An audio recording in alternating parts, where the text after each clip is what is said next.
instead of going to do selective coverage of all chapters, we have selected a few chapters, and those chapters we are going to cover fully. Are you ready? Are you with me? Yes, sir. To build your rhythm and to build a little bit of your confidence, we are going to start with a very basic chapter, which is Incorporation of Company. After that, what we are going to do is we are going to do audit and auditors and accounts of companies, because these two chapters are very important, and these two chapters together hold a weightage of up to 20 marks in your exams. And also, you know, it helps you with your audit. And then after that, we are going to take a very big chapter, which is LLP Act. Again, a 10 marks weightage, relatively easy and more scoring. And then we are going to take a chapter, your most favorite chapter, General Clause Act. Second favorite chapter. The first favorite is of course interpretation of statutes, but the second favorite chapter, General Clause Act, that we are going to take. And one more chapter which we are going to take is probably deposits. Why deposits, sir? Sir, my guess is that in this attempt, could be deposit will have a higher weightage. Deposit will probably have a higher weightage. So I want you to, this is the sequence in which we are going to cover. But before I start, I had one request. Sir, it is a theory subject, very theory subject, sir. And the moment I start, sleep also starts. Slowly we start yawning, slowly we start feeling dull, slowly we feel like instead of chair, what if there was a bed? I think sir can do that also. He can put a bed also. So I don't want you to sleep. So for that, one thing that we have to do is we have to defer our break, our lunch break. What is the usual timing of lunch break? 1:30, sir. Now imagine if I give you lunch break at 1:30, you'll go to a nearby place and you'll order this much of rice. And then you'll eat it all, and then here you'll come, and after that when I say let's start LLP, and you'll be like, yes sir, let's start LLP. I don't want you to do that. So what are we going to do, sir? I had a small request. Let's delay our lunch. Let's delay our lunch a little bit, which is let's have our lunch at 4 o'clock. No, not okay. 3 o'clock. 3 o'clock. 3 is better. 2? No, not yours, not mine. Let's settle for 2:30. What say? I initially wanted to say 2:30 only. Okay, so we will take our lunch break at 2:30, and what we will try to do is by 2:30, that is almost 4.5 an hour, let's try to finish these three big chapters, which is incorporation, accounts and audit. And after that, once you come back, it will be easy for us to resume with LLP and then go end with General Clause Act. Are you with me? Yes, sir. So this is the flow. I want you to be mentally prepared. I'll give you a good break after each chapter. After each chapter, feel free to take a break of 5 to 6 minutes. No problem. But we will have to be very aggressive, sir, because it is a marathon. Are you ready with me, sir? Are you ready, guys? Say yes or no. Are you ready? Yes. Pakka. Alright guys, let's start. Please come to the chapter number 2, which is Incorporation of Company in your book, The Ultimate Solution. For those students who don't have this book, trust me, you need this book for your exams. It is the ultimate solution and has basically everything which you need for your exams. So Incorporation of the Company is the chapter that we are going to start. I hope you are ready with me. Sir, I want you to participate very actively. The more you participate, the more I'll cover. Okay, are you with me? Yes, sir. And everyone, the more you speak, the more you will be alert. Okay, so speak more, participate more, and try to see how much you remember. And trust me, you remember everything. Just try to put some efforts. Okay, so I have not studied only, sir. How will I remember? Try yourself. You'll remember everything. Okay, guys, Incorporation of Company, chapter number 2. This chapter has a weightage of approximately 6 to 8 marks, I would say. Generally, if they ask, they have not asked it in the past 3 attempts, but I'm hoping that they're going to ask it in the near future attempts. Guys, Incorporation of Companies. Can you tell me Incorporation of Companies cover which section to which section? It starts from section number 3 and it ends at section number 22. Very basic chapter, sir. The initial few chapters, the concepts that you have studied in foundation also. Sir, let's start with section number 3. What is section number 3? It talks about formation of company. Everyone, come on, please speak. Section number 3 is formation of company. In this marathon, the sections that I cover, you're also going to remember it. You will have to put efforts to remember it. Section 3 is formation of company. Then we will read section number 7, which is incorporation of company. Formation of company, incorporation of company. Sir, in formation of company, tell me, a company may be formed for illegal purpose. Correct? Yes or no? A company may be formed for lawful purpose. Sir, a company may be formed. May means what? You can either form it for lawful purpose or for unlawful purpose also. Yes? No, sir. You have studied a chapter called General Clause Act. No, sir, we have not studied. You must have heard of this, that in law, may be read as shall may be read as may. So here a company may be formed for lawful purpose, may will be read as shall. A company will be formed for lawful purpose. Now how many members, sir? Very simple. In case of public company, minimum 3 members, private company, minimum 2 members, and in case of one person company, minimum 1 member. Yes or no? No, sir. In one person company, not minimum 1 member, only 1 member. Are you with me? Yes, sir. They can all come together and form what? They can form a company. How will they form company, sir? By subscribing to the shares of the company. By subscribing to the shares. How will you subscribe? Through a memorandum. So my questions are going to be like a fill in the blanks. The more you answer, the more you learn. They are going to subscribe to the memorandum of the company, and then they will become what? Members of the company. Sir, here there is a portion of OPC that I will cover in a while. Let's cover OPC. Can you tell me about OPC, sir? What is an OPC? My God, how can you be this smart? What is OPC? One person company, sir. Sir, what is OPC? OPC is basically one person company. Now tell me, sir, in OPC, how many members are there? 1 member. And then there is one, fill in the blanks, please answer, one nominee. Sir, who is nominee?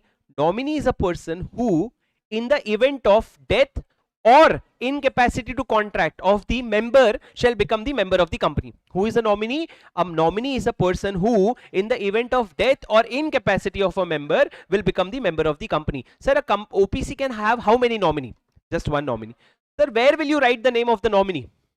The name of the nominee will be written in the memorandum of association of the company. Are you with me? Yes, sir. After that, can you tell me, sir, how do you appoint a nominee? So for example, sir, what is your good name? Shripal. Very good. Sir, for example, I am a member of a company. I want to appoint Shripal as the nominee. Can I appoint Shripal as the nominee? Yes, sir. But I have taught you nothing to be done without consent. In everything in life, don't do anything without consent. First obtain consent, and that too written consent. So to appoint Shripal as the nominee, you will have to take his written consent. Sir, written consent is obtained in a form number called INC 3.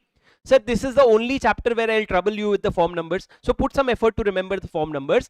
This is the only, what did I tell you? Shripal is going to contribute. Shripal is going to give his consent in the form INC 3. Now when I receive the consent, I will have to go and tell it to the ROC, Registrar of Company. So the member will file that consent to the OPC, and OPC will go where? OPC will go to the ROC. Are you with me? Yes, sir. So this is what, this is your consent, and this is how you appoint a nominee. Now, sir, you have to understand that written consent is received in INC 3, and then it is filed to ROC in the form INC 4. After that, sir, please understand very carefully.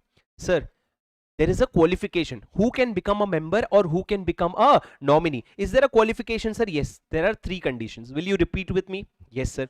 He has to be a natural person. He has to be a natural person.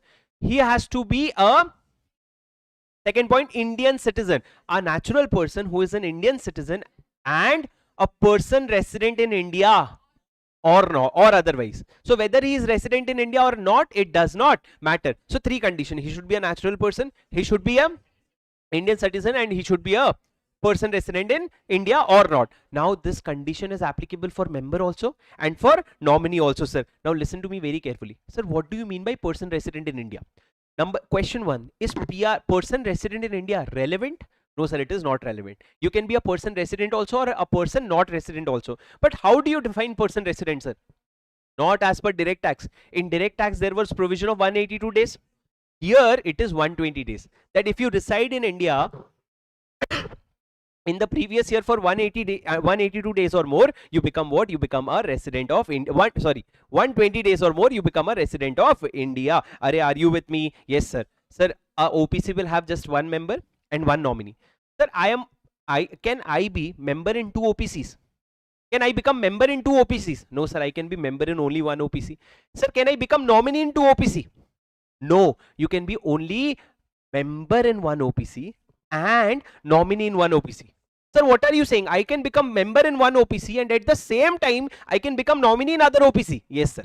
You can become member also and nominee also, but you cannot become member in 2 OPCs. You cannot become nominee in 2 OPCs. Are you with me? Yes, sir. Sir, multiple questions are asked in this concept. You will have to remember this concept very clearly. After that, sir, you have to understand that sometimes what happens, there is a member. Now the member died. Who will become member? Nominee will become the member. Now the problem is, imagine I was the nominee. Now I was nominee in one place and I was member in one place. I was member in one company, nominee in the other company. Now in the other company, sir, member died. So I became member there also. What is the problem now? The problem is I am member in two companies, two OPCs. Can I be member in two OPCs? No, sir. How do I solve this problem, sir? So law has given me a time limit of 180 days, and 180 days I will have to solve this problem, guys. Are you with me? Yes, sir. After that, please keep listening to me very, very carefully, sir. Can minor be a member in a company? No. Can minor be a nominee? No, sir. Minor can be nothing in a OPC. After that, sir, OPC can do all the business, but there are certain prohibitions. Sir, what is the prohibitions? OPC cannot carry out non-banking financial investment activities, including investment in securities of body corporate. This is very important, sir. Very frequently asked. What cannot an OPC do? OPC cannot carry out, will you repeat after me? Non-banking financial investment activities, including investment in securities of body corporate. Can you repeat again? Non-banking, including investment in securities of body corporate. So this is something that the OPC cannot do. Sir, OPC, please remember that it cannot be converted into a Section 8 company. You can convert into a private company, you can convert into a public company, but you cannot convert yourself into a Section 8 company. After that, sir, there are 3 more points, 2 points actually. Sir, I am the member of the company. Can I remove the nominee or replace it with a new nominee, or can the nominee resign? Can he himself leave and go? The answer to both is yes. Sir, what is the process? For example, Shripal was the nominee, I was the member. For example, I want to remove Shripal. What is going to be the process, sir? So what the process is going to be that this is me, I will inform Shripal. What? That Shripal, you are not a nominee anymore, you don't have to come to the company. And then what I'll have to do is I'll have to find a replacement. Madam, what is your good name? Taslim. Taslim, correct? So here names are very difficult. In our north, Rahul, Raj, Shubham. So names are very difficult. There, Rahul, Raj, Adi, very simple name. 3 alphabet, 4 alphabet. Although we have longer names also. But coming back, sir. Madam, sorry, I forgot. Taslim. Did I pronounce it correctly? Okay, madam. So I wanted to remove Shripal. Actually, now I want to keep Shripal because the example is getting difficult. But for the purpose of example, I want to remove Shripal as a nominee, and I want to keep Taslim as my nominee. So what am I going to do? I am going to send a notice to Shripal that boss, it's over. And then I am going to obtain written consent from Taslim. Can you tell me which form? Sir, I'll have to take a written consent in INC 3, and then I have to inform it to the company first. Member cannot go to ROC directly. This member will inform to the OPC first, and then OPC will go to the ROC. In what form, sir? It will go in the form INC 4. Now I'll give you a very simple understanding of the timeline. Please understand that whenever you are replacing a nominee, within 15 days you have to find an alternate. Within 15 days you have to find an alternate, and then from the date of replacement only, within 30 days you will inform ROC. Sir, in one MCQ ICI had asked, and student has done this mistake. What mistake? Student thinks that if someone withdrew their consent, okay, within 15 days you have to find the replacement, and then next 30 days you will have to go to ROC. But this is total of 45 days. But this is wrong. You have to find replacement within 15 days, and from start only within 30 days you will go to ROC. So total, how much time will you get? Total of 30 days and not a total of 45 days. Are you with me, guys? Yes, sir. Sir, this is the concept of OPC. Now coming back to section number 3. Section number 3 is done, which is formation of a company. Now let's move to section number 4. What is section number 4? Can you tell me? Very quickly, everyone. Sir, memorandum of association, guys, very easy concept. You should not be wasting your whole time in these provisions. These are something which you have already studied in your foundation. What is a memorandum, sir? There are two constitutional documents. Two constitutional document, memorandum of association, article of association. Memorandum of association is a public document. It is what? It is a public document. Public document means what, sir? As per section 399. What did I say? As per section 399, your memorandum is a public document. That means that any person who is dealing with the company is presumed to have knowledge of the content therein. Any person who is dealing with the company is presumed to have the knowledge of the content therein. Are you with me? Yes, sir. After that, I said that memorandum of association. Can you tell me the 6 clauses in memorandum, sir? Name clause, state clause, state of registered office clause, 3rd, object clause, 4th, liability clause, 5th, capital clause, 6th, subscriber clause. Sixth is subscriber. So number one, name clause. Can you tell me about name clause? The name clause, basically you will write down the name of the company and show whether it is a private limited company or a public limited company. Sir, if it is a private limited company, what suffix do you use? Private limited. Sir, if it is a public company, what suffix do you use? Limited. Sir, if it is an OPC, in bracket you write OPC and then you close it and you write OPC private limited. Are you with me? Yes, sir. After that, sir, if it is a section 8 company, suffix is not needed. Actually, in a section 8 company, you use suffix like foundation, you use suffix like trust, but limited word is private limited word is not used. So this is the name clause. We'll read more about name clause. What was the second clause? State of the registered office. Remember very carefully, you do not write the full address of registered office. What do you only write? Only write the name. Are you with me? Are you with me? Yes, sir. What is the third clause? Object clause. Sir, object clause, you define the objects of the company. Fourth, liability clause. Sir, you have to write whether your liability is limited or your liability is unlimited. Sir, even if it is limited, whether it is limited by shares or limited by guarantee. Sir, what is limited by shares? My liability is up to the unpaid amount. Come on, guys, very good. You remember it all. Come on, keep speaking. Your liability is up to the unpaid amount of shares. But in case of limited liability by guarantee, it is up to the amount mentioned guaranteed, the amount that you have given guarantee for. Unlimited liability means, in Hindi they call it isme tera ghar chala jayega. It means that your house will also get sold, everything will be sold, your house, your car, your children, no, not children, your every assets will be sold. Are you with me? Guys, are you with me? Yes, sir. This is what limited liability or unlimited, which you will mention in the liability clause. The next clause is authorized share capital. What is authorized share capital?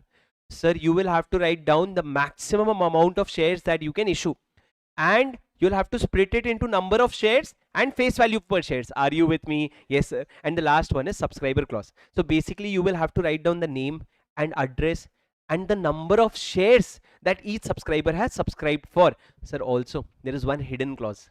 Which one? Nominee clause. Is nominee clause there in all the memorandum? No, sir. Only in case of one person company there is a clause called nominee clause, where you write down the name of the nominee. Sir, very easy. Are you with me? Yes, sir. Now let's deep dive into the name clause. There are a lot of questions in the provision of name clause. Guys, listen to me very carefully. Look here. Look here. Sir, when I teach you name clause now, I'll tell you there are certain prohibition and there are certain restriction. Sir, what is the difference between prohibition and restriction? Sir, I'll tell you prohibition and restriction difference. Sir, I am a Marwadi. Okay. So my mom and dad have different opinion. My mom says that when I was in 9th standard, my mom says that, Shubham, you should not get into this love, girlfriend things and everything. You should stay away from these things. She was very against it. My dad is relatively cool. He used to say that, Shubham, you should get into these things, but make sure that that girl is a Marwadi. Okay, you take care of the caste and everything. So here, that is when I first understood, mom is putting prohibition, dad is putting restriction. Dad is saying that you can do it, but you will have to take care of certain things, but prohibit it with certain approval. Are you with me? Yes, sir. Now listen to me very carefully. Sir, when you are selecting a name for the company, there are certain prohibitions and there are certain restrictions. Sir, what are the prohibitions? These are the prohibitions. What is the prohibition? The prohibition is that basically, in case of name clause, the name should not be identical or too closely resemble to the name of a company. Sir, I'll give you every one of you is going to write intermediate. I'll give you something very interesting, sir. Very recently, sir, I took writing practice batch. For that writing practice batch on YouTube, I actually evaluated, if not more, at least 55 All India rank holders paper. And based on that evaluation, sir, you will see, if you see those batches, it is in Hindi. If at all you understand, you will learn a lot. But if not, take it from me, sir. If you want to get 60 plus in law, language is the key. You cannot write your own language and you have to be very, how can I develop that language, sir? There is only way, one way. Keep repeating. You will have to keep repeating these things. So incorporation is the chapter that you read at the first, as the first chapter in your whole C Inter law, right? From then till exams, you must have revised it at least 10 times. First time in class, then audio revision, then class revision, then something, then test, then rapid something you will have to keep doing, because you get a time of 10 months. So in that, your language should develop to an extent that you're able to write that. While deciding the name of the company, number one, it should not be identical or too closely resemble to the name of an existing company. Who can write this language, sir? This one line that I said. One line that I said. Who can? I'm sure you can write it. Don't be uncomfortable. Raise your hand. It should not be identical to or too closely resemble to the name of an existing company. We can do it, sir. Second point, it should not constitute any offense under any act. And number 3, it should not be undesirable in the opinion of the central government. So these are the 3 conditions. I remember it as IOU. What is IOU? I, it should not be identical to the name of any existing company. O, it should not constitute an offense under any act. U, it should not be undesirable in the opinion of central government. Are you with me? Guys, are you with me? Yes, sir. Uske baad, next point. Sir, next point is that I told you there are 3 prohibitions, 2 restrictions. Prohibitions is you cannot do it. Restrictions is you can do it by taking approval of the central government. By taking approval of the central government. Now listen to me very carefully, sir. What are the 2 restrictions? Look here. Sir, the restriction is that a company shall not be registered with the name which contains any word which gives an impression that the company has patronage of CG or SG.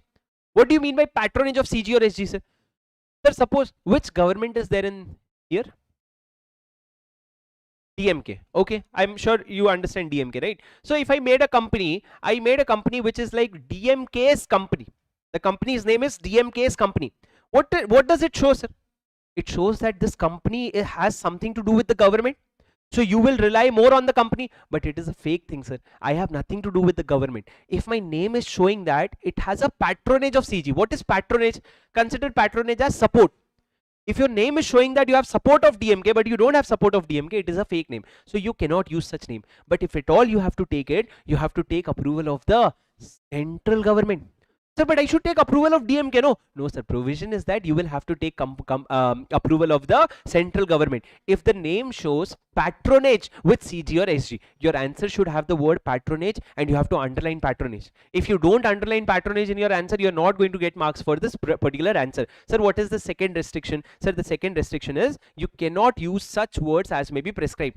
You cannot use such words as may be prescribed. Sir, what are the words prescribed? If you look at this, sir, board, union, nation, central, federal, bureau, these are the words that you cannot use. If at all you want to use, you will have to take approval of the central government. Are you with me? Yes, sir. So basically 3 restrictions to summarize. 3 restriction, 2 prohibition. 3 prohibition, 2 restriction. What is 3 prohibition? IOU, identical, offense, undesirable. What is restriction? 2 restriction. Number 1, it should not show patronage of the central government. Number 2, it should not use such words as may be prescribed. Now, sir, if at all you want to use this word, you will have to take approval of the CG. Are you with me? Yes, sir. Sir, can I use words like India, Bharat, all these things in my name? Yes, you will have to take approval of CG. It is not a prohibition. You can do it, but you will have to take approval of CG. Are you with me, sir? Yes. Now, very important question, sir. Sir, now in my mind, a very unique idea came. That I will name my company as Pepto. My unique idea is that Pepto name I'll give and 10 minutes delivery I'll give. No one is giving either Pepto or Plinkit. I decided one of the name. Very unique idea, sir. Now my fear is that someone will copy this name. My very unique idea, someone will copy. What can I do, sir? I can go and reserve my name. Sir, I can go and reserve my name. How can you reserve the name, sir? Sir, I will have to give an application to ROC. Sir, when do I have to reserve my name? I have to reserve my name in 2 scenarios. Number 1, when I'm incorporating a new company, or number 2, when my company's name is getting changed to a new name. So in both the cases, I'll have to go and reserve my name. Sir, for who will help me reserve my name? ROC. I'll have to give an application to ROC. In which format, sir? Sir, remember separately, if I'm a new company, I'll have to give the reserve. It is in the form SPICE plus. Can anyone tell me the full form of SPICE? Simplified pro forma for incorporation of a company electronically. Now SPICE is not there. Now what is there? SPICE plus, a form which is better than SPICE. But sir, you will have to incorporate a company and you will have to reserve a name. Listen to me very carefully. This is going to come in your exam. Now I'm going to give you 1 mark. Listen to me very carefully. Sir, if your company is a new company, you can fill the form SPICE plus, or you have one more option. You can use a form RUN. The full form of RUN is reserve unique name. Now, if your company is an old company and you are trying to change the name, the only option you have is RUN. Okay, now you fill this form and you reserve your name. Sir, if I go for reservation, for how many days will it be there? Sir, in case of new company, ROC will reserve my name for only 20 days. But in case of old company, I'll get a reservation of 60 days. Sir, in this 60 days, can I get extension? No, sir. But in 20 days, can I get extension, sir?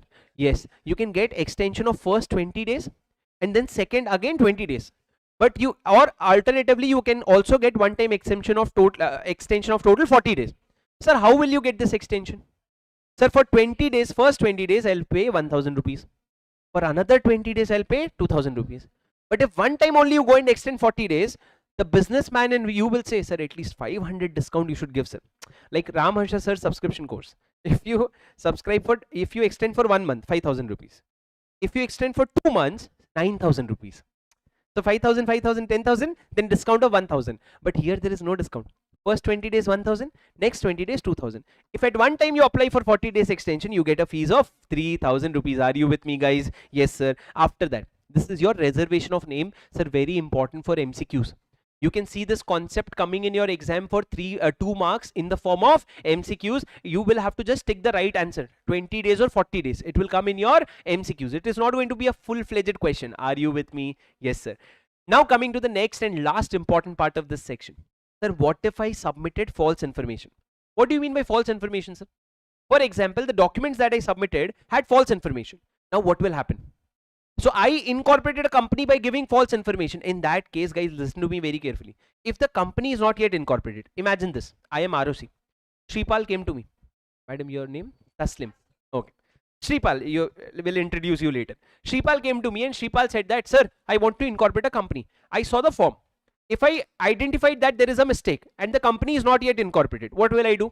I'll throw the form and I'll say that, boss, I cannot incorporate your company, and also you will have to pay me a penalty. You'll also have to pay me a penalty of how much, sir? Up to 1 lakh rupees. You'll have to pay me a penalty of 1 lakh rupees. But sir, imagine, what if the company is already incorporated? So there is a company in the register of companies, there is a company incorporated, but it is incorporated on the basis of false information. What will I do now, sir? What will I do? Can I shut the company, sir? ROC can only form a company. ROC can never shut a, sir, build concepts. What did I say? ROC can only form a company. ROC can never shut a company. So where will I go, sir? I'll have to apply to the tribunal. I will have to apply. So what are the things that I can do, sir? Number one, sir, what was the problem? What was the false information? Sir, false information was he reserved a name giving false information. The name that he took for his company. He told me that Reliance, the word Reliance, his father has ownership for that. He gave me proof for those things. I thought, okay, he can incorporate a company in the name of Reliance. But sir, he cannot have the name Reliance. Why, sir? Because it is identical. I-O-U. I, identical. Come on, repeat. I, identical. So it cannot be identical. So now what I'll do, sir? I'll have to cancel his name. So what I'll do? Number one, I'll order, hello Shripal, please change your company's name. And when I give this order, he will have to change his name within 3 months by passing ordinary resolution, not special. Sir, you know that for changing name, you'll have to pass a special resolution. Section 13, alteration of memorandum. Any change in memorandum requires a special resolution. So generally SR is required, but in this case OR will be enough. Number two, sir, I can make an application to the tribunal for winding up of the company. I'll say that please close the company. Or number three, I can strike off the name from the register of company. I'll just take register of company and I'll cut the name of the company. What will happen? Sir, the company's legal existence will be finished. Now the company cannot enter into contracts, cannot buy properties, the company can do nothing. Guys, are you with me? Sir, what was this concept? Listen to me very carefully. Come here. If Shripal has given false documents and reserved the name falsely, then in that case, if the company is not yet incorporated, I'll cancel the registration incorporation and I'll penalize the person up to 1 lakh. But if the company is incorporated, the tribe, what will the ROC do? Number one, he'll order to change the name within 3 months by passing OR. Number two, I can strike off the name of the company. Number three, I can make it application to the tribunal for winding up of the company. Are you with me, guys? Yes, sir. These are the things that you have to remember in section number 4. Now, sir, coming to the doctrine of ultravirus, something that you studied in your CA foundation. Sir, what is doctrine of ultravirus? Is it important for exam, sir? Is it important for exam? Sir, if you open your question bank, the first 3 questions are going to be on doctrine, etc. So you are sitting here, I told you whatever chapter we are picking, we are going to complete it end to end. So listen to me very carefully, sir. What is doctrine of ultravirus? Sir, doctrine of ultravirus for you is anything which is outside the MOA is void. You cannot do something which is not stated in the MOA. You can only do things which is stated in the MOA. Guys, are you with me? Yes, sir. Now there are 4 points that you have to remember. What is the 4 point? Number 1, sir, whatever is not stated in the MOA is prohibited by the doctrine. It is what? It is prohibited by the doctrine. Are you with me? Guys, is the speed okay? Guys, everyone who is saying that there are 3 options: increase the speed, decrease the speed, sir, it's perfect. How many of you are saying it is perfect? Okay, lower your hands. How many of you are saying, sir, increase the speed? I cannot. Humanly, I cannot. What do you think? I'm Vande Bharat or what? I cannot. Anyone who is saying, sir, decrease the speed? See, it is your class. You will have to run the show. Anyone who, even if you're one student, raise your hand. That's okay. Anyone who is asking to reduce the speed? Don't raise hand like this. How will I know? Huh? Should I come and search your hand? Anyone who is asking to decrease? You? No, perfect. Perfect. Everyone perfect, guys. Some people didn't answer. Neither of the above. Like, guys, how many of you say that the speed is perfect? Wonderful. Okay, let's go. Okay, guys. The doctrine of ultravirus. Madam, the one who asked to increase the speed. Is it okay? So I'll tell you something. Recently, very recently, it happened in YouTube. There is an option to increase speed. 1.5x, 1.25. You cannot do it in live. YouTube cannot do that magic, but in record, in general, I'm saying, just for knowledge, just in case someone didn't know. The problem is she must be watching lecture at home for 2x speed. And then now whatever I'm saying so speed also, it is like, why sir saying so slow? Because that 2x is not humanly, that is AI, that is machine, right? Okay guys, listen to me very carefully. So doctrine of ultravirus, 4 points you have to remember.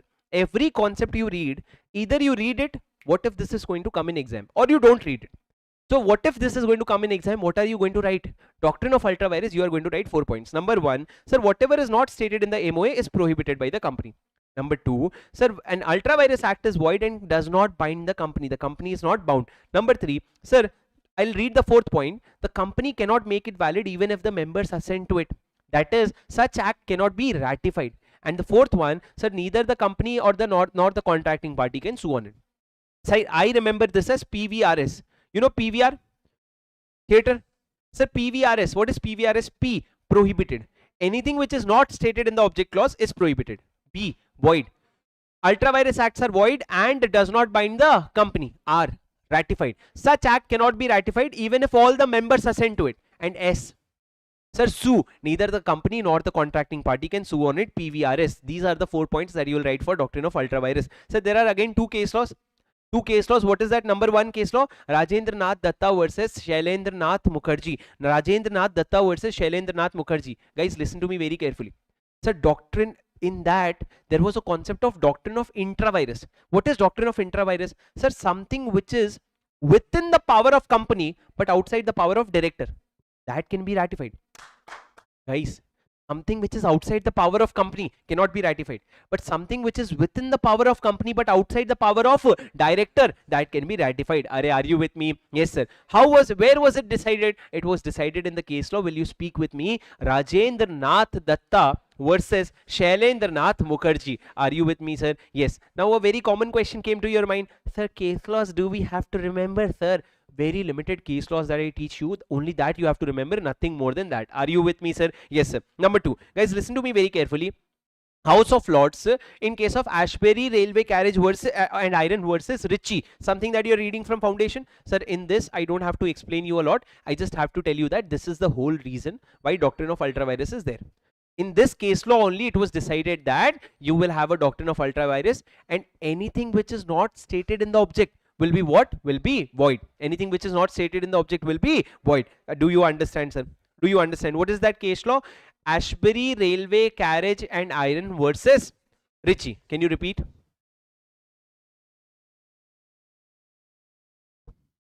Okay, okay sir. Now listen to me very carefully, guys. Section number 5. Section number 4 is done, very long section, memorandum. Coming to the next section, section number 5, what is article of association? Guys, listen to me very carefully. Article of association is the internal document of the company. Article of association states how the company will operate. Now can you tell me, sir, what is entrenchment provision? Sir, how many of you have clarity in entrenchment provision? How many of you have clarity in entrenchment provision? No. Sir, let me give you an example to understand entrenchment provision. First of all, let me tell you the law. Sir, what is the law? Whenever a question comes for entrenchment provision, write down 3 provision. Number 1, what is the effect? Number 2, when will you insert the provision? The provision. And number 3, why are you laughing, sir? Just asking. Any reason? Okay. Number 1 is effect. Number 2, when do you include the provision? And number 3, ROC you will have to inform. Sir, I'll tell you the 3 provisions. Listen to me. Sir, what is the effect of entrenchment provision? Sir, when you add entrenchment provision in the article, alteration of that provision requires a procedure which is more restrictive than SR. Alteration of that provision requires a procedure which is more restrictive than SR. So now when do you insert it? Sir, either at the formation of the company or by amendment. Either at the formation of the company or by amendment. Now listen to me very carefully, please guys, listen to me very carefully. Sir, amendment, how do you do? In case of public company, you amend it by passing SR. But in case of private company, guys, please, in case of private company, consent of all the members is needed. After that, sir, tell me what is ROC? Sir, ROC, you will have to inform the ROC. After including an entrenchment provision, you will have to inform ROC. Guys, are you with me? Yes, sir. Guys, now listen to me very carefully. I'll give you an example because from your face, I can clearly see that you have not understood this provision very well. You have not understood this provision very well. Listen to me very carefully. Sir, what is entrenchment provision? Take this example. Sir, for example, you know Tata? You know Tata Motors, right? So now imagine Tata Motors wanted some investment. So Tata Motors, imagine, got investment from Google. Tata Motors got, let's take example of Reliance, okay? Because this is real example. Sir, for example, Reliance got investment from Google of 5%. It got investment from Facebook of 5%. Who is the remaining owner of 90%? Let's say Mukesh Ambani. Who is the owner? Mukesh Ambani. Now, sir, the problem was when Google gave money to Reliance, Google said that, hello Google, although hello Reliance, although I'm giving you money, but I have a problem. Mukesh Ambani asked, what is your problem? He said that you guys are taking so much of debt. I don't want your company to take any more debts. If you will take more debts, I'll not give you money. So Mukesh Ambani is like, no, sir, we will not take any debt, sir. If you want, I will write it in the article of association, sir. And Mukesh Ambani wrote something in the article of association. What did he write?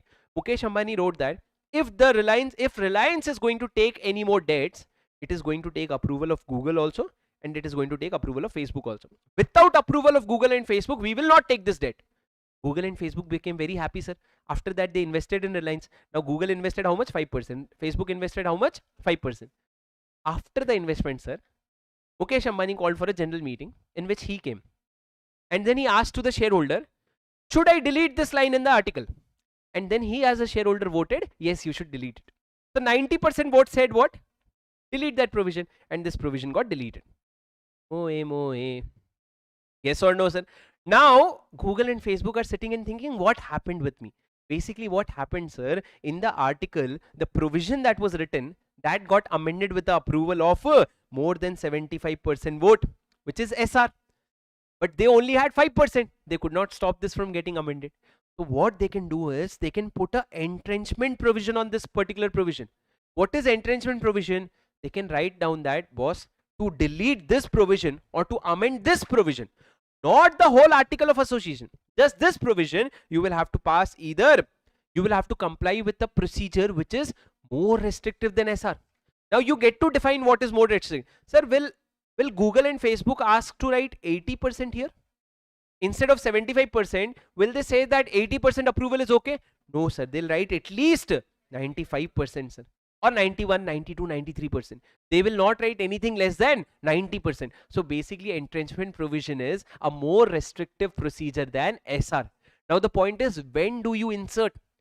Sir, either at the start when you're forming the company or by amending. How will you amend, sir? In case of public company, you pass an SR. In case of private company, you take consent of all the members. Guys, are you with me? Yes, sir. And then you inform it to the ROC. Sir, in which form will you inform the ROC? You'll inform it in the form either SPICE Plus or NGT 14. Sir, if you are forming a company, if it is formation of company, you'll inform in SPICE Plus. If it is an old company, you will inform in MGT 14. Guys, are you with me? Are you with me? Say yes or no. Go through section 5 once and then we'll move forward. Go through section 5 once.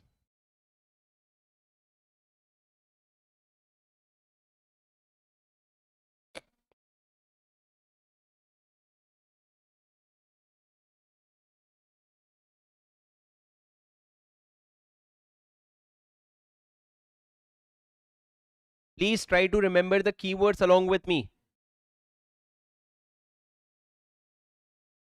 Students who are watching online, are you getting the question? Are you understanding? A student said, a student says that, I guess nobody is in front of sir. I would request you to stop guessing. Only say things that you are very well aware of. Don't guess. Your guess is so bad. How can you guess so bad, man? Matlab, okay, no problem. Anyway, guys, did you understand, guys? Did you understand? Perfect. Okay. Okay, all right, all right, all right. So, doctrine of indoor management. Can you tell me what is doctrine of indoor management? The doctrine of indoor management is, do you know there is something called as doctrine of constructive notice? The doctrine of constructive notice is a person who is dealing with company is presumed to have knowledge of the content therein. So doctrine of constructive notice protects the company, but doctrine of indoor management is going to protect the outsider. The name is indoor, but it is going to protect the outsider. Sir, what is the logic? It says that an outsider cannot be presumed to have knowledge of the internal affairs of the company.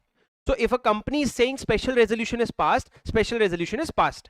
You cannot ask the company, when did you call the meeting? How many shareholders came? Were the quorum present? Was the meeting conducted properly? This is not the job of outsider. If the company has told the ROC that SR is passed, the outsider can presume that SR is passed. Outsider is not here to do investigation. Outsider is not here to do investigation. So sir, 3 points. Listen to me very carefully. Stakeholders need not inquire whether the necessary meeting was convened, held, and whether resolution was passed. They are entitled to take it for granted. Number 2, said the doctrine helps protect external members and states that people are entitled to presume that internal proceedings are as per documents submitted to ROC. Outsiders can presume that whatever documents I have submitted to ROC, that is true. Are you with me, sir? Yes, sir. Now the next point, please listen to me very carefully. The heading. Yes, can you read out the heading loud? What is this heading? Please read out. DIM versus DCN. DIM is indoor management. Sir, simple. DIM, hello.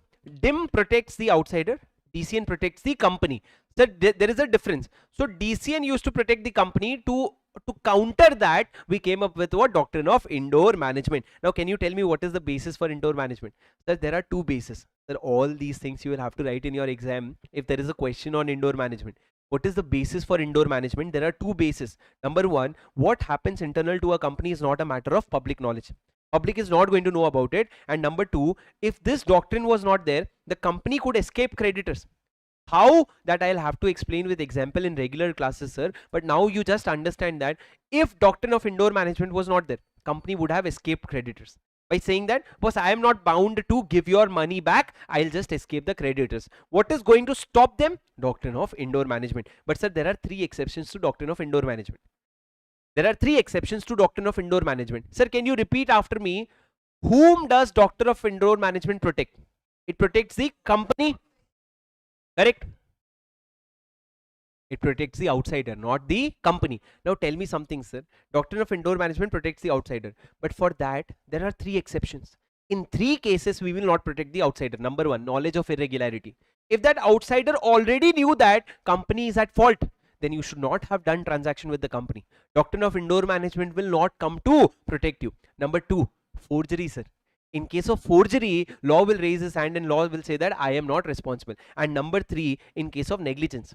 What is negligence, sir?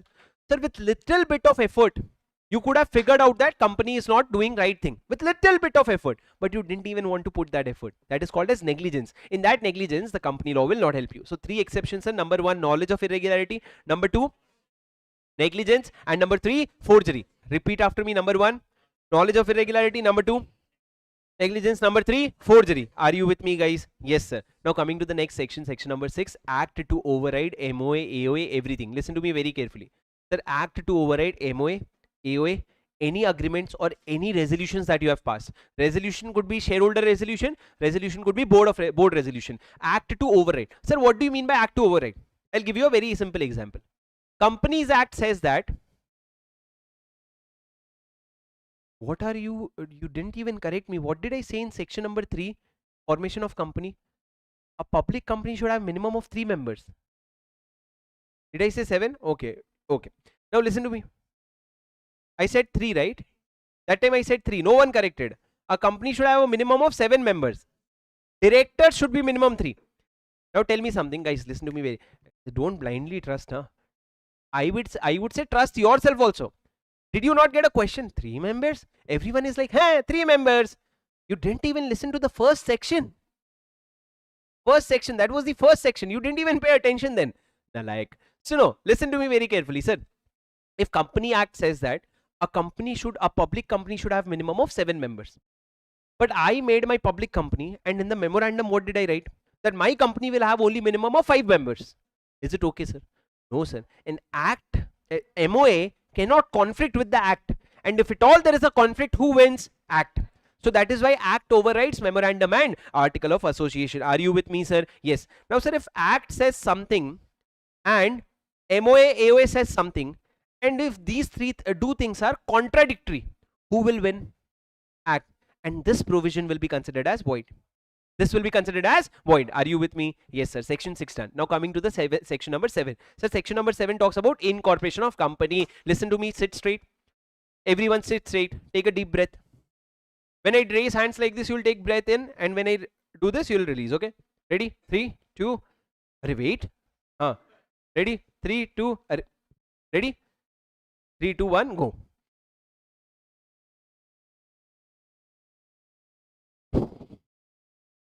Okay, next time don't laugh, okay? Try to hold it, okay? Then we'll see how long you can hold. Now listen to me very carefully, guys. Section 7, there are 7 documents that you have to remember.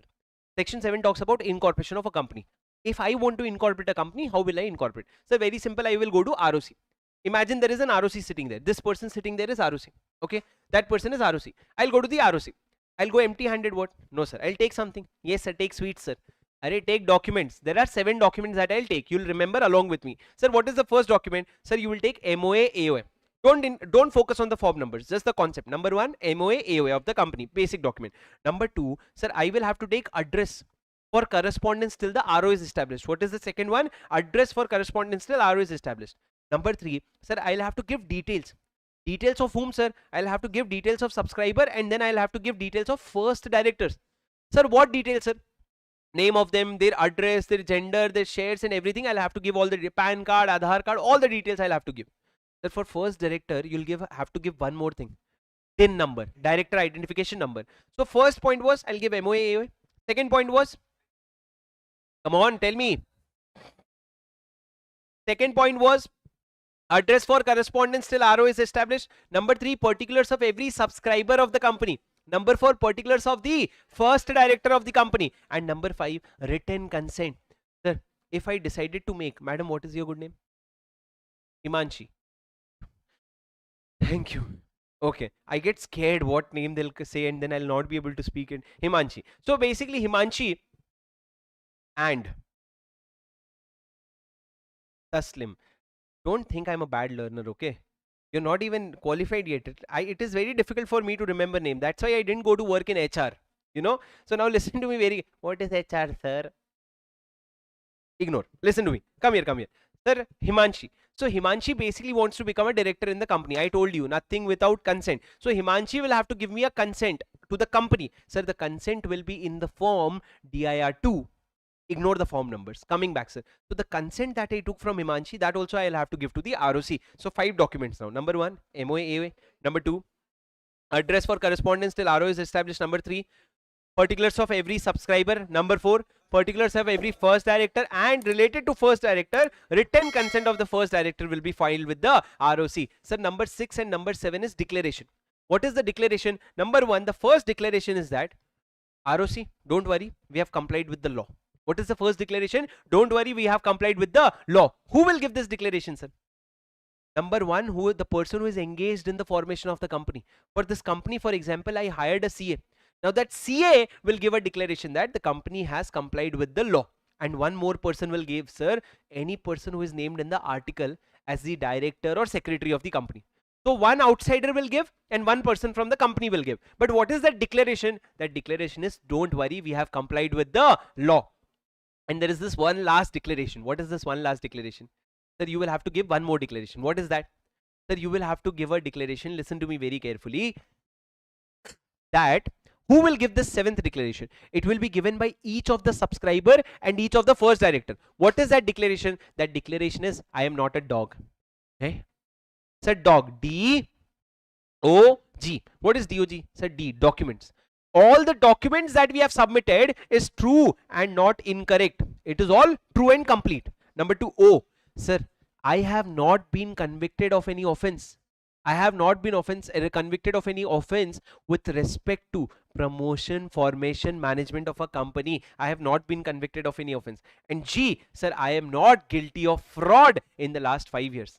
In the last 5 years, I have never been found guilty of fraud. So each subscriber and each first director have to say that I am not a dog. What is dog, sir? D. All the documents are true and complete. Number 2, O. I have not. Sir, saying offense here won't be enough. In exam, the language that you have to write, a rank holder sitting next to you is going to write not convicted of an offense with respect to promotion, formation or management of a company. In regular classes, you learn it by saying PFM, promotion, formation, management. But that's okay. Now you have to put efforts to learn. Don't just sit down, that knowledge will come to you. Put efforts. Even if you don't know the language today, at least put your first effort in this marathon. Show me that you are willing to try. At least you'll remember 20% more, sir.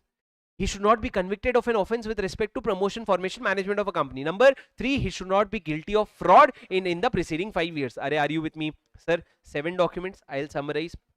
Try to say along with me. Number 1, MOA, AOA. Number 2, particulars of every subscriber. Number 4, particulars of first director. Number 5, written consent of first directors. Number 6. Number 6, what is number 6? You will have to give a declaration that law has been complied with. One outsider will give, one insider will give. What is that outsider? Person engaged in the formation of company. Could be advocate, CA, CS, CMA, anyone. Number 2, insider who? Person whose name appears in the AOA, director or secretary. Then point number 7, what declaration? Declaration by each of the subscriber and each of the first director that I am not a D. What is D? Sir, D is documents are true and complete. O, not there is no offense convicted, not convicted of any offense. And G is not guilty of any fraud. Are you with me? Yes, sir. Now coming to the next point, sir, listen to me very carefully, guys. I am trying to incorporate a company.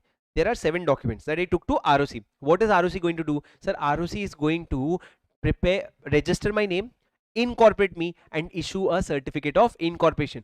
Along with certificate of incorporation, I'll also get a corporate identification number called as SIN, corporate identification number. Sir, these are the things that ROC will give me. Sir, the date which is written in the certificate of incorporation, that is the date of incorporation. That is the date of incorporation. Now the question is, sir, the 7 documents that I submitted to ROC, if any of that document is false, sir, how do you give a false document? Sir, either I made a false statement or I suppressed material facts. Sir, what word did I say? I suppressed. What is suppressed material fact? Hiding material facts. Sir, there are 2 ways that you can lie. Either you can say lie or you can hide the truth. You can either speak. Oh, how do you say it in Tamil? Speaking lie. Huh? Poi? Poi means lie. Either you poi, you tell, or truth. Unmai hide. I'll start teaching. I'll say in Marwadi. Okay, don't even know that. But anyway, sir, let's keep it in English. Either you speak. Let's keep it in law's language. Either by stating false statement or by suppressing material facts. What can you do? You can make a false statement. In that case, what will the ROC do? Sir, listen to me. There could be again 2 scenarios. The company is not yet incorporated or the company is incorporated. If the company is not yet incorporated, the incorporation will cancel and you will be liable for fraud under section 447. But if the company is incorporated already, then in that case, ROC cannot do a lot of things. ROC will have to go to the tribunal. And ROC, when it goes to the tribunal can take action against the company. Sir, what action, sir? Sir, the tribunal can take action which I call as Mr. Law. Sir, what is that action? Listen to me very carefully. What can the tribunal do? Sir, the tribunal can be M. What is M? Sir, M is management. Sir, what was the problem? Please remember. The problem was, for example, all of us together made a company and we gave false document to the ROC. Who is running the company? Sir, I am running the company. The problem could be the management. So what the tribunal will say is the management, the current management will not function anymore and a new management will come. The new management will be appointed by the tribunal. So one, a new management can come. Number two, R. What is R? Removal of the name from the register of companies. The company's name can be removed. L, that the liability of the members shall be unlimited. Now you do all the fraud that you want to do, no? Your liability will be unlimited. O, such other order as it may deem fit. And W, winding up of the company. By now, sir, now that we are at revision state, you should be capable of understanding what is the difference between winding up and removal. How can someone do removal without winding up? What is the difference? These concepts should be clear. Only then you will be able to present your answer better. Remember one concept, ROC can only form a company, ROC can never wind up a company. If at all ROC wants to wind up a company, it will have to make an application to the tribunal. Are you with me? Yes, sir. Now, before passing these orders, sir, please listen to me. You will have to give an OOB. You'll have to give an OOB. What is OOB, sir? Opportunity of being heard. Before removing the name or before doing anything, you'll have to give opportunity of being heard, and you will also have to consider transactions entered by the company. Sir, for example, our company has done something wrong. Now our company, what is tribunal thinking? I should remove the name. But boss, before removing, please consider the transactions what we have done. For example, we have taken loan from the market of 50 crore rupees. Now if I have taken loan of 50 crore and you close my company, who will suffer? Outsiders will suffer. So you will have to give opportunity to the company, and you will have to also consider the transactions that they have entered into. Guys, what I'm trying to do here is we are revising. For revising, one concept is very important, that you already remember these things. My question to the class is, are you comfortable with this chapter? Do you understand whatever we are talking, the details that we are getting into? Sir, this question came in your exam. This is question number 7 of our question bank, if I'm not wrong. See, my question bank also has this, my summary notes also has this reference to the question bank. So in question number 8, if you go and see, question number 8 is basically about this concept only. What action will tribunal take? You'll have to write all the 5 points of Mr. Lowe. You'll have to first write down that if you have given false information and company is incorporated, promoter, first director and declaration person will be liable for fraud under 447, and then Mr. Lowe order can be passed. Guys, are you with me? Guys, are you with me? Yes, sir. This is your section number 7, which talks about incorporation of company. Now moving to the next section, section number 8. Are you with me, guys? Ready? Take a deep breath. Yeah, always I'll not do that. Listen to me.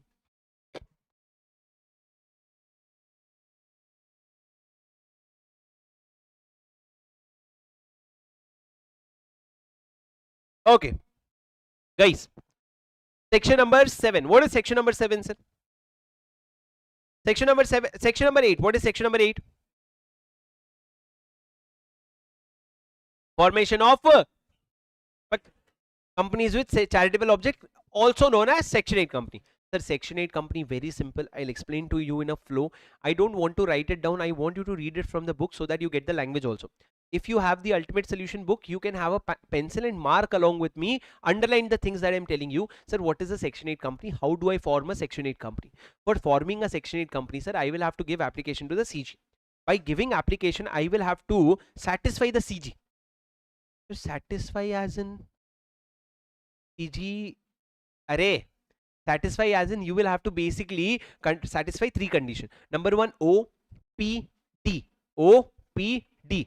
Outpatient OPD. What is OPD, sir? Object.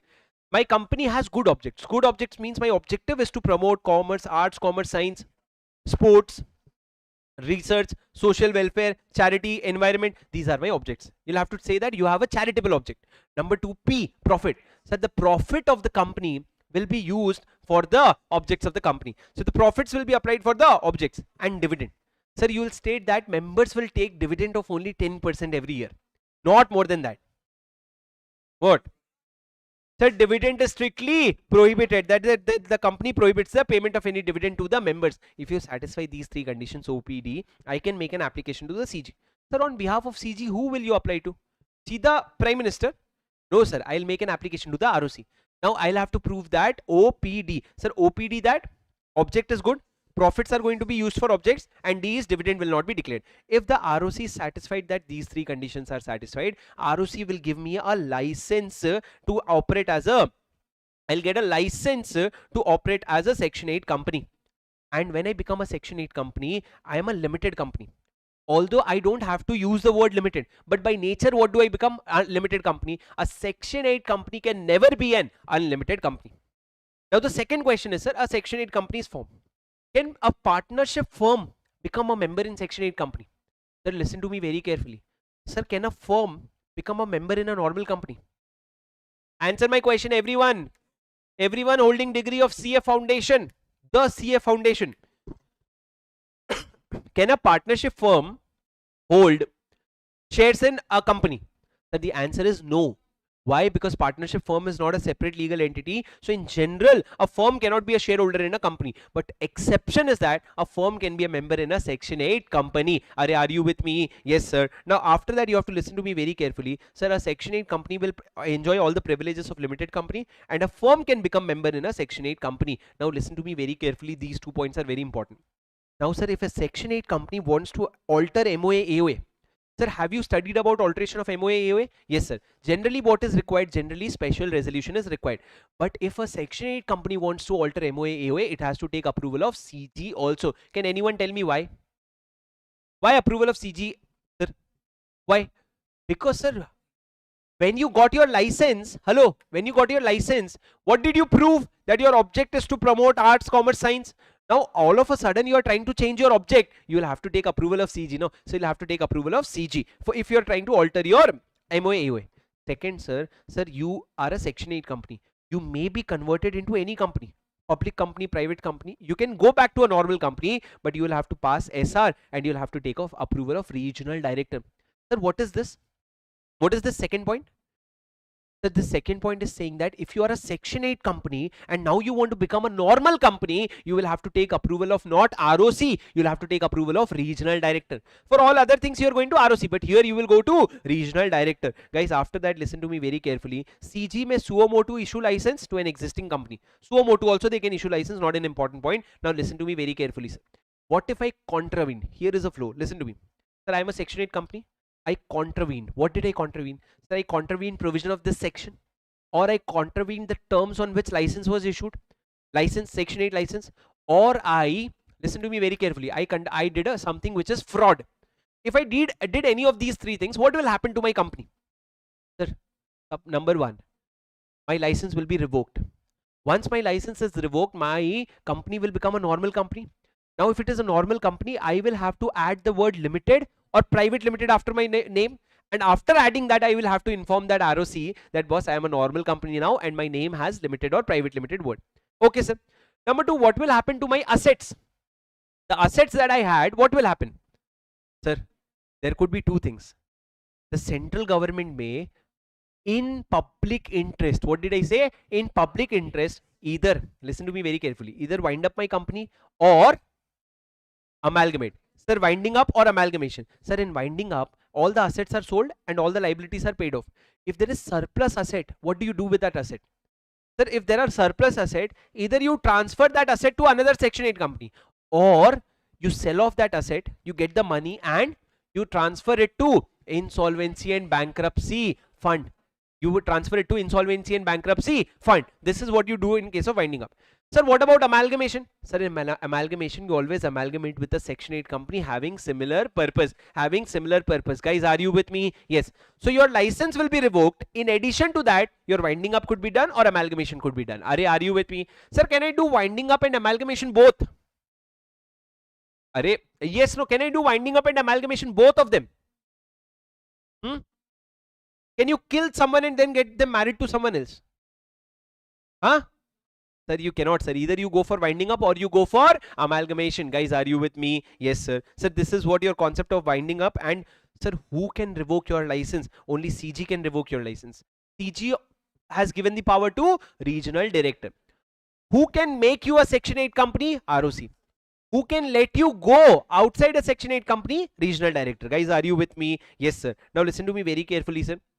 If at all you have defaulted in Section 8 company, then in that case you will have to pay a fine of 10 lakh rupees to maximum 1 crore. And if you are a director or officer in default, you'll have to pay 25,000 to 25 lakh rupees. Not relevant as of now, sir. Now listen to me very carefully, sir. Please listen to me very carefully. This is a new concept. Not a lot of you know about this. Sir, how can I become a Section 8 company? Sir, there are two ways. Either I'm an existing company and I get myself converted into a Section 8 company. By doing what? By obtaining license. Or second option is I incorporate a fresh Section 8 company. How do I incorporate, sir? I'll have to go to ROC. I'll have to submit certain documents. Sir, the documents are basically, I'll have to give my MOA AOA. Sir, you remember the 7 documents that we submitted? Here you don't have to submit 7 documents, just 3. Number 1, MOA AOA. Number 2, your estimated income and expense for the upcoming 3 years. Estimated income. And number 3, sir, a declaration by the advocate, CS cost accountant in practice, and by each person making application that 2 things. Number 1, our MOA AOA is in conformity with Section 8. That is, we are complying with law. And number 2, all the requirements of Section 8 is complied with. So basically this declaration is that everything is complied with. Who is giving this declaration? Person engaged in the formation of the company and person making application, that is subscribers. Guys, are you with me? Sir, this is similar to section number 7. So listen to me, guys. If all of us want to do charity and we want to incorporate a Section 8 company, what will we do? We'll go to the ROC, we'll give MOA AOA, estimated income and expense of future 3 years, and a declaration that everything is in compliance with Section 8. You don't have to worry. Once we give these 3 documents, my fresh Section 8 company can be incorporated. So there are 2 ways of becoming a Section 8 company. Either you incorporate a fresh Section 8 company or you get the existing company converted into a Section 8 company. Guys, are you with me? Yes, sir. This is your section number 8. Still pending. One last concept. What is that, sir? Can anyone tell me what is that last concept? Huh? Sir, conversion outside a Section 8 company. Sir, what if I want to convert my company from a Section 8 company to a normal company? Is it easy? No, sir, it is not at all easy. You will have to remember a 8 steps process along with me. Sir, this is a potential question in your exam. This is not yet asked in your exam, but if at all when ICI decides to make law paper tough, this question is going to be asked. Sir, there is a Section 8 company. Now it wants to become a normal company. What is the procedure? What is the procedure? Sir, number 1, listen to me very carefully. Sir, it will have to pass a special resolution at the general meeting. Just focus on the keywords. First thing is SR. Number 2, sir, your financial statement and annual return should be filed up to last year. Number 3, sir, then what you will have to do is you will have to serve a notice to Income Tax Authority, Charity Commissioner, Chief Secretary of State, and CGSG. So for 4 people, Income Tax Authority, Charity Commissioner, Chief Secretary of State, and CGSG department. So do I have to remember all these 4 names? No. First of all, try to remember that you will give notice to 4 people. We'll forget the names. We'll remember that later. Step 1 was pass SR. That is, ask your shareholders. Step 2 is financial statement and annual return. That is, look into yourself whether all the documents are fine. Number 3, send a notice to 4 people. This is your homework, sir. These 3 steps are your homework. After that, what you will do, sir? After that, you will make an application to the regional director, saying that regional director, listen to me, SR has been passed. Number 2, I have also submitted financial statement and annual return. Number 3, notice also I have sent to 4 people. You'll inform to whom? RD, and you will make an application. Okay. Now RD, remember, once you apply to RD, you will give a copy to the ROC also. You'll give a copy to the ROC also. Now, after you give a copy to ROC, sir, within a week of such application, you'll have to publish a notice in 2 newspapers, English and vernacular. Tell me how many newspaper? 2 newspaper, English and vernacular, saying that everyone listen to me very carefully. You'll have to say in the notice that, guys, we are a Section 8 company. Now we are going to become a normal company. This is a public notice. So basically we informed 3 people. First we informed shareholder, then we informed 4 people by sending notice. Now we are informing the public at large. And after that, sir, if RD is satisfied, you'll have to satisfy now RD also. If RD is satisfied, then your conversion will be approved. Or else if RD is not satisfied, your conversion will be rejected. Guys, are you with me? Yes, sir. But before rejection, you will get an opportunity of being heard. RD will come and give you feedback also. Why RD is not satisfied? So either they will approve or they will reject. And last, sir, listen to me very carefully. What if RD approved? What did RD approve? That yes, boss, now you can become a normal company. Now you will have to call for a general meeting again. Take an SR again. Why? Because now you have to alter the MOA AOA. Your MOA AOA earlier was as per Section 8. Now it will be as per normal section 4 and section 5. And then you will again submit that MOA AOA to ROC, and ROC will give you a fresh certificate of incorporation. Guys, are you with me? Listen to me very carefully. Close your eyes once. Sit down straight. Sit down straight. Whatever I'm telling, listen to me very carefully. Close your eyes once. So step 1, you'll go to the shareholder. Imagine this. You're going to the shareholder, you take their SR. Number 2, you look at yourself, you see that whether financial statement and annual return are filed up to last year. Number 3, you give notice to 4 people. Which 4 people, sir? Usually CGSG department. So CGSG department, income tax authority, charity commissioner, these people. Why do you give them notice, sir? You give them notice saying that, guys, if you have any complaint, please go and inform to the regional director. That is, you can give your representation. If you want to give your representation, please give that representation within 60 days. If you do not give any representation, we will presume that there is no representation. So step 1, shareholder. Step 2, financial statement and annual return. Step 3, you gave notice to 4 people. After that, you will apply to RD. And you will say RD that, boss, I have taken approval of shareholder and I have informed those 4 people also. Then the RD will send a copy to ROC. Now, RD will tell you that, boss, within a week, please give a public notice also. So you will give public notice in 2 newspapers, English and vernacular. And after doing all these things, if RD is satisfied, it will accept. If RD is not satisfied, it will reject, but they'll give you an opportunity of being heard. If RD approves your application, then you'll have to call for general meeting again, pass SR, and then change your MOA AOA. And then submit that fresh MOA AOA to the RD, and only then to the ROC, and ROC will give you fresh COI. Only then you will be converted into a normal company. Please open your eyes, guys. Please open your eyes, everyone. Did you understand? Guys, did you understand? Yes, sir. Sir, now section 8 company gets a lot of exception. Sir, like one big exception, you know. What is the general time limit for sending notice of a general meeting? Notice of a general meeting, generally you send within 21 clear days. But for section 8 company, it is just 14 clear days. So section 8 company enjoys certain exemption. Guys, are you with me? Yes, sir. Section number 8 is done. What is the next section? Section number 9. Sir, section number 9 and section number 10 you have to read together. Listen to me very carefully. Sir, are there any questions on this section? Very recently, sir. Let me tell you, ICAI these days is asking sections which is not frequently asked. It is asking sections which is not frequently asked. Section number 9, what does it say? Effect of registration. Section number 10, effect of memorandum or article. Very easy, sir. Sir, what is the effect of registration? Sir, when is a company said to be registered? When I give all the documents and ROC gives me certificate of incorporation and registers my name in the register of company, I am called registered. What is the effect of registration? That the effect is that now I am a body corporate. Body corporate means I can hold property in my name. I can sue someone or I can be sued. I am capable of entering into contract. So this is the effect of registration. So what is the effect? I become a body corporate, and then you write down all the features of body corporate. Number 10, what is the effect of memorandum and article? Sir, my MOA and AOA also got registered. What is the effect of that? Listen to me very carefully. That the effect of registration of MOA and article is that members are bound to the company and company is bound to the members. Sir, what is your liability? What is your binding? Your binding is that whatever money you have promised that you'll have to pay me. Oh, hello. It is not a choice. What do I mean by it is not a choice? For example, Shripal told me that, sir, I want to buy shares of, I am a company. Shripal told me that, sir, I want to buy your shares. I said, okay, done. How many shares? He said 1000 shares. I said, okay, Shripal, one share is 10 rupees. Now you give me 3 rupees. Later on, I'll ask for 7 rupees. Okay, sir, yes or no? Yes, sir. He gave me 3 rupees. Later on, when I came for 7 rupees, Shripal said, no, sir, I don't have money. You take that 3 rupees, I don't want to invest. Can I force Shripal to pay that 7 rupees? The answer is yes. Sir, I can force Shripal to pay that 7 rupees because Companies Act says that 7 rupees will be treated as a debt due to the company.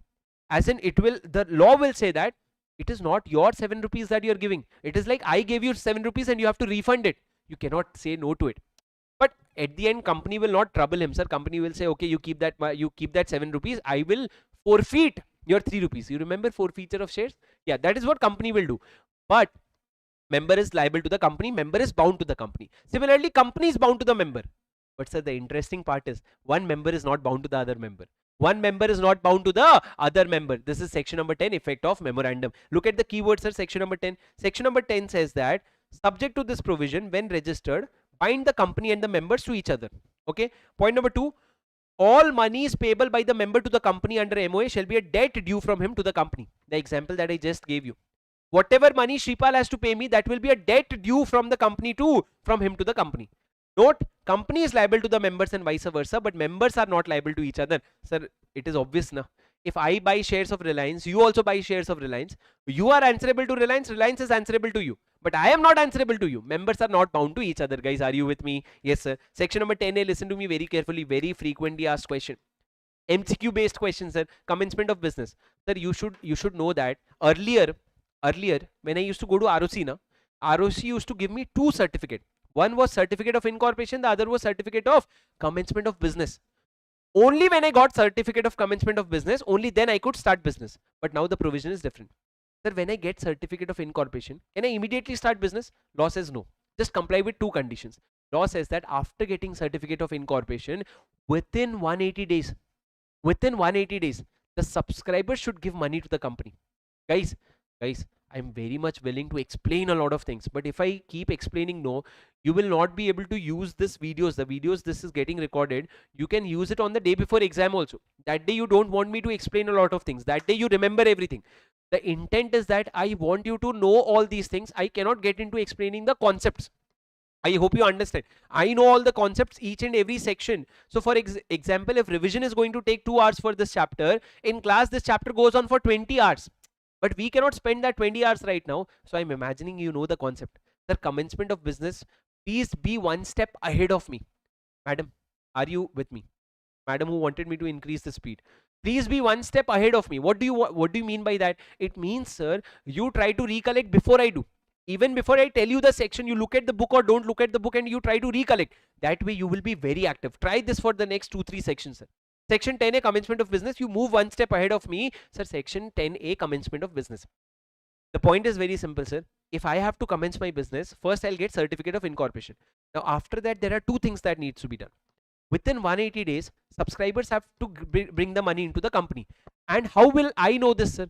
Sir, the director will give a declaration that the subscribers have paid the amount that they had promised. And number two, tell me, one step ahead, please tell me. Sir, within 30 days, my registered office has been verified. Only after I comply with these two conditions, I will be able to start my business. And before that, neither can I commence my business, nor can I take any borrowings. Neither can I commence any business. I cannot even start my business. I cannot even take loan or borrowing from the company. What are the two conditions, sir? Within 180 days, declaration by the director that subscriber has fully paid the amount. And within 30 days, RO has to be verified. Now, sir, director's declaration is not enough. Along with director's declaration, you will have to add a certificate by the CACS or cost accountant. That same thing has to be declared by the CACS. It has to be verified by a CACS cost accountant. Guys, are you with me? Yes, sir. That the declaration of director, listen to me very carefully. This is section 10A.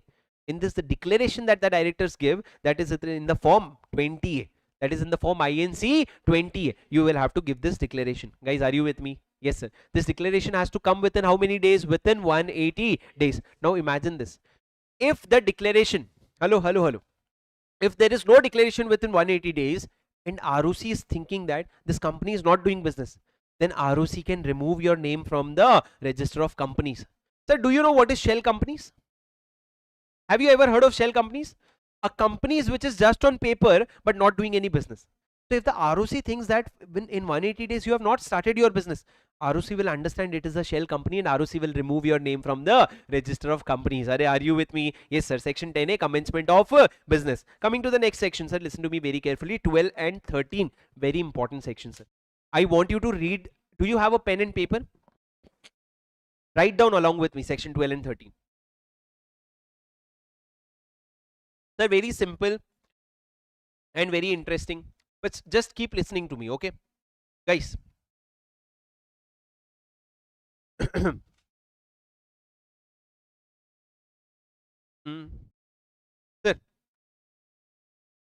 Sir, can you tell me what is section number 13? Alteration of MOA. Guys, listen to me very carefully, please, okay? Sir, alteration of MOA, very simple. If there is a memorandum, this is my memorandum of association. This is my memorandum of association. If I want to make any alteration to this, how will I make any alteration, sir? If I have to alter my memorandum of association, law says that pass special resolution and comply with section number 13. So you have to comply with this section. Okay, sir. But the first and foremost step is pass a special resolution. Now let's go clause by clause, sir. What is that first clause? Name clause. Sir, can I change the name of a company? 100%, sir, you can. What is the thing that I'll have to do is, sir? Sir, the first thing is I'll have to pass a special resolution. But sir, there you said ordinary resolution, sir. You just now we were studying, you said ordinary resolution, sir. That was a specific case. If Shripal had given me wrong information and reserved a name, in that case, if that it was a false information, I will give an order to Shripal that boss, you change your name, change it immediately within 3 months by passing what? OR.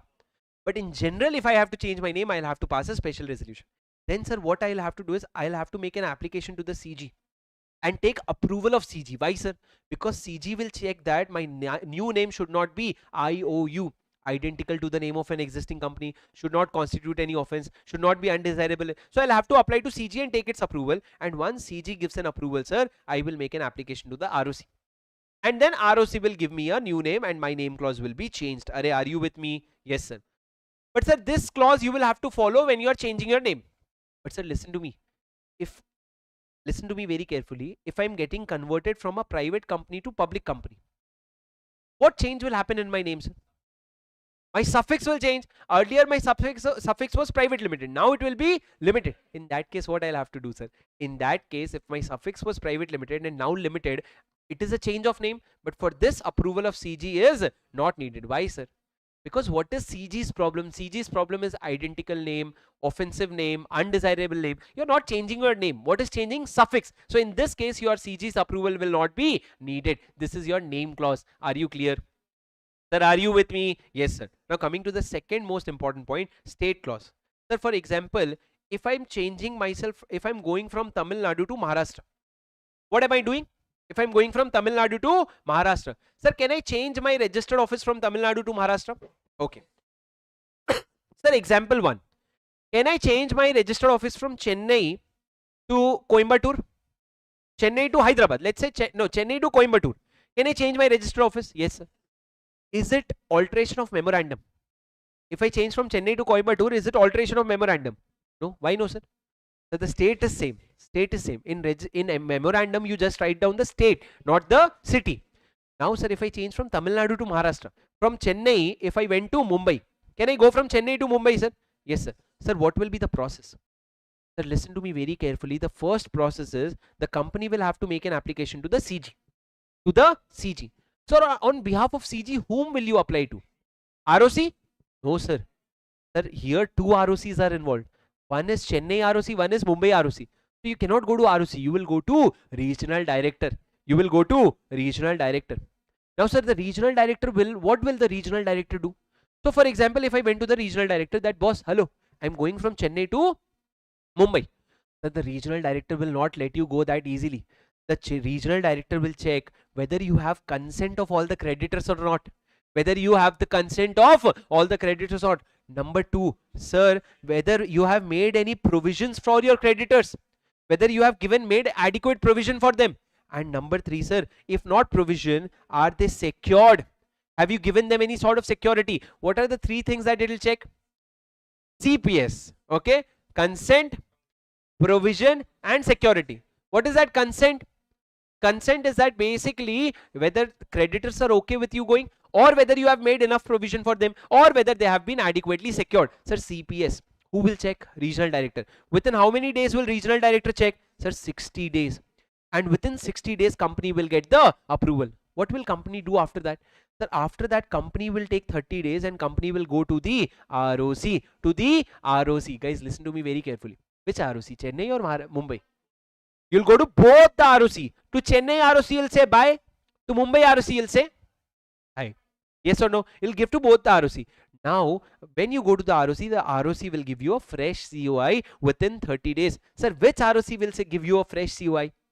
Mumbai, because Chennai cannot give you a fresh COI. So, who will give you? Mumbai ROC will give you a fresh COI. But sir, listen to me. Before going to the regional director, before that you will have to give a public notice first. You'll have to give a public notice first, so that if anyone has problem in Chennai, they can go and complain it to the regional director.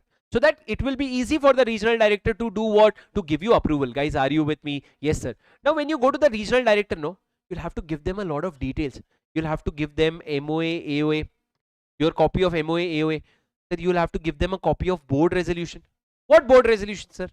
That the board resolution where decision was made to move from Chennai to Mumbai. You'll have to give these details. You'll have to give a copy of shareholder resolution also, sir. The shareholder resolution needed or what?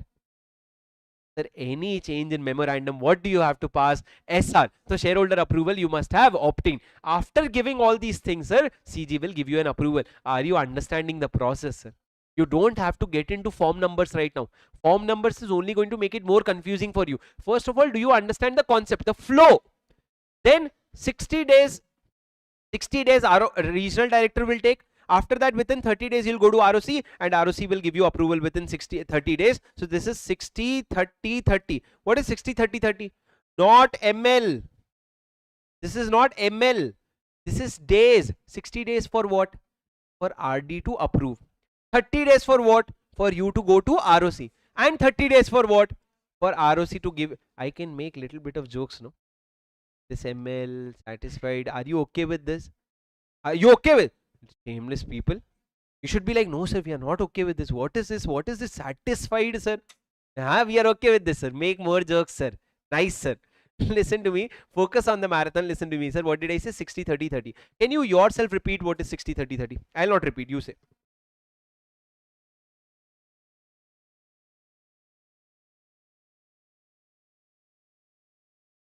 ROC to give certificate of incorporation. Wonderful, sir. The point 3 is object clause. What is object clause, sir?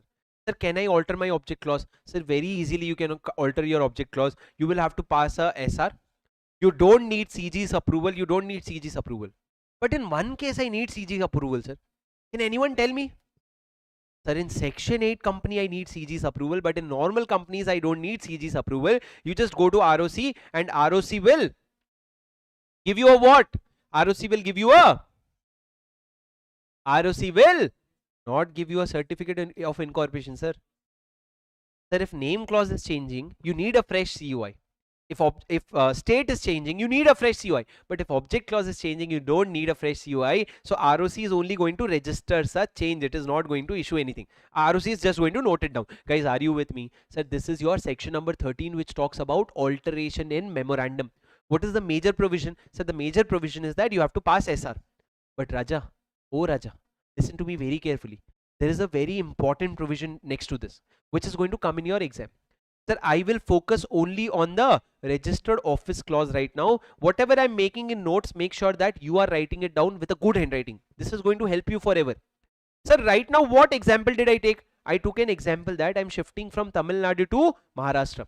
Which section is applicable? Section number 13. Why, sir? Because when you are changing state, it is alteration of memorandum. So section 13 will apply. But imagine this, sir. I shifted within Tamil Nadu only. I shifted within Tamil Nadu. I didn't go outside. I'm in the same state only. Sir, will section 13 apply? Will section 13 apply? No, sir. But section 12 will be applicable. In this, sir, there will be two questions. Guys, please listen to me very carefully. Now, there are two questions. Sir, the first question is, are you within the local limits of CTV or you are outside the local limits of CTV? What is CTV? City, town, village. So for example, sir, my office is in Chennai. My office right now is in Chennai. Which floor, sir? This building. In this building, it is in the second floor. Are you here, sir? Are you here with me? Online students, please try to imagine. Sir, in a building, we are sitting in the second floor. Now my question is, if my this is my registered office. Now if my registered office is getting shifted from second floor to first floor, is it a big change, sir? No.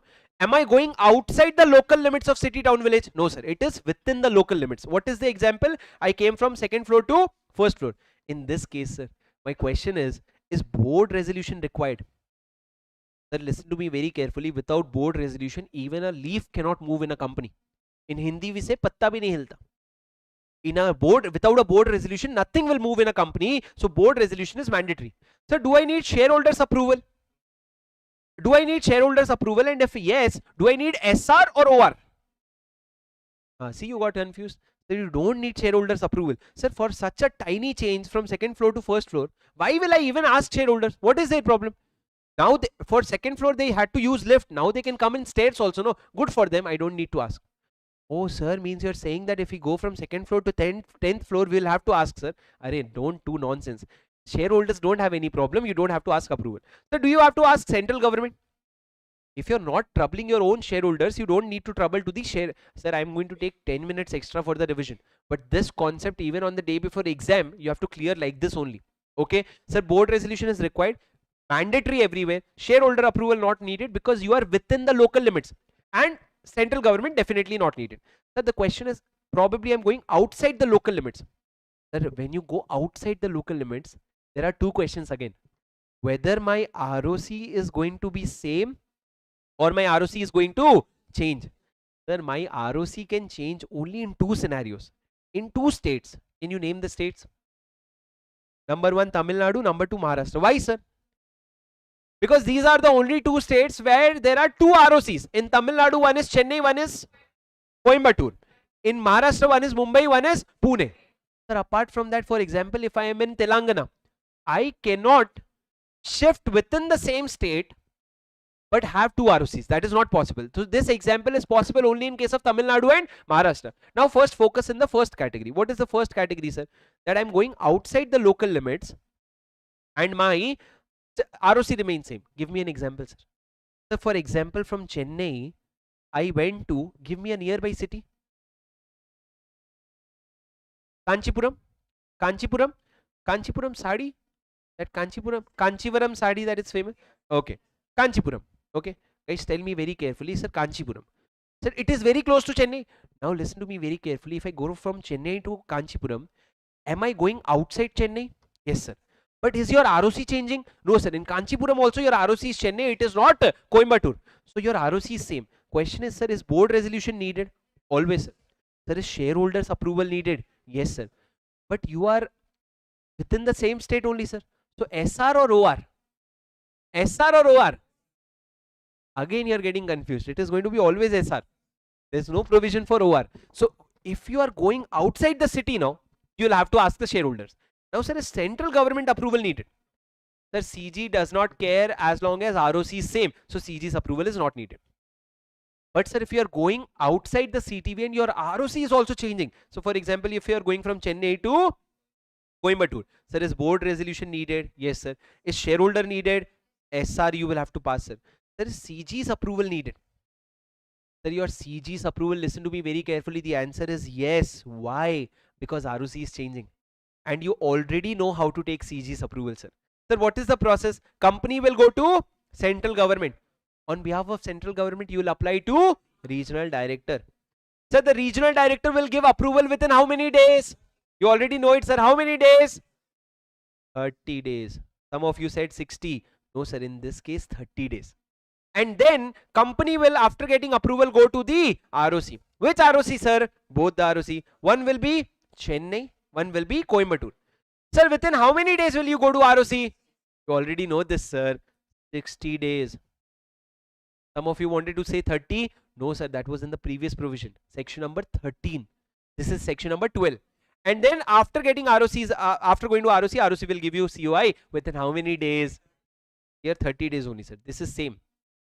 After making two mistakes, this is same. So here the provision is 30, 60, 30.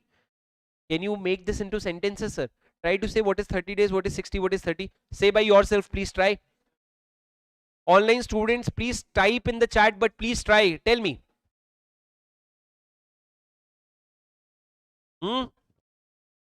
What? Sir, try yourself. What is 30 days, what is 60 days, what is 30 days? Within 30 days, you will have to apply to the central government. You will have to apply to RD. RD will give approval within 30 days. Then you will inform to the ROC within 60 days. And then ROC will give you COI within 30 days. Guys, are you with me? Are you with me? Sir, did you understand? Sir, this is your section 12 and 13 summarized. I don't think that if you have not taken my regular or fast track, I don't think you have ever summarized section 12 or 13 ever. Sir, how many of you studied section 12, 13 like this for the first time? Like this, how many of you studied for the first time? Sir, we have seen your revision, sir. We know, sir. Do you know this is the way you have to understand this? Because in exam, you will be able to clarify that is it within state or outside state. If it is within state, whether it is within the local limits or outside the local limits. Understand this two lines. The next two lines that I'm going to say, that is very important. Okay, guys, hello. Two lines. Number one. Whenever you are, hello sir, sir please. Whenever you are going outside the local limits of CTV, ask your shareholders. Ask for a special resolution. What did I say? Whenever you are going outside the CTV, ask your shareholder, mandatory. Number two, whenever your ROC is changing, ask your central government. Whenever your ROC is changing, ask your CG. These are the only 2 points that you need to remember. Board resolution is needed in all the cases, but for shareholder only needed when you are going outside the CTV, and for CG only needed when your ROC is changing, whether you are going within the state or outside the state. Guys, is it clear? Guys, is it clear? See guys, it is taking me a lot of effort to explain this to you in the shortest time possible. My only question is it helpful for you? If it is not helpful for you, then I am just wasting my time and energy. The question is, are you enjoying? Are you learning? Sir, if you, the moment at times in between you might feel sleepy, it is very normal to feel sleepy because it is, our mind doesn't work that way. The thing that I want you to do is put efforts. What efforts, sir? I see one student is constantly writing. I'm not even making them write, but she is writing. Why? Because number one, she is habituated, and number two, you cannot fall asleep when you're writing. If you have reached to a stage where you can fall asleep even when writing, then to you're next to God. फिर तो gone case. But I am pretty sure that you have not reached that state. Am I? When you reach final, no, you'll reach that state. When you will be writing and you'll be sleeping. Huh? What did I? Oh, I wrote everything. Oh, I was sleeping. That stage you will arrive, but at final. If you have achieved it already, then you are going too fast. Listen to me very carefully, sir. That was your section 12 and 13. We have done all the section till section 13. Now coming back to section number 14. What is section number 14, sir? Come back. All the points covered. Hello, sir. Section 13 was alteration of memorandum. What was section 12? Section 12 was registered office. Listen to me. Section 12 is registered office. 13 is alteration of memorandum. 14 is alteration of article. Sir, for articles of association, you don't have to worry. For alteration of articles, you will have to pass a special resolution. Number one, you will have to pass a special resolution. Sir, when does your article get altered? In any case, sir. You can make any changes, but you will have to pass a special resolution. Sir, sometimes you convert your public company to private company and private company to public company. Can any of you tell me where is private company defined? In which section? To clause 68. Private company means a company in which by articles three things.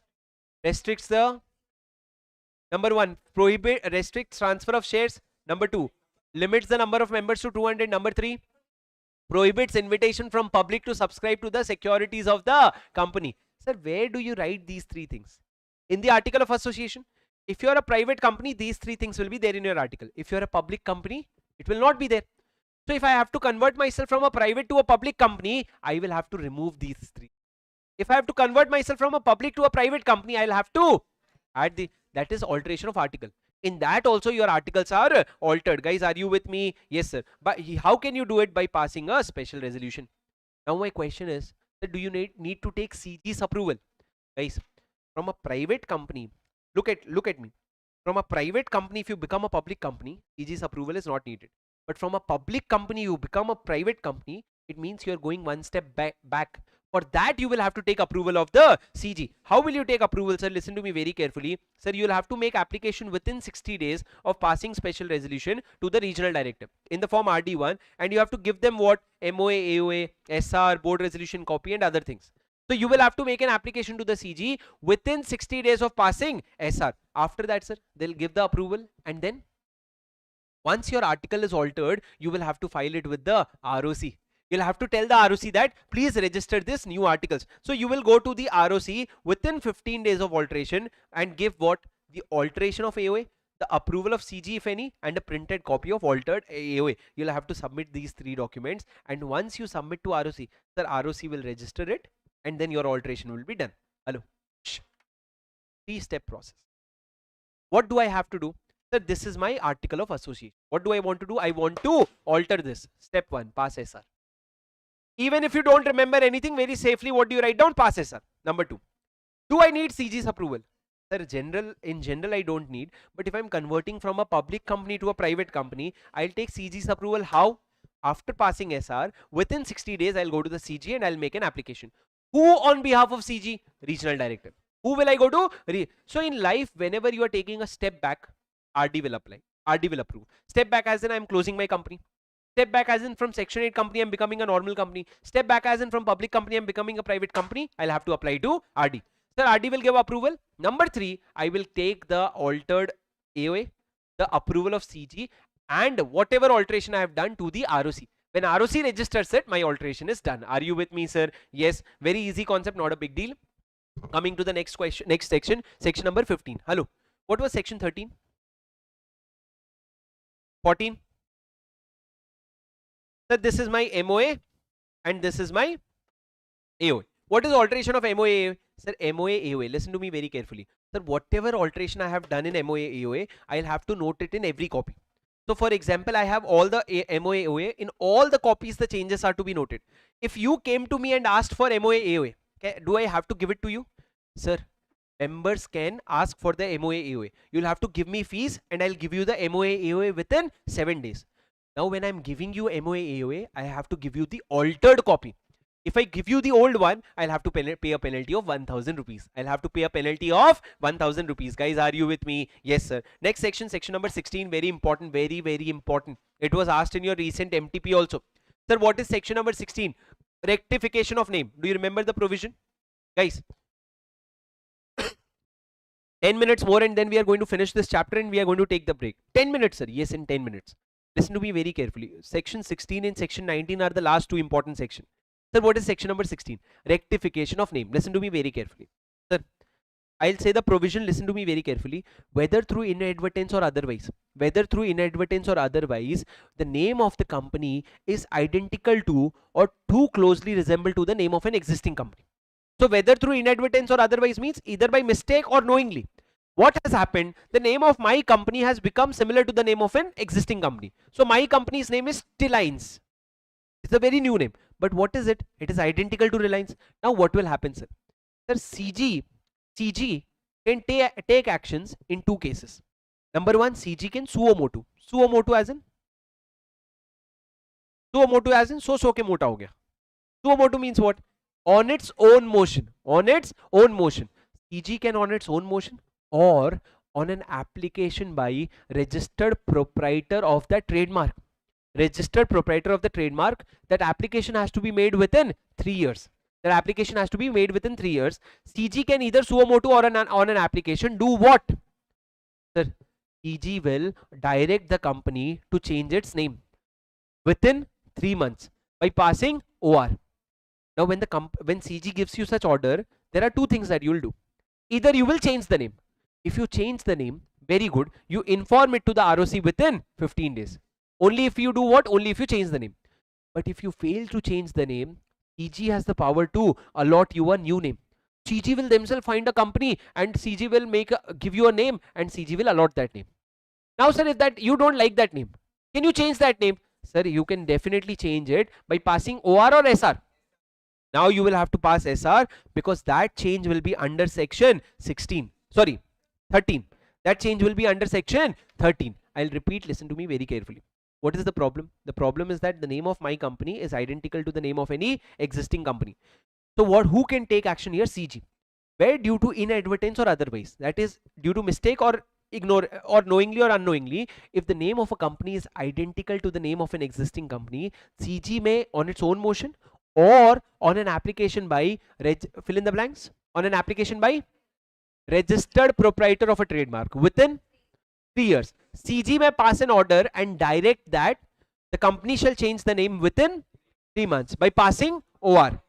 In such case, the company will change the name and intimate it to the AOA, to the ROC within 15 days. But if the company fails to do so, CG will allot a new name. Can I change that new name, sir?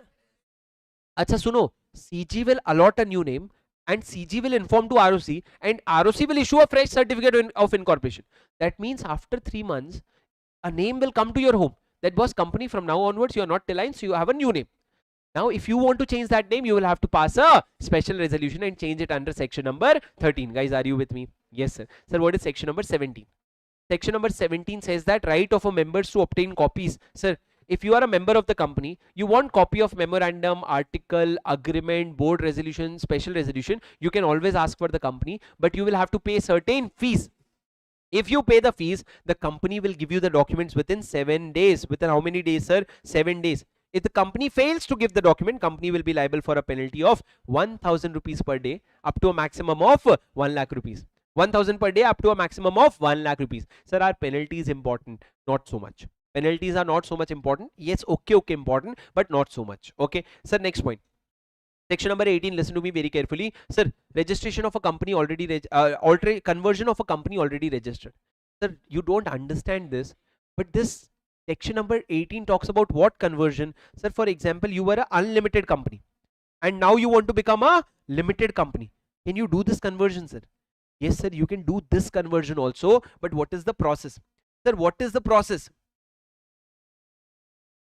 Sir, what is the process of conversion? Section number 18. That the process. Guys, which book are you following for your revision? Like, do you have any class handmade notes?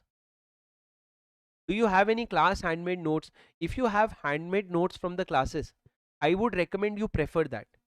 But if you don't have any handmade notes in the classes, if you did not get a chance, or probably from wherever you studied you did not make that notes, please don't sit on any ICI module. ICI module you will not be able to revise on the day before exam. In 1.5 day it is impossible to revise from ICI module. Either you ask for your friend's notes and you revise from that if the handwriting is okay for you, or you revise it from the ultimate solution, or the third option is you make notes now. If your attempt, if you are 5 months or 4 or 5 months away from your attempt, you have to spend at least 50 to 60 hours to make the notes now. And from that notes you have to study, because you know for a fact that whatever revision you do from your notes, the speed is always 2x. But for a new book, if at all you are still 1.5 month or 2 months away from an exam, you can still manage a new book. But on the day before exam, you will not be able to manage. But now you have to understand that you have to make sure that any book that you have in your hand is okay for the last 1.5 day. Because anything that you don't revise in that last 1.5 day, you'll not be able to write it in the exam. The language will be nowhere near to the language of law, and for a 5 marks question, you'll get maximum 1 marks. You'll not even remember 15 days, 30 days, 40 days, nothing you will remember. This is for sure. Why, sir? Why so negative? Because we have written the exam, sir. We know it is all coming from experience, not from a teacher's experience, from a student's experience. That it is very difficult to get to remember things in exam, only if you revise on the day before exam. There is something called as photographic memory. Very important thing for your exam. What is photographic memory? For those who are reading from your handwritten notes, or from those who are reading from the ultimate solution book from day one, you must be recollecting, oh, section 16 left side down it had written, it was there in a chart form. This kind of memory will come to you. That is going to help you significantly in the exam to write the complete provision. But if you don't have any fixed book, you're reading randomly, then you will not be able to recollect, sir. You'll not be able to write down all the points. Stick to one book. The book that you have already, you don't have to change now, unless you are sure that your book does not cover everything, or your book is not okay for 1.5 day. But if both the conditions are covered, that your books cover everything, you're okay with that, and it is okay for 1.5 day, stick to it. Build more photographic memory. Look at your book when you're reading, so that your memory will help you, your eyes will help you in the exam. Guys, are you with me? Yes, sir. Section 17 is done. 18. Sir, what is 18? If I want to convert from a limited to an unlimited to a limited company, I can convert it as per the provision of this chapter. And then after conversion, I'll apply for a fresh COI. So this is not so important. But the last thing that is important, which I'll explain you by concept. Sir, imagine this is my company, and sometime during the year, let's say 15 September 2026, I converted myself into an unlimited company. Sorry, my company was an unlimited company. Now I converted myself into a limited liability company. Sir, if you do this conversion, no problem. But remember one thing, that before 15 September, whatever debts you have incurred, whatever liabilities you have incurred, whatever obligations you have incurred, that will all remain unlimited.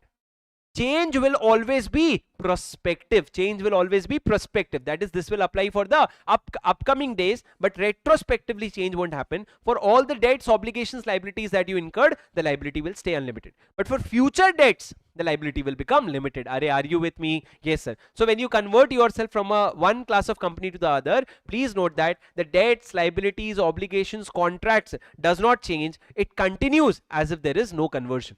As if there is no conversion. I am trying to use more language of law. The more you listen to it, the more you remember. Okay, guys. Chalo, let's move forward. Sir, section 19 very easy, sir. Section 19 very easy. Look at me. Look at me. If you want to write along with me, please write along with me. This is going to help you revise easier. What is section number 19? Listen to me very carefully. Sir, section number 19 says one point, that a subsidiary cannot hold shares in holding company, and a holding company cannot allot shares to its subsidiary company. What did it say? Holding company cannot allot shares to subsidiary company, and subsidiary cannot hold shares in holding company.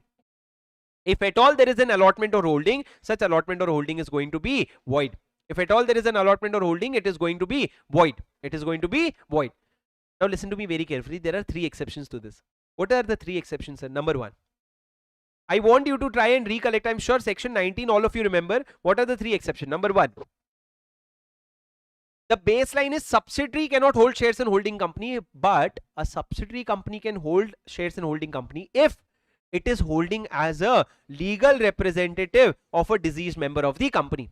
Number 2, if it is holding in the capacity of a trustee. And number 3, where the subsidiary company became a shareholder even before it became a subsidiary. In that case, it can continue to hold the shares. So 3 exceptions. Number 1, where you're holding it as a legal representative of the deceased member.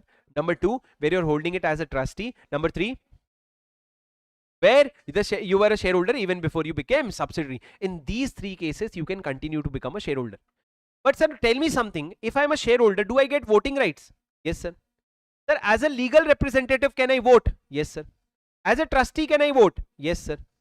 But in the 3rd case, can I vote? What is the 3rd case? You were a shareholder even before you became subsidiary. Now, after becoming subsidiary, although you can continue to hold that shares, but you will not have any voting rights. This was asked in exam. You will not have any voting rights. Are you with me? Yes, sir. Now, talking about bonus shares, sir. Will we get bonus shares? Yes, sir. All of them will get bonus shares. That is not a problem. But about voting rights, sir, if you were a shareholder before you became subsidiary, now you are a subsidiary, now you will not get the voting rights. So you cannot vote at the general meeting of the company. You know this question came in exam, sir. In section number 19, there are so many questions for section number 19. There are 5 questions in my question bank. And these 5 questions are after merging multiple questions. So at least 10 times it is asked in your exams or MTP, RTP. So very important concept, sir. Did you understand? Did you understand, sir? Yes. Coming to section number 20, very easy, sir. What is section number 20? Hello. I am company, you are shareholders. Sir, a company can send notice to the shareholder also. A shareholder can send notice to the company also. Sir, how will you send me any notice? If you have to send me any notice, you can do registered post, speed post, courier, or you can just leave at my registered office, or you can send it via electronic mode. Can you repeat this 5 points, sir? Number 1, registered post, speed post, courier, leaving it at the registered office, or email. But if the company has to send you something, for example, notice of the general meeting, I can do these 5 things and plus one more thing. One more thing is normal post. Sir, what is the difference between normal post and registered post? Sir, normal post is relatively cheap. Registered post is relatively costly. What is the difference, sir? In normal post, whether you received it or not, there is no proof of delivery. But in registered post, there is always proof of delivery. Are you with me? Yes, sir. Now, I can send you notice. You can also send me notices. There is one question, sir. Do you know notice for a general meeting? It has to be served how many days before the general meeting? 21 clear days. Now, sir, for example, there is a deeming provision. What is the deeming provision? If a company is sending, listen to me very carefully. If a company is sending notice of a general meeting via post, it is deemed to be served within 48 hours of giving it in the post. Whenever I give it to the post, it will be deemed to be served within 48 hours. Are you with me? Yes, sir. Now listen to me very carefully. There is a special company about provision about Nidhi company. What is that special provision about Nidhi company? Sir, there is a beautiful question on this concept, sir. Hello. Sir, should a company send notice to all its shareholder? Should a company send notice to all its shareholder? 100% sir. But in case of Nidhi company, you can take a minute to mute it, remove, otherwise again it will ring. Okay, good. So listen to me very carefully, please. Sir, you are my shareholders. Each and every one of you has the right to receive a notice. But sir, sending notice is 50 rupees. You have invested 30 rupees in my company. What nonsense? You're for 30 rupees, I'm sending 50 rupees notice. So for Nidhi company, we gave an exception. In Nidhi company, we said that, hello, Nidhi company, please divide your shareholders into two parts. One small shareholder, one big shareholder. If this is a small shareholder, for you, I'll not send notices to you. For big shareholders, I'll send notice, but for you, I'll not send notice. But then, sir, how will we know? For you, I'll do two things. Number one, I'll put an ad in the newspaper, both English newspaper also, vernacular newspaper also. Second, I will publish it in the notice board. Every Nidhi company has a notice board. In that, I will publish. From that, you get to know. If you get to know, very good. If you don't get to know, don't come. You'll come to the, you have invested 30 rupees. You'll come to the general meeting. You'll eat 5 samosas. That is 100 rupees. Who will give you so much of dividend, bro? If you don't want to come, don't come. But for you, we will put an ad in the newspaper and in the notice board. But how do we divide the small and big shareholders, sir? Basically, if either you have 1000 rupees of face value of shares or you have 1% of total paid up share capital, either 1000 face value or 1% of paid up share capital, you're a big shareholder. But you don't even have 1000 rupees face value, you're not even 1% of shareholder, you become a small shareholder, you will not get the notice. Sir, is this concept clear for you? Is this concept clear for you? Yes, sir. Sir, one special provision. For example, sir, anyone here who came from a nearby place, not from Chennai? All of you are from Chennai? Yes, madam. Where did you come from? Pondicherry. How far is it from here? You came for this marathon? I'll be very responsible. Don't worry. Where did you come from? From that ROC to this ROC? Coimbatore? Don't tell me, it is very pressurizing. Don't tell me. Listen to me very carefully. Guys, listen to me, please. Sir, she came from Pondicherry. So now, for example, in Pondicherry, there is no... so, for example, I am a company. I send all the notice via Blue Dart. How do I send my notice? Blue Dart. But for example, in Pondicherry, Blue Dart does not serve. So for her, every time I send notice, she is not getting the notice. Now what she is telling me is, sir, please don't send me the notice via Blue Dart. You send me the notice via DTDC. Via DTDC. And I'm like, yes, madam, your 10 staffs are sitting with me. So I'll ask one of your staff to send it. It is not true, sir. I don't have your staff. So now if she is asking me to send it via DTDC instead of Blue Dart, I can do it, but she will have to pay me a money. Sir, how much money? Sir, that we will all mutually decide in the annual general meeting. Whatever we have decided, she can pay me. But by paying extra, she can only ask me to change the mode of delivery. Instead of post, she can ask speed post. Instead of speed post, she can ask courier. But she cannot ask me to change the address. Address I'll send in her Pondicherry because that is her registered address. If she wants to receive it in Chennai, she'll have to officially update her registered address with me. Every single time you cannot ask me, sir, this time I am not in Pondicherry, I am in Coimbatore, so send it here. Arey, what, I'll keep doing this only or what? I will send it in the registered address. Guys, are you with me? Do you understand? Did you understand? Yes, sir. This is your complete section number 20. Coming to the last two sections, section number 21 and section number 22. Listen to me very carefully. Sir, what is section number 21? Very simple, sir. How do you authenticate documents? So if if company is issuing this document, how will I authenticate it? Sir, either it will be signed on behalf of company by the key managerial person or an officer or employee authorized by the board in this behalf. So my board might have authorized Shripal that Shripal, please sign this document. And if Shripal signs this document, it will be an authentic document. How will a document be authentic? Sir, if it is authorized by the key managerial person or officer or employee authorized by the board. Are you with me? Yes, sir. And the last section, section number 22. Sir, very important. There is one question about this section. And if you don't understand this section, you will not be able to attempt this question. Sir, this section 22 talks about two things. How many things? Two things. Point number one. Sir, point number one is about bills of exchange and promissory note. Can anyone of you tell me what is bills of exchange or promissory note? It is a negotiable instrument. So point number one is about negotiable instrument. It says that a negotiable instrument shall be deemed to be accepted by the company if it is drawn by any person acting under authority express or implied. Sir, for example, Shripal, I am the company. For the last 10 years, Shripal is signing all the negotiable instrument, all the promissory note on behalf of company. Who is signing? Shripal. Sir, have I given express authority to Shripal? No, sir. But is there an implied authority? Yes, sir. For last 10 years, Shripal is doing. So this year also Shripal will do. So it is an implied authority. Now, when Shripal issues a promissory note, will the company be liable? The answer is yes. Why? Because Shripal had implied authority. Express authority is also okay. Implied authority is also okay. In case of what? In case of negotiable instrument, the company is liable. So tomorrow if someone comes and asks me for the money, I will have to pay it. I cannot say that Shripal didn't have authority. I'll have to pay it. But second part is about partnership deeds.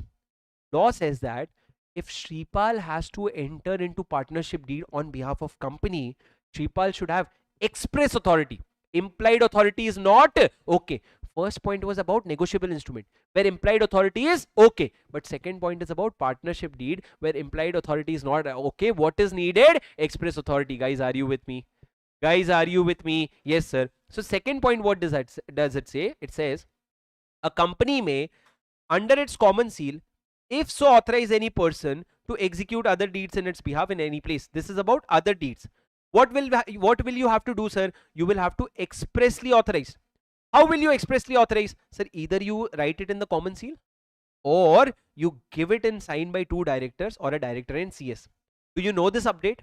Earlier there used to be common seal, but now common seal is not mandatory. Instead of common seal, you can get it approved by two directors and two directors or a director and a CS. But for executing deeds, what is needed? For executing deed, this thing is particularly needed. Only when a deed signed by an attorney who has express authority, then the company will be bound. Then the company will be bound. I'll give you an example and this chapter ends. Sir, Shripal, company's name is Shripal Yadav Limited. Company's name is Shripal Yadav Limited. Who is the owner of this company? Shripal.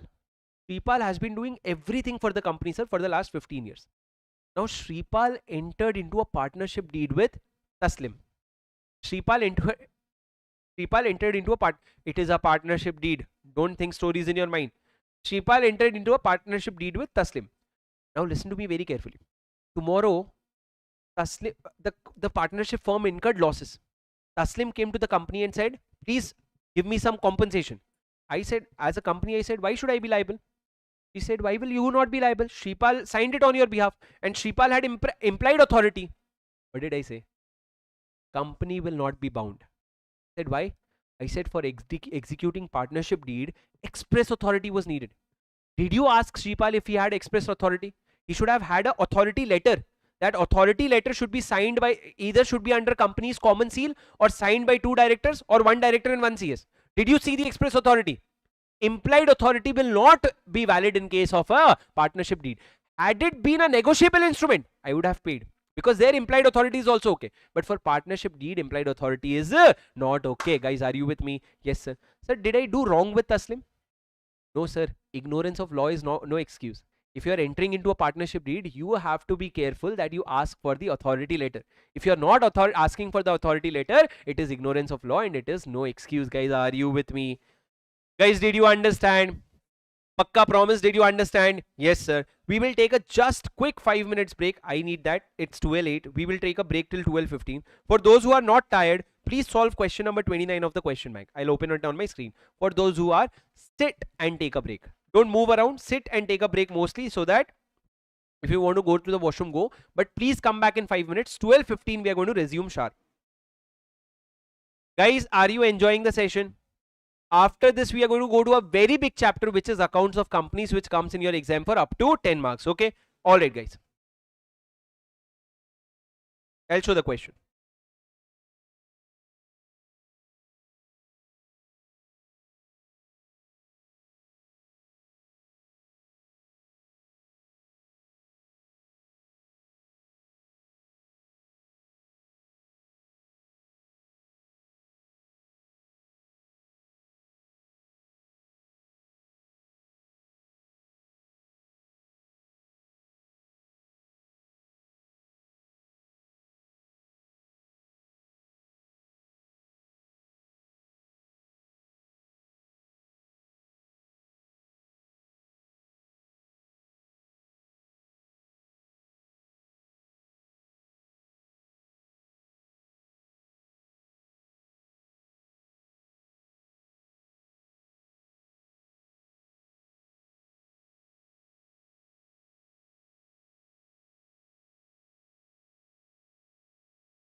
Check.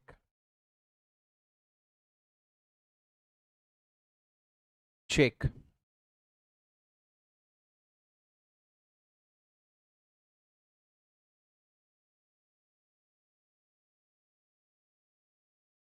Check, check, check, check, check. Guys, even if I try to wait for those people who are standing outside, I think it'll take another 10 minutes. So I would request for everyone who can wait for another 1.5 hours. Come back. Okay. All right.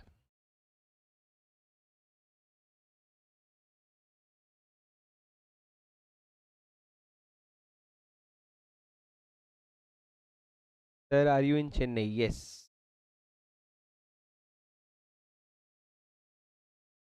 Perfect, guys. Online students, tell me in chat how's the pace for you, how's the speed for you.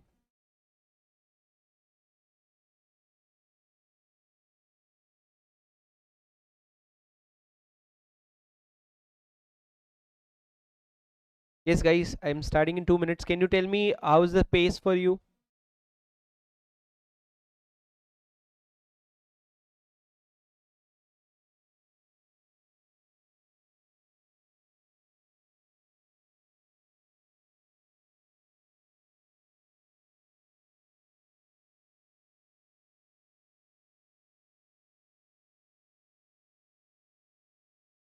I'm adding a poll. Vote on that poll. Everyone, please vote on that poll. Come on, guys, very quickly. Perfect. Enjoying the session? Okay.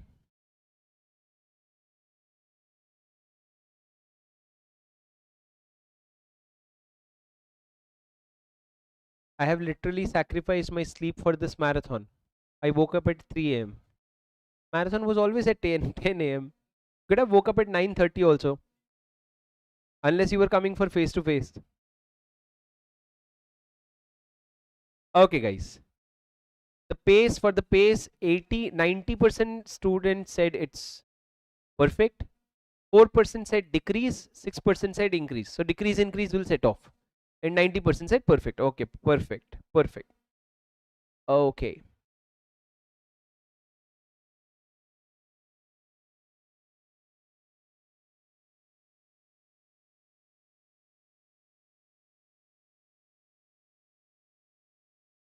Alright, guys, chalo, let's begin. Let's resume. Okay, guys, coming back, listen to me very, very carefully. This cup says, not your cup of tea. What nuisance. Okay, anyway. Guys, let's start chapter number. Which chapter are we going to start? हाँ जी दोस्तों, क्या हाल है I hope you are all doing really well wherein we are going to revise each and every chapter, so you can find that playlist chapter wise and watch whichever chapter you are not comfortable watching. Okay, whichever chapter you are not comfortable with, you watch that playlist and you'll be able to get your comfort. Okay guys, are we ready to start this revision? Are we quickly ready to start this revision? Can you hear me?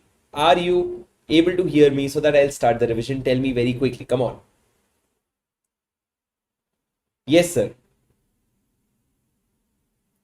Okay, perfect guys. All right guys. So today we are going to start a very brand new chapter, which is prospectus and allotment of securities. This is going to be 100% English revision. For any student who understands Hindi, in my channel you can find rapid revision, that is again in Hindi. But for this is exclusively for you students for whom English is more comfortable, and this is going to be in 100% English. Okay guys, so let's begin prospectus and allotment of securities. This chapter starts from section number 23 and goes on till section number 42. Okay, so let's begin, sir. What is section number 23? Section number 23 talks about two things. What is public offer and what is private placement? What is public offer and what is private placement? So section number 23 talks about two things. You might find some internet issues in between, but be a little considerate. You might find some internet issues in between. Okay, that should be okay. Wait for it and I'll be back. Okay, now listen to me very carefully, guys. Sir, what is section number 26? Section number 23. Section number 23 talks about public offer and private placement. Sir, what is public offer? What is private placement? So, public offer is where you go to the public at large, and private placement is what we will study in section number 42. So, basically, if you are a public company, how can you raise money, sir? If you're a public company, you can go for public offer also or a private placement also. That is public offer as in through prospectus to public. But however, in case of a private company, you cannot make public offer. You can only make private placement. You can only do private placement. Now the question is, what is public offer, sir? Sir, public offer means IPO, FPO, OFS. Everything will be considered as public offer. Initial public offer, further public offer, and offer for security. All these things will be considered as public offer. Sir, this is the point. The only point that you have to understand here is public company can make public offer also, private placement also. But private companies can only make private placement. They cannot make public offer. After that, coming to the next point, security. Sir, what is the definition of security? So basically, security, you have to ensure that you remember this. Securities includes bonds, debentures, shares, and units of mutual funds, units of collective investment schemes, and a lot of other things. But one thing is not included in security, and that is security shall not includes a unit of unit-linked insurance policy. So unit-linked insurance policy, the units of ULIP will not be considered as a security. This might come in your exam as an MCQ. After that, guys, what is the definition of prospectus? Prospectus means basically any documents described or issued as a prospectus. If I give you a piece of paper and I say this is prospectus, then according to law, this is prospectus. And it includes red herring prospectus, shelf prospectus, or any other notice circular inviting offers. From any notice based on which you are asking offer, that will be considered as a prospectus. So prospectus is a very vast definition. Anything that you call as prospectus will be considered as prospectus. After this, that, guys, coming to the next section, which is section number 24. Section number 24 is a very simple thing. It says that if you are a listed company, or if you are in the process of listing, if you are a listed company or in the process of listing, then for laws relating to issue of securities or transfer of securities or non-payment of dividend, if there are laws to be made relating to that, you will have to go and follow SEBI. You will have to go and follow SEBI. You will have to go and follow whom? You have to go and follow SEBI. Are you with me? Are you with me? Sir, you will have to go and follow SEBI in case where there are issues relating to issue of shares or transfer of securities or non-payment of dividend. In that case, you will have to go and follow SEBI. You will be regulated by SEBI. Sir, not an important section. Now coming to the next section, which is not even that important but relatively easy, sir. Sir, what is section number 25? Section number 25 says, it talks about deemed prospectus. Sir, what is the provision? It says that if a company allots any shares with a view that, with an intent that such shares will be offered for sale to public. If a company allots any shares with a view that such shares will be offered for sale to the public, then the document through which such offer for sale is made, that document will be deemed to be a prospectus. The document will be deemed to be a prospectus. So a document through which offer for sale is made will be considered as a deemed prospectus. So what did I say? Where the company allots the shares with a view that such shares will be offered for sale to public at large, then the document through which such offer for sale is made will also be deemed to be a prospectus. Now, sir, there is a point that with a view to offer for sale such shares to public. With a view, the company has to be of a view that it is going to be offered for sale to public. Then how do you prove that view, sir? So law takes two presumptions. Law says in two scenarios, we are going to presume that the intent was to make offer for sale. Sir, what is that two scenario? If you look at that, the two scenario is that, number one, the offer for sale is made within 6 months from allotment. As soon as the company made allotment, the OFS was made within 6 months. That is clue number one. And clue number two is that whenever the offer for sale was made, the whole consideration has not been paid. So when the company gave you an allotment and you made the offer for sale, when you made the offer for sale, you had not given the full consideration, in which case what will happen? In which case it will be presumed that the intent was to make that offer for sale. There was no other intent. There will be a presumption, but that presumption will be unless the contrary is proved. Okay. Now, sir, what will happen if this is a prospectus? So you said, sir, this OFS document will be considered as a prospectus. How will it affect? Sir, the effect will be, sir, section number 26 will apply. What is 26? Matters to be stated in a prospectus. Section 34 will apply. What is 34? Criminal liability. Section 35 will also apply. What is section 35? 35 is civil liability. So all these three sections will apply. And sir, the person named in the OFS Whatever person is named in the office, OFS, will be deemed to be directors of the company. They will be deemed to be the directors of the company. So basically, these are the things that is going to happen. Now, after that, listen to me very carefully. So now once you have decided that the document through which offer for sale is made will be deemed to be a prospectus, now what you have to do, sir, whatever is to be stated as per section 26, that you will have to definitely state in the prospectus. But apart from that, you will have to state two additional matters. You will have to state what is the net amount of consideration received. What is the net amount of consideration received? And number two, what is the time and place at which the contract for allotment of securities may be inspected?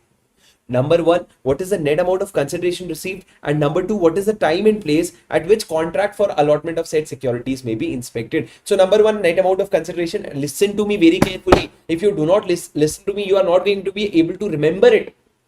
You're not going to be able to remember it. Please listen to it very carefully. What did I say? I said that, sir, the net amount of consideration received, and number two, time and place for which the contract for allotment of the said securities may be inspected. So time and place you will have to give. And the last one, sir, please listen to me. Who will sign this deemed prospectus? In case of a company, it will be signed by at least 2 directors. And in case of a firm where there are partners, it has to be signed by at least half of the partners. At least half of the partners means what? If there are 10 partners, out of those 10 partners, at least 6 of them will have to sign. No, sir. At least half means out of 10 partners, 5 at least will have to sign. Even if 5 people sign, it is fine. Okay. Remember that at least half of them have to sign, and this is the concept of deemed prospectus. Sir, what is deemed prospectus? Which by naturally might not be called as prospectus, but because of the deeming provision, we are calling it as a prospectus. After that, guys, listen to me very carefully. What are the matters to be stated in a prospectus? Sir, what are the matters that you are going to write in your prospectus? Listen to me very carefully. Sir, number one, your prospectus should be dated and your prospectus should be signed. It should be dated and signed. There should be a date in the top right corner and there should be a signature. So the question is, who will sign such prospectus? The answer is, it has to be signed by all the directors of the company. Not at least half. It has to be signed by all the directors of the company. It has to be dated and signed by all the directors of the company. Sir, what is the relevance of the date? Why do we have to put a date to the prospectus?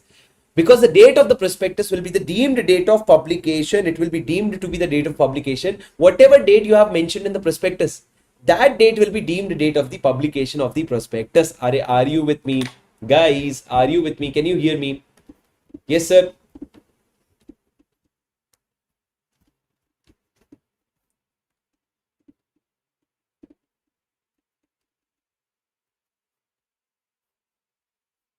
Okay. Sir, can you hear me? Yes. Kindly keep participating. Sir, please tell Raja in English. Okay. Raja, in English. Listen to me very carefully, guys. Please listen to me very carefully. Sir, keep participating along with me and keep speaking along with me. Sir, the prospectus has to be dated and signed. The date will be the deemed date of the prospectus, the deemed date of the publication, and signed will be signed by all the directors. All the directors have to sign it. Apart from that, sir, what will you write in the prospectus? So I said in the prospectus, you will state all the information and the reports, financial reports, as prescribed by SEBI in consultation with CG. So all the reports and information that's prescribed by SEBI in consultation with CG, but as long as SEBI does not prescribe it, whatever SEBI regulations are already made, those regulations will apply. So you have to give every report that SEBI speaks in consultation with CG, but till the time SEBI gives its report, you will have to do what? You will have to comply with SEBI regulations. More importantly, you will have to write two things. Number one, a declaration that all the compliances are done. You have complied with this act completely. That declaration you will have to give, and a statement that nothing is contrary to this act, that nothing in this act is contrary. You'll have to give a statement that all the compliances, declaration that compliance is done, and a statement that nothing is contrary. So these are the things that you have to follow about a prospectus. But now listen to me very carefully. This subsection 1 will not apply in two cases. Number one, where the issue is to existing member or debenture holder, or where the issue is uniform with the shares or debentures previously issued and are currently quoted in the stock exchange. So what am I doing, sir? If I have already issued one share and that same shares I am issuing again to my existing members, then in that case I don't need to comply with subsection 1. And number two, if I have already issued that class of shares and that shares are also listed on a stock exchange and now I'm issuing it to new people, also then I don't have to give any sort of declaration. It is not, in that case, provision 1 is not applicable. After that, sir, listen to me very carefully. Sir, why do you have to give a date? Because that date is deemed to be the date of the publication. After that, sir, what will you do? Once your prospectus is ready, you will have to file that prospectus with the ROC. It has to be filed with the ROC. And once you file it with the ROC, the validity will start. And that validity will be for 90 days from the date of delivery. The date you deliver it to the ROC, that is when validity will be starting, and it will be valid for 90 days. Sir, now what about expert? What if there is an expert statement in the prospectus? Guys, this is a revision and not a regular class. Let me tell you, if you want classes, the classes are separately there in English also. 100% English, recorded, not dubbed. It is original English. You have to take that classes, but this is revision. You have to focus on revision, sir.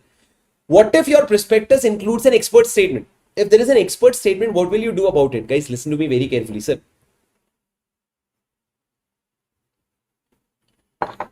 If your prospectus includes expert statement, listen to me very carefully. In that case, you have to ensure that the expert is not engaged in the promotion, formation, or management of the company. Number two, the expert has given his written consent, and such written consent is not withdrawn by the expert. And a statement to that effect, a statement that the expert has given his written consent and not withdrawn such consent, will be written in the prospectus. So I said three things. Number one, the expert is not engaged in the promotion, formation, management of the company. Number two, the expert has given his written consent and such written consent is not withdrawn. And number three, a statement to that effect is included in the prospectus. If all these three conditions are satisfied, you can comfortably include an expert statement also in the prospectus. This was your section number 26. Now coming to the section number 27. Sir, they have been asking a lot of questions around this section. What is this section 27? Very easy. So you had issued the prospectus. Now in that prospectus, you had written some terms and everything. Now, if you want to vary those terms, or if you want to vary the objects that you mentioned in the prospectus, so any variation that you have to do in the prospectus after allotment, you're doing it after allotment, then in that case, what you have to do, sir, in that case, 4 conditions are to be complied with. Number 1, pass a special resolution. Number 2, give a details of such resolution in the newspaper and website.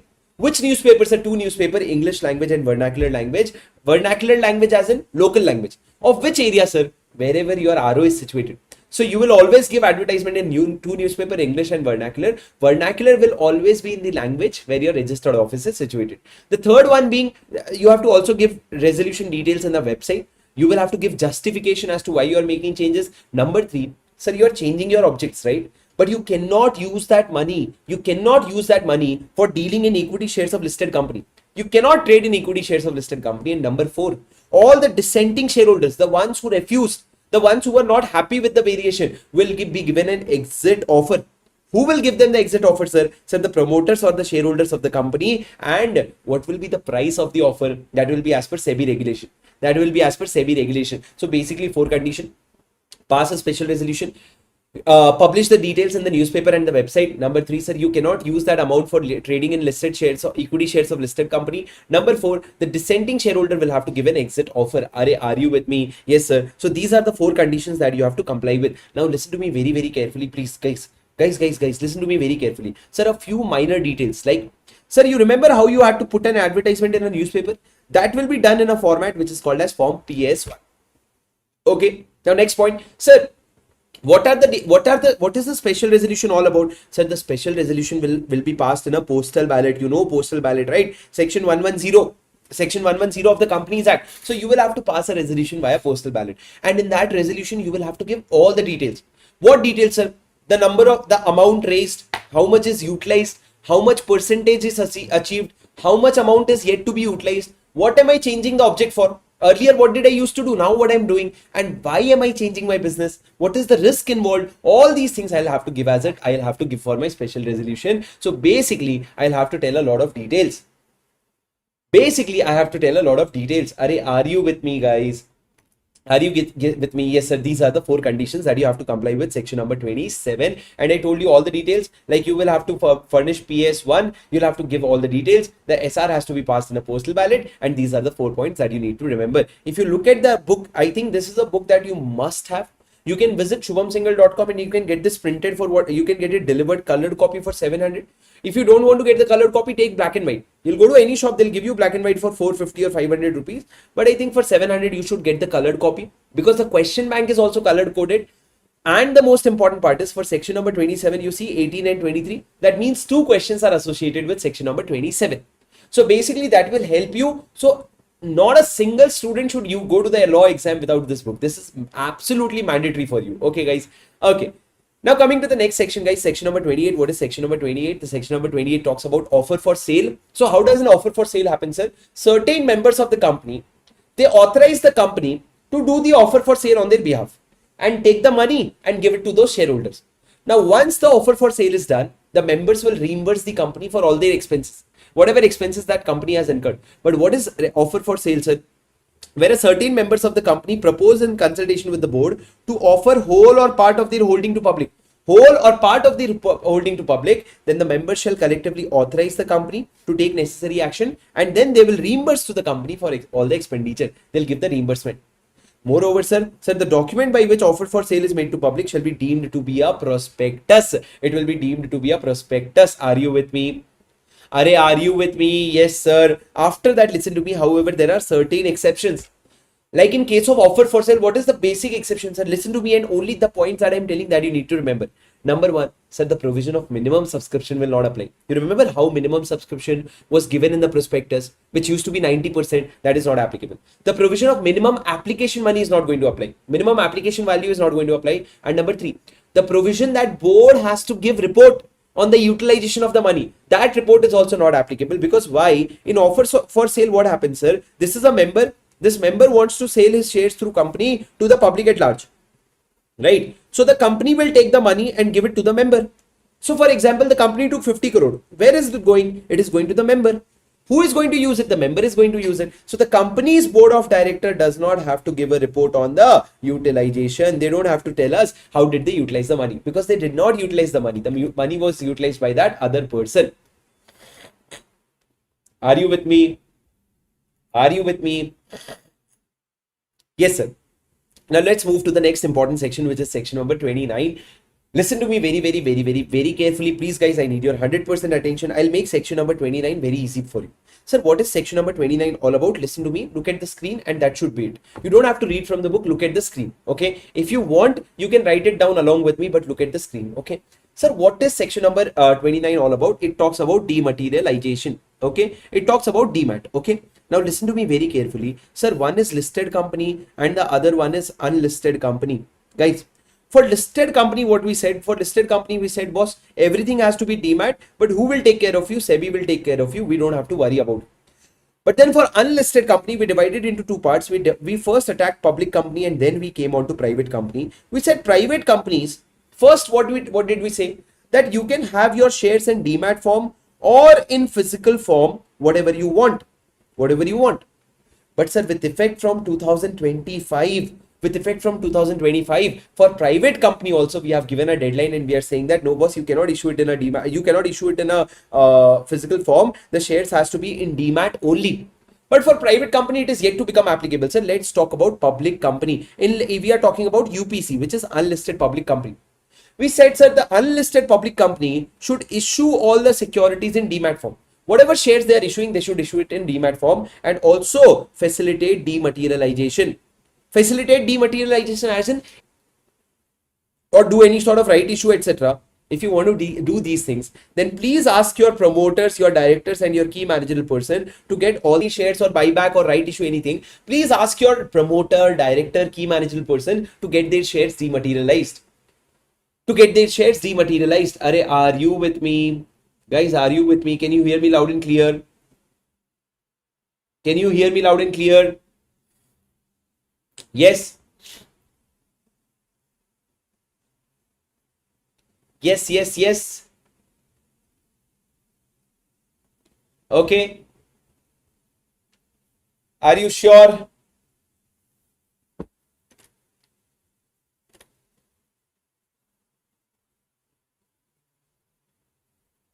Okay.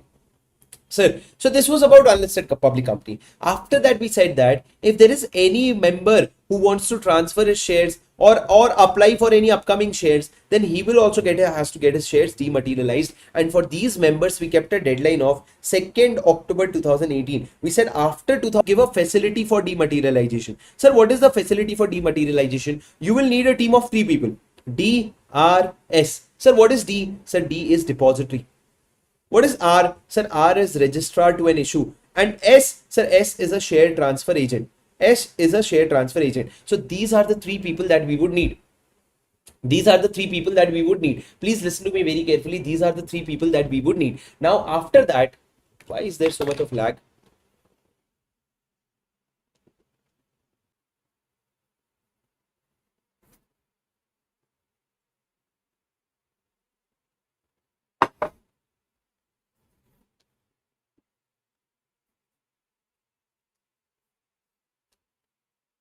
Yeah. Okay, perfect. All right, sir. So he said there are three people that you need to take care of. You need to take care of depositories. You need to take care of registrar to issue and share transfer agent. Sir, you will have to give them fees. You'll have to give them annual fees, monthly fees. You'll have to give them deposit. Can anyone tell me, sir, how much security deposit has to be given? How much security deposit is to be given? Sir, whatever fees you are paying, two times of that fees. Whatever fees you are paying, 2 years fees, basically not two times, I would say 2 years fees will have to be given as a security deposit. And sir, the facility, you will have to give this facility, and then you will have to inform every shareholder that, guys, we have given you a facility, and if you want, you can go to this people and you can get your shares dematerialized. Now, if anyone has any problem with these DRS, for example, if any shareholder has any complaint, then he can go and give his grievances to IEPF authority. He can go and talk in front of IEPF authority. They can go to the IEPF authority and complain about the depository registrar or share transfer agent, and the depository registrar, the IEPF authority will take action against them. Okay. So this is the whole provision of section number 29, sir, which we understood in a scribble manner. You don't have to read these things. Whatever I told you, that is more than enough, and basically everything gets covered. Everything gets covered. Also, please understand that you will have to also obtain an ISIN number. What is ISIN number? International Security Identification Number. And that number will help you get what? That number will help you dematerialize your shares. Okay, guys. Now coming to the next section, sir. What is the next section? The next section is advertisement of the prospectus. So a very basic, not important section. Sir, what is the prospectus? So if you are giving the advertisement of the prospectus, then you will have to share certain things which are written in the memorandum. For example, name and address, that everyone knows. But apart from that, object clause, sir, your liability clause, your share capital clause, your subscribers to the memorandum, all these details you will have to give in the advertisement of the prospectus. So in the advertisement of the prospectus, it is necessary to specify the contents of MOA as regard to object, liability, authorized share capital, subscribers, number of shares, and capital structure. All these things you will have to disclose in the newspaper. Are you with me? Sir, are you with me? Yes, sir. After that, guys, what did I say? Let's move to the next three sections. The next three sections are super important and relatively very easy, sir. Next three sections are about the kind of prospectus. First, we are going to read. Sir, first we are going to read shelf prospectus, then we are going to read red herring prospectus, and then we are going to read about abridged prospectus. So listen to me very carefully. Sir, section 31, 32, 33. I need your 100% attention. Here we go. So section number 31 talks, guys, before we start, if you're watching the video till here, can I just request you to put a like on this video? We'll keep a very basic target of, let's say, 200 likes on this video. And I would want you to, everyone who likes this video, let me put it this way. I will pray to God that they give you, 5 marks extra in law paper. That would be my blessings for you, for everyone who likes this video. Let's keep a target of 200 likes. That's it. But what happens is these kind of videos takes a lot of efforts, and I want you to recognize that efforts. And you liking this video will give this video a significant reach. So that is why kindly make sure that you're doing that. And now let's continue. Okay, guys, listen to me very carefully. Sir, section number 31 talks about shelf prospectus. Shelf prospectus means what? Sir, shelf prospectus means, sir, a prospectus in which the securities mentioned therein can be issued in one or more issue over a certain period of time without the need for further prospectus. So I don't want to issue prospectus again and again. I'll issue a prospectus. Based on that prospectus, I'll make multiple issues over a certain period of time. That is called a shelf prospectus. And there is no need for a further prospectus. Sir, what is the provision related to shelf prospectus? Not every company can issue shelf prospectus. Only specified class of companies, only what did I say? Sir, any classes of companies as specified by the SEBI may file shelf prospectus with the ROC. So only specified companies can file shelf prospectus. Sir, when will they file? Sir, at the stage of the first offer, they'll have to give to ROC. And once they submit the prospectus, in that prospectus, they will have to mention a validity of the prospectus, and that validity will be up to 1 year, not exceeding 1 year. That validity will be up to 1 year, not exceeding 1 year. Are you with me? Yes, sir. Sir, the validity will commence from the date of opening of first offer It will commence from the opening of the first offer, and second or subsequent offer, no further prospectus is needed. So the validity part is very important. What will be the validity? Sir, the validity will be mentioned in the prospectus, but it will be up to 1 year, and it will start from the commencing of the opening of the first offer, not from the delivery to ROC, from the opening of the first offer, and no further prospectus is required. But sir, your further prospectus is not required. But when you are going for a second or subsequent offer, you will need a different document, which is information memorandum, which will be in form PAS2. Information memorandum will be in form PAS2. So what about PAS2, sir? Sir, PAS2 basically says that whenever you are going for a second or subsequent offer, 1 month prior to that offer, you will have to give details of the CFO. What is CFO? C, sir, whether any new charges. Come on, remember along with me. You'll have to give details of CFO. 3 things. CFO. C, new charges were created or not. F, any change in the financial position of the company. And O, sir, any other changes as may be prescribed. CFO. So basically, these are the 3 things that you need to put in the information memorandum that you are going to issue 1 month prior to the issue for every second or subsequent offer. So shelf prospectus along with the information memorandum together will be deemed as a prospectus. It will be considered as a prospectus. Together they will be considered as a prospectus. Now coming to intimation of changes, listen to me very carefully. Sir, coming to intimation of changes, listen to me very, very carefully. Are you with me? Sir, are you with me?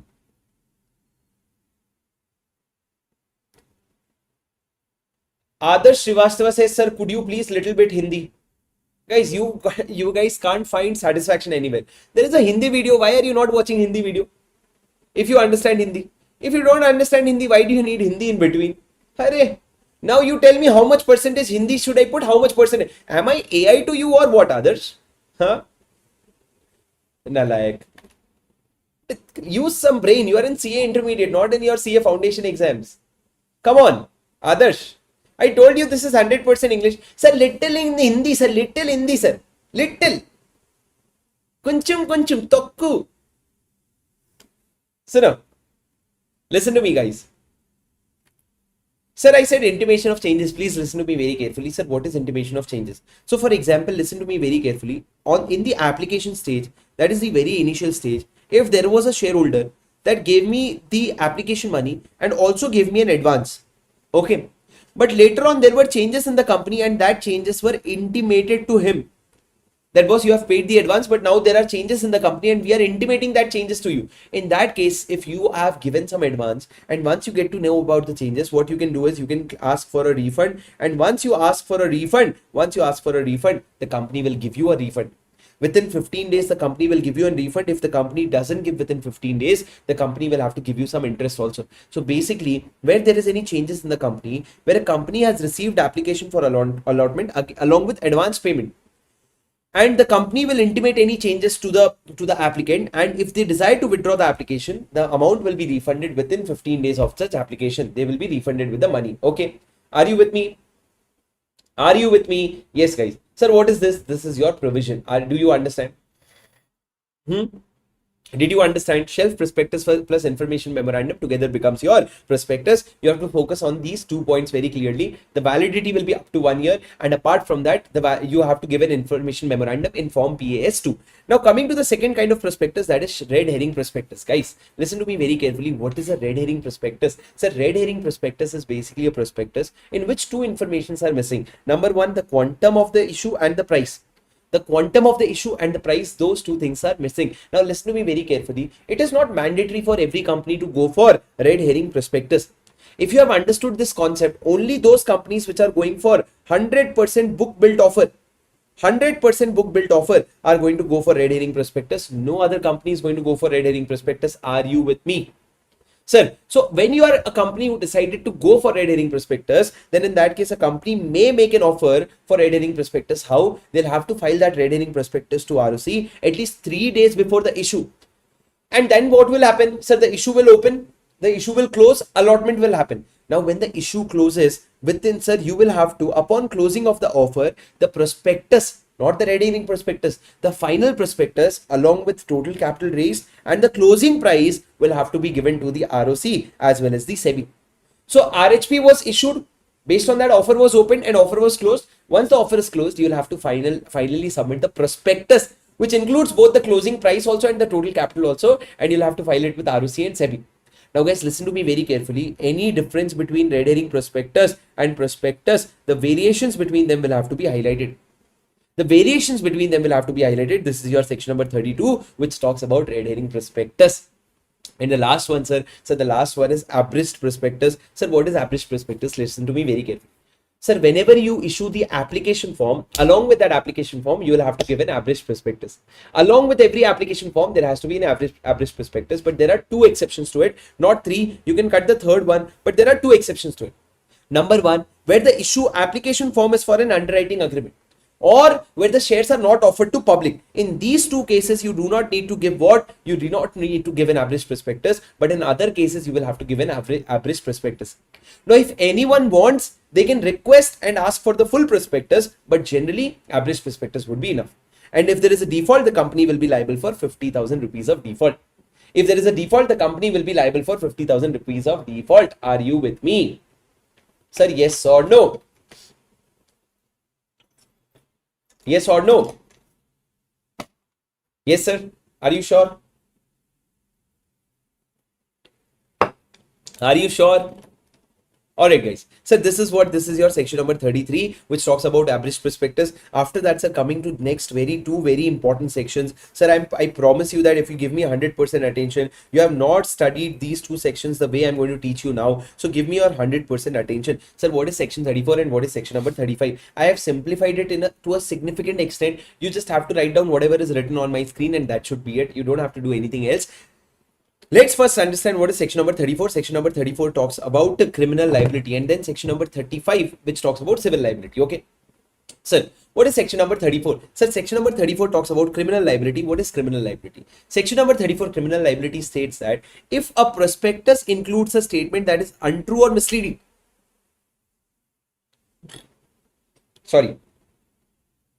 Anything that you have written in the prospectus that is untrue or misleading, then every person who authorizes such prospectus will be liable under section 447. Every person who authorizes such prospectus will be liable under section 447. However, please understand that this section is not applicable if a person proves that, number one, such statement or omission was immaterial, or he had reasonable ground to believe that the statement was true, or the inclusion or omission was necessary. I'll explain it, don't worry. Sir, what is the first paragraph saying? Sir, the first paragraph is saying that if there is a prospectus, in that prospectus there is a statement, and that statement is basically untrue, as in it is a lie, or you are misleading with that statement. In that case, if the statement is untrue or misleading, then every person who authorizes such prospectus will be liable for fraud under section 447. Now, how can I escape this liability, sir? How can I get rid of this liability? There are two exceptions. If a person proves that the statement or omission was immaterial. For example, Reliance was making a report in that instead. So Mukesh Ambani's wife is Neeta Ambani. Instead of writing Neeta Ambani, he wrote Tina Ambani. Sir, it is that not that big a is it untrue? Yes, sir, it is untrue, but it is immaterial. So if you prove that the statement or omission was immaterial, no one is going to bother you. Number two, if you had reasonable ground to believe that the statement was true or the inclusion or omission was necessary. What do I mean? Sir, if when you were writing that statement, you thought it is true. If you prove that, then in that case, you can escape the liability. So two keywords, number one, immaterial, number two, necessary. True and necessary. These two keywords, if you remember, you will be able to write. Sir, what is RGTB? RGTB is reasonable ground to believe. Okay. Now coming to section number 35, sir, what is civil liability? What is civil liability? Sir, 34 was criminal liability where you have to give money, where you will go to jail and you'll pay fine. But 35 is civil liability where you will have to compensate. So what has happened, sir? If there is a person who has subscribed to the securities of the company, he has become a subscriber, acting on a statement which included or omitted in the prospectus which is misleading, then and has sustained loss or damage as a consequence thereof. So three conditions. Number one, you have subscribed to the securities. Number two, acting on the prospectus. And number three, there is a loss or damage that you have incurred. Then in that case, the company and every person being, I would say, DAPE. What is DAPE, sir? Sir, director, any person who authorizes, sir, promoter, and uske baad expert, and after that expert. So director, any person who authorizes, promoter or expert, all these things will be what? All these people will be liable to compensate for the losses that person has incurred. You're not only going to jail, you're not only paying fine, but also you will have to compensate the person who has incurred this losses. But guys, listen to me very carefully. If this misleading statement was with an intent to defraud, the intent was that you're going to defraud, then in that case, if the intent was to defraud, then the person will have unlimited liability, sir. Unlimited personal liability. Such person shall be personally unlimited liability to compensate. That means you will have to sell everything that you own and you will have to pay the money. But sir, is there a way I can escape this liability? Yes, sir, absolutely. There are three ways in which you can escape this liability. Number one, as a director, you have given your consent, but you withdrew the consent before the issue of prospectus. You had given consent, but you withdrew the consent before issue of prospectus. You will not be liable. Number two, sir, you are a person who were the prospectus was issued without the knowledge or consent, and as soon as I came to know about it, I gave a reasonable public notice. The prospectus was issued without my knowledge or consent, and as soon as I got to know about it, I gave a reasonable public notice. And the third one being, listen to me very carefully, sir, the statement, listen to me very carefully, sir, such statement was based on an expert's report. It was a true and fair representation of the expert's report. I had reasonable ground to believe that expert is competent. The expert has given written consent and such written consent was not withdrawn. In that case, I'll be liable. You didn't hear me. I'll tell again. I said, how can I save myself? If my statement is misleading, but my statement was based on an expert report, it was a true and fair representation of the expert report. Number three, listen to me very carefully. Number three, I had reasons to believe that the expert is competent. Number four, the expert had given written consent and not withdrawn it. So the mistake was technically of the expert and not mine. So I can get saved. So there are three exceptions based on which you can save yourself. This is section number 35. Sir, what is the difference between 34 and 35? 34 is criminal liability, 35 is civil liability. In criminal liability, you are going to jail, you are going to pay the fine. In civil liability, you are going to compensate also. Generally speaking, whenever you have to write an answer on section 35, 34 also gets subtracted automatically. So whenever there is a question regarding these sections, please mention both the sections. Okay. Now the second part, sir, listen to me very carefully. The provision starts by saying that when a person has subscribed to the securities of the company, where a person has subscribed to the securities of the company. Guys, listen to me very carefully. Person has subscribed. That means, when I say person has subscribed, you will have to be very careful when it means that you have to subscribe and not acquisition. Subscription is different, acquisition is different. Subscription is you directly subscribe from the primary market, from the IPO, but acquisition is you get it from the secondary market. This provision is only applicable if you have subscribed acting on the prospectus. You have to subscribe to the shares. That was written in a case law called Peak versus Goodney. This was asked in your exam once. It says that the remedy under section 35, that is the civil liability, will only be available in case of subscription and not in case of acquisition. Are you with me? Yes, sir. Now bringing you to the next part. Sir, what is the punishment of fraud? You said he'll be liable under section 447. What is that liability, sir? Can you tell me? Yes, I can tell you very confidently. Listen to me. Sir, what is that penalty? You have to remember it like this. The penalty is, there is a limit. The limit is 10% of 1% of the turnover or 10 lakh rupees, whichever is lower. 1% of the turnover or 10 lakh rupees, whichever is lower. If the fraud is bigger than this amount, it will be considered as a big fraud. For big fraud, what is the liability? Sir, for big fraud, the liability is jail from 6 months to 10 years and fine up to 3 times of the amount of fraud. But sir, imagine if it is a big fraud, and what if public interest is also involved? Sir, if public interest is involved, it will be jail from 3 years to 10 years and fine 6 months to 10 months, fine up to 3 times the amount of fraud. But sir, however, listen to me very carefully. If the fraud is less than the limit, then it is a small fraud and the fine will be up to 50 lakhs or jail will be up to 5 years or both. If it is a big fraud, it will be jail and fine both. But if it is small fraud, it is going to be jail or fine or both. Anything is possible. Okay, guys. Now section 36, 37 not that important. Let's come to section number 38 is also not important. It is basically penalty. 38 is penalty, 36 is penalty, 37 is penalty, not that important. Coming to section number 39. What is section number 39? So section number 39 talks about allotment of securities. Guys, are you with me? Are you with me? Are you enjoying the revision? Tell me in the chat, are you enjoying the revision? Yes?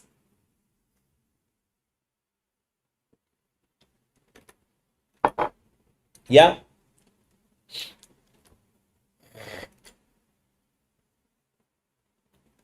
Okay, sir. Listen to me very carefully. Sir, What is section number 39? Sir, section number 39 and 40 are very interrelated, very easy. Listen to me very carefully. Sir, what is section number 39? Section number 39 talks about allotment. Sir, when will you, after issuing the prospectus, your issue will open and your issue will close. After that, how will you decide whether to do the allotment or not? So there are two conditions, sir. Number one, the condition is that amount stated in the prospectus as minimum subscription has been received. You have to receive minimum subscription, and so the minimum application money has been paid by check or other instrument. So you have received the minimum subscription also. How much is the minimum subscription, sir? Sir, in 11-12 standard, we must have studied that 90% is the minimum subscription, but actually we will have to write that the minimum subscription as stated in the prospectus. That will be as per SEBI. So minimum subscription and minimum application money. Sir, what is the minimum application money? It shall not be less than 5% of the nominal value of the shares. Not less than 5% of the nominal value of the shares. If both these things are received, within 30 days, in that case, you'll do the allotment. Otherwise, you will have to go for refund. If these things are not received within 30 days. Sir, within 30 days of what? Within 30 days of the issue of prospectus. Now, sir, if you were to return, sir, you will have to refund within 15 days from the close of the issue. And if you fail to refund within 15 days, then all the directors and the officer in default will be liable for an interest of 15% per annum. The company is not liable. The directors and the officer in default are liable for the interest. So this is what will happen if your application money and your subscription is not received. You'll have to refund within 15 days. If you do not refund, you'll have to pay interest. But sir, if your allotment is successful, then you will have to file a return of allotment with the ROC in form PAS3 within 30 days. You'll have to file that return of allotment within how many days? 30 days. In that 30 days, sir, you'll give all the basic information. All the basic information as in who are the allottees, what are the name, occupation, address, all the things you will have to give in case of what? In case of your return, in your return of allotment. Are you with me? Are you with me? Tell me yes or no. So this is your provision of return of allotment, section number 39. Either you go for allotment or you go for refund. If you go for refund, you'll have to refund within 15 days, otherwise 15% per annum. If you go for allotment within 30 days, you will have to file PAS3, which is return of allotment to the ROC. Coming to the next section, which is section number 40, which says that securities to be dealt with in the stock exchange. So basically law says that before you issue your prospectus, you will have to make an application to one or more recognized stock exchange and obtain their permission. You'll have to make application and obtain permission. You'll have to make application to one or more and obtain permission from them. Okay. Now listen to me very carefully, guys, please. Now, once you have made the application, you'll have to mention it in your prospectus also that we have made applications to these and these stock exchange. Now, please listen to me. What about the application money, sir? Sir, whatever application money will come, that has to be kept in a separate bank account with a scheduled bank. That has to be kept with a scheduled bank. What will you do with that application money, sir? Sir, if at all you go for allotment, you'll adjust against allotment. Also, you use that money to refund, but you will have to keep it in a separate bank account. Now, guys, listen to me very carefully. Sir, what about underwriting commission? Can a company pay underwriting commission? Is a company allowed to pay underwriting commission? But before we come to that, let me close this thing. Sir, about the stock exchange. A very important question was asked in exam. Sir, if I make application just to National Stock Exchange, is it okay? Yes, sir. Sir, if I make application just to Bombay Stock Exchange, is it okay? Yes, sir. Sir, if I make application to NSE and BSE both, I make application to NSE and BSE both. In that case, sir, if you make application to both of them will have to approve.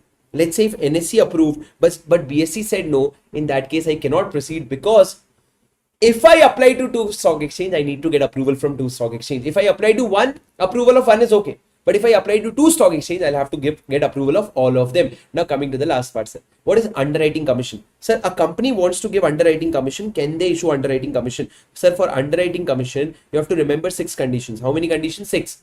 Please by heart this along with me. What are the 6 conditions? Number 1, sir.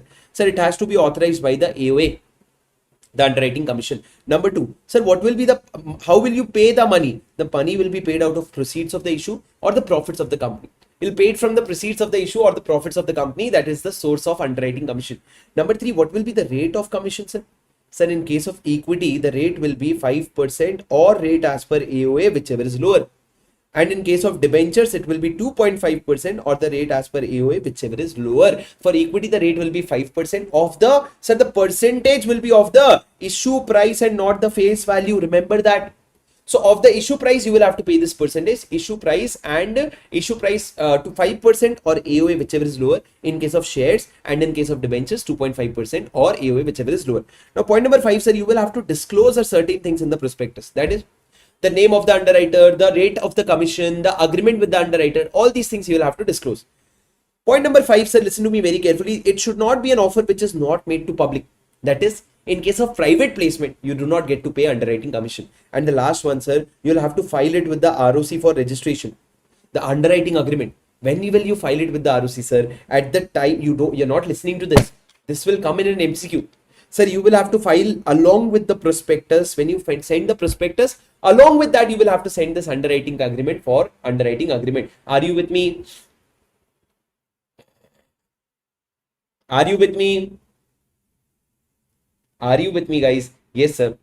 Sir, what is this? Sir, these are the 6 conditions that you need to take care of when you come to an underwriting agreement. Number 1, it has to be authorized by an AOA. Number 2, that the payment will be out of the proceeds of the issue or the profits of the company. Number 3, what will be the rate? The rate will be 5% of the issue price or the AOA, whichever is lower. Or in case of debentures, it will be 2.5% of the issue price and the AOA, whichever is lower. After that, coming to the 4th point, what is the disclosure? What is the disclosure? So the disclosure, what will you have to disclose? You will have to disclose the fact that, listen to me very carefully, what is the name of the underwriter, what is the rate and everything. And point number 5, public. Sir, if you are making an issue to public, you cannot give underwriting commission. And last one, sir, the underwriting agreement will have to be registered with the ROC along with the prospectus. At the time of filing of the prospectus, this is your section number 40 completed. Sir, one question was asked in exam. Sir, can you give underwriter, instead of cash, you said I'll give you a flat. Can you give such kind of things? Yes, sir. Underwriting commission can be in cash also, because there is no such restriction. So if you have to give in cash also, you can give in cash also. Not a problem at all. Are you with me, guys? Guys, are you with me? Can you hear me loud and clear? Can you hear me loud and clear, guys? Tell me yes or no. Can you hear me loud and clear? Yes. Raja. Oh, Raja. Can you hear me loud and clear? Okay. So very beautiful revision. I'm very satisfied with the kind of coverage that we are doing. And in the next 10 minutes, we are going to finish also. In the next 10 minutes, we are going to finish also. That would be less than 1 hour, but that would be your complete revision of your private placement. I think it is going to be very helpful for you. Please make sure that you listen to these revision videos 3 times, 4 times in one go, so that you will be able to retain it better. So instead of, let's say you listen to this revision video 2 times, that would take you 2 hours. But then again, when you read on your own, you're going to spend 3.5, 4 hours to finish this small chapter. It is not worth more than 2 hours. Okay. Guys, now listen to me. Last section 41, you don't have to cover. 41, you don't have to cover. Coming to the last section, which is your section number 42, which talks about private placement. Are you with me? Sir, section number 42 talks about private placement. Very important, sir. I will tell you the very basic concepts of private placement. So what happens in a private placement, guys? The things that I'm going to tell you is going to be a good amount of revision. So what happens is, if a company wants to do private placement, then the board of director will identify some person called as identified person. A group of person that will be called as identified person. Sir, what will the company do? Sir, the company will send them a PPOCA form. What is a PPOCA form? Private placement offer cum application form. Sir, there is a format for PPOCA form. This format is PAS4 and this form is serially numbered. This form is serially numbered. So those identified persons will get the PPOCA form. Please understand that these identified person will not have right to renounce. This PPOCA form cannot be renounced in someone else's name. Either you apply or you let it go. Now the question is, sir, to how many person can you make this offer? So law said that this offer can be made to 50% or such higher number as CG may prescribe. So CG prescribed a number of 200. So basically you can make this offer to 200%. But the limit is not so simple, sir. Focus on the 200. This 200 is in aggregate for a financial year. And this is for each kind of security, which means what? For equity, 200 is the limit. For preference share, 200 is the limit. And for debentures, 200 is the limit. And this limit is an aggregate for a financial year. So you can issue to maximum 200%. Please listen to me very carefully. Please listen to me very carefully. You can issue to maximum of these persons. After that, listen to me very carefully. Sir, when you're calculating the limit of 200, you will exclude qualified institutional buyers or you will exclude the persons who have received shares in ESOPs. These people will be what? These people will be excluded. But however, this exclusion is not applicable in case of a non-banking financial company or a housing finance company. In case of these companies, the exclusion is not applicable. So basically 200 people excludes qualified institutional buyers and ESOPs employees, but however this exception is not applicable in case of NBFC and housing finance company. This is about the limit that I told you. Now sir, if a company were to make a private placement, listen to me very carefully, the company will have to first of all pass a special resolution. Sir, for special resolution they'll have to call a general meeting, for which they'll send the notice and in which they'll attach the explanatory statement. In that explanatory statement, they have to give a lot of details as to whom are we doing this private placement, what is the issue price, what is everything. You'll have to give all the details. Okay, but you will have to definitely pass a special resolution. But guys, if the private placement is for non-convertible debenture and if the issue is within the limit of 181C, then in that case SR won't be needed, board resolution would be enough. But even if the limit exceeds 181C, then in that case, one SR should be enough in a year. In a year, one SR is enough. You don't have to pass multiple SR. We are talking about the special resolutions. So first we spoke about the number of members. Now we are talking about the special resolution, that generally special resolution is needed. But if the limit, if it is for NCD, non-convertible debenture, then the special resolution is not needed. Now guys, listen to me very carefully. Sir, again the same thing, you will receive the application money will be received. So what will happen? Sir, you issued the PPOCA form. Okay. They applied. How will they apply? They'll give you the application money. Sir, the application money, listen to me very carefully, that will be kept in a separate bank account with a scheduled bank. Separate bank account with a scheduled bank, and that money will be used only for two purposes. One would be adjustment against allotment and the other one would be refund. Now, what does the company say? Listen to me very carefully. Sir, once your issue is closed, it says that within 60 days, you go for allotment. You go for allotment within 60 days. If you are able to allot, then you file return of allotment with ROC in the form PAS 3. Same form, sir, but you'll have to file this within 15 days, not 30 days, 15 days. Same format, but 15 days. Why? Because private placement, so less number of members. But if you could not do the allotment within 16 days, you will have to refund within 15 days. You will have to issue the refund. But if you fail to issue the refund, sir, you will have to pay interest at the rate of 12% per annum. Not 15%, 12% per annum. Please listen to me. And this 12% of per annum will start from the 61st day itself. If you do not pay within 15 days, then interest you will have to give from the 61st day itself. These are the things that is written in your private placement. Okay. One last thing, sir, and then I'll go through the section and see if anything is left. But one last thing, you have to realize that if there is a private placement that is going on, let's call it private placement 1. Then unless this private placement is completed or unless this private placement is abandoned, unless this is done, you cannot start a new offer. You cannot give a fresh offer. No fresh offer for private placement shall be made unless the prior offer has been completed or abandoned. Are you with me? Are you with me? Yes, sir. This is about your private placement. This is about your private placement. I hope you understand. Okay. Okay. Did you understand, sir? Yes, sir.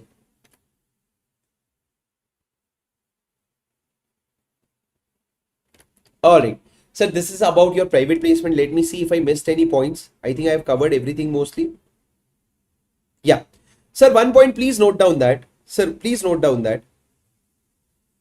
No offer shall be made to a body corporate, incorporated or national of a country which shares land border unless his body corporate has obtained order of government order and submitted. So basically, you remember how company sends PPOCA to the identified person. Now, sir, for example, this person is an individual or a body corporate, but they are national of a country which shares land border with India. So if that person belongs to Nepal, Bhutan, Afghanistan, Pakistan, these all land, Myanmar, these are land border countries. There are 7 countries which shares land border with India. If that individual belongs to that particular national, then he will have to go to the government of India first, take approval, and then once he submits the PPOCA form, along with that, he will have to submit that approval also. Only then he gets to apply, otherwise he can't apply. Okay. So now listen to me very carefully. One point is very important.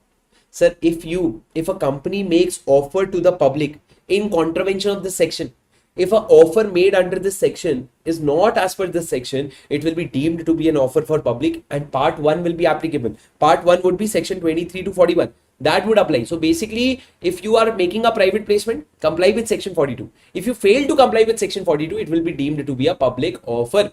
Sir, now the question is, how will I get the application money? You can get it via check, DD or any other banking channel, but not by cash. Application money cannot be received in cash.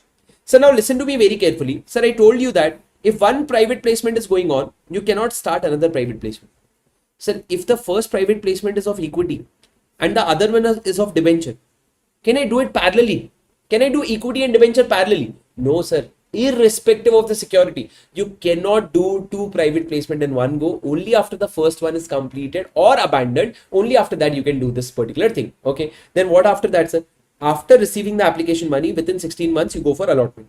If you fail to do the allotment within 15 days, you go for refund. If you fail to repay, then you will have to pay an interest at the rate 12% per annum. Okay, you cannot make any sort of public advertisement, strictly prohibited. Sir, if you go for allotment, file a return of allotment in form PS3 within 15 days along with the details of the allottee. Okay, now sir, there are some defaults that you can see, the private penalties that you can see, and the last one, sir, you'll have to maintain a register in the form PS5, which is details of private placement. You'll have to maintain a register in PS5, that is details of private placement, and I think that is it. Okay. So there is one PS6 form that you need to remember, that if a company has dematerialized the shares, then 2 times every year. So once after the end of half year, within 60 days, you will have to file a return that will be in form PAS6. This I am talking about section number 29, dematerialization. Consider reading section for PAS6, and I think this question bank, this chapter is done for you. Sir, I really hope that you enjoyed this session. I really hope. दोस्तों क्या हाल है क्या हाल है I hope you are all doing really well दोस्तों guys welcome to this code revision which is specially for you all which is going to be in 100% English. Okay guys, before I start the session, let me tell you something very important. I am bringing code revisions for each and every chapter of law, in the shortest time possible. So basically, this is a revision which is absolutely relevant for your last day revision, for your exams revision, and whenever you are preparing, it is always relevant. It is not a replacement of the regular exam-oriented batch that we have. But yes, for those who have already done studying, for those who have already started reading, for them this revision is going to be very helpful. Okay, GOAT revision playlist is there in my. There are 3 things that I want to tell you. Number 1. So the notes that I will be using for this revision and the question bank that I have is something which is a must buy for you. It is a must buy product for you because in just 200 pages, I have summarized the whole syllabus of CA intern law. So it is going to be very efficient for your last day revision. So this book you can purchase from the link given in the description. You can either visit shubhamsinghal.com or Shrestha for CACMA. That is where you can get this book for just 700 rupees. Point number 2, sir, please understand that there is a chapter wise revision, so you can find the playlist of this revision in both the channels Shubham Singhal as well as Harsha sir's YouTube channel. And the third thing is, along with these questions, I would want you to go home and solve the question bank also, so that you can have better grip over the content. You can have better grip over the content. Are you with me, guys? Yes or no? Are you with me? Yes, sir. All right. So now, let's begin the revision without any further delay. We will divide this revision into 2 parts. Today we will do part 1 and the second part we will do tomorrow. So guys, share capital and debenture is a very important chapter and can come in your exam for up to 10 marks. Alright guys, share capital and debenture, let me tell you, it starts from section number 43 and goes up to section number 72. Okay, what is section number 43? So let's start first. Section number 43 talks about kinds of share capital. As you must be knowing, there are 2 kinds of share capital. One second, I cannot see your chat. I don't even know if you're active here. Yeah, I can see myself. If you could just confirm once everything is fine. One second.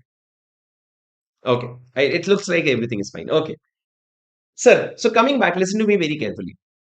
Section number 43 talks about kinds of share capital. Listen to me. Sir, what are the kinds of share capital? We know that there are 2 kinds of share capital. One is equity share capital, one is preference share capital.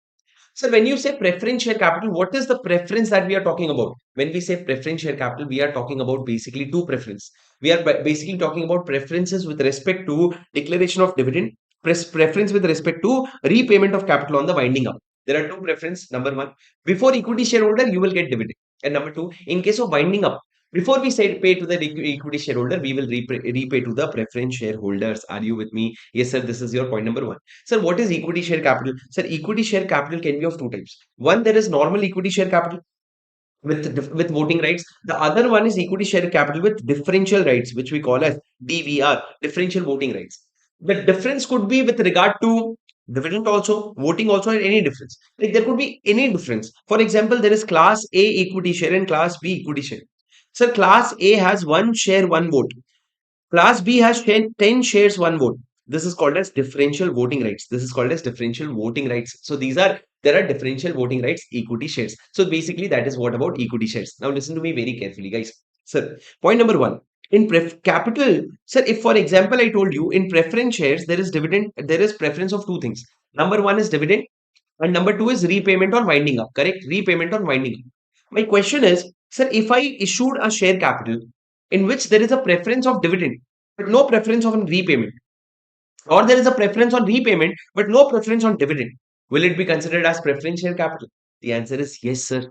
Law says that even if there is one preference, it will be considered as a preference share capital. Capital shall be deemed to be preference capital even if it has either or both the rights. Either or both the rights as preference, it will be called as preference share capital.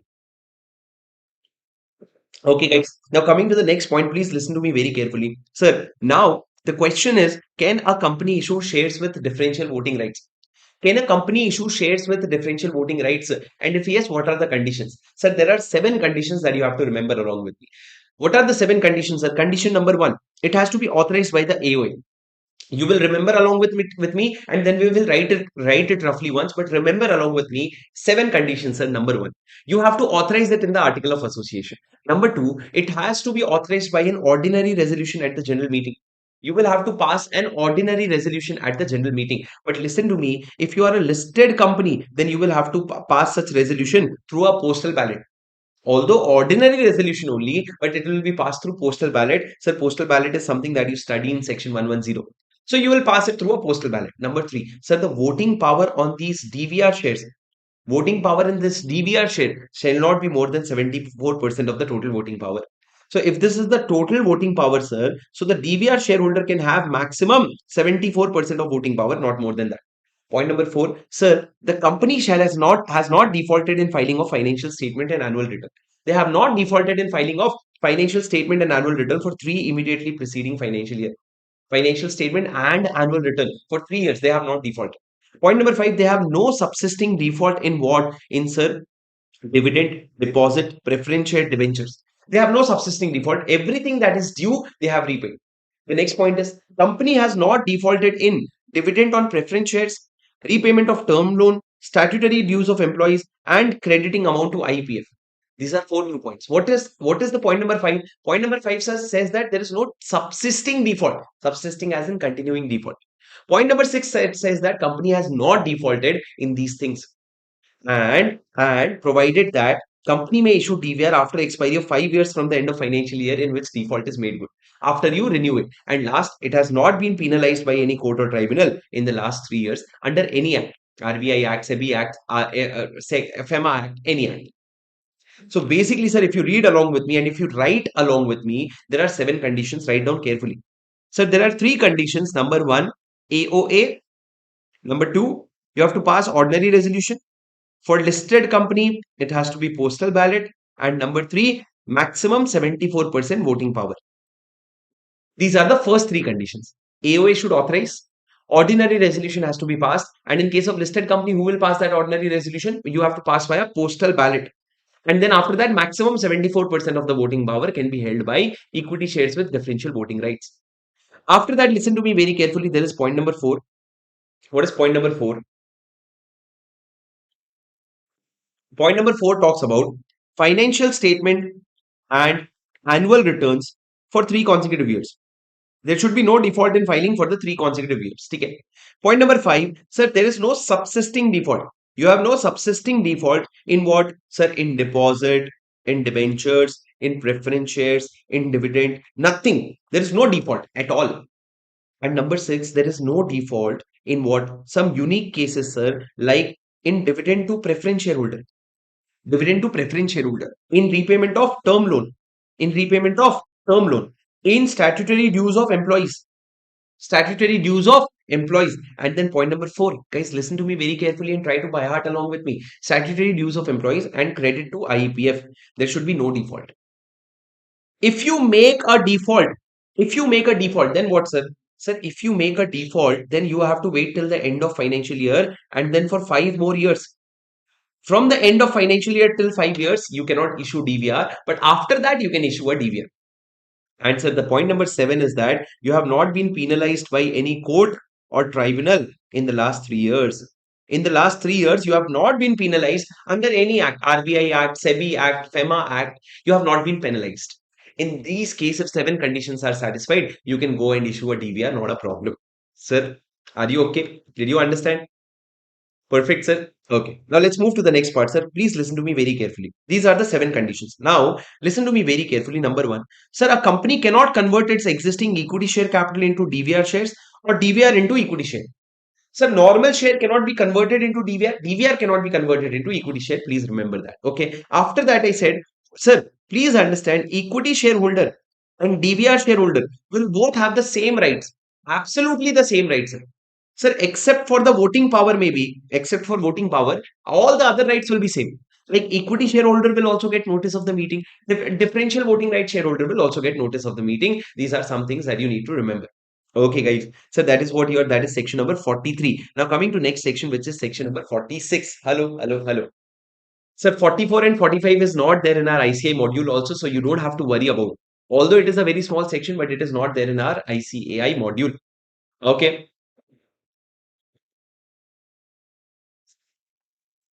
Okay. Okay, guys. Now moving to the next part, please listen to me very carefully, guys. What is section number 846? Section number 46 talks about certificates of shares, which is share certificate. So listen to me very carefully. What is share certificate? Sir, it says that share certificate to be prima facie evidence. Whenever you get a share certificate, it is a prima facie evidence of the title on such shares. Prima facie evidence. It is prima facie evidence. Now the question is, who shall authorize such share certificate? Sir, it will be authorized under a common seal or signed by 2 directors, or where the company has a CS, then a director and a CS. It will be signed by 2 directors, and if the company has a CS, it will be signed by a CS and a director. So basically common seal, 2 directors. If there is one CS, then CS plus a director. After that, guys, listen to me very carefully. If composition of board permits, sir, what if the composition of board permits? At least one of the 2 directors will be shall be other than MDWTD. So we said 2 directors will sign. One will be MDWTD, but the other one will be any person other than MDWTD. Not a big deal. You remember this much only. After that, sir, my question is, can I get a duplicate share certificate? Yes, sir, you can always get a duplicate share certificate. What happened? If your original share certificate was torn, mutilated, or destroyed, for some reason it was defaced, mutilated, or torn, then in that case you surrender the old one and you get a duplicate one. But if it is lost or it is destroyed, like you don't have it, then in that case you cannot surrender. So you'll have to prove that it is lost or destroyed and you'll get a duplicate. So if there is a shared certificate, sir, I defaced it. For example, I spilled my tea on that shared certificate. Then in that case, I can get a duplicate shared certificate. Sir, what is the format of shared certificate? Please try to understand that the format of shared certificate is SH2. Sorry, the format of shared certificate is SH1. Usually the format of shared certificate is SH1. And sir, in what form will you get the duplicate shared certificate? Sir, duplicate will also be in SH1 only, sir. The format will be same. After that, sir, the question is, when will you get a shared certificate? What is the time period? What is the time period to get a share certificate? Sir, the time period will be, listen to me very carefully, in listed company, you'll get it just within 15 days of submission. But for an unlisted company, it will be within 3 months of the completion. For an unlisted company, it will be within 3 months. Give me a minute. Give me just 1 second. Sir, 1 second.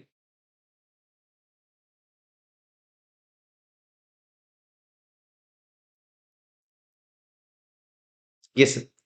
Actually, there is a correction in this amendment. ICI has made a correction. For listed company, it was within 15 days, but ICI has made a correction. It will be within 45 days. So basically, for listed company, it will be 45 days. For unlisted company, it will be within 3 months. Within 3 months, please make sure you write it down to be as 3 months. This will not be 45 days. This will be within 45 days. And for unlisted, it will be within 3 months. Within this many days, you'll get the share certificate. After that, guys, you will have to maintain a register. of all the original share certificates that you gave, duplicates that you gave. You'll maintain a register in SH2. Where will you keep this register, sir? Whenever there is a question on register, where will you keep it? Registered or office or any other place as where the register of members is kept. Wherever you keep the register of members, there you can keep this register of share certificate. And in whose custody will it be? It will be in the custody of company secretary or any other authorized person. Are you with me? Yes, sir. Now coming to the last point, sir, what if a company issues a duplicate certificate with an intent to defraud? If a company is doing fraud by issuing duplicate share certificate, then sir, the company will be liable for minimum 5 times of the face value of shares involved and maximum 10 times or 10 crores, whichever is higher. 10 times or 10 crores, whichever is higher. Minimum 5 times, maximum 10 times of face value or 10 crores, whichever is higher. And the officer in default will be liable under section 447.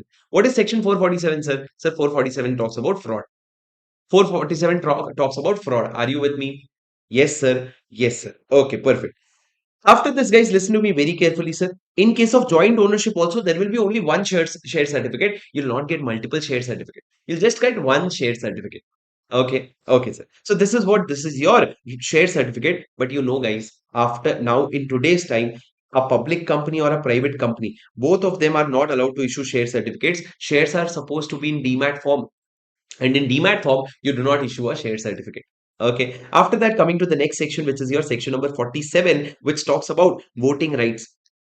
What is voting rights? Sir, voting rights is basically I'll keep it very simple for you. Sir, equity shareholders can vote in all the resolutions. But preference shareholder, listen to me very carefully, equity shareholder can vote in all the resolutions. Preference shareholder can vote in only those resolutions in three types of resolutions. Number one, sir, number one, which directly affects their interest. Number two, when there is a resolution relating to winding up. Or number three, a resolution for repayment or reduction of equity or preference share capital. If in any these three resolutions, if it directly affects or winding up or repayment of capital, in these three cases, they pass a resolution. In these three cases, they vote in the resolution. But apart from that, preference shareholder cannot vote. But sir, if a preference shareholder is not paid dividend for 2 or more years, if you have not paid dividend to a preference shareholder for 2 or more years, then in that case, they will vote in that resolution also. They'll vote in that resolution also. This is section number 47, which talks about voting rights. This is section number 47, which talks about voting rights. Are you with me?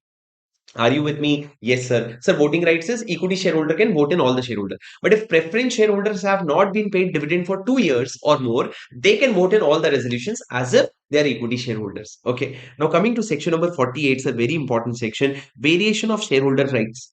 Please try to understand. Okay. What is variation of shareholders right? Sir, if I had issued shares to these people and I said your one share will be equal to one vote. Now, all of a sudden, if I want to vary their rights and I want to say that, no, boss, for 5 shares, you'll get one vote. Sir, can you do this? Law says that you can do it, but only if your article or memorandum authorizes. Sir, number one, when you had issued these shares, you had not put any terms and conditions. When you had issued these shares, did you say that tomorrow I'll not make any changes? No, sir. So in case if terms and conditions of the issue does not stop you from changing it, you can change it.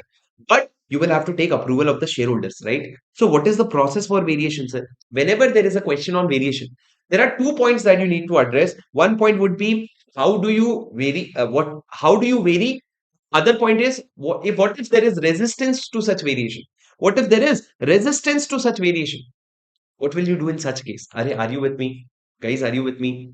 Yes. So, guys, how do you vary such rights? So, the variation can be done with the consent and writing of not less than three-fourth of the issued shares, consent and writing of three-fourth of the issued shares, or special resolution at a separate meeting.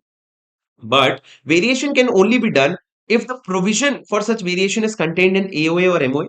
It should be there in MOA or AOA, but in the absence of such provision, it is not prohibited by the terms of the issue. Make sure that your terms of issue do not prohibit such variation. If I want to vary from 1 share, 1 vote to 5 share, 1 vote, your terms of issue should not prohibit that variation. And number two, if possible, MOA, AOA should give you that authorization. If so, then you can go ahead and take consent or pass SR and you can make that variation. Sir, what is the difference between first and the second point? First point says that consent of not less than three-fourth of the issued share. Okay. Or SR. Sir, SR is also three-fourth. What is the difference? Sir, consent in writing of not less than three-fourth of the issued share means, hello, It means that, listen to me very carefully, consent of not less than 3/4 means that basically all the total shareholders that you have, of the total, you will take 3/4 shareholder. But in SR, sir, you will take 3/4 of only those shareholders who are present in the meeting. So, for example, it is possible that there are 100 shareholders. So, out of 100 shareholders, you will take consent of 3/4, as in 75 shareholders. But if I talk about SR, for example, there are 30 shareholders present in the meeting. You will take 3/4 of this 30 shareholders for passing SR. So basically, there is a difference 100 shareholder and 30 shareholder. In general meeting, how many people are present? Out of that, you will pass SR. So which one is more difficult, sir? This 3/4 of total is more difficult. Okay. Understood. But listen to me very carefully. Sir, you will take consent of which class of shareholder? There is class A, class B, class C. If you are waiving the rights of class A shareholder, you will take the consent of just class A shareholder. You will not ask class B. You will not ask class C. But if variation of class A shareholder will affect the rights of class B also, then in that case, you will take approval of class B also. But for them, there is no option of SR. For class B, you will have to take consent in writing of 3/4 in value. Consent in writing of 3/4 in value. So it says that if variation by one class affects the right of the other class, consent of 3/4 of such other class shall also be obtained, and provision of the section shall apply to such variation. Provision of the section shall apply to such variation. Are you with me? Guys, are you with me? Yes or no? Yes or no? Yes, sir. Now coming to the next point, sir, what if there is a resistance? What if there is a resistance? Guys, please remember this is a revision. Huh? This is a revision. I'm assuming that you have understood this concepts once, at least in the class you have made some notes. Only then you will get 100% confidence. Sir, what is resistance to such variation? What is the meaning of resistance to such variation? For example, if a company asks the shareholders that can I make variation? Out of 100, sir, 80 shareholders agreed. So the variation was being made, but 20 shareholders still didn't agree. What about them, sir? Sir, they can go and make an application to the tribunal. How many people should go, sir? At least 10% of share capital. Shareholder holding not less than 10% of issued shares. At least 10% if they are holding and they did not consent, then they may apply to the tribunal for getting the variation cancelled. And now tribunal will pass an order, but until tribunal passes an order, nothing is going to happen. But when will you make such application, sir? Such application is to be made within 21 days of consent. Whenever that consent was provided, within 21 days you will go to the tribunal. And variation shall not happen effect until it is confirmed by the tribunal. Now tribunal has to confirm. Now, before tribunal confirms, company also cannot do anything. But once the tribunal has given its decision, it is binding on both the company also and shareholding also. The decision of the tribunal will be binding on both, and the copy of such order will be filed with ROC within 30 days. The tribunal's order copy you will file with ROC within 30 days. Sir, this is your section number 47. Are you trying to understand? I'll keep it again very simple for you. Section 48. Sorry, section 48. Section 48 talks about resistance. Sir, about variation. How can you vary the rights of the shareholder? Sir, if it should be authorized by MOA, AOA, or if it is not authorized by MOA, AOA, it should not be prohibited by the terms of the issue. It should not be prohibited by the terms of issue. If these two conditions are satisfied, number one, you will consent of 3/4 of the issued class, or you will pass an SR. Either this or that. After doing this, you will do the variation. Sir, SR of which shareholder? Only those relevant shareholders. Now, after that, what did I say? Sir, if variation is done by one class and it affects the right of the other class, then in that case, 3/4 of the other class, you will take approval of 3/4 of the other class also, but not SR, just 3/4 consent in writing. Now, if there is, can there be resistance to such variation, sir? Yes, sir. If at least 10% of the share issued class are not okay, they can make an application to the tribunal within 21 days of the consent and say that please get the variation cancelled. Now it is in the court, the ball is in the tribunal's court. Tribunal can pass any order. The decision of the tribunal will be final and binding. The decision of the tribunal will be final and binding on both the people, on the shareholder also and on the companies also. Okay, guys. Moving to the next portion. Listen to me very carefully. Sir, section 49, 50, 51. What have we studied till now? 43, which talks about basics of kinds of share capital and DVR conditions. 44, 45 is not there. 46 talks about what? Share certificates. 47 talks about voting, who can vote. And 48 talks about variation. 48 talks about variation. Now 49, 50, 51. Listen to me very carefully. 49 talks about what? Sir, 49 talks about, listen to me very carefully. Sir, whenever you are making calls, For example, there is the class A of shareholder. Whenever I am making any further calls on such shares, sir, such calls shall be made uniformly for all the shareholders. I cannot say one shareholder you will pay 5 rupees and the other shareholder you will pay 10 rupees. No, sir. It has to be on a uniform basis. Calls have to made on the made on a class on a uniform basis. What is section number 50, sir? Section number 50 is important. Hello. Can a company take calls in advance? Can a company take calls in advance? Sir, a company can take calls in advance only if it is authorized by the AOA. But please try to understand, in the money that you paid as calls in advance, you will not get any dividend. If at all you will get some interest on such calls in advance, and such advance payment will not give you any voting rights also. You will not get any voting rights, but you can take calls in advance only if it is authorized by the article of association. Otherwise, you can't take it. Okay. Now, sir, question section number 51. Sir, can you tell me dividend is paid on what? Raja, dividend is paid on, listen to me very carefully, usually on the face value of the shares. Face value. But if you write down in the article of association, dividend will be paid up on the paid up value and not face up value. Dividend will be paid up on the paid on the paid up value and not the face value. Are you with me? Yes, sir. What did I say? I said that you have to understand this point. Three sections we studied together. What are those three sections? Sir, section number 49, 50, 51. The best way to remember this is UAD. In your income tax department, you have unabsorbed depreciation, right? Similarly, UAD. Calls to be made on uniform basis. What about calls in advance, sir? You can take only if AOA authorizes. And dividend, if you write in the AOA, it can be paid on the paid up share capital and not the face value. Otherwise, it is paid on the face value. But if you write in the article of association, it can be paid on the paid up share capital also. These are three sections 49, 50, 51. Okay.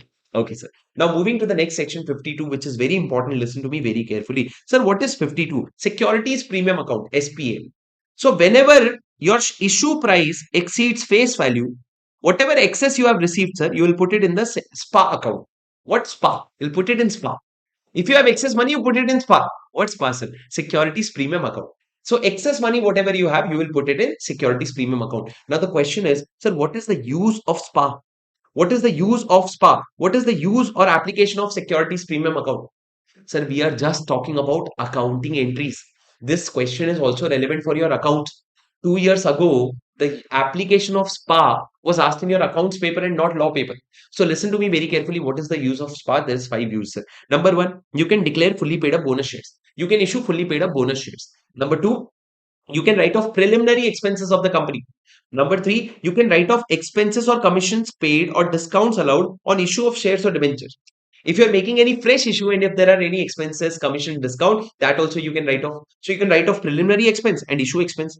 Sir, providing for premium payable on redemption of redeemable preference shares or debentures. When you're redeeming debentures or preference shares, you are paying premium, then that premium can be adjusted against your SPA, and the last one can be purchase of own shares, that is buyback. So 5 use, sir. If you remember with me, it is bonus, buyback. You can issue bonus shares, you can buy back the shares. You can take care of the expenses. What expense, sir? Preliminary expense and for issue expenses. Issue expense. Right? And the last one, you can provide for premium on redemption. You can provide for premium on redemption. Are you with me? Yes, sir. Sir, these are the 5 conditions that you have to take care of. These are the 5 conditions that you have to take care of. These are the 5 usage of SPA. Bonus, preliminary expense, issue expense, premium on redemption of preference shares or debentures, and the last one is buyback. But guys, listen to me. There are 5 usage, right? But if you are a company which is complying with the financials, which is making financial statement as per accounting standard under 133. If you are a company who is making financial statement as per accounting standard under 133, then instead of 5 use, you will get only 3 use. 1, 2, 3 you can do. 1, 3, 5. These use you can do. 2 and 5 you cannot. What was 2 and 5? Remember, sir. Number 1, bonus shares. Yes, sir, you can issue. Sir, writing off of preliminary expense? No, that you cannot do. Sir, issue expense write-off? Yes, that you can do. But premium on redemption of preference share? No, that you cannot do. And the last one is buyback. Can you do that? Yes, sir, buyback you can do. So for a company which is making financial statement as per accounting standard, in that case, instead of 5, you will have 3 use. The second and fourth use will not be there. PP will not be there. What is PP? Write-off of preliminary expense and premium on redemption of preference shares or debentures. Are you with me? So this is the usage of SPA. This is the usage of SPA. Okay. Okay. Okay.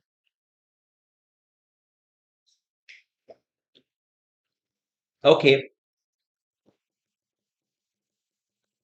Done. Perfect. Sir, before I move forward, I would want to request you that if you are enjoying this revision, do make sure that you hit the like button, because that is how I get to know that this revisions are helping you, because we put effort to make sure that these revisions actually do help you. If it is actually helping you, take a moment to write down in the comment and let me know how is it helping you, because honestly, your appreciation is my motivation, and that is my inspiration that keeps me going. So if you're genuinely liking the video, let me stop here for a minute and ask you to make sure that you like the video. So once you like the video, let's take a very small target of this video, sir. We'll keep a reasonable target of, let's say, 100 students. There should be at least 100 likes in this video, and that is your responsibility. Okay, so make sure that we achieve the like target. And if you're genuinely enjoying the video, let me know in the comment, because again, as I said, your appreciation is what I need to bring more and more such revisions. To keep bringing more and more such revisions. Are you with me? Are you with me? Yes, sir. Okay. After that, guys, listen to me very carefully. Section number 53. Please, hello. Sir, what is section number 53? Section number 53 talks about prohibition on issue of shares at discount. Prohibition on issue of shares at discount. Okay. Prohibition on issue, section number 53 and 54, we will read together.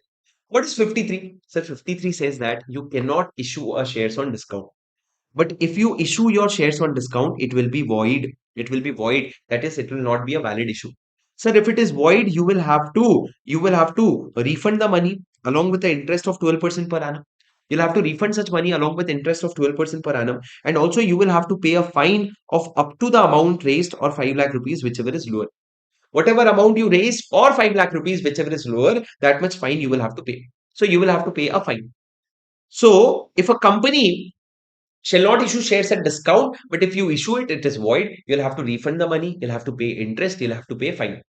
But now, guys, there are three exceptions to this. Three exceptions to issue at discount. In three cases, sir, you can issue at discount. What are these three cases? Number one. So the number one case is if you're issuing sweat equity share under section 54. We are studying 53. 54 is about sweat equity share. If you issue sweat equity share, you can issue it as a discount.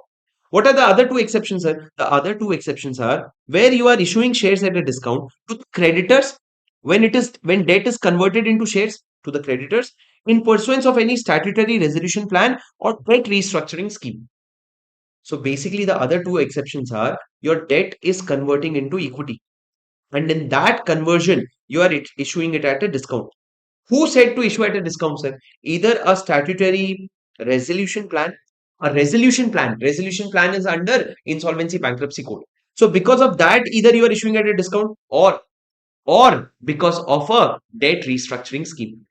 So under these two schemes, if you are issuing at a discount because of conversion, then it is absolutely okay. But the major exception is, sir, sweat equity share. You can issue sweat equity share at a discount. Now, sir, let's move to section number 54, which talks about sweat equity share. Listen to me very carefully. Sir, what is sweat equity share? Pay your attention here. Sir, I'll give you a brief, then I'll make you read from the notes. Sir, basically, a company issues sweat equity shares to any of its directors or employees. Let me say employees. Okay. The sweat equity shares is issued to the employees in return of what? Sir, in return that you're getting some intellectual property rights, or you're getting some value additions, or you're getting some other intangible properties. You're getting some intellectual property rights, value additions, or other intangible properties. Now, because of that, you are issuing sweat equity share. Now, to issue sweat equity share, you will have to comply with certain conditions. Number one, sir, you will have to pass a resolution. You'll have to pass a special resolution. Okay. In that special resolution, you'll send the notice. In that notice, you will attach explanatory statement. In that, you'll explain all the things. To whom are we giving the equity shares? What is the price at which we are offering? What are we getting in return? Everything you will have to tell them. And if you're a listed company, then you comply with SEBI. But if you're an unlisted company, you comply with the company's rules. The company's rules that we have made. In the company's rules, we have told certain things, sir, such as, sir, the SR that you will pass will be valid for 12 months. Within 12 months, you will have to issue the sweat equity share. Number two, sir, what do you mean by employees? Listen to me very carefully. If you can scribble along with me in a rough paper, nothing better, sir. Sir, what do you mean by employees? What is scribble, sir? You don't have to write with good handwriting or good notes. You just have to keep paying attention. Sir, what is employees? Sir, employees has been defined in the rules. Employees means, sir, full-time or part-time directors of the company. Directors of the company, whether full-time or part-time. Sir, employees of the company, whether in India or outside India. And third, directors or employees of the holding company and the subsidiary company also. Of the holding company and subsidiary company also, they will also be considered. So this is the definition of employee. Now, after that, what did I say? The validity of SR will be 12 months. Within 12 months, you will have to issue a sweat equity share. So there is some maximum limit of sweat equity share. How much can you issue? We will look at that limit in a while. But once sweat equity shares is issued, there will be a lock-in. What will be lock-in, sir? The lock-in will be of 3 years. It is not up to 3 years or it is not minimum 3 years. It is just 3 years. Till 3 years, you cannot sell the sweat equity shares. After 3 years, you can sell the sweat equity shares. Okay. This is more or less the provision of sweat equity shares. Now read with me. Read with me, sir. There are 3 questions based on this, and it is an important section. Sir, this is reference to the questions in the question bank. So you can simultaneously practice the questions from my question bank also. The questions from my question bank also, that also you can participate. Okay. Okay. Okay. Okay. Yes, sir. Your class is very good and I understand it in English only, sir. Thank you so much. I'm so glad. That is the whole reason why I'm taking it in 100% English, guys. Listen to me. I said, sir, such equity shares as are issued by the company to its directors or employees, such equity shares which is issued to directors or employees at a discount or for consideration other than cash. You're either giving it for free or for a consideration other than cash in return of know-how, intellectual property rights, or value addition. I'm giving you for a discount, I'm getting value addition, intellectual property rights, or know-how. In that case, it will be considered as a sweat equity share.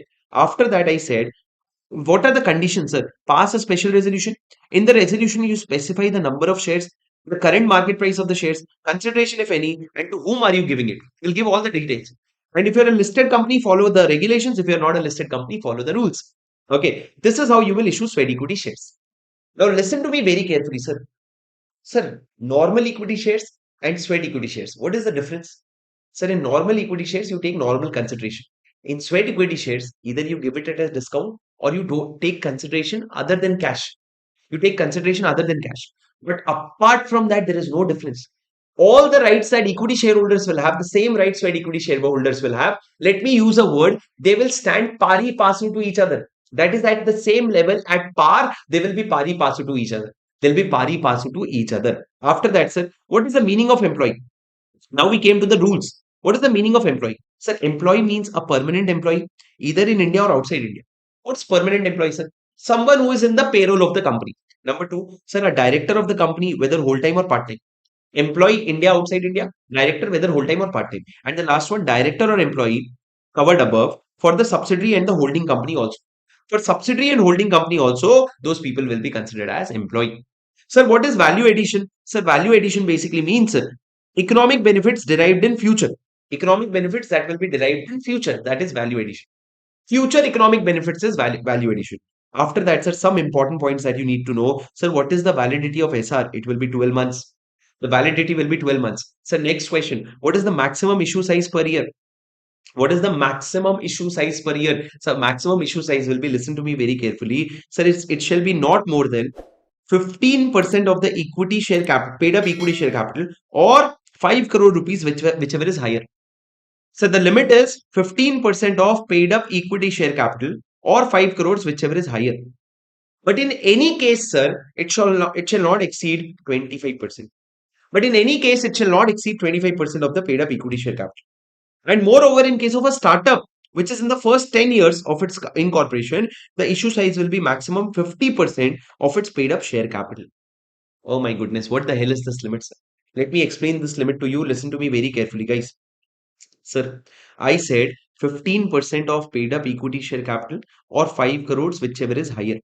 But it can be maximum 25% of paid up equity share capital. My question is, sir, when whichever is higher is written, is maximum 15%, then how can it become 25%, sir? Why is there one more limit of maximum 25%? I'll give you an example. Sir, if my paid up share capital is, if my paid up equity share capital is 10%, 10 crore. What is the 15% of this? 1.5 crore. or 5 crore, whichever is higher. What is higher? It is 5 crore. So law says that I can issue equity shares, sweat equity shares up to 5 crore. But boss, wait, it is 50% of the paid up equity share capital. But maximum can be how much? Maximum can be 25%. So the other limit is 2.5 crore. It cannot exceed 2.5 crore.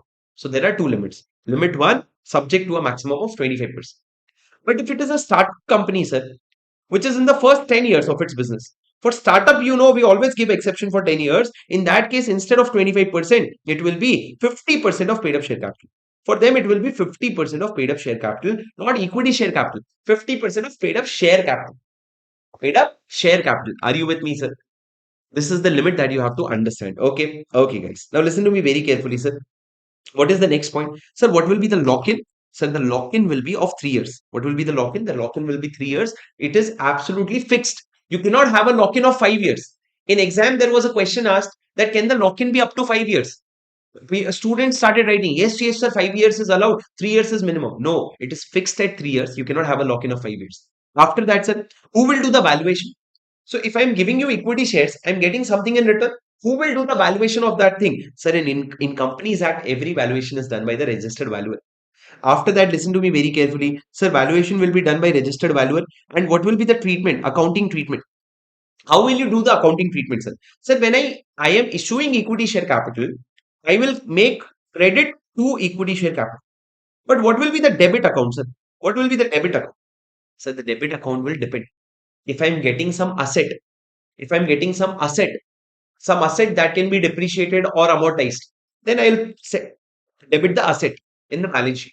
But if I'm not getting any asset, then I'll debit P&L account. Then I'll debit P&L account. Sir, this is not relevant for our law, but just a simple accounting entry. What will you debit? You will debit what you are receiving. So what are you receiving? If it is an asset, send it to balance sheet. If it is not an asset, put it in the P&L. Put it in the P&L. Okay. After that, sir, you will have to maintain a register of all the sweat equity share, and that register will be maintained in form SH3. Register will be maintained in form SH3. Are you with me? Hello, hello. Are you here? Can you hear me? Sure. Understood? Understood? Yes or no, sir? Yes, sir. So now coming to the next section, section number 55. I want you to take a deep breath for those who are watching continuously. I want you to take a deep breath. See, please try to understand. First, I am explaining you the provision broadly, and then we are reading each and every point. So this is a good enough revision and more than enough for your last day revision. You don't have to revise more than this in your last day revision also. All you have to do is keep listening to this revision videos multiple times. If you're working also doing something else also, you keep listening to this revision audio and a revision video, and you'll get a lot of comfort. Are you with me? Yes, sir. Okay. Okay, sir. Let's move to the next section. Please listen to me very carefully, sir. Section number 55. What does section number 55 talk about? Section number 55. Here you go. Section 55. Sir, first take a brief context and then we will deep dive into the details. Guys, hello, sir. What is section number 55? Section number 55 talks about preference share capital. Point number one, sir. Preference share capital can only be redeemable. It cannot be irredeemable. You have to definitely redeem preference shares. Sir, what is the limit time period within which you have to redeem? Sir, it can be redeemed within 20 years also. But in some cases, it can go up to 30 years. Which cases, sir? In infrastructure companies, it can go up to 30 years also. But for infrastructure companies, there is one condition that after the end of 20 years, from the 21st year, they will have to keep 10% option for redemption. Each year, they will have to keep 10% of the preference shares for redemption, 21st year, 22nd year. That like that, they can redeem up to 30 years. But only for infrastructure companies, we have given 30 years, sir. Okay. Now, point number three, please try to understand. Whenever you are ready, whenever you are issuing a preference share, okay, and whenever you are redeeming the preference share, the question is what will be the source of money? How will you redeem the principal amount and how will you redeem the premium amount? How will you do that? So, source is a question that we will understand. And after that, the fourth and important question that we will understand is deemed redeemed concept. This is something that students face a lot of confusion with. I will explain it very nicely. But deemed redeemed, what is deemed redeemed? Okay, you will have to put efforts to understand in one go. Just that you will have to put efforts to understand in one go. Otherwise, you will not be able to understand. Okay, sir.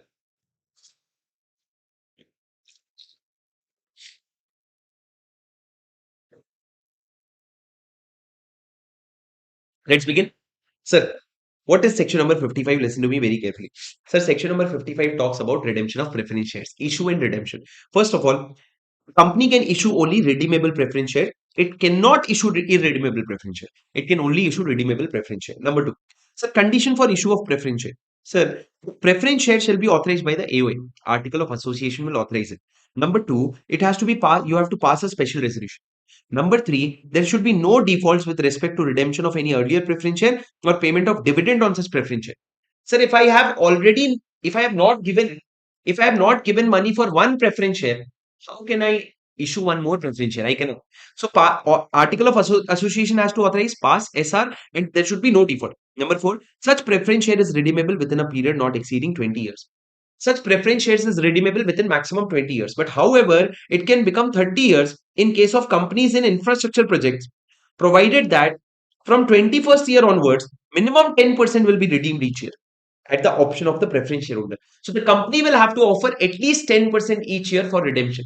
So basically, these are the four conditions that you have to take care of. After that, guys, redemption of preference shares, please listen to me very carefully. Sir, redemption of preference share only be in terms on which it is issued or varied. Okay. Sir, please listen to me very carefully. Come to the third point. What is the source of redemption? How will you get the money, sir? It can be either the profits of the company available for dividend or proceeds of fresh issue. Sir, what is proceeds of fresh issue? You can issue fresh preference shares, take that money and redeem the old preference shares. Okay, so either profits of the company or proceeds of the fresh issue. The next one is only fully paid up preference shares can be redeemed, other cannot be redeemed. So what did we study first? What is the condition for issue and what is the source of redemption?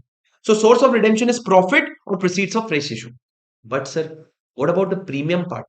What about the premium? Listen to me very carefully. Sir, what is the source? The source is profit or proceeds of fresh issue. But sir, if you are using the profits of the company to redeem preference share, in that case, you will have to create something called as CRR account. CRR will be created for how much? For the nominal value of the preference share redeem. Nominal value. This CRR can be only used for issue of bonus shares. So you will have to create a CRR if you are using your profits for redemption. And CRR will be only up to the amount of nominal value, not the premium. And that CRR will only be used for bonus shares. Okay. Now, sir, what about the premium on redemption? If there was a preference shares of 100 crores and I'm redeeming 120 crores, where will I get that extra 20 crores from, sir? Sir, do you remember SPA? Special securities premium account. There were 5 U's: bonus, right of preliminary expense, right of issue expense. Point number 4, for providing for the premium on redemption of preference shares or debentures. So you can either use the profits of the company or you can use SPA. You can either use profits of the company or you can use SPA. But sir, do you remember in section 52, there was a point that if a company is making financial statement as per accounting standard, instead of 5 uses, there will be 3 uses. 2 use they cannot do. What were those 2 uses, sir? They cannot write off preliminary expense and they cannot provide for premium on redemption of preference shares. So that is the same point here, sir. Sir, for premium, you will generally use profit or SPA. For premium, you will generally use profit or SPA. But in case if the company complies with the accounting standard, then for premium redemption, you can only use profit. You cannot use your SPA. Okay, these are more or less the things that you have to understand, sir. Now, after that, what is deemed redeemed? But before deemed redeemed, let me give you a hold of the concept. What is section 55? Listen to me and do you understand these points? Number one. Okay, say okay. Number one. Sir, preference shares can only be redeemable. It cannot be irredeemable. Number two, there are 4 conditions for issue of preference share. Number one, AOA. Number two, pass special resolution. Number three, ensure that there is no default in existing preference share. And number four, the tenure can be 20 years. Sir, but for a company which is an infrastructure project, the tenure can be up to 30 years. But one condition that from 31st year onward, you will have to provide 10% of preference shares for redemption at the option of the preference shareholders. In that case, you can take up to 30 years. Point number 2 over. Coming to point number 3, what will be the source of redemption, sir? Source of redemption will be the profit of the company or proceeds of fresh issue. Proceeds of fresh issue. But if you're using the profits of the company, you will have to create a CRR up to the nominal value of redemption, and that CRR can only be used for bonus shares. Point number 4, what will be the source of redemption of what will be the source of the premium amount? It can be the profit or the securities premium account. But in case if a company complies with Indian accounting standard, then SPA cannot be used. You will only have to use profits of the company. Okay. And the last point, what is the concept of deemed redeemed? Listen to me very carefully. Sir, what is the concept of deemed redeemed? Hello, sir. If I had issued my preference share for 20 years and close to that, when I'm on the 19th year, I'm realizing that I cannot redeem the money. I don't have the money to pay the preference shareholders.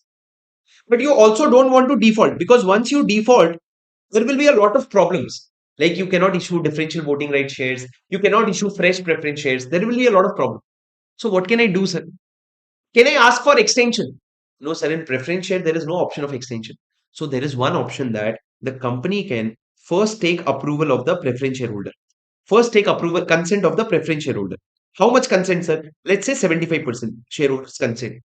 And then take approval of the tribunal. And the company will make an application to the tribunal and say what? Say that, sir, can I issue a fresh, can I issue fresh preference shares to the same preference shareholders?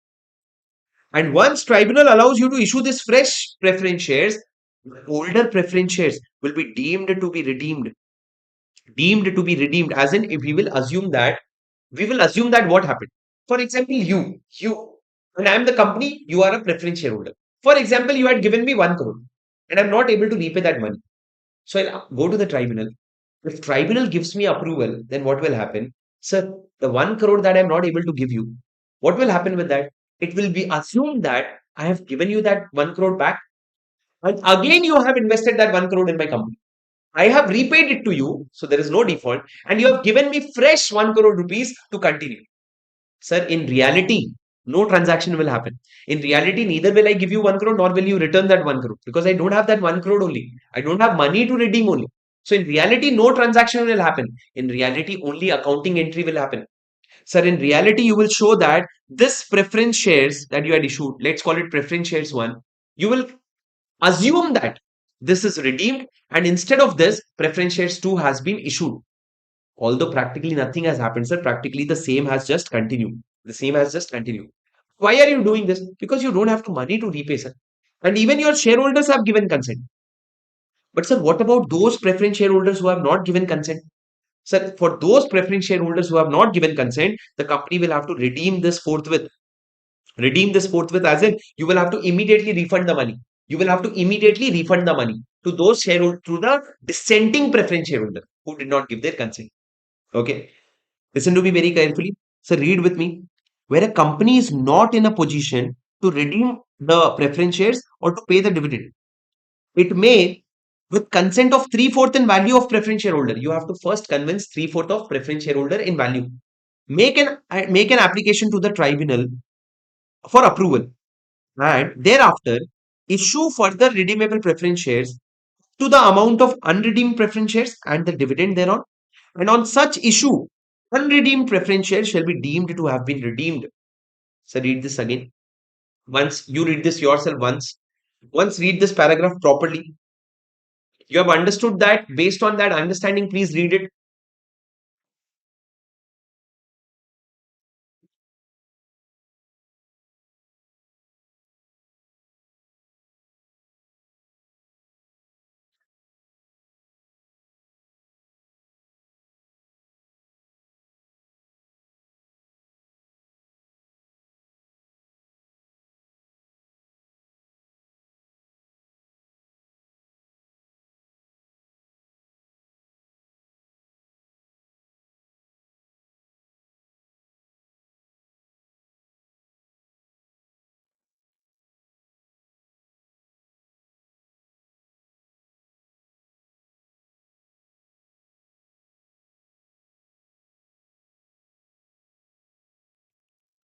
Done? Done, are done? Okay, sir. Now coming to the next point, guys, listen to me. Lekin, provided that tribunal shall order redemption forthwith of preference shares held by persons who have not consented to issue of further shares. So the people who said no, that 25% people who said no, they will get forthwith redemption. That is immediately money will be refunded to them. But for the other people, fresh issue will be made and the older issue will be deemed to be redeemed. It will be assumed as if you have redeemed that older issue. Okay, guys. Okay, sir. So this is your section number 55. We have done it very nicely. Now let's move to the next section, which is 56, 57, 58. Okay. Easy sections, not very practically important, but first of all, you understand it in the form of story, and then we will get into the details. Okay. So what is 56? 56 talks about two things. 56 talks about two things. There is something called as transfer of shares, and there is something called as transmission of shares. Try to understand, sir. Try to understand. Pretty sure you must have not understood so much in any other regular classes also the way you will understand now. Sir, what is transfer of shares? Sir, transfer of shares is basically if Mr. A wants to transfer his shares to Mr. B, so they will enter into a deed. They'll enter into a deed which is called as transfer deed. So transfer deed will contain all the information of Mr. B. Okay. And both of them will sign it. Okay. Now Mr. A or Mr. B, any one of them can go to the company within 60 days. Within 60 days, they'll go to the company. That boss, we have made a transfer. You kindly record this transfer in your register of member. Now, what the company will do? In the register of member, Mr. A name will be written. That will be removed. And instead of that, Mr. B's name will be written. And after that, a share certificate will be issued to Mr. B. So this type of transfer used to happen way back, way earlier. Now there is no instrument, nothing. Now it is instant transfer through Demat account. But in older times, this is how transfer used to happen. But sir, this is what transfer. Transfer is where you are doing with your own will, right? What is transmission, sir? Transmission is something which happens because of operation of law. What do you mean? Sir, if Mr. A died, his shares will be transferred to Mr. Small a. Mr. Small a. So Mr. Small a, who is the son of Mr. A, got the shares of Mr. A because of transmission, that is death. So transmission is something which happens by operation of law. It is not manually done. It happens automatically because of law.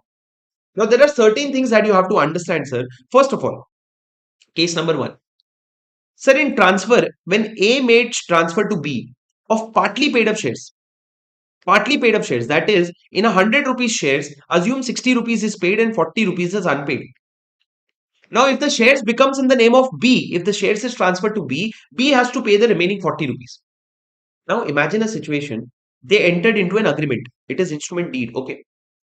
If B goes to the company and says, hello, I have purchased shares from Mr. A. Kindly remove the name of Mr. A and put my name, Mr. B, and transfer the shares in my name. Company will not have any problem because Mr. B himself is saying that I will pay the remaining 40 rupees. But sir, if instead of Mr. B, in this case, if Mr. A goes to the company, if Mr. A goes to the company and says, Mr. A goes to the company and says, I have sold the shares to B. You register it in the name of B and B will pay you 40 rupees. Sir, in that case, company will not register directly. Company will send a notice to Mr. B. And Mr. B has to reply to that notice whether that shares has to be transferred in his name or not. So Mr. B will have to reply to that notice only when Mr. B confirms that yes, I have purchased the shares and I'll pay the remaining 40 rupees. Only in that case, company will register. Otherwise, the company will not, because this is a case of partly paid up shares. In case of fully paid up shares, there is no such problem. But in partly paid up shares, there is definitely a problem. Coming back to transmission, sir. Transmission is because of operation of law. Now tell me something. Mr. A died. The shares got transferred to Mr. Small a. Now who will go to inform the company, sir? Will Mr. A go and inform? Mr. A is dead. Can he go and inform? Sir, if he goes and inform to companies, all the members in the companies will die. Because what? His soul will go or what? So Mr. A cannot go and inform. Mr. Small a will go and inform to the company that please register in my name.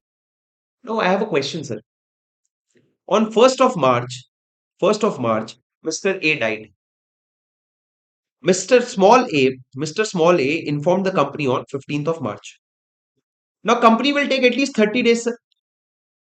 Company will take at least 30 days. Company will take at least 30 days to inform. Company will at least take 30 days to change the register of member from where Mr. A's name will be removed and Mr. Small A name will be kept. So company will take 30 days.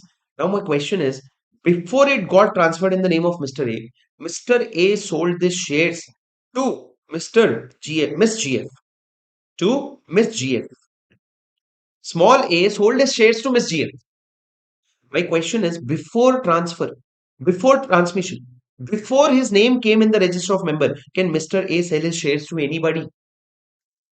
So the answer that came was yes. Sir, although in the register of member Mr. A's name is yet to come, but please understand after death of Mr. A, the son Mr. Small a has all the rights. The small Mr. A has all the rights immediately on 1st March itself. So now if he wants to transfer it, he can transfer. No one is going to stop him. Law is not going to bother him. Law is not going to bother him. Are you with me? Yes. Yes, sir. Yes. Then please come and read the keywords along with me. Okay. Sir, what is section number 56 talk about? Section number 56 says that if there is a transfer, there has to be a proper instrument of transfer. That is, as I called as agreement. Instrument of transfer in SH4, duly stamped and dated. It has to be stamped and dated. Such instrument specifies the details of the transferee, Mr. B in my example. And such instrument has to be delivered to the company within 60 days of execution. You have to give it to the company along with the share certificate or letter of allotment. If there is no share certificate, you give the letter of allotment, but you go to the company within 60 days. So these are the three things. After that, what did I say? Listen to me very carefully. Sir, coming to transmission. What is transmission, sir? Sir, transmission happens by operation of law. And in this case, the transmission, in case of transmission, intimation of the same is to be done by the transferee. The son has to go and intimate to the company. When does transmission happen, sir? In case of death, the share goes to legal representative. Sir, in case of insolvency, the share goes to resolution professional, RP, resolution professional. In case of lunatic, in case you become mad, in that case, it will go to administrator appointed by the court. So, death, insolvency, and lunatic. Dil, dil, death, insolvency, lunatic. Dil means heart. Okay. What about partly paid up shares, sir? You remember I was talking something about partly paid up shares? Yes, sir. Where an application for registration of partly paid up shares is made by the transferor alone. Mr. A alone went to the company and said, I have sold it. In that case, the company shall not register unless company has given notice in form SH5 to the transferee. Company has to inform the transferee and transferee gives no objection within 2 weeks. The transferee have to give no objection within 2 weeks. Only if the transferee says, I have no problem, you register. Only then the company will register. Otherwise, the company will not register. So how much time have we given, sir? Very interestingly, we have given 2 weeks. Okay. Hold on point number 4. Come to point number 5. Sir, what is point number 5? Sir, it says transfer of any securities of a deceased person made by his legal representative. I gave you an example that after death you are transferring the shares even if the legal representative is not a holder. Why is he not a holder, sir? Because in the register of member his name has not yet been registered. Such transfer shall be valid as if the holder, as if he was a holder at the time of execution. It will be valid as if he was a shareholder itself. So for example, Mr. Father died, Mr. Son transferred the shares. Even if his name was not there in the register of member, it will be fine because it is valid transfer, sir. It is a valid transfer. And if you make any contravention, the company and officer in default will have to pay a fine of 50,000 rupees. They'll have to pay a fine of 50,000 rupees. Are you with me, sir? Yes, sir. Now, the fourth point that I had left, sir, in the coming back to the case of transfer here, Mr. A gave his shares to B.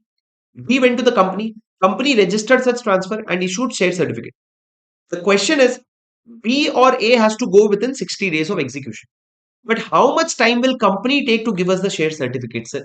How much time will the company take? Sir, the law said, in case if you're a subscriber to the memorandum, that is your first time shareholder, you'll get it within 2 months of incorporation. But if it is a case of allotment, like for example, IPO, FPO, etc., you'll still get within 2 months of allotment. But if it is a case of transfer or transmission, you'll get it within 1 month of receipt of such deed. So whenever the company will receive this deed, whenever the company will receive this deed within receipt, 1 month they will have to give. Only in case of transfer and transmission. So generally it is 2 months, 2 months, but for transfer it is 1 month. And for debentures, it is 6 months from the date of allotment. In debentures, so it is very slow. But this is for physical share certificate. In case of demat account, everything happens immediately, sir. You don't take so much of time. Everything happens immediately. Are you with me? Yes, sir. Did you understand? Did you understand? Now I'll also cover one question which is asked in the exam, sir. It was not there in your ICI module, but I'll cover it here only so that you can solve each and every question of your question bank. My question is, sir, I'll keep it very simple for you. Sir, if Mr. A had shares of Reliance Industry.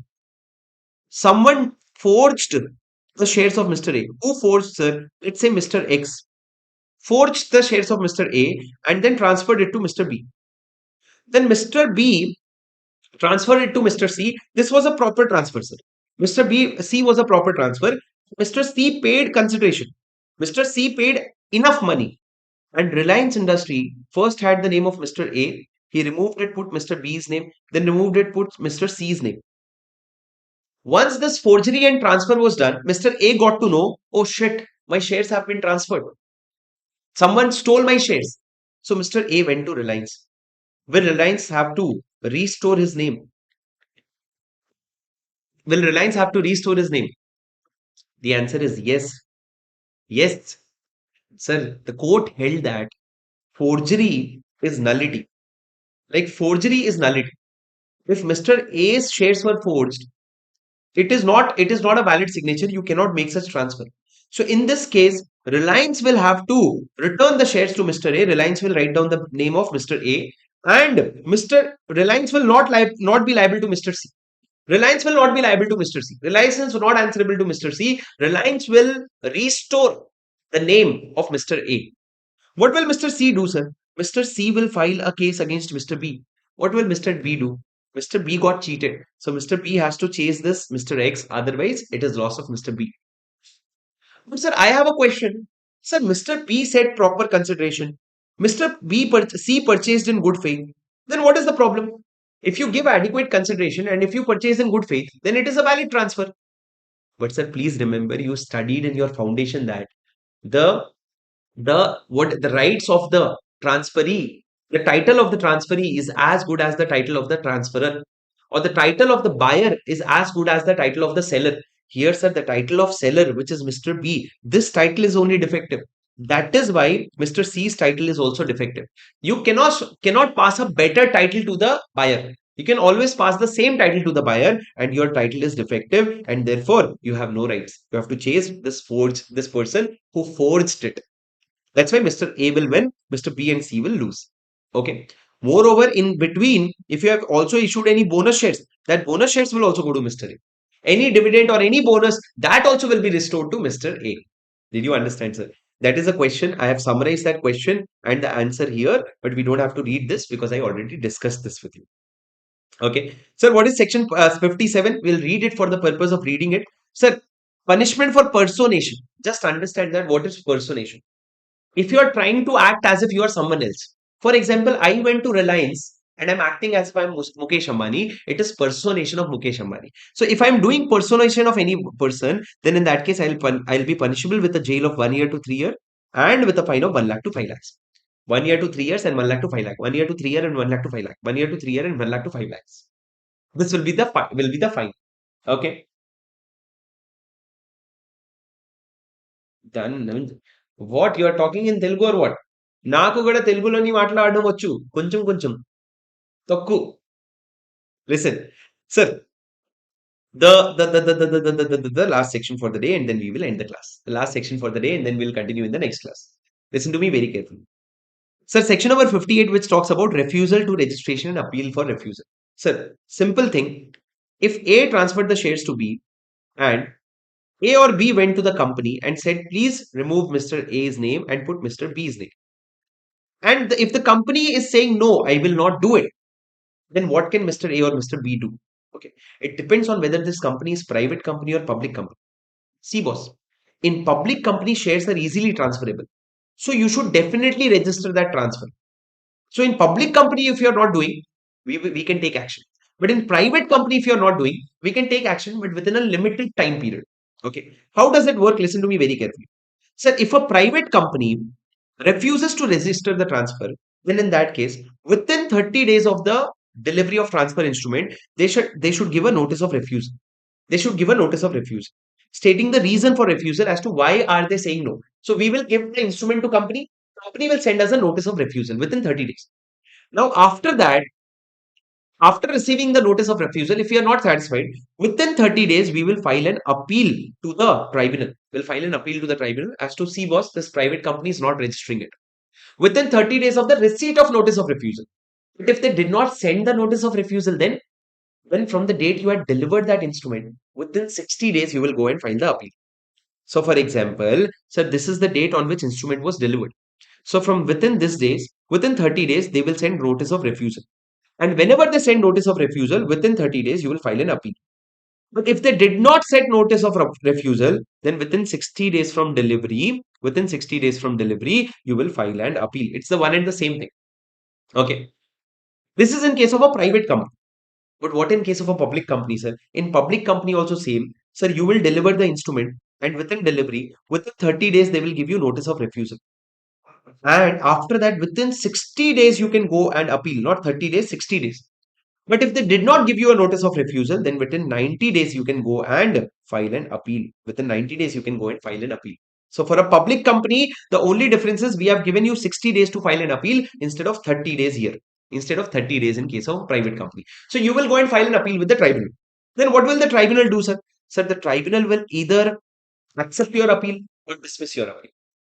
If they accept your appeal, what are the orders that the tribunal will pass? So the tribunal can say that it may direct the company to register the transfer or transmission, and the company will have to do it within 10 days. So the tribunal will say, hello, please register it. And the company will have to register it within 10 days. Or direct the rectification of the register and also direct the company to pay the damages. If there is any problem with the register, they can say that rectify the register and the company will also have to pay the damages. If someone had incurred losses, if someone has incurred losses, then that also you will have to bear.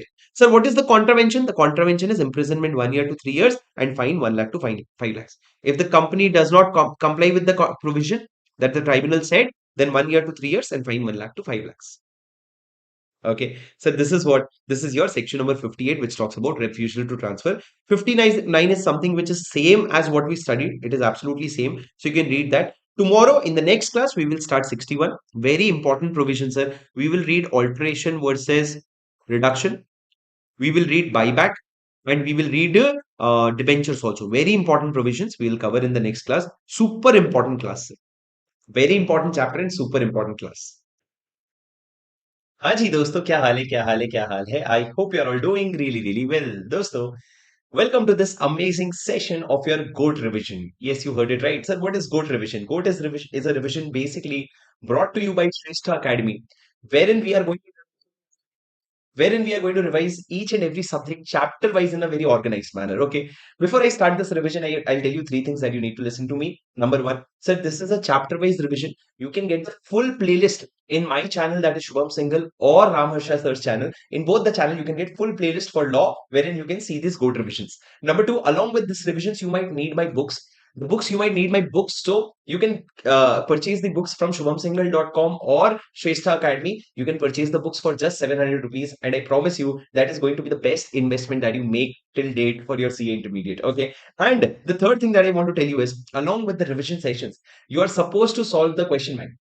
Along with the revision sessions, you are supposed to solve the question banks. So if you look at my question bank, I have fully color coded it and all the keywords are highlighted in red. So it will be very easy for you to prepare from this notes. All right. I hope this is helpful for you. So today we are doing share capital part 2. Share capital part 2. We had finished until section number 59 yesterday. From today we are going to move to bigger and better sections. Today we are going to move to bigger and better sections. Are you with me? Yes, sir. While revising these sections, I'm going to use some notes that we made in the class. If you want, you can pause the video and you can make those same notes by looking at my screen, because in your handwriting, it becomes very easy to read. What the handwriting that you have used in the classroom, that becomes very easy to read. Okay. So what are we going to do today, sir? We are going to move forward from section number 61 onwards. Section number 61 talks about the authorized share capital or power of the limited company to alter its share capital. There are 4 questions on this. Alter share capital. Sir, alter share capital here, basically they are talking about authorized share capital. How do I change my authorized share capital? Number one, sir, it should be authorized by the AOA.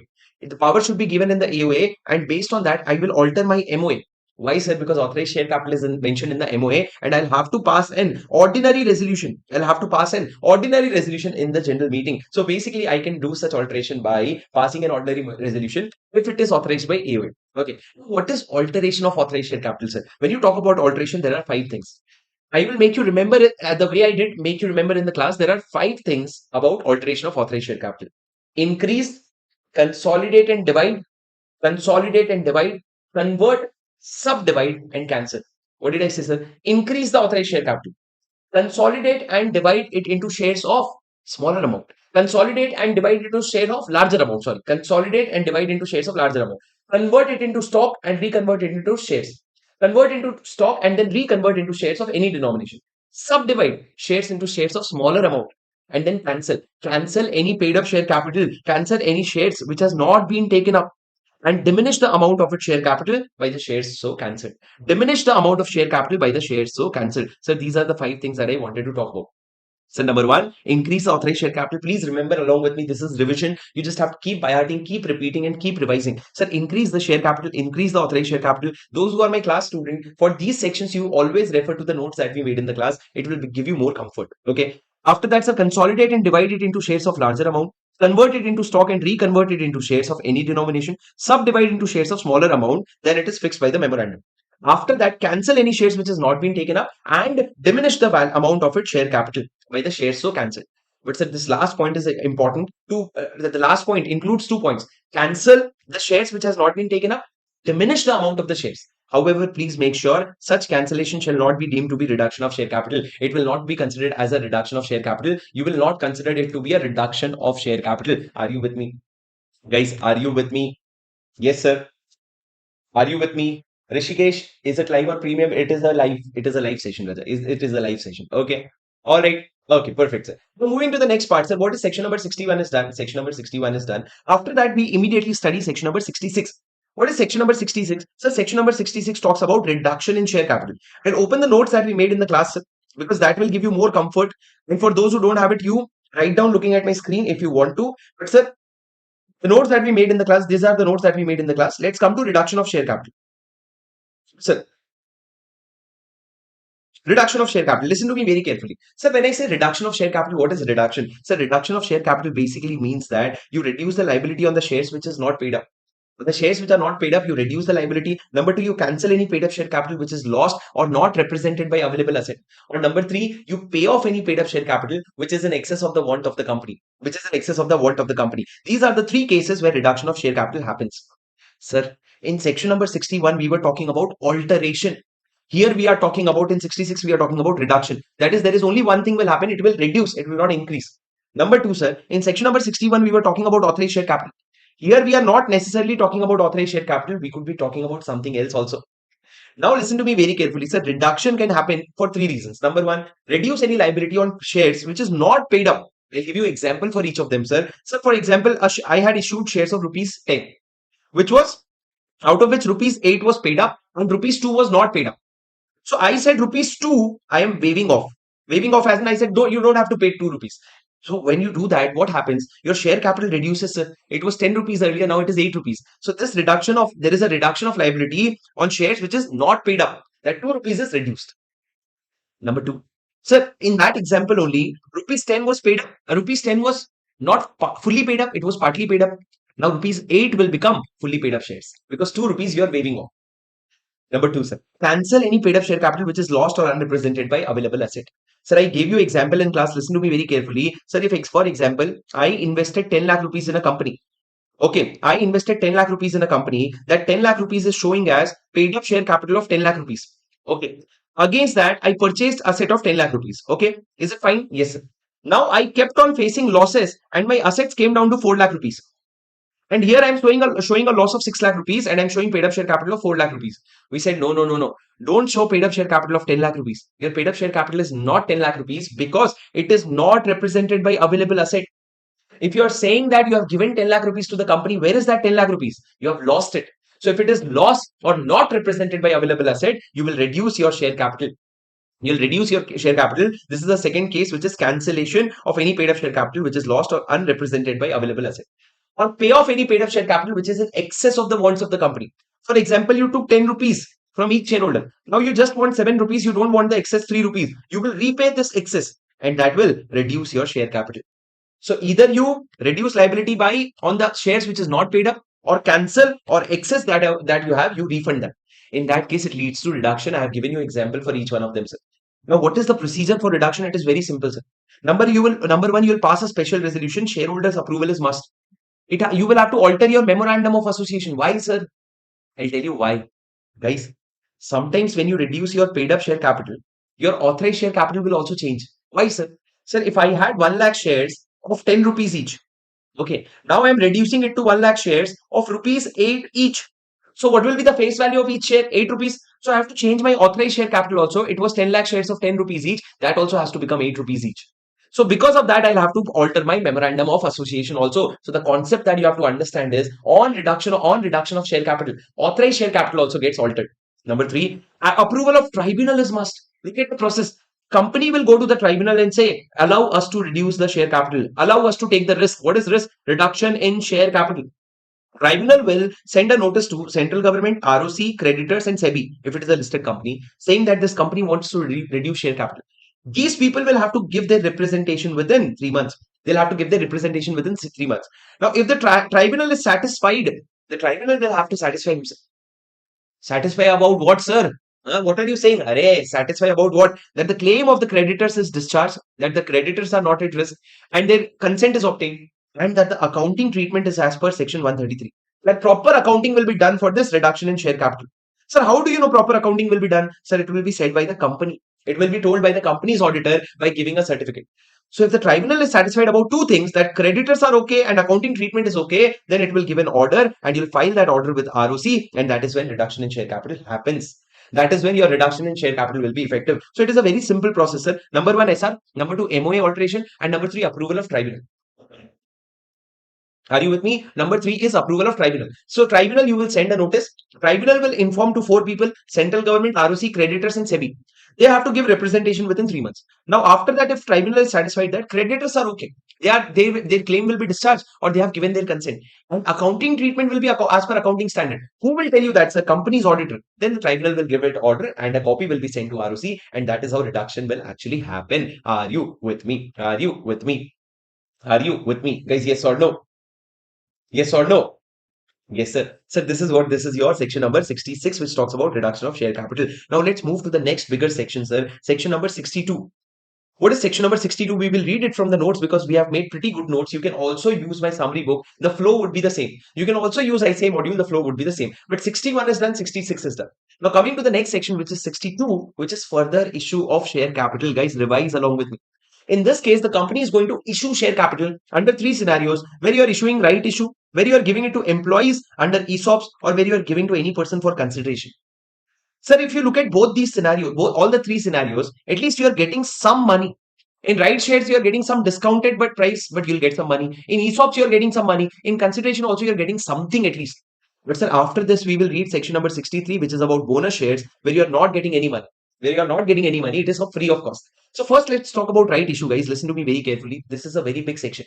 Right issue says that company, if they want to issue right issue, they'll have to give a notice to the existing shareholder. In that notice, they'll give an offer to purchase the shares. That shareholder, you can purchase the shares of the company in proportion to the paid up share capital. How will you send this notice, sir? Registered post, speed post, courier, or any other electronic mode. And you should have proof of delivery that we have actually sent you the notice. Sir, how much time will you give? Sir, your offer will open, and at least 3 days before the opening of the offer, you will have to inform them. At least 3 days before opening of the offer. And then once the offer opens, within 15 days, you will have to, minimum 15 days, you will have to, listen to me very carefully. Once the offer opens, it has to be open for minimum 15 days and maximum 30 days. Sir, but the minimum 15 days and maximum 30 days, this minimum 15 days can be reduced in case of a private company where consent of 90% has been obtained. If 90% shareholders are saying, Arey, you don't have to keep 15 days also, keep it 7 days, then you can keep a minimum number of 7 days also. But maximum will be 30 days. This cannot be extended beyond 30 days. So basically, sir, imagine you are a shareholder. I'm the company. I'll send you a notice. I'll say you have the offer, you have the right to purchase the right shares. Then I'll send you via registered post, speed post, and these things. And then I'll open it for minimum 15 days, maximum 30 days. And if you want, if you're a private company, you can reduce 15 days to less than to up to 7 days. You can reduce this. But maximum limit, listen to me very carefully. You're not paying attention. This maximum 30 cannot be increased. In exam, they'll ask you, then they increase by 90% consent. No, sir, maximum 30 days cannot be increased. After that, guys, what can the shareholder do? Either the shareholder will go ahead and purchase, or the shareholder has the option to renounce. Renounce as in he can transfer his rights to someone else. He can transfer his rights to someone else, or he can just ignore. Sir, if there is no reply from the shareholder, it will be deemed to be rejected that they don't want the shares. And in that case, board shall dispose such shares in a manner non-disadvantageous to the company or shareholder. Now it is on the board will dispose such shares in a manner that is non-disadvantageous. So what is the opposite of advantages? Disadvantages. What is the opposite of disadvantages? Non-disadvantages. So basically they are saying in a manner which is advantageous to the company or shareholder. In a manner that should be advantageous to the company or the shareholder. Are you listening to me? Yes, sir. This is your right issue. This is your right issue, which is very important. Please understand, for right issue, no one is asking you to pass a special resolution or ordinary resolution. There is no requirement as such of passing ordinary resolution or special resolution. If you go to ICI module, they have written that some resolution is required, but if you go and read the PAIR Act, there is no requirement of any resolution. In module, they have just randomly written, but there is no resolution required for a right issue. Okay, guys. If you want to take the shares, you take it. If you don't want to take it, you don't take it. Okay, no one is forcing you. Okay, sir. After that, coming to the next portion, which is ESOPs. ESOPs. Sir, what is ESOP? Listen to me very carefully, guys. What is ESOP? ESOP is Employee Stock Option Plan. You must have studied about ESOPs a little bit in your accounts also. Sir, in ESOPs, there are some things that you have to understand. Sir, an employee is said that today, that is the date of grant of ESOPs, so the share price is 1,000 rupees. Tomorrow the share price may go up to 5,000 rupees, but 3 years later, that is called as vesting period. After vesting period, you will have an option to purchase the shares for just 500 rupees. This 500 rupees will be called as exercise price. Granting, vesting period, date of vesting, and exercise price. And after that, you will have a lock-in, and lock-in maybe of 1 year. This could be the arrangement, right? This is called as ESOPs. In such ESOPs, you have to first pass a special resolution, and then you have to comply with the rules. In ESOPs, you first have to pass a special resolution. Special resolution is a must. Now, listen to me very carefully, guys. Please. Sir, SR is required and rules. But sir, first understand ESOPs are given to employees. Now, who are employees of the company, sir? Sir, you had already studied the definition of employees in the last lecture, wherein we discussed section number 54, which was sweat equity share. So in 54 sweat equity shares, you discuss the provision of ESOPs. Now listen to me very carefully. Sir, you will have to pass a special resolution. Who will pass and who are employees of the company, sir? Sir, listen to me very carefully. Employees means permanent employees of the company in India or outside India, directors of the company, whether full-time or part-time, or any other employee or director of the holding company or subsidiary company. Sir, this is the same definition that we studied in the sweat equity share also. But here there are some differences in section number 62, which is about ESOP. It says that in director, you will exclude independent directors. Please do not count independent directors. You have to exclude independent directors. Independent directors can never get ESOPs. And moreover, in the definition of employees, you will exclude two people. Number one, promoter or person belonging to the promoter group. So promoter as in the founder of the company, or the people belonging to the founder group, or any directors who hold more than 10% of equity share. So if you're already holding so much of share, you cannot get ESOPs. So promoter cannot get ESOPs, director cannot get ESOPs if they hold more than 10%. But sir, this exception that we have, this exception is not applicable for a startup in the first 10 years. If you are a startup company and in the first 10 years, even if you're a promoter or even if you're a director, you can get the ESOPs. So basically, sir, ESOPs can be given to these people, but ESOPs can never be given to independent director. And ESOPs can also not be given to promoter or director holding more than 10%. But however, if you're a startup company in the first 10 years, you can give ESOPs to promoter or director. But however, Raja, listen to me very carefully, Raja. Sir, even if you are a startup in the first 10 years, you can still not give ESOPs to independent directors. Independent directors can never get what? ESOPs. Are you with me? Are you with me? Are you with me? Yes, sir. Sir, will you provide? Aditya is asking, will you provide chapter revision of all the chapters? Yes, Aditya. But for that to happen, you have to show me some love. Only if these videos are helpful for you. Only if you go to the comment section and let me know how much this video is helping you. Only if you show some likes in the video. I see, yes, boss, people are engaging. Only then I'll be motivated to provide such detailed free revision lectures. But for that, you have to reciprocate some love. The thing that I'm asking in return is your appreciation is my motivation. We'll keep a very aggressive target of this video, sir. We'll keep a like target of, let's say, in over a period of 2-3 months, 200 likes I want in this video. If you help me achieve that kind of likes, and that is when I'll provide you more and more content that will help you. Okay, Raja. Okay, sir. All right. Perfect, guys. Now listen to me very carefully, guys. What is 100 rules of the ESOPs? Sir, some rules, please understand. For ESOPs, you have to pass a special resolution. Number two, sir, you have some freedom. You can decide the exercise price, you can decide the lock-in, and you can decide the vesting period. But vesting period has to be minimum 1 year at least. So you can decide the exercise price. You can decide the lock-in period. We have not even said 1 year, 2 year, no. For sweat equity share, we set a fixed lock-in period of 3 years. But here there is no lock-in period limitation. You decide. Number three, sir, when you get when the ESOPs are granted, see, today is the day of grant, and after 3 years it will vest. So today, when the ESOPs are granted, you will not get any voting rights or dividends on that. Once you exercise the options, as in once you get the shares, that is when you get the voting rights and dividend. Until then, there is no voting rights or dividend. And more importantly, the options that you have, sir, it is not an asset. You cannot transfer it. You cannot pledge or hypothecate it. You cannot do anything with that option. It is basically useless the time you exercise such option. Okay. Now, sir, what will happen if in case if the employee dies? In case if the vesting period was 3 years. Okay. Now, before that, if the employee dies, sir, in that case, it will vest immediately in the hands of legal representative. That is, the legal representative can immediately opt to purchase the shares. But if there is a permanent incapacity, it will again vest immediately, but in the hands of the employee himself and not in the hands of legal representative. In the hands of the employee himself, because he's alive now. But if he retires or if he resigns, if he's removed or if he resigns, then the option will lapse. Then the option will lapse. He will not get any benefit out of this. Sir, are you listening to me? What am I saying? I'm talking about your ESOPs. In ESOPs, if the employee dies, it will vest immediately in the hands of the legal representative. If there is a permanent incapacity, it will vest immediately in the hands of the employee. But if there is a removal of resignation, the option will expire. The option will lapse. There is nothing that you can do about that option. Okay. After that, sir, point number C is very important. We are reading section 62(1)(c). 62(1)(c). It talks about offer to any person. As in, for example, if I am a company, sir, my company is, let's say, SS Limited, for example. Now, guys, listen to me very carefully. If I took money, if I took money from, if I took a building from a builder, and in return, I gave him the shares of my company. So here, sir, am I getting any consideration? Yes, sir. Is that consideration in cash? No, sir. It is in kind. Consideration in kind, as in I'm getting some property. So in this case also, you are issuing shares for consideration.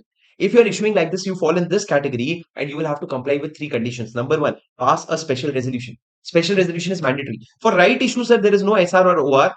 But for ESOPs, SR is required. For other issue, SR is required.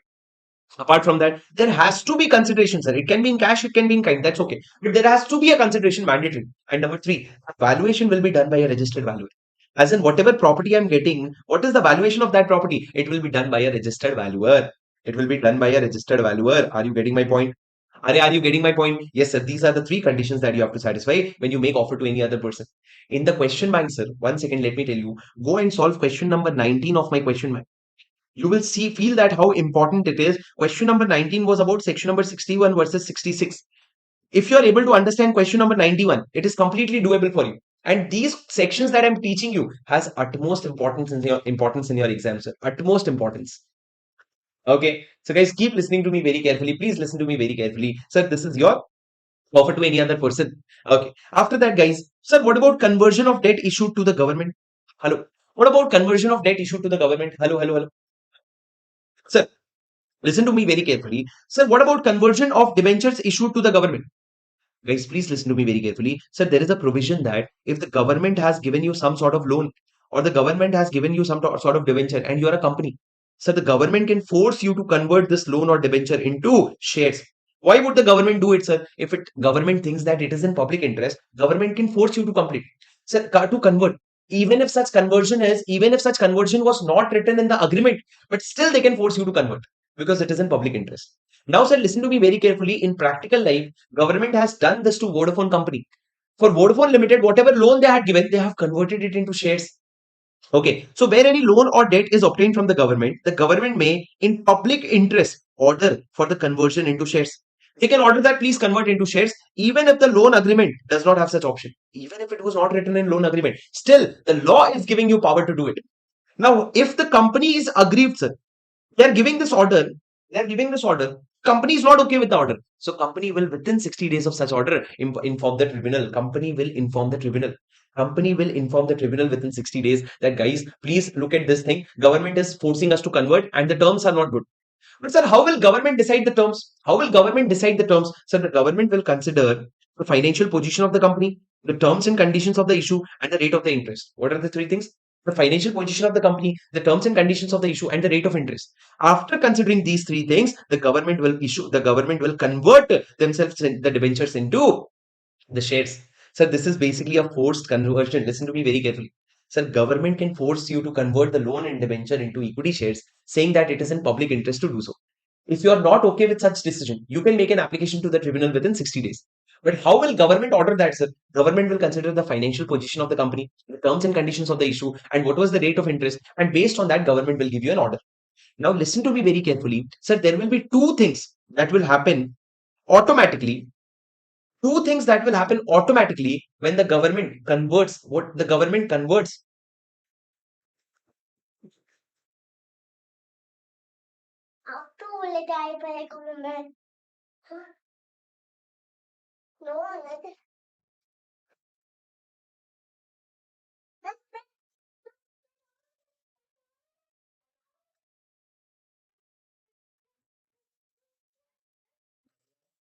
Guys, 1 second.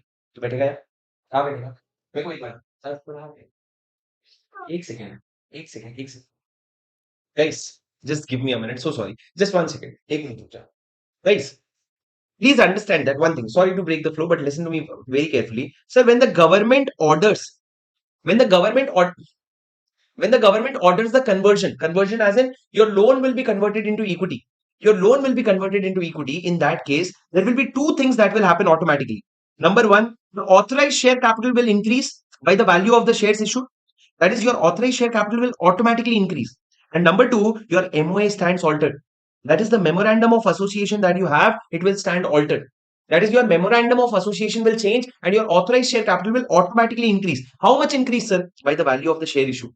So, for example, if the Vodafone Idea company issued 1 lakh shares to the central government, then in that case, your authorized share capital will increase by 1 lakh.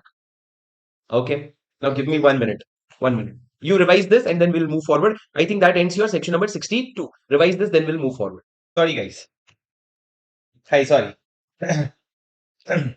Okay. So I said that this was your section number 62. Now we will move on to the next section, which is your section number 63, which talks about bonus shares. Very simple, sir. Whenever you talk about bonus shares, there are 6 conditions that you have to take care of. If you are issuing bonus shares, sir, in accounts, what do we call it? Bonus is nothing but capitalization of reserves. In accounts, we say bonus is nothing but your capitalization of reserves. If you want to, what is capitalization of reserves, sir? Basically, you transfer the balance from reserves to equity share capital. So if you are doing this, you will have to comply with 6 conditions. Number 1, sir, AOA should authorize the same. It should be authorized by AOA. Number 2, bonus has to be recommended by the board and approved by the shareholders. Sir, just like dividend, it will be recommended by the board and approved by shareholders. Number 3, you have not defaulted in your deposits or debentures. There are no defaults with respect to deposits, debentures. Only then you can go and give bonus shares. There is no default with regard to statutory dues of employees. There is no default with that of statutory dues of employees. The same point was there in section number 43, DVR. And partly paid up shares have been made fully paid up. First of all, you'll make fully paid up shares, and then bonus once declared cannot be withdrawn. Once you announce the bonus, once you declare the bonus, you cannot withdraw it. So if you look at these 6 conditions, once these 6 conditions are satisfied, only then you can issue the bonus share. Sir, AOA, recommended by the board, approved by the shareholder, not defaulted in deposits or debentures, no default of statutory dues of employees, and partly paid up shares have been made fully paid up, and bonus once declared cannot be withdrawn. This is mandatory, sir. Because what happens once you declare the bonus, the share price goes up. Now, if you are withdrawing it, then you are misusing this news. You are misusing this news, so basically you cannot withdraw it. But sir, I said bonus is nothing but capitalization of reserves. But remember that you cannot capitalize revaluation reserves. Revaluation reserves is the most useless thing, useful for nothing. So you cannot capitalize your revaluation reserves, cannot be used to issue bonus shares. Are you with me? Guys, are you with me? Did you understand? So that was your section number 63, which talks about bonus shares. Guys, now, after that, section number 64. Section number 64 is a very simple section, sir. It says, it's been so long that you have not connected with the ROC. You should send a notice to ROC. When, sir? In case if there is an alteration of authorized share capital under section 61. Sir, do you have to remember the section number? 100% yes, sir. 100% yes, you have to remember the section number. Sir, so alteration of authorized share capital under section 61. Or if there is increase in authorized share capital under section 62. Sir, when did authorized share capital increase in section 62? I'll tell you. You remember government had given you debt. Do you remember that was converted into equity? And do you remember because of that your authorized share capital stands increased and your MOA stands altered? Do you remember that? Yes, sir. Sir, that is where your authorized share capital increases. You have to inform to ROC. And number 3, where there is a redemption of preference share, you have to give a notice to ROC in 30 days. Inform SH7. So basically, section number 64 is something which is linked to 61, 62, and 55. That if there is an increase in alteration of authorized share capital or increase in authorized share capital under 62 or redemption of preference shares, in that case, you will give to notice to ROC within in the form SH7. In the form SH7. Okay, guys, did you understand? Did you understand? Pakka, pakka, did you understand? Yes. Okay, guys. Now listen to me very carefully, sir. This is your point number 67. This is your point number 64. Now let's move to the next section, which is your section number 68. 60, sir, now what is done? 61 is, what did we do? 61. 61 is your authorized share capital. Alteration of authorized share capital. 66 is reduction of share capital. 62 is further issue of share capital. 63 is bonus. 64 is what? 64 is notice under section 61, 62 or 55. What is left, sir? I can say that what is left, sir, 67 is left and 68 onwards is left. Sir, what is section number 61? Let's read section number 61 from the notes. Sir, section number 67 talks about restriction on purchase by company or giving loans by it for purchase of shares. Restriction on purchase by company or giving of loans by it for purchase of shares. What is the meaning, sir? It means that section number 67 says that you cannot give money to your, and the question on this section was asked in your January 25 attempt, sir, for very good marks. This section was asked in your January 25 attempt for very good marks. Listen to me very carefully. It says that, sir, it basically, the basic rule is no company shall give loan, guarantee, or security or any financial assistance for purchase or subscription of shares of the company or its holding company. No company shall give any loan, guarantee, or provide security or financial assistance for purchase or subscription of shares of the company or its holding company. Okay. So basically, no public company can give these things for this company. But however, you cannot give money for purchase of your own shares. But sir, there are three exceptions. Exception 1, 2, 3. Exception number 1, if the company is a banking company and the loan is an ordinary course of business, it is okay. Banking company, ordinary course of business, absolutely okay. Point number 2. The provision, point number 2, if you are giving it as per any scheme, then that is also okay. And point number 3, if the loan is to employees for purchase of shares of the company, this is the most important point, sir. Sir, if a company is giving loans to its employees, yeah, better.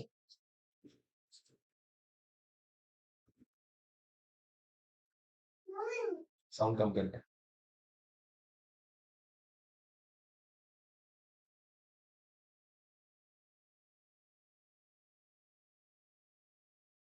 Yeah. If the loan is given to the employees, loans are given to the employees of the if the loan is given by a company to the employees and not to big employees other than directors or key managerial person for an amount not exceeding 6 months of salary or wages with a view to enable them to purchase the fully paid up share of the company or the holding company, it is all right. बैठो नीचे बैठो बैठो ठीक. So guys, basically, so sorry about the disturbance, doesn't usually happen. Sir, I said that if you are giving loan, if the loan is given by a company to its employees, so basically what is the exception?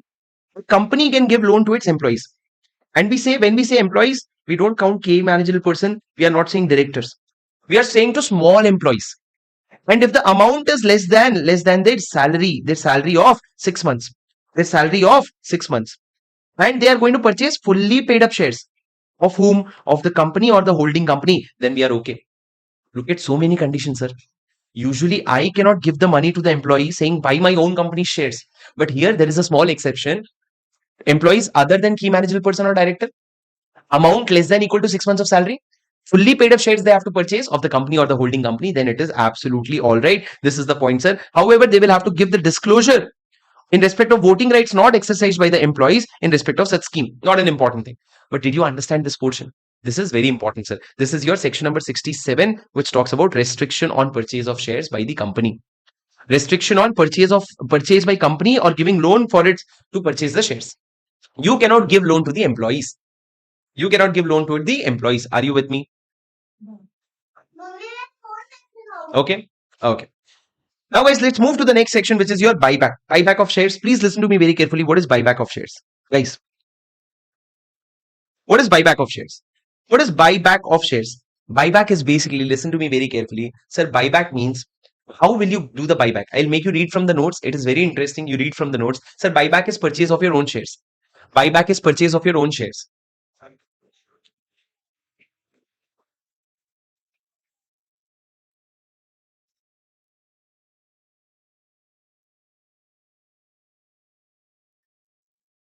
Okay, there is a lot of disturbance today, but I'm sorry about that. But never mind. I'll still give you a quality revision for buyback. With undivided attention, let's focus on buyback. So section number 68 talks about buyback. Guys, buyback talks about source of buyback. What will be the source of buyback? The source will be free reserve, securities, premium account, or proceeds of fresh issue.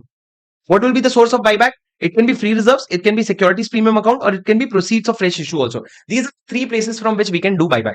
Free reserves, security premium account, or proceeds of the fresh issue. But however, listen to me very carefully. If you are using free reserves or securities premium account, then in that case, the buyback, you will have to create a CRR. You'll have to create a CRR, that is capital redemption reserve. You'll have to create a CRR, and that will be only used for the bonus shares. How much CRR will you create? Up to the nominal value of the shares. But however, what are the three sources, sir? Free reserves can be used, securities premium account can be used. Remember section 52, 5 usage of your securities premium account. The last one was buyback. Okay. And last one is proceeds of fresh issue. But always remember, no buyback can be made out of proceeds of earlier issue of the same kind. As in, if I am issuing an equity share, using that money, I cannot buy back the older equity shares. That is not allowed. You have to make fresh issue of different kind of capital. Okay. So proceeds of earlier issue of same kind cannot be used for the buyback. Now, what is the condition for buyback, sir? Sir, there are again 6 conditions that you have to remember. Number 1, it has to be authorized by the AOA to do the buyback. Number 2, you have to pass a special resolution. Number 3, sir, please listen to me. Special resolution will not be required if the buyback is of less than equal to 10% of the paid up equity share capital plus free reserves. If the buyback is up to 10% of paid up equity share capital plus free reserves and board resolution has been passed, then SR will not be required. Board resolution will be enough. Up to what limit, sir? 10% of paid up equity share capital plus free reserves. But beyond that, you will have to take an SR. Number 3, sir, what will be the maximum amount of buyback? The maximum amount of buyback will be 25% of paid up share capital plus free reserves. 25% of paid up share capital plus free reserves will be the maximum amount of buyback. With approval or without approval, maximum 25%.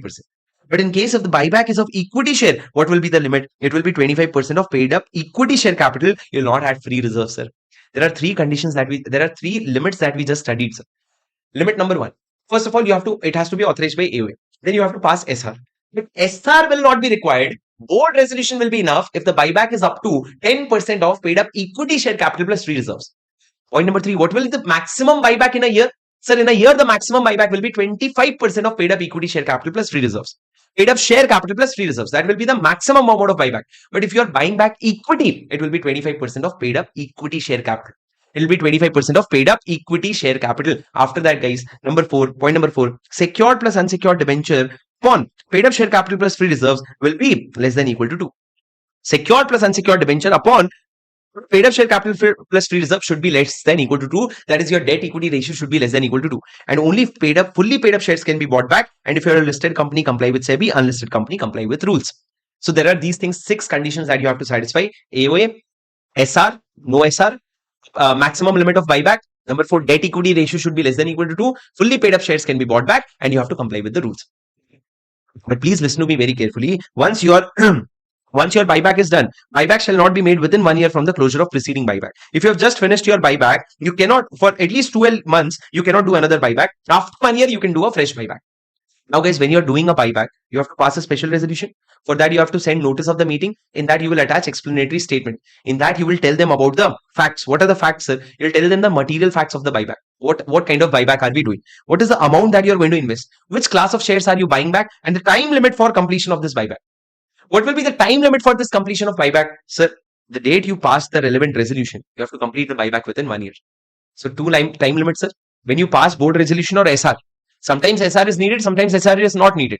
But whenever you pass that resolution, within 1 year, you have to complete the buyback. And after that 1 year later, you cannot make a fresh buyback. Okay. Sir, one very important point, you will have to give a declaration of solvency. Company will give a declaration of solvency to the ROC and SEBI if it is a listed company. It means that if you're an unlisted company, even an unlisted company, buyback can happen. And in that case, you will inform only to ROC. Sir, you will give a declaration of solvency in the form SH9. It is an important form number, sir. Now, what about SH9, sir? Please listen to me very carefully. Sir, this declaration of solvency has to be signed by 2 directors, out of which one has to be managing director. 2 directors, out of which one has to be managing director. In that, they will give an affidavit. By affidavit, they will write that we have made full inquiry into the affairs of the company and we think that the company is capable of meeting all the liabilities and the company shall not be rendered insolvent in the next 1 year. that the company is capable of meeting all their liabilities and company will not be rendered insolvent in the next 1 year. This is what you'll write in the declaration of solvency, that we have made full inquiry. You don't have to worry about it. The company will not be rendered insolvent in the next 1 year, and the company will be able to meet all its liability. If these two conditions are satisfied, then you'll give declaration of solvency to the ROC, and if you're a listed company, to SEBI also. Okay. After that, what will happen, sir? Sir, once the buyback is done, whatever share certificate you have received, those will be destroyed. Or if it is in demat account, your shares will be extinguished within 7 days of the buyback. Within 7 days of the buyback, you will do this thing. And after buyback, listen to me, for at least next 6 months, sir, see, when I'm doing buyback, no, I'm showing that I'm very rich. Give me back my shares and take back your money.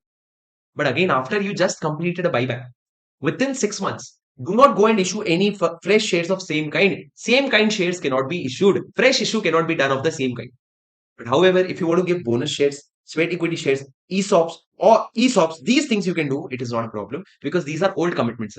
Bonus, you're not getting any money. Sweat equity share is necessary for business. ESOP is old commitment, so it's okay. But right issue again, right issue you cannot do. Right issue cannot be done. Right issue cannot be done. And to give it a closure, please read the timelines. Read the timelines very carefully, guys. Board resolution or special resolution, whenever you pass, within 1 year, you have to complete the buyback. After that completion, within 7 days, you have to destroy the share certificates. Within 6 months, you cannot make a fresh issue of same kinds. And up till 1 year, you cannot do one more buyback. These are the time limits that we studied in this chapter. These are the time limits that we studied in your section number 68, which talks about your buyback. Are you clear? Is it clear for you guys? Yes or no? Is it clear? Yes. Perfect. All right, guys. This is your section number 68, which talks about buyback. What is section number 69? Sir, section number 69 says a very small thing. It says that, guys, your source is free reserves and security premium account.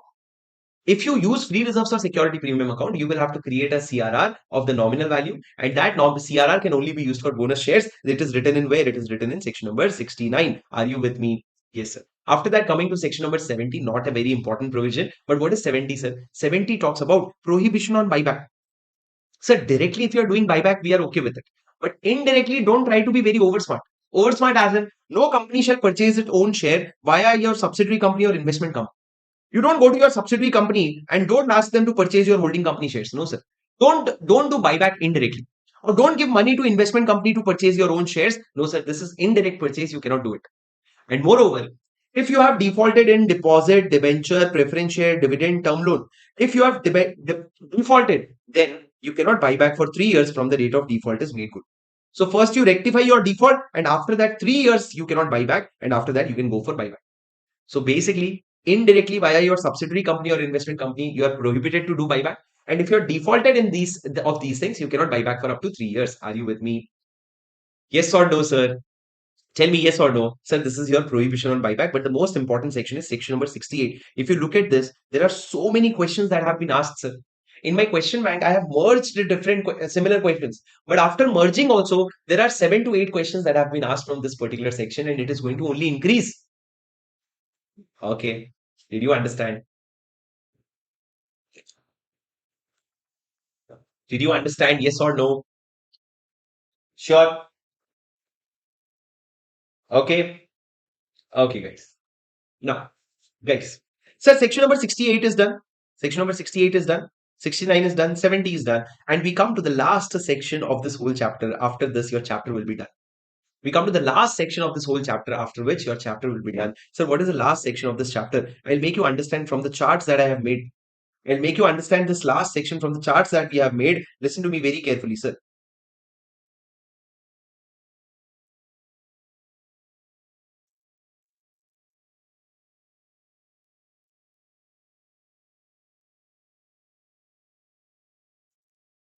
Sir, one second.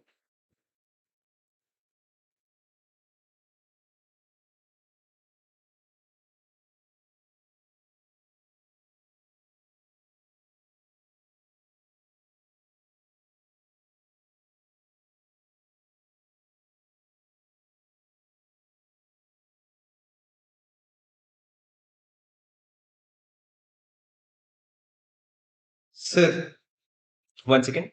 Let me get cleaned up. Yeah. Okay. Sir, this is the chart that I have made for the debentures. You can make this chart yourself also by looking at the, when I'm teaching, you will understand that it is very easy, but you have to just remember along with me. Okay, guys. Sir, first of all, debenture. What is the definition of debenture? What is the definition of debenture? Hello. Sir, what is the definition of debenture? So the definition of debenture is that debenture includes debenture stocks, debenture bonds, or any other instrument evidencing debt. Debenture trust, debenture stock, debenture bonds, or any other instrument evidencing debt, but it does not include instrument in Chapter 3 of the RBI Act, that is derivatives. Not a very important definition, sir, but you can understand from the definition that debenture includes bonds also. So whenever you say bond, section number 71, which is a debenture, will apply. After that, what are the basics, sir? Please understand that debentures can be convertible debentures also, non-convertible debentures also. And sir, listen to me very carefully. When you are issuing convertible debentures, you have to pass special resolution. When you are issuing convertible debentures, listen to me very carefully. Debentures can be convertible debentures also or non-convertible debentures also. If it is convertible debentures, you have to pass special resolution. But if it is not convertible debentures, what will you do, sir? Hold your thoughts. If it is a non-convertible debenture, that is not going to convert, then you will have to wait. But understand that debenture holders do not have any voting rights. They do not get any voting rights. After that, sir. Sir, can there be secured debenture? Yes, sir. Always understand there can be secured debenture, there can be secured deposit also. Sir, what is the tenure of the debenture? Sir, the tenure is usually 10 years, less than 10 years. For preference shares, it was 20 years. It is 10 years. This can go up to 30 years also in case of infrastructure companies. In case of infrastructure companies, it can go up to 30 years also. Infrastructure company, infrastructure finance company, infrastructure debt fund, anything related to infrastructure, it can go up to 30 years. Now, sir, how will you create a secured debenture? Sir, for secured debenture, you have to create a charge on the property or asset of the company, associate, subsidiary, or holding. You will create a charge on your property or asset of the company, associate, subsidiary, holding.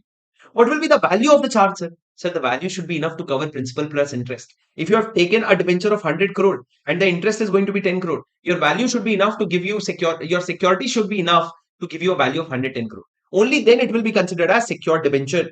After that, sir, for debenture, you will appoint a debenture trustee. When will you appoint debenture trustee? Sir, before prospectus, very early stage.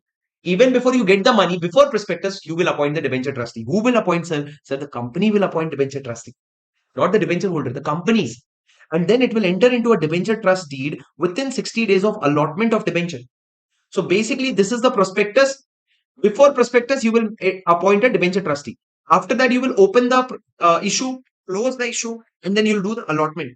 And after allotment, within 60 days, after allotment, within 60 days, you will do what? After allotment, within 60 days, you will do what? You will enter into a debenture trustee. Or sir, there is one more time limit. When the issue closes, after closure within 90 days or within 3 months, you can enter the debenture trustees.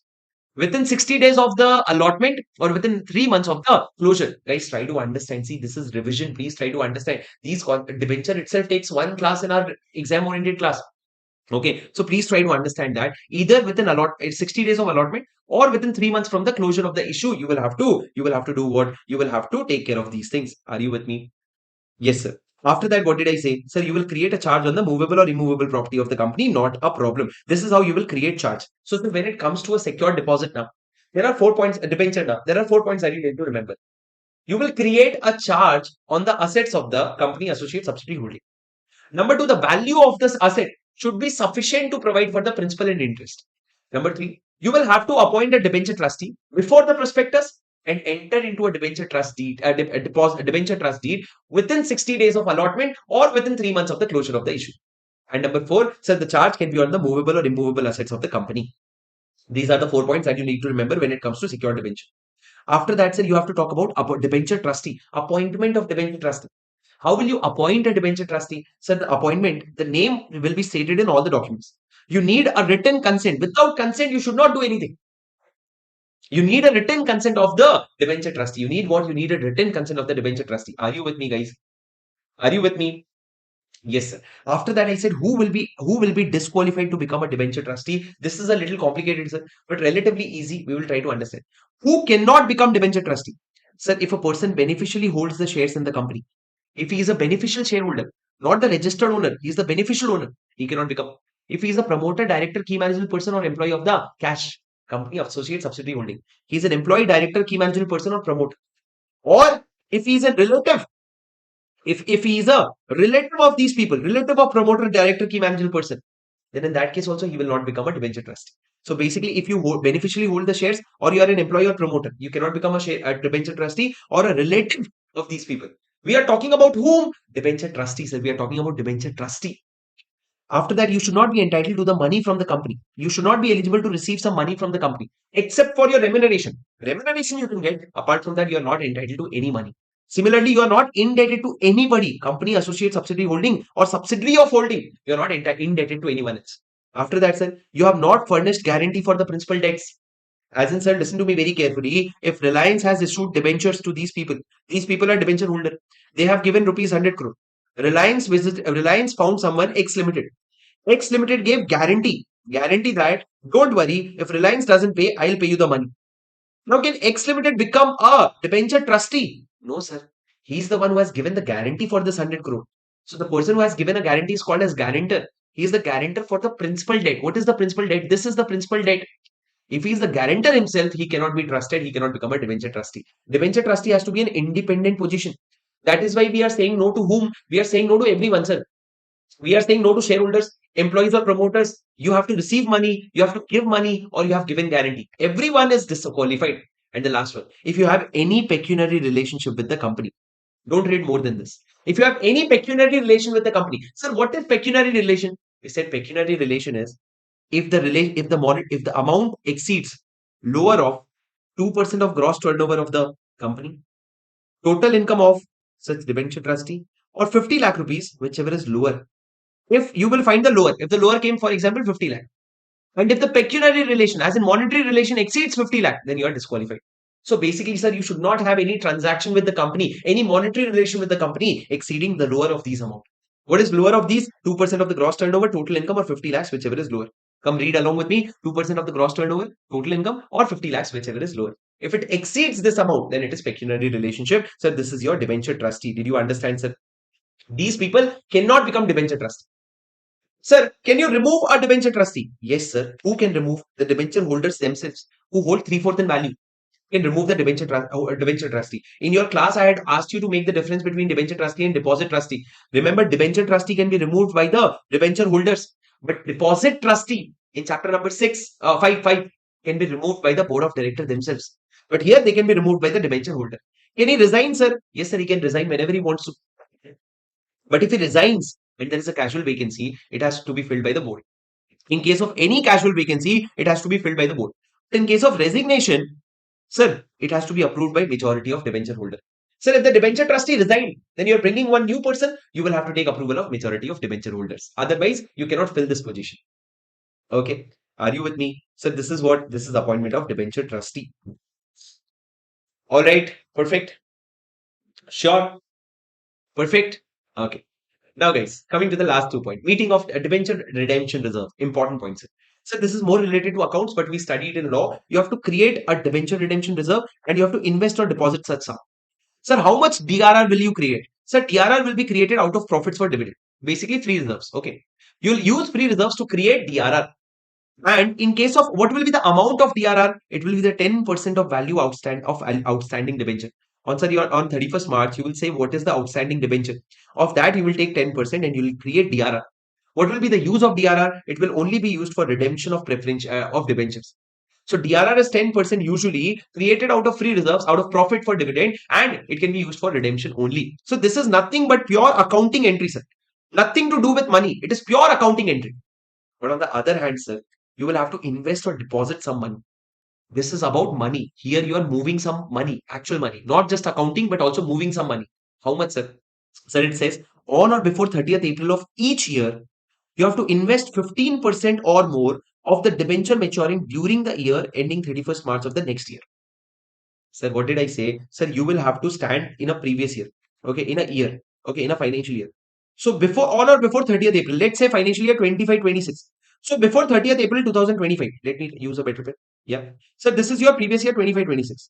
Now on or before 30th April 2025, you will have to invest 15% of the amount maturing in the 31st March of next year. What is 31st March of next year? So this is current year. 31st March of next year will be 31st March 2027. What is the amount maturing in this year? So whatever the amount is maturing, 15% of that you will have to keep separate.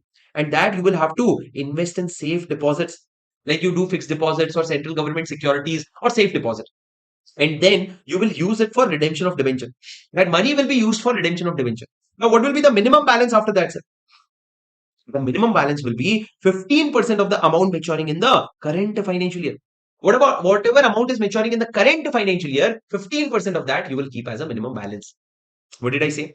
Sir, invest or deposit such sum on or before 30th April each year. Invest 15% of the amount of debenture maturing during the year ending on 31st March of the next year. Investment or deposit not to fall below 15% of the amount maturing on 31st March of that year. Sir, I had given you an illustration in class. I hope that will help you. Where will you deposit this money, sir? In scheduled bank or central government section? If you want to write this down, you can write this down. I'll keep it very simple for you. Sir, for the year 25-26, on or before 30th of April of 25, you will invest how much? 15% of amount maturing in 26-27.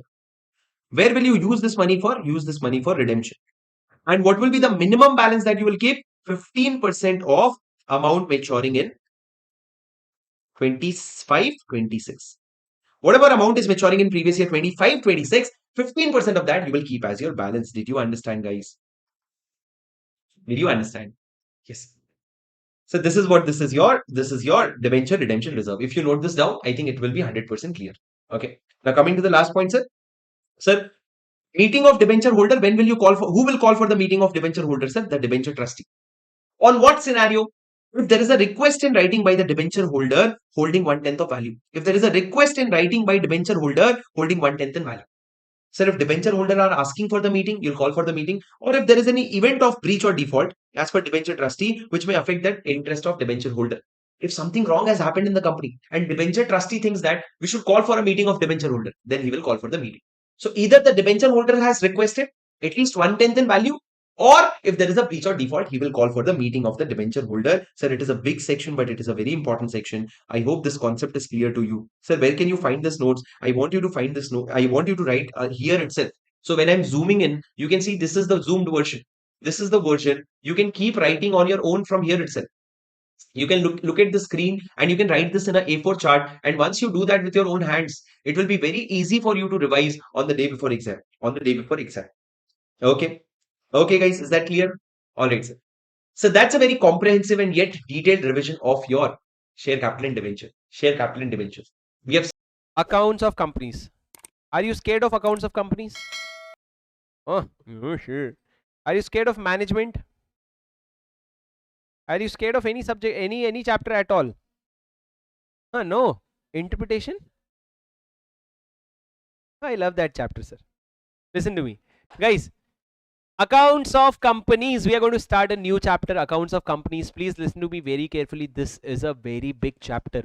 Although it looks small, this is a very big chapter because each section in itself is a big provision. For revision of this section, it is important that you remember the provision. Otherwise, you will slow down the revision.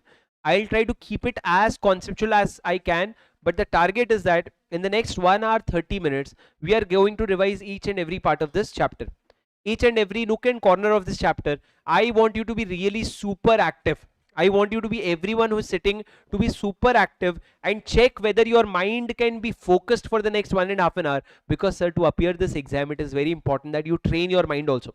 You train your mind also. You cannot go to the exam with a weak mind.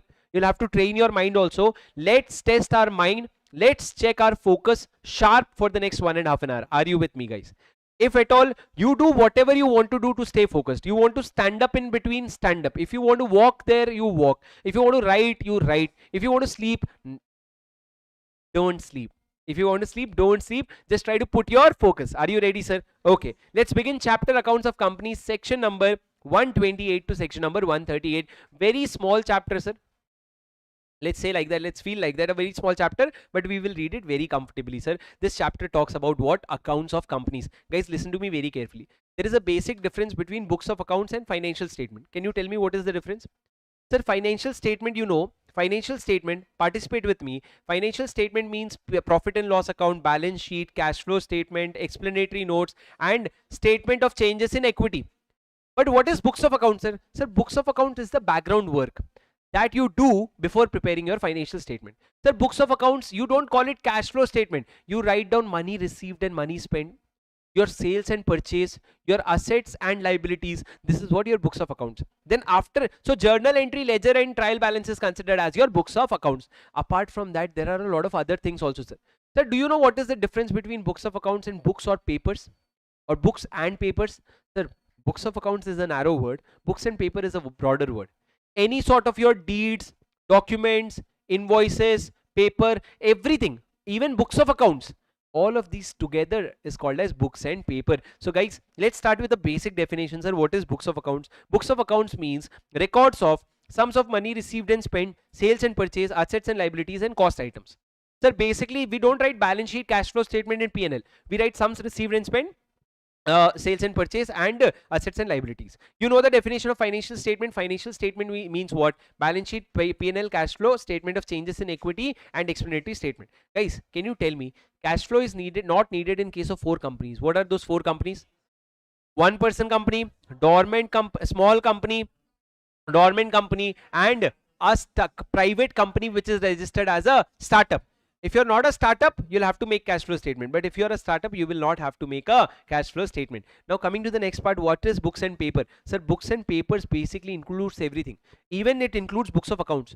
So books and papers means books of accounts, deeds, vouchers, writings, documents, minutes, registers, everything will be considered as books and paper. This definition is not going to come in exam. Or it may. I'm not challenging ICI. I'm no one to say that it will not come. It may not come in exam. Okay, are you with me? It is on you whether you want to read this may as shall or not, but it may not come in the exam. Are you with me, sir? Yes. Now section number 128. Okay, section number 128. What is section 128? Books of accounts. Sir, what is 128? Books of accounts. What is 129? Financial statement. Listen to me very carefully. Basic concept, sir. Sir, every company will have to prepare books of accounts, giving a true and fair view. Giving what? True and fair view of the accounts of the company. Sir, can you tell me whether books of accounts will be as per single entry or double entry? Double entry. Cash basis or accrual basis? Accrual. So accrual basis, double entry system. Now guys, listen to me very carefully. Sir, books of accounts, where will I keep my books of accounts? So the books of accounts will be kept at the registered office of the company. Hello. Where will you keep it? Registered office. Sir, you are the shareholder of the company. I am the management of the company. Who will prepare book of account? You will prepare or I will prepare? Management as in board of director. Who will prepare? I will prepare, sir. Sir, can you see the books of accounts? It is your company. Can you come and see the books of accounts? No. You can come and see the financial statement.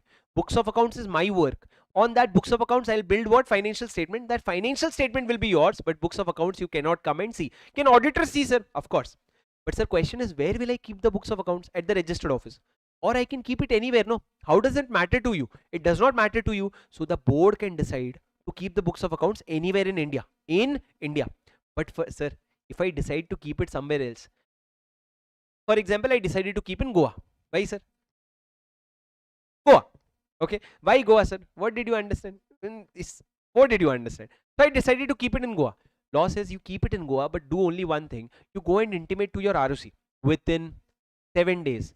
Inform AOC 5. You'll say to the ROC that, ROC, I have kept my books of accounts in Goa, and you give the detailed address of Goa.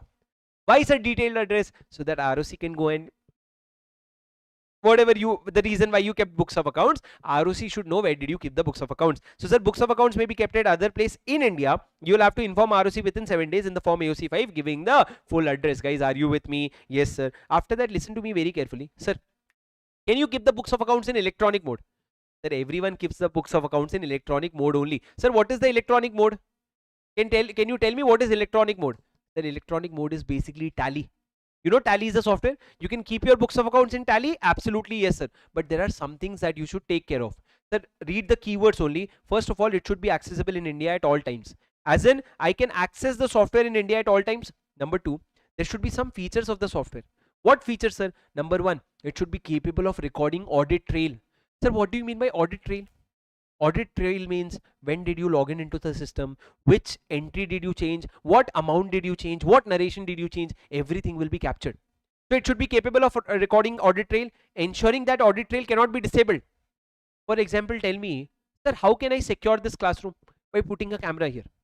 But for example, imagine I put a camera here and the switch of the camera I put outside the door, so that if any thief wants to come, he can just switch off the camera and come very easily. Is it a control? No, sir. Your software should have audit trail and make sure that audit trail cannot be disabled.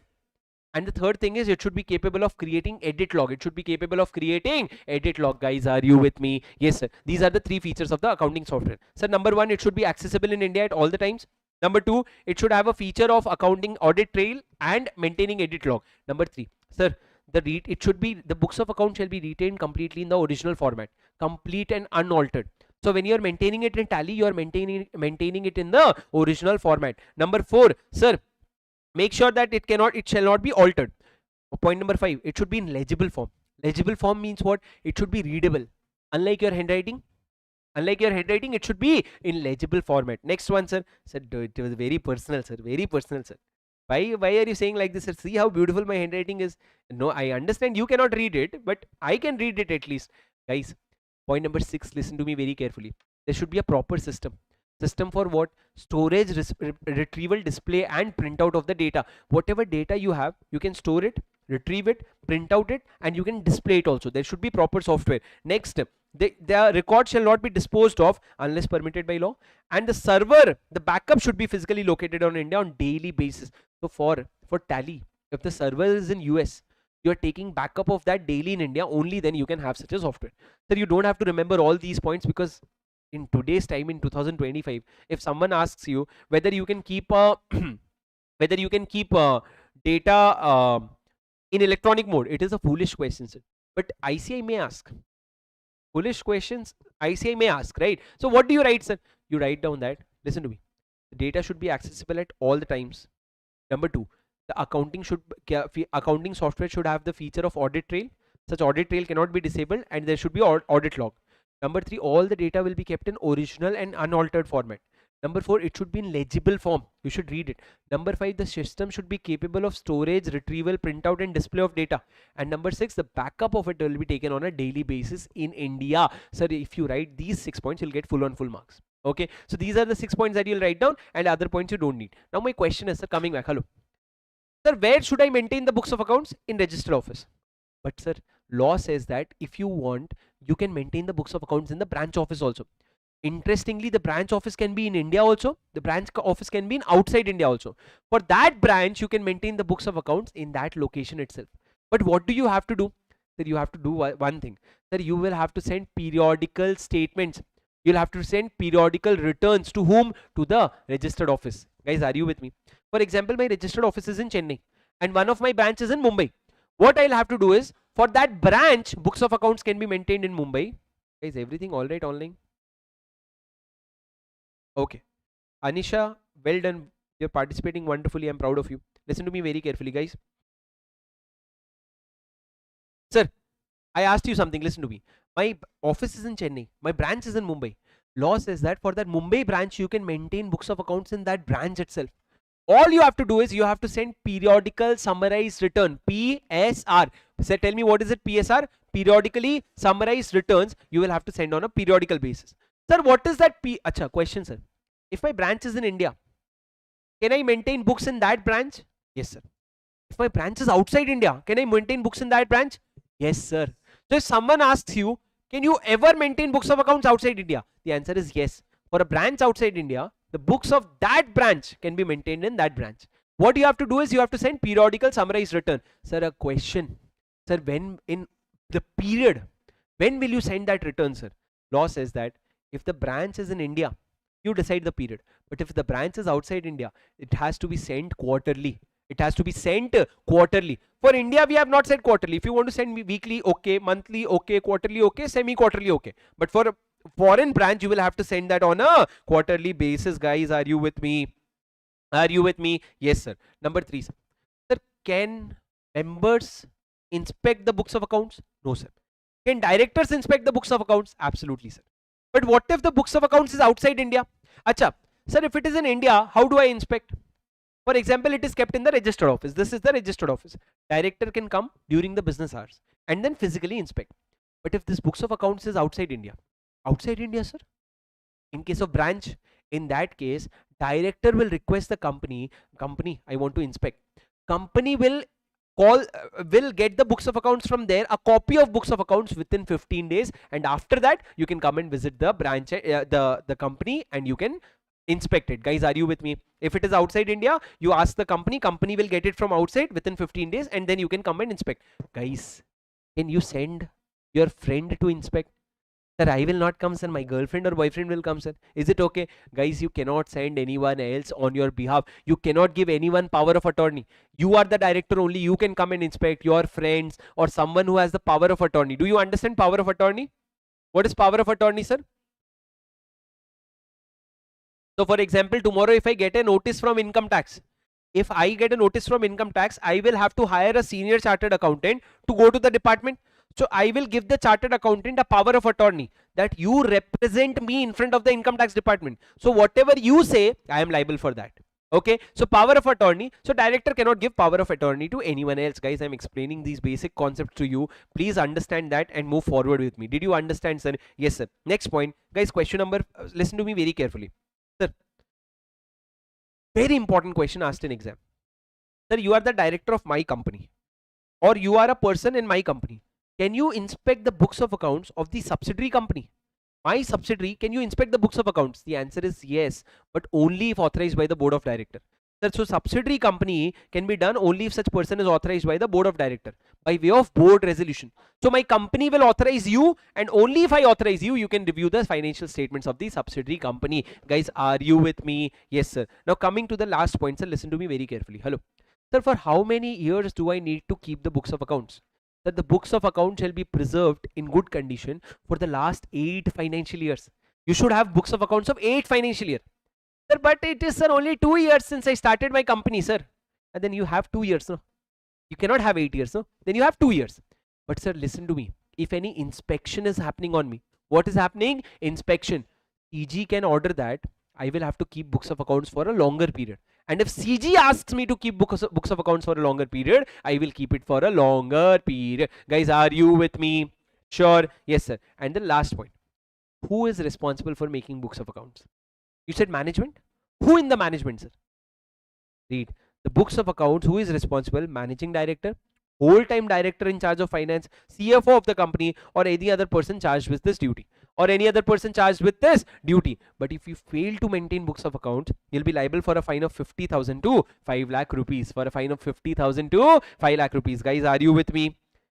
Are you with me? Did you understand, sir? This is your section number 129, 128. Can you quickly glance, take a glance? Look at your book. Very quickly glance, see, look at your book. Point number 1 says about double entry system and accrual basis. Point number 1, look at your book. Point number 1 says that you will keep it at the registered office, and if you keep it anywhere else within 7 days, AOC 5, you'll inform the ROC. Point number 2 says that if can you in that below that, can you place it in electronic mode? Yes, sir. It should be accessible. It should have audit trail. Cannot edit log.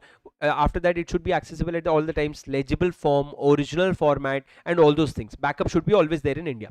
After that, point number 2, sir, can you maintain the books of accounts at the branch office? Yes, sir. You will have to send, look at your book, look at the keywords, periodical summarized returns. For foreign, where branch is outside India, you will have to send returns on a quarterly basis. Point number 3, can you inspect? Sir, if it is in India, you can inspect during business hours. If it is outside India, you will have to request the company will get it within 15 days, and then you can inspect. You cannot send anyone else. After that, sir, point number 4, employees will have to support you during inspection. Not an important point. Point number 5, can you, for how long will you keep the books of accounts? Last 8 years. But shorter period if the company recently incorporated. But if CG asks, you can keep for a longer period. Who is responsible, sir? MD, whole-time director in charge of finance, CFO, and any other person responsible. But if you are responsible, you will be liable for a penalty of 50,000 to 5 lakhs. Are you with me? Did you understand, sir? Yes, sir. Moving to the next section, section number 129, actively participate. In revision also, I'm going to make you revise again. So use that benefit and remember the points. Section 129 talks about financial statement. Very easy, sir. Can you tell me how do you prepare a financial statement? The financial statement should give a true and fair view of the state of affairs. It should be prepared as per section 133, which is accounting standard, and schedule 3 of the Companies Act. So you comply with 2 things, AS and schedule 3, AS and schedule 3. Sir, listen to me very carefully. Sir, your financial statement is, this section is not applicable for insurance company, banking company, electricity company, or any classes of company. Not an important point. Sir, why do we prepare financial statement? So we prepare financial statement, we get it audited by the auditors, and then we place it at the annual general meeting for the approval of the shareholder. I'll tell you a line. Ask yourself whether you understood or not. When you keep it at the annual general meeting for the approval of the shareholder, it is basically an ordinary business. Ask yourself whether you understood this or not. How many of you understood this? You have your exam in a few time. It is an ordinary business. What is section 102?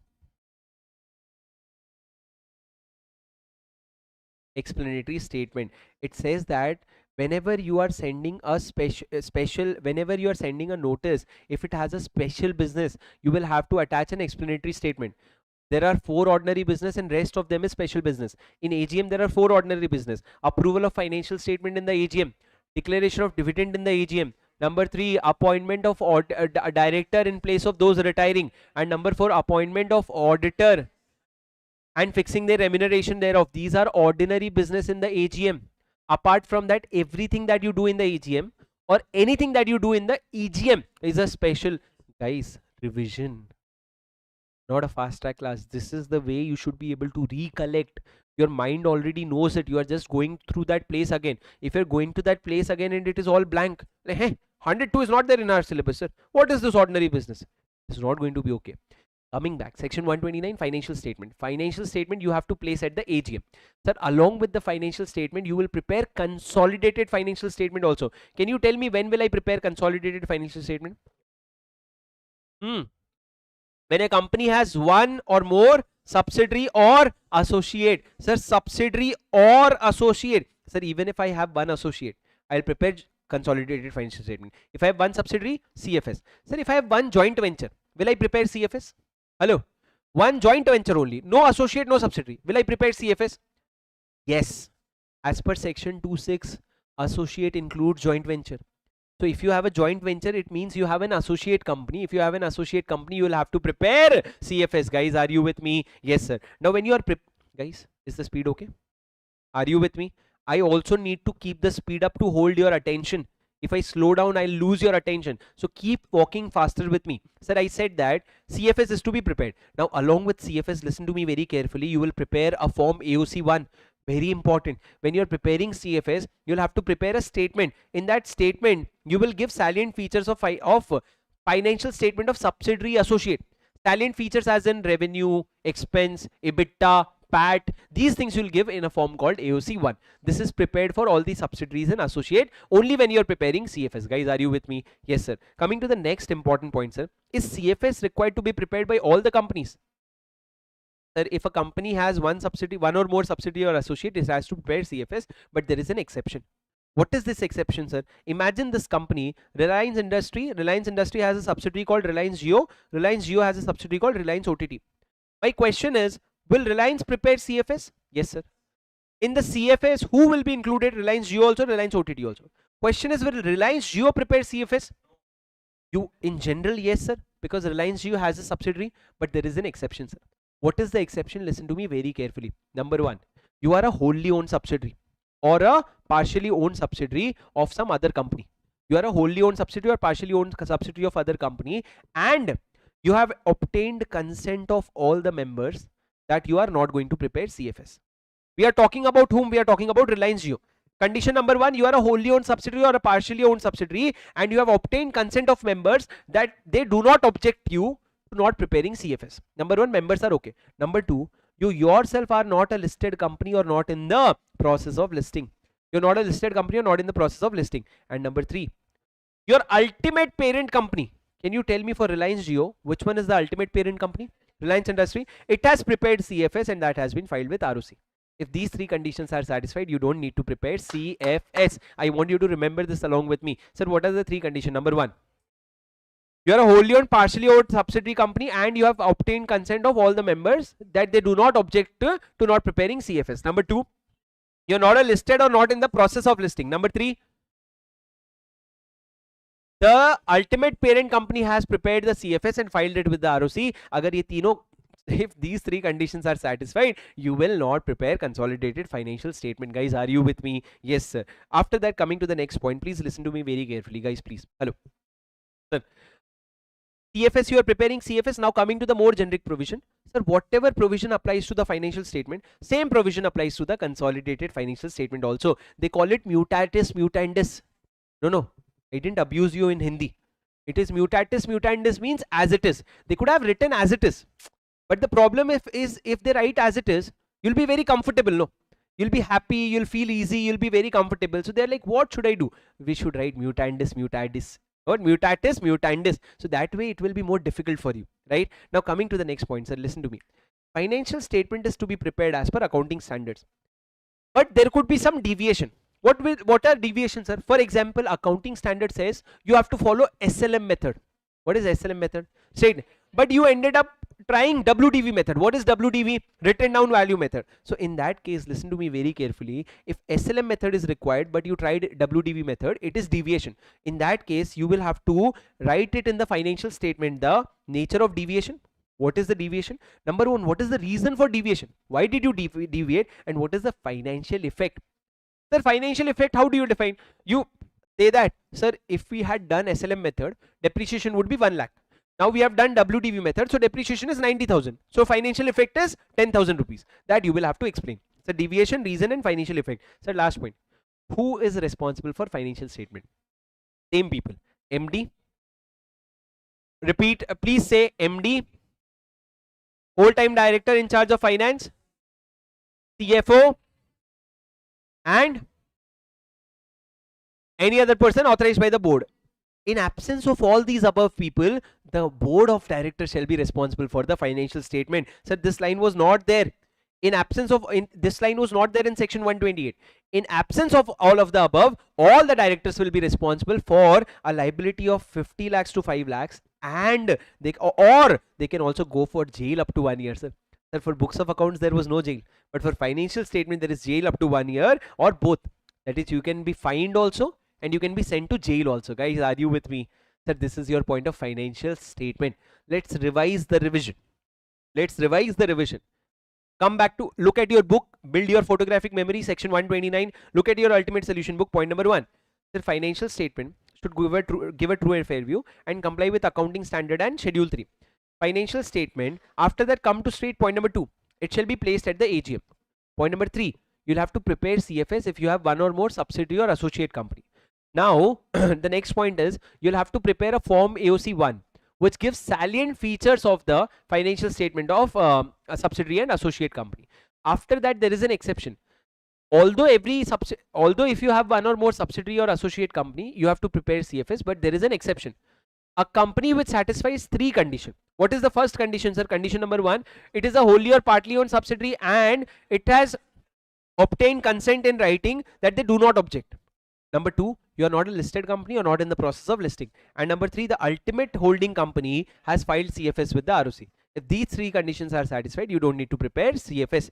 Number 4, provision of financial statement, mutatis mutandis applies to CFS. Provision 5, there should not be deviation from AS. But if there is any deviation, specify the nature, reason and the financial effect.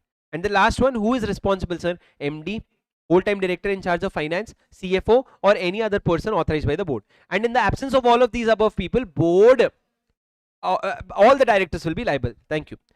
Liable for what? 50,000 to 5 lakh rupees or jail up to 1 year or both. Okay guys. Okay sir. The section 129A. I want you to put all your energy with me. I'll tell you when will you find comfort. You'll find comfort only at the end of the marathon. When you will see that looking back in the 8 hours, the content that you have covered, this journey is going to be difficult, sir, but the destination is going to be beautiful. To enjoy that pleasure at the end, sorry, you will have to work hard. You will have to study hard. Okay, listen to me carefully, sir. Coming back, please listen to me carefully, sir. What was I saying? Section 129A, not very important. Periodical financial results. Sir, do you know listed companies? Do you know by any chance listed companies, they publish their quarterly financial results, but that is not true for unlisted company, because up till now no one asked unlisted company to prepare quarterly financial results. But there is a provision, sir. The provision is that CG may at any time ask the unlisted companies to prepare what? Periodical financial statement. The periodical could be quarterly or semi half yearly, whatever. So they could prepare quarterly financial statement. Now listen to me very carefully. CG may for unlisted company prescribe what? Number one, that they prepare their financial results in the prescribed form. Number two, obtain the approval of the board and get it audited or limited reviewed, and then file a copy with the ROC within 30 days. So basically, hello, CG has the power. If you all have unlisted companies, CG has the power. CG will ask you, oh hello, now you also prepare your periodical financial statement, get it approved by your board of director, then get it audited or limited reviewed, and then file it to the ROC within 30 days from the end of the quarter. But we have not said it yet, but we have the power. So who has the power, sir? CG, to prescribe what? That unlisted company will file the periodical financial result. Sir, listed companies are already doing it. Why? SEBI. But for unlisted company, we have not yet made this provision. We might make it in the future. Are you with me? Yes, sir. Coming to the next section, section 130 and 131. Sir, 130. If at all a question is going to come from this chapter, it is going to come from section 130 and 131. I want you to pay your 100% attention. So at the end, when I compare 130 and 131, you are capable of comparing. You are capable of comparing. So listen to me very carefully. What is section 130? What is section 131? Sir, section number 130 talks about reopening of books of accounts and recasting of financial statement. So I have made a financial statement. Now I am reopening my books of accounts and recasting. I am not doing it, sir. Some outsider is doing it. How are they doing it, sir? A company shall not reopen and not recast unless an application to court or tribunal is made by the central government, income tax authority, SEBI or other body, and the order is made by the court or tribunal to the effect that the relevant earlier accounts were prepared in a fraudulent manner, or the affairs of the company is mismanaged, casting a doubt on the reliability of the financial statement. Provided that court or tribunal shall not give a notice to these people and consider their representation before passing order. Now, sir, the accounts so revised and recasted shall be final and cannot be changed. Sir, no order for reopening or relating to a previous year earlier than 8 years shall be passed. But where CG had made an investigation, you can open it for a longer period. Did you understand anything? Same thing I'll explain again. Listen to me. Sir, what is section number 130? Hello. What is section number 130? If you did not understand, make sure you write it down. What is 130, sir? Sir, this is my financial statement. How did I prepare my financial statement? Based on books of accounts. So basically, do you know there is something called as casting? Casting is from books of accounts. From trial balance, you cast the numbers in balance sheet and P&L, and that is how you prepare financial statement. So basically, guys, listen to me very carefully. Sir, casting. So problem is there is some problem with the financial statement. Who has problem, sir? I don't have. Outsiders. Outsiders like central government, SEBI, income tax authority, other statutory bodies. These people have problem. Sir, they will cry and go to the court or tribunal. Sir, they can go to two people, either to the court or tribunal. Now, court has to be satisfied. Everyone wants to be satisfied. Sir, what does the court and tribunal want to be satisfied about? Either they should be satisfied that there is a fraud in the company, that the affairs of the company are affairs as in affairs, sir. Company affairs, business affairs are conducted in a fraudulent manner, or that there is a problem with the management of the company. Sir, tell me, if there is a company, the management of which is Vijay Mallya. Vijay Mallya is in the management. Will you trust that company? You cannot trust that company, no, sir, because the management is so bad that it casts doubt on the reliability of the financial statement. You cannot rely on the financial statement. In both these cases, sir, the court will pass an order that please reopen the books of accounts and recast the financial statement. But before passing such order, sir, court or tribunal will give request for representation to these people. Arey, why representation? These people only made application. No, sir. Any one of them made application. So for example, if CG made application, court will go to these remaining people and ask, ki boss, what do you have to say? Only after considering their representation, court will give the order to reopen and recast. But once that reopening and recasting is done, it will be final. There will be no going back. Sir, for how many years can you reopen and recast? Was generally you can do for 8 financial year. But complete the sentence. If you are listening, complete the sentence, Raja. If you have studied earlier, complete the sentence, please. Earlier 8 years, but who can try? Raise your hands. You don't have to speak to me, but your mind is saying something. Who is able to recollect? 8 years, but in case where CG has, now can you complete the sentence? Initiated an investigation, then you will have to check it for the longer period. Guys, are you with me? Yes sir. Sir, this is your section number 130. Coming to the next section, 131. There are two kinds of people. One, when you're reading this chapter, you are now feeling that, oh, I have not studied it that well. That crowd could be majority, but out of that crowd there will be only those students who are passing, who are now saying that, okay, no problem, I have not studied it now, I'll study it now, I'll do it now. I'll at least understand 30% of what sir is saying and what sir is explaining, remaining 30% in the next revision and remaining 30 in the next. But at least start the effort now. If you're worried that you're not well prepared, the time to start is now. Now as in immediately. Every section after this should be registered in your mind. And you are capable of doing that. I am capable of putting it in your mind, provided you give me your 100% attention. Without attention, I can't even teach you 2 plus 2 is 5. But with attention, 2 plus 2 I can make 5. Because you have to trust what I'm saying. How can you make 2 plus 2 5, sir? By mistake. But if I make a mistake and I ask you to trust me, you have to believe that. You just have to believe that, and you have to write it down. Sir, sometimes ICI 2 plus 2 5 is in ICI. Sometimes if 2 plus 2 you'll write 4, they'll give you 0, and then you can't even sue them. You can't even file a case, because for them 2 plus 2 is 5. So whatever I'm telling, just believe me and give me your 100% attention. Everything will get registered in your mind. For example, what is 2 plus 2? See, very smart. Now, like, so now listen to me very carefully, sir. Section 131. Please listen to me. Sir, section 130 is done. What was 130? Reopening and recasting of financial statement. 131 is a bigger section. Listen to me very carefully. It says about voluntary revision of financial statement and board report. Here I am talking about two things, sir. Number one, financial statement. Number two, board report. Financial statement, the one that we prepared under section 129. Board report, the one that we are going to prepare in section 134. So two things, 129 and 134. Guys, in this section, what is happening? Central government income tax authority, they don't have problem. I only have problem. So I realize that my financial statement is not as per section 129 and board report is not as per everyone 134. In that case, what I can do is I can do a voluntary revision. But for voluntary revision also, I need approval of NCLT. Sir, here court will not be involved, but here NCLT will be involved. What I have to do is, first of all, I'll have to pass a beer. Pass a beer? Arey, what is BR? What is BR? Board resolution. So first step is board resolution. Then, sir, after board resolution, you will make an application to the tribunal saying that, tribunal, my financial statement is not as per 129, or my board report is now not as per 134. And then tribunal will review. If the tribunal thinks that yes, there is no fraud, tribunal will approve the revision and you can do the revision. But what is the problem, sir? Sir, here you are revising the financial statement. Imagine financial statement was already prepared and given to you. Now the shareholders already have the financial statement. So there is a lot more compliance here. Very small details that you have to remember. Question number 1. For how many years can I do the revision, sir? 8 years? No, sir, 8 years was in section 130. Here you can do revision only for the last 3 years. Number 2, for doing voluntary revision, the first step what I have to do is board resolution. Second, I have to take approval of court.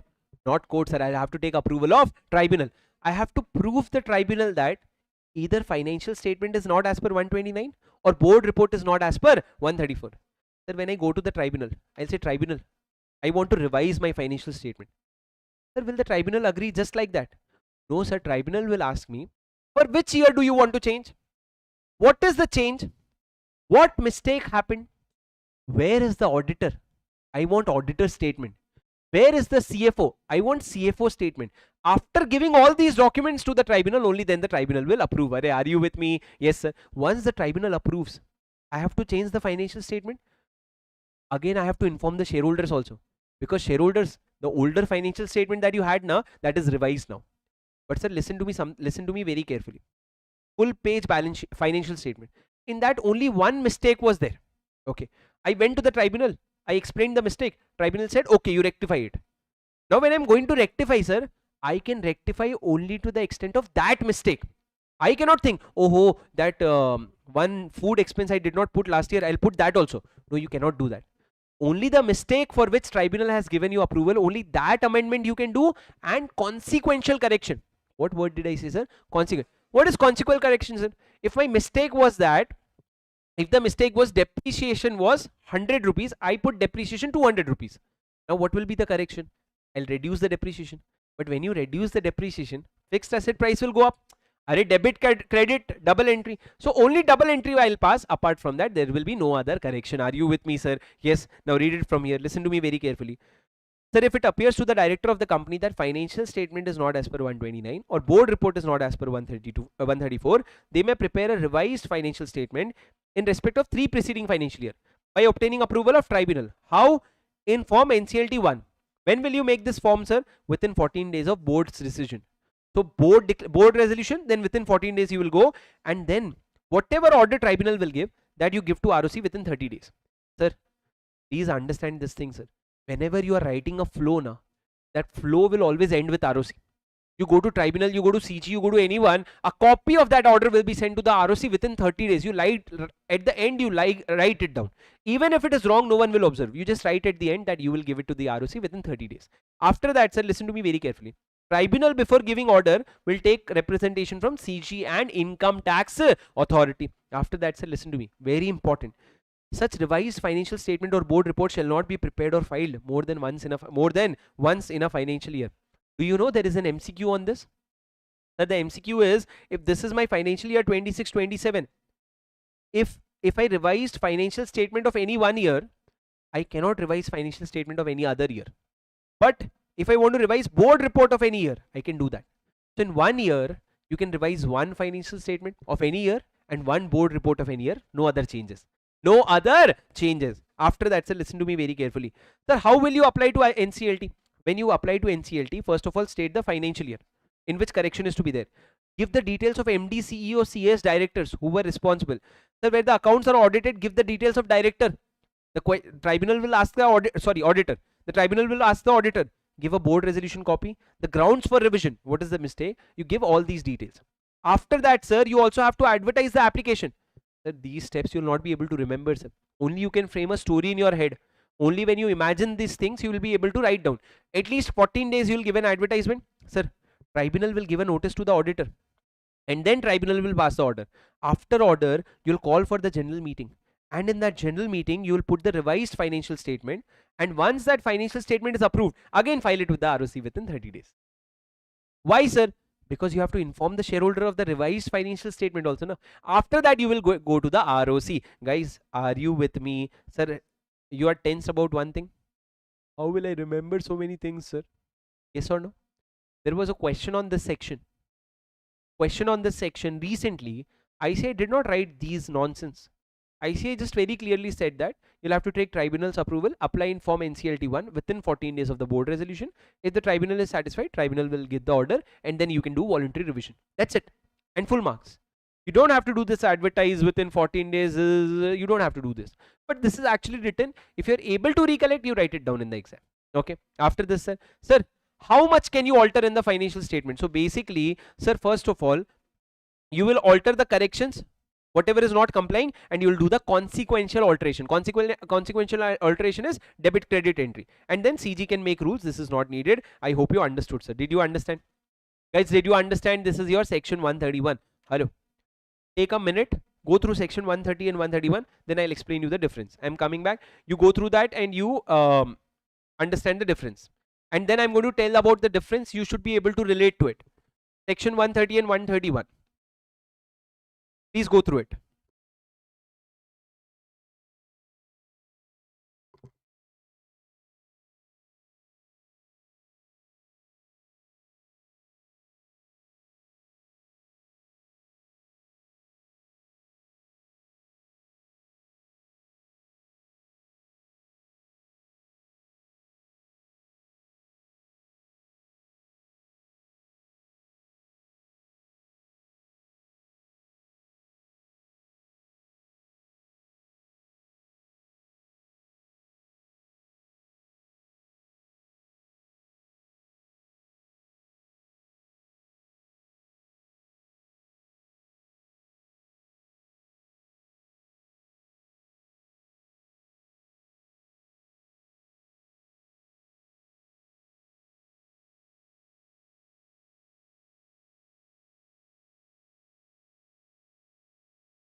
Tell me, sir. Did you revise? What is the difference? What is the difference? Section number 130 and 131. What is the difference? The number one difference. Section number 130, the action is initiated by outsiders. In section number 130, the action is initiated by outsiders. In section 131, the action is initiated by the company itself, by the directors of the company. That section number 130, the application is made to court or tribunal. In section number 131, application is only made to tribunal. Court cannot interfere. In section 130, there is a case of fraud or mismanagement.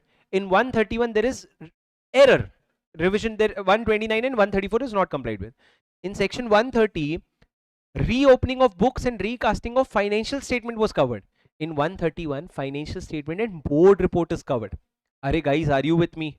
Guys, are you with me? Yes, sir. In section 130, you could open books of last 8 years. In 131, you can open books of accounts of only last 3 years. Sir, are you able to understand? Sure. Up. You are saying yes or no?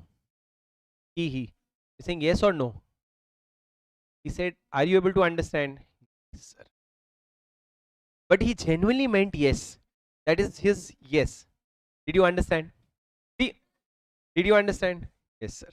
Now he made infinite sign. Last time it was like this. No problem. Guys, did you understand for sure? Comfortable? Sure. Sir, this is 130 and 131. Sir, getting this kind of comfort in revision is very rare, but I hope you are getting this comfort. I am taking 10 minutes, 15 minutes extra for each chapter that we are going to revise, but I want you to be super comfortable. This is 130 and 131. Coming to the next section, sir, 132, a very big section. I want to go in flow. 132, sir, NFRA. Sir, what is NFRA? National Financial Reporting Authority. Sir, until last attempt, I used to make a joke that NFRA, ICI will never ask a question on ICI may not ask a question on NFRA because NFRA is competition of ICI. That attempt only they asked. The first time I made this joke, that attempt only they asked. Thankfully, after saying this also, I teach the provision. It is not like I don't teach it. So NFRA can be asked again, sir. Section 132 NFRA. What is the full form, sir? National. That the points that I'm telling you that you have to remember. Point number 1, look at the book and try to remember. The National Financial, just keywords, okay? NFRA is constituted by the CG. Who constitutes? CG. Number 2, so this point you have to remember. What is the main role of NFRA? If I ask you what is the main role of NFRA, so listen to me very carefully. So the first role of NFRA is, I don't want you to read this language. Okay. So whatever I'm telling you, functions of NFRA, listen to what I'm saying. So the first function of NFRA is to establish high quality accounting and auditing standards. So basically NFRA will recommend accounting and auditing standard. The first step is recommend auditing and accounting standard. Then after that, sir, what will they do? Sir, they will ensure compliance with that. They'll monitor and enforce compliance with auditing and accounting standard. Sir, first step is recommend auditing and accounting standard. Second step is enforce compliance. Number 3, sir, they will maintain the quality of service, oversee the quality of service. Basically all the service that professionals are giving, whether they are giving a right amount of service or not, the quality of service, and then they will recommend steps for improvement. And the fourth one, such other functions as may be prescribed. Listen to me, see here, 4 steps. Number 1, recommend to the central government, AAS. A is twice, huh? S is not twice. AAS, auditing and accounting standard. Recommend. Number 2, monitor compliance, enforcing compliance with auditing and accounting standard. Number 3, oversee the quality of service and suggest steps for improvement. And number 4, such other functions as may be prescribed by the board, by the CG. These are the 4 functions of the what? 4 functions of the NFRA. Keep listening to me very carefully. NFRA is constituted by CG. Now, sir, from the functions you can understand that NFRA is a competition of ICI. Sir, in NFRA, who will be there in the NFRA? There will be a chairperson, okay? And then there will be members who will be part-time and full-time. Maximum how many members? 15. Central government and members. Now listen to me very carefully. It shall be presided over by the chairperson, and listen to me very carefully. This chairperson and members, they will have to give some declaration. What declaration, sir? They will give declaration to CG regarding no conflict of interest or lack of independence. That we don't have any conflict of interest and we do not lack independence. We are very much independent, and they will not associate with any audit firm during the course of appointment and after that 2 years also. So for example, sir, what is your good name?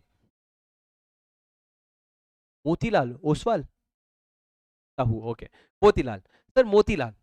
Sir, Motilal, for example, he wants to become a member of NFRA. He'll have to give a declaration that he has no conflict of interest, he does not lack independence, and that he shall not be associated with any audit firm during the tenure and 2 years after that also. Only when he gives this declaration in assurance, we will have him as a member. Otherwise, we will not have him as a member. Sir, in the NFRA, who all are there? Can you repeat? One chairperson and maximum 15 members, could be part-time, could be full-time. Now, sir, do you know what is ex officio? Do you know what is ex officio? Ex officio is basically, if NFRA, we say that if, for example, NFRA, there are 10 chairs, 15 chairs, okay. I said in this one chair, you know who will sit? I said the owner of this academy will sit. Did I take Ramharsha sir's name? No. I said owner of this academy. So I didn't link it to a person, I linked it to a chair. Which chair? To the owner of this academy. So whoever is sitting in that seat, which seat? The owner of this academy, that person will be sitting in this seat. When that owner will change, this seat, in this seat, new owner will come. For example, I said in the second seat, joint secretary of MCA will sit. Who will sit? Joint secretary of MCA. Did I take a name? No. I related to a designation. So whoever is the joint secretary of MCA, he will come and sit. This is called ex officio. This is called as ex officio. Now, sir, in NFRA, there are a lot of ex officio members. Like in NFRA, there are a lot of part-time members. Who are the part-time members, sir? Sir, representative of MCA, who is basically joint secretary. Sir, representative of CAG. What is CAG? Comptroller and Auditor General of India. Representative of that. Sir, RBI representative, SEBI representative. Now, look at how ICI attacked NFRA. In NFRA, you will find ICI's president, you'll find ICI's accounting standard board chairperson, you'll find ICI's auditing standard board chairperson. Three topmost people of ICI are going and sitting in NFRA. This is how we hijacked NFRA. And at last, sir, there are 2 experts from any other field. So basically, you're bringing a lot of person. MCA from, remember like this, from MCA, from RBI, from CAG, from SEBI, for 3 people from ICI, and 2 part-time member, 2 other members. This is how you constitute your NFRA. Sir, is there can ICI ask a question on NFRA ever? Yes, sir. ICI can. You never know. ICI can ask questions. Okay, but the next point is very important, sir. What is NFRA here for? So you are all auditors. Sir, listen to me very carefully. After, imagine this: you become a CA. You'll open a firm of yours. You'll be a CA in practice. Now, what will you do, sir? You will do audit of clients. Now, for example, one of your client is Reliance. Now, whether you are working properly in Reliance or not, that NFRA will take care of. ICI also does the same thing. NFRA will also do the same thing. So, for example, NFRA will come, ask you for your audit documentation. Or, but sir, audit documentation is my paper. No, NFRA can take your degree also. So basically, don't mess with NFRA. If they ask for audit documentation, you give them the working papers. Now, if NFRA is happy with you, okay. But if NFRA is not happy with you, NFRA can debar you. Debar as in they can say that for the next 5 years, you will not do any audit. That is the power of NFRA. NFRA can penalize you significantly. So basically, NFRA has a lot of power. Sir, NFRA has the same power as is vested in a civil court. Sir, for example, can the civil court call you to the court? Can they ask you to come to the court? Yes, sir. Similarly, NFRA can ask you to come to the court. NFRA can ask you to present all the documents. NFRA can do inspection. Whatever NFRA wants, NFRA can do. Now, NFRA will see your quality of service. If your quality of service is good, it is great. Otherwise, you are gone. Read this next point, sir. Power to investigate. Very important. It might come in your exam. Listen to me very carefully. So, the NFRA shall have the power to investigate either suo motu or in reference by CG. Either they will investigate themselves or CG will ask them to investigate you. Sir, remember, NFRA is not investigating your client. NFRA is investigating you. You as in the auditor. You are being investigated. Next, provided. For example, bad example. Listen to me, sir. NFRA can investigate. Now listen to me very carefully. When NFRA starts investigation, they have written that all the other institutes will have to stop investigation. Who are they indicating, sir? ICI. That is why ICI never asks question. So when NFRA initiates investigation, all the other institute will have to stop the proceedings. The next point, NFRA shall have the same power as vested in a civil court. What powers, sir? Discovery and production of books of accounts, summoning and enforcing attendance of any person, inspection of books of accounts, or issuing commissions. These are the things that civil court can do. After that, next point, listen to me very carefully, very important. That if a professional misconduct is proved, if it is known that you have done something wrong, what will NFRA do, sir? Now in that case, NFRA will be like, can take a fine. How much fine, sir? If you are an individual, 1 lakh rupees to 5 times of your professional fees. But if you are a firm, 5 lakh, sir, very important, sir, mark this important, this penalty will come in your exam in this attempt. Listen to me very carefully, sir. Your fine will be 1 lakh rupees to 5 times of the fees. If you are a firm, 5 lakh rupees to 10 times of the fees. And more importantly, you can be debarred for a period of 10 months to 6 months to 10 years based on the discretion. It is NFRA's discretion. They can remove you either for 6 months also or for 10 years also, depending on how big the professional misconduct is. How big the professional misconduct is. Are you with me? Sir, do you know what is professional misconduct? Do you know auditors are not allowed to accept gifts from client? For example, my client is gifting me a BMW. What does it mean? I'm helping him with some fraud. So I should not be accepting gifts. But if I accepted gifts, it's a professional misconduct. And for that, I can be debarred also. Guys, are you with me? Madam, you. At the end, last bench, you're disturbing me. If you want to talk, you can talk like this. But talk in a way you don't get caught, right? For example, that sir, he is talking, but he's not disturbing so much. He is very comfortably talking. He's keeping like this. You cannot go like this and talk in the ears, right? Okay, as if I heard you. Listen, I am speaking in mic. You're not speaking in mic. You have to be louder, but that's okay. Don't speak. Listen to me, guys. Guys, where was I? No, I don't know, sir. As if we were listening to you, sir. We got lost in our own zone, sir. In my dreams. Sir, professional misconduct. Put some effort to retain attention. Put some efforts. You will have to put that efforts. Your mind has to expand. It is your duty. You will have to put that efforts. I can only teach. You want me to dance while teaching? I can only teach. You have to put attention. Sir, listen to me very carefully, guys. Now, NFRA has the power to do what? Power to impose fine on you and to send you to jail. Now listen to me very carefully. If you say that, no, I didn't do any professional misconduct, no problem, you can go and file an appeal. Where will you file an appeal, sir? You'll file an appeal before the appellate tribunal, someone who is above the NCLT, NCLAT, National Company Law Tribunal, National Company Law Appellate Tribunal. So you will go and appeal to the National Company Law Appellate Tribunal. Now for NFRA, sir, some basic point, it will be New Delhi, and its audit will be done by CAG, and annual report will be prepared and it will be submitted to the CG. Not important, sir. The next last point is very important about NFRA. Sir, what is the last point? Hello. I told you that NFRA does investigation of the auditor. Sir, which auditor? All small auditor, big auditor, everyone, or what? Sir, there are specifically 5 companies. Listen to me very carefully. It is tricky. Do you remember the 5 points? Anyone in the class who remembers even 2 points out of the 5 points? This one is not there in the syllabus only, sir. Yes, sir. So the question is, yes, you answer. NFRA can do audit of certain auditors, not all the auditors. So if I am a small person, if I do audit of a small company, NFRA will not come behind me. NFRA will go behind only big auditors. How do you define big auditors, sir?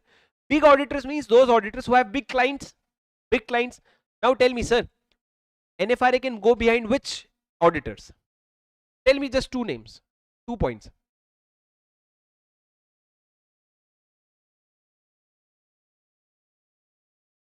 Based on the turnover and the paid up share capital. More, you can go behind listed companies also. So basically, sir, NFRA will go behind some specific auditors whose clients are either listed company. I want you to first read from my notes and then you write along with me, scribble along with me. So the first point is, listen to me very carefully. So the first point is, companies whose securities are listed on stock exchange in India or outside India. You're a listed company, both. Number 2, you're an unlisted company, public company, having paid up share capital of 500 crore or more, turnover of 1000 crore or more, outstanding loan debenture deposits of 500 crore or more. So you're big company, 500 crore paid up share capital, 1000 turnover, outstanding loan 500 crore, or this or this or this. Okay. Number 3, You are an insurance company, banking company, electricity company, or companies governed by special act. So special companies. Number 4, you are a body corporate company or person on a reference made by CG. So if CG asks you to go behind this auditor, you will go behind this auditor. I told you 4 points. I'll write down those 4 points. Number 1, NFRA can, what is the heading C? NFRA may undertake investigation of auditors who have the following clients. Number 1, listed companies, whether listed in India or listed outside India. Number 2, if you're an unlisted company having paid up share capital of 500 crore or more, turnover of 1000 crore or more. Next, outstanding loan debenture deposits of 500 crores or more. In that case, you are a big company, so your auditor can be audited by NFRA. Number 3, sir, you are a special company. Special company means insurance, banking, electricity, or governed by special act. Number 1, sir, any other auditor which is notified by CG. So if CG asks to go behind that auditor, NFRA will go behind that auditor. But this is not it, sir. This is not it. I always make you remember this provision as 4+1. It is a matter of time before ICAI asks this in exam, and only you will notice this. Only students who get 60 plus in law, they'll be able to answer this because they have studied properly. I always make you remember as 4+1. What are the 4 points? Listed company, big company, special company, CG prescribed company. There is +1, sir. What is +1? Sir, if your auditor, if the auditor audits which company? Not these companies, but a body corporate which is incorporated outside India, and it is a subsidiary or associate of the above companies. I cannot explain to you. I can only revise for you. For explanation, you will have to refer the detailed course, sir. What is this, Raja? I said, if you are you getting confused? Is it okay? Sir, listen, don't lose the flow. The flow is NFRA can investigate that auditors who audits this company. Also, NFRA can investigate that auditor who audits a body corporate outside India, which is a subsidiary or associate of these companies, and not just subsidiary, sir. It is a material subsidiary. What do you mean by material subsidiary? Sir, material subsidiary means this subsidiary contributes to the 20% of net worth or 20% of consolidated income. So it is a big subsidiary. So if you are a big subsidiary of these companies, then your auditor can also be investigated by NFRA. I cannot explain you beyond this at this point of time. So read the 5th point. The 5th point is body corporate which is incorporated outside India, which is subsidiary or associate of above mentioned companies, if the income or net worth of such subsidiary or associate is more than 20% of the consolidated income or net worth. So these are the 5 companies, and auditor of these companies can be investigated by NFRA. Are you with me? Yes, sir. Now when you are among these 5 companies, whenever you appoint an auditor, within 15 days you will go to the NFRA and file NFRA 1. All the above 5 companies will have to go to NFRA and file NFRA 1 within 15 days of their appointment of auditor. Sir, do you remember section 139? Whenever you appoint an auditor, you file a form ADT 1 with ROC within 15 days. Similarly, when you appoint an auditor for these companies, they will have to file NFRA 1 with the NFRA. Are you with me, sir? Yes, sir. After that, sir, that's it. That's it. Did you understand section 132? Take a look very quickly. Take a look at section 132. Specifically focus on the point that you were not looking at.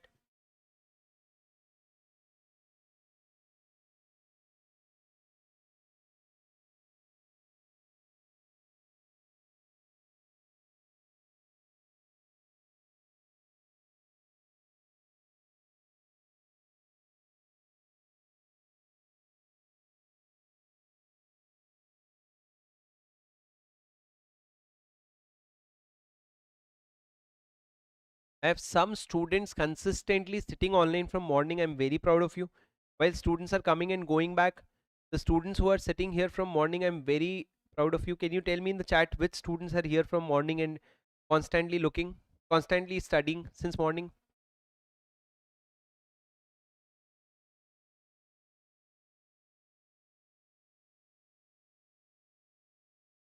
Very good parts. Wonderful. So I know a few students who are basically comfortable with Hindi are also watching this marathon, because anyway you have to write the exam in English. I don't think that will help. You have to anyway write the exam in English. Okay. Very good, guys. I'm super proud of you. Super proud of you. All right, guys. Coming back, listen to me very carefully, sir. Section 133. What is section 133? Accounting standard. What is accounting standard, guys? Hello. What is accounting standard, sir? Accounting standard. Listen to me very carefully. Hello. Sir, accounting standard is basically prescribed by CG. But who gives the recommendation to CG? ICI. In consultation with NFRA. So ICI will talk with NFRA, they will make an accounting standard, give the recommendation to CG, and CG will prescribe those accounting standard, and that will be applicable for us. This is section number 133. Now coming to the next section, sir, 134. Oh God, if question comes in exam from 134, you are going to be super lucky only if you remember this very minimal points that I tell you. Just remember 2 points, sir. There is something called as board report. Do you know what is board report? Can you take a guess who prepares the board report, sir? Board or shareholder? Board. Oh my God, you're so smart, sir. Board report. Board report is prepared by the board of director, and financial statement is also prepared by board of director, but it is relevant for shareholder. The board report is prepared under a section called section 134. Board report under section 134. Guys, listen to me very carefully. The 2 things that you have to remember: who will sign board report and who will sign financial statement. That's it. First of all, tell me who will sign financial statement. Sir, if you ask me who will sign the financial statement, sir, it will be signed by the chairperson of the company. If board has authorized the chairperson, chairperson will sign. Or if chairperson is not authorized, 2 directors will sign, out of which 1 will be managing director. Sir, do all the directors have to sign? No. Either board will authorize the chairperson, or 2 directors will sign and 1 will be MD. But this is what financial statement. So sir, apart from that, CEO will also sign, CFO will also sign, CS will also sign. Everyone will sign. But sir, when I talk about board report, can you tell me who will sign? When I talk about board report, can you tell me who will sign? Sir, in case of board report, sir, only chairperson will sign if he is authorized by the board. If he is not authorized by the board, on his behalf 2 directors will be signed, out of which 1 will be MD. Sir, will the CEO, CFO, CS sign? No sir, they will not sign, because they have nothing to do with the board report, but they definitely have to do something with the financial statement. So listen to me very carefully, look at the screen. The financial statement shall be approved by the board, and before it is signed by chairperson if authorized by the board, or else 2 directions, 1 will be MD, and CEO, CF and CS, means everyone will sign before it is submitted to the auditor for the report thereon. But in case of OPC, only 1 director will sign, sir, not a problem. Coming to the next page, sir. Point number 6. Point number 6. Who will sign the board report, sir? In the board report, listen to me very carefully. Chairman will sign, and if so authorized, if not, 2 directors will sign, 1 MD. Here CEO, CFO, CS will not sign. Are you with me? So this is one point that you need to remember. There is a second point that you remember in this section. That's the last point. There is something called as DRS. Do you know what is DRS? Yes, sir. Dhoni review system. Dhoni review system. Sir, what is DRS? Director's responsibility statement. Sir, do you know, have you ever heard me saying that there are 6 responsibilities of a director that director will write in his board report? Sir, this is director's board report. Sir, this board report is addressed to whom? This is addressed to the shareholders, that dear shareholder, you have given us your money and we are running your company. We are feeling extremely great to tell you that in the last year we have done this, we have done this, we have done this. In that lot of things we say one thing. In that one paragraph we write down that what is our responsibility as a director. In that we write down 6 points. Number one, the first point that we say is accounting standard. That our financial statements are prepared in accordance with the accounting standard, and there is no deviation as such. There is no deviation. If there is any deviation, we will tell you the reasons. Number 2, sir, accounting policies. We have consistently write down. Number 1, accounting standard. For those who want to pay more attention, write down. If you're paying attention anyway like this, listen to me very carefully. So the first was accounting standard, that we are complying with the accounting standard. Number 2, accounting policies. That the accounting policies that we have applied it consistently, and we have made judgments which is prudent.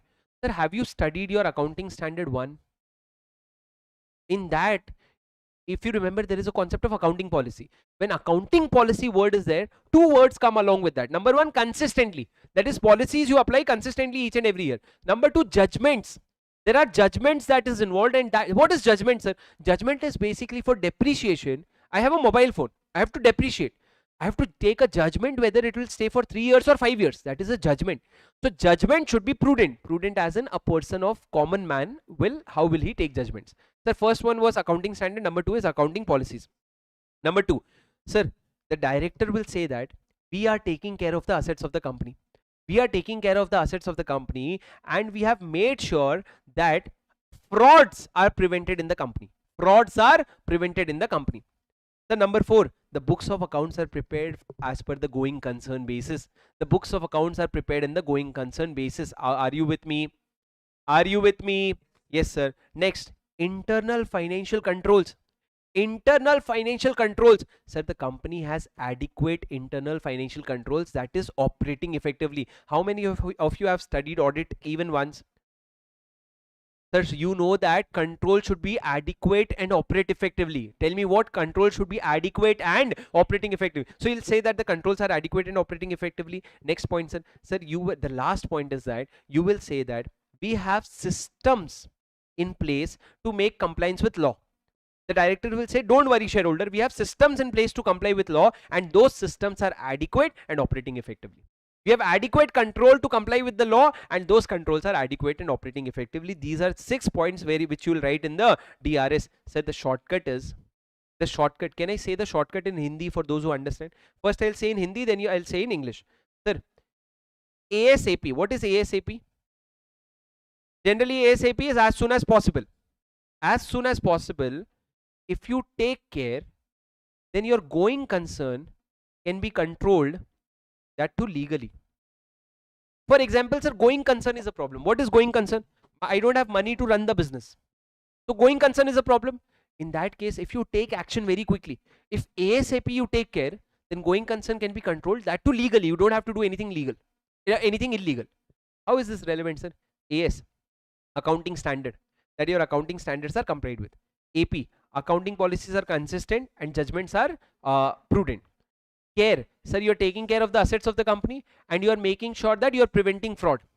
GC, the books are prepared, the accounts are prepared on a going concern basis. Control, your internal financial control are adequate and operating effectively, usually in case of a listed company. And then last one, sir, legally you have adequate controls for compliance with law, and those controls are adequate and operating effectively. Are you with me?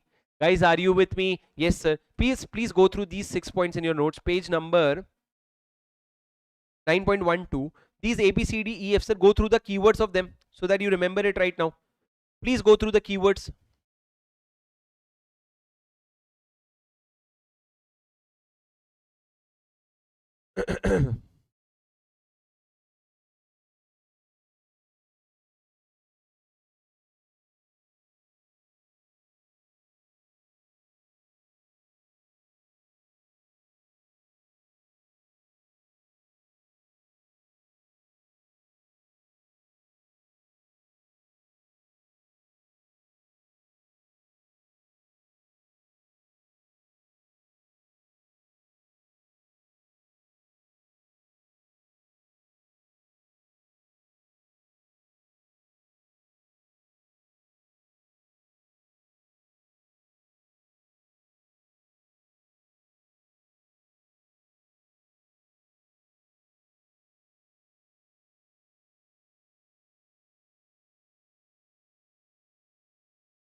Done.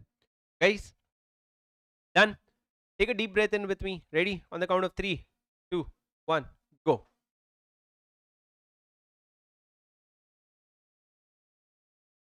1 second, deep breath, okay?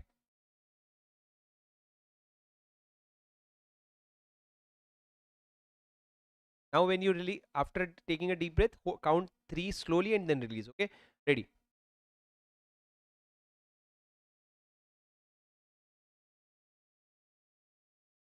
Very good, perfect.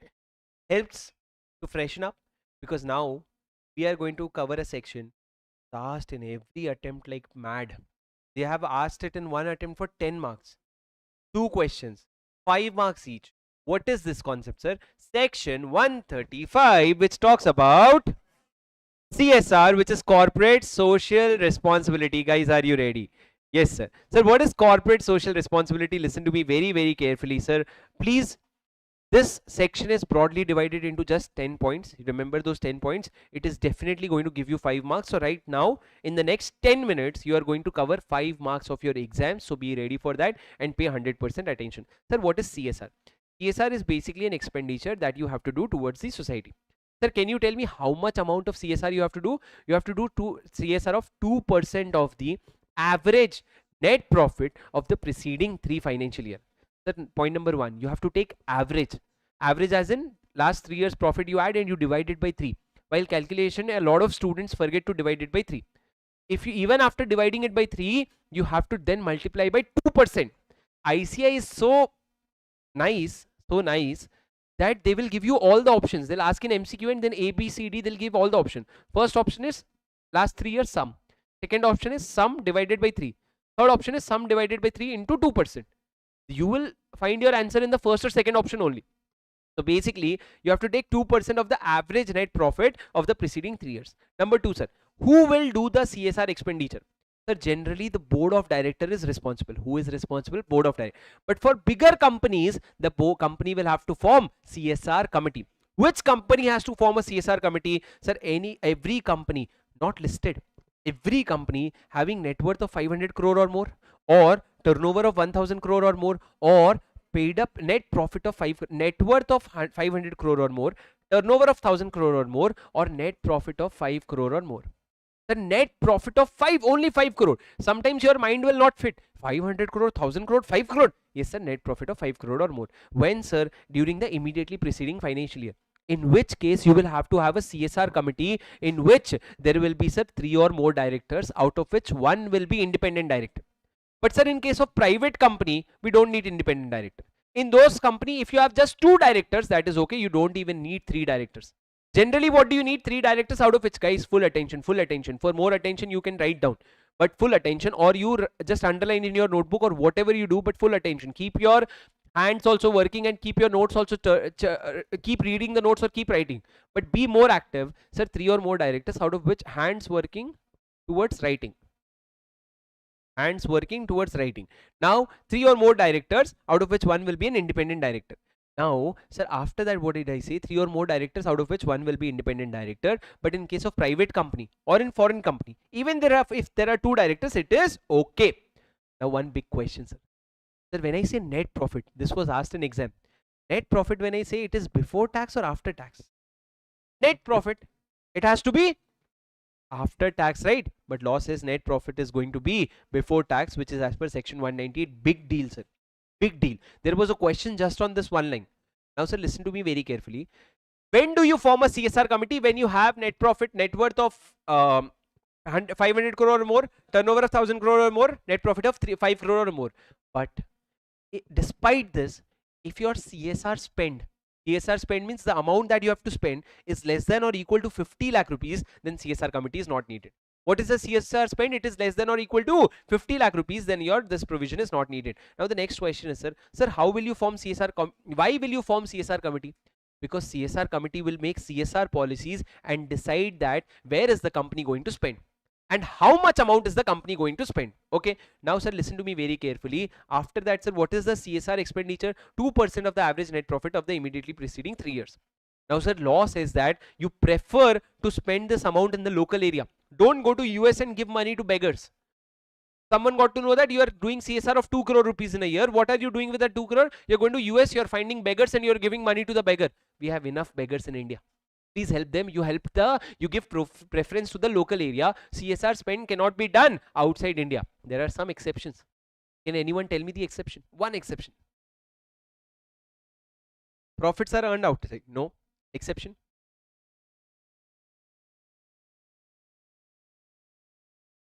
Sports. Sir, for sports training of national, international level player, you can spend the money outside India. This is allowed. There is a very tiny exception in that. There is a very tiny exception we will read. But sir, net profit you will have to spend in the local area. Guys, now my question very carefully. Answer it on my screen. Sir, if I had to spend a CSR of 2 crores and if there is a surplus spend, I mean I ended up spending 5 crores this year instead of 2 crores. What will happen to the surplus, sir? Sir, that surplus can be carried forward and set off in the next 3 financial year. For the next 3 financial year, I can set off this amount. But what if there is a deficit, sir? Deficit as in for 2 crores, I spent only 1.5 crore. Then, in that case, sir, the balance amount you will have to decide, sir, whether you have kept it for an ongoing project or whether it was a mistake. If it was a mistake, then you will have to transfer it to which fund, sir? You will have to transfer it to a Schedule 7 fund within. Are bolo? Within 6 months from the end of year. You'll have to transfer it to the Schedule 7 fund. But sir, if it is for an ongoing project, what will you do? If it is for an ongoing project, then after the end of the year, you will send it to an unspent CSR account. And within how many years you will have to spend it? You'll have to spend it within 3 years.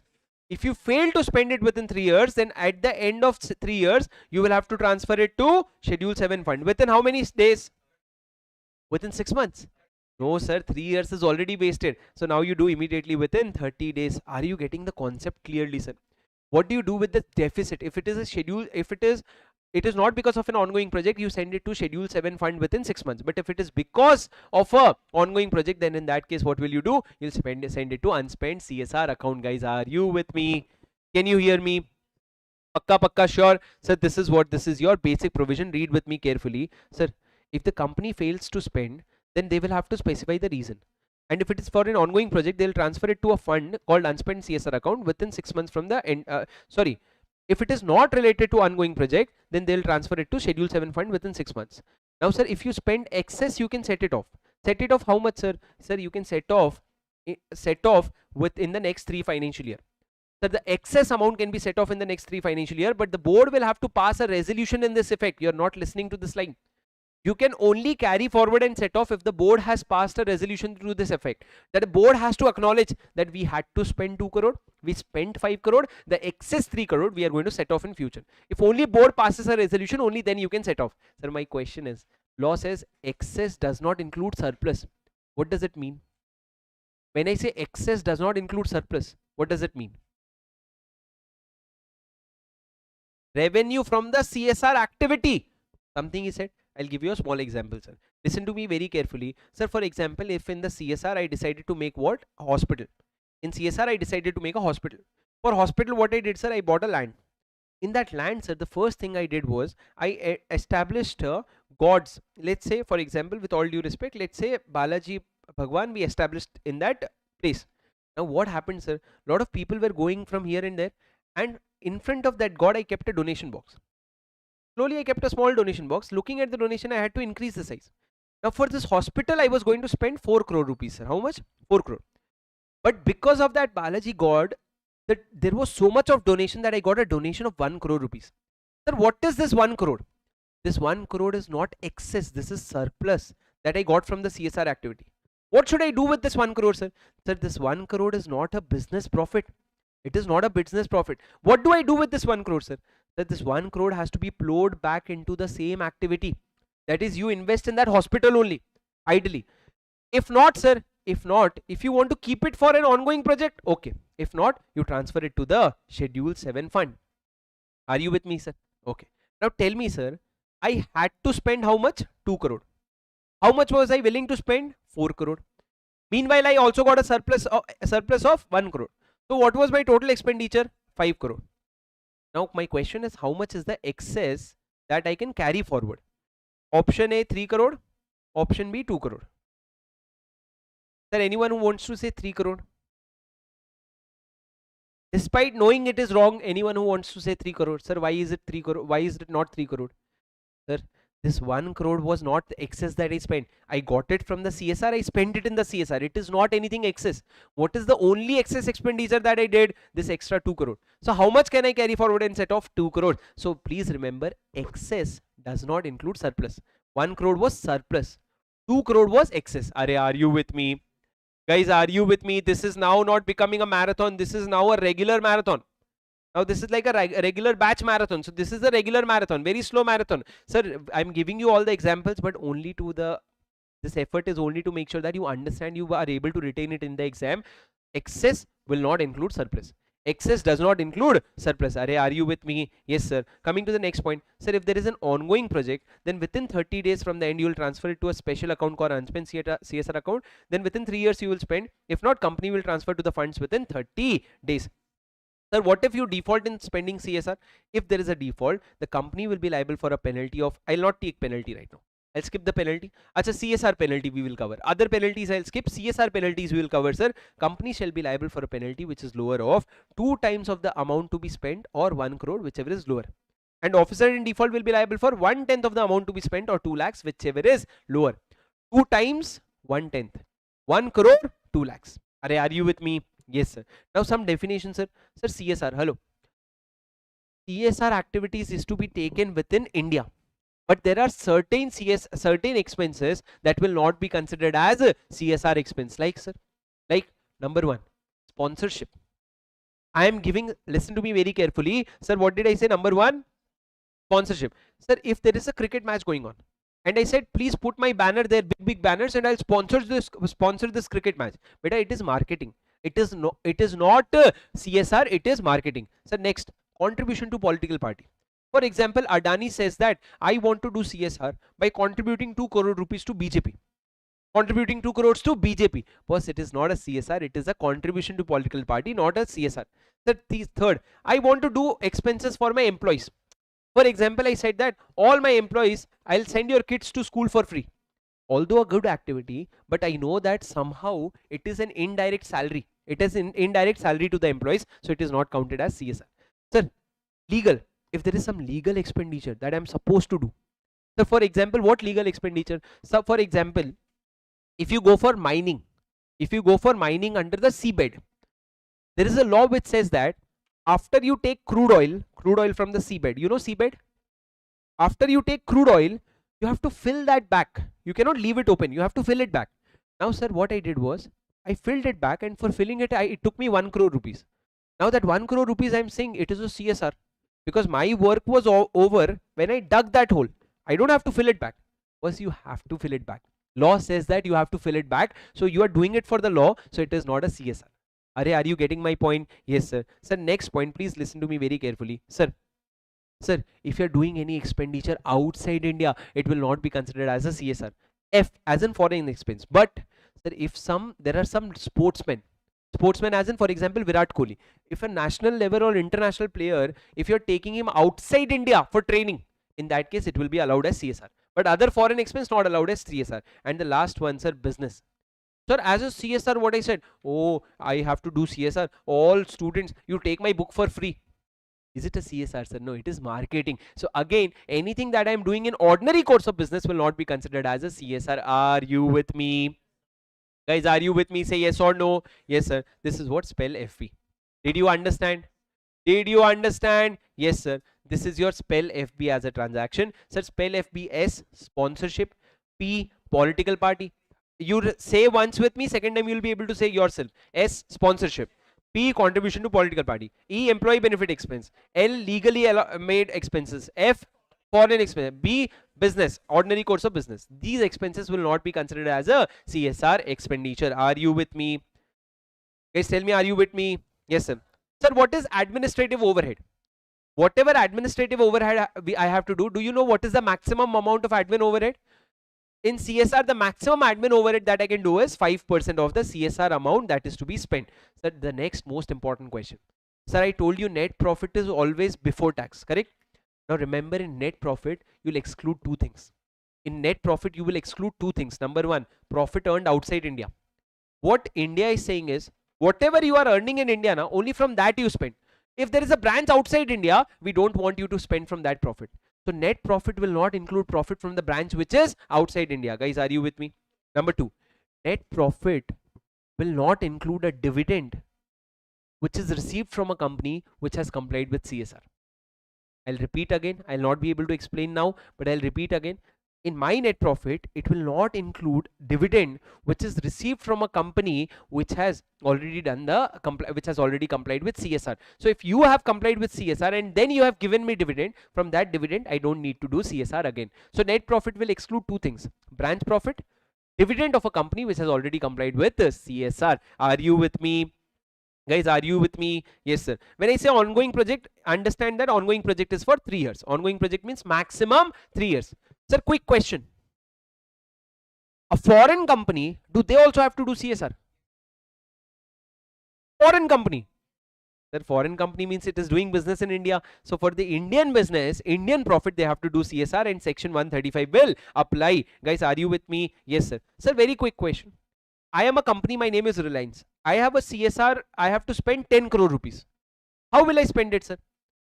Sir, either I can spend it myself by forming a trust, by forming a foundation, or I can give it to someone else also. So for example, Reliance has Reliance Foundation, Tata has Tata Foundation. These things are responsible for CSR. But if I don't want to do CSR myself, I can give it to a CSR registered entity. I can give it to a CSR registered entity. They can do it on my behalf. So they will have to obtain something called as unique CSR registration number. Unique CSR registration number. Are you with me? Yes, sir. Come to rule number 7. Rule number 7. So rule number 7 says that your admin overhead cannot exceed 5% of the total CSR expense. Now, sir, CSR reporting, you have to give an annual report on CSR. When will you give the annual report on CSR, sir? Acha. Wait, sir. Next point. Impact assessment. What is impact assessment? There was a question asked on impact assessment. Jan 2025 attempt. What is impact assessment? Listen to me very carefully. Sir, it was asked recently only, sir. Why should we study, sir? Recently only they asked, no, sir. They'll not ask again, sir. You don't know, beta. What is impact assessment? Very simple, sir. You are spending so much on CSR, you will have to make sure that you are creating an impact. So you will have to do impact assessment. Who will have to do impact assessment, sir? Every company having average CSR obligation of 10 crores or more. In the last 3 years, your obligation is how much? 10 crores or more. And you have undertaken CSR expenditure, you will hire an independent agency. You will ask that independent agency to find projects in which you have invested more than 1 crore rupees. And then it's been more than 1 year since you have spent that. Hello, sir. Poor condition.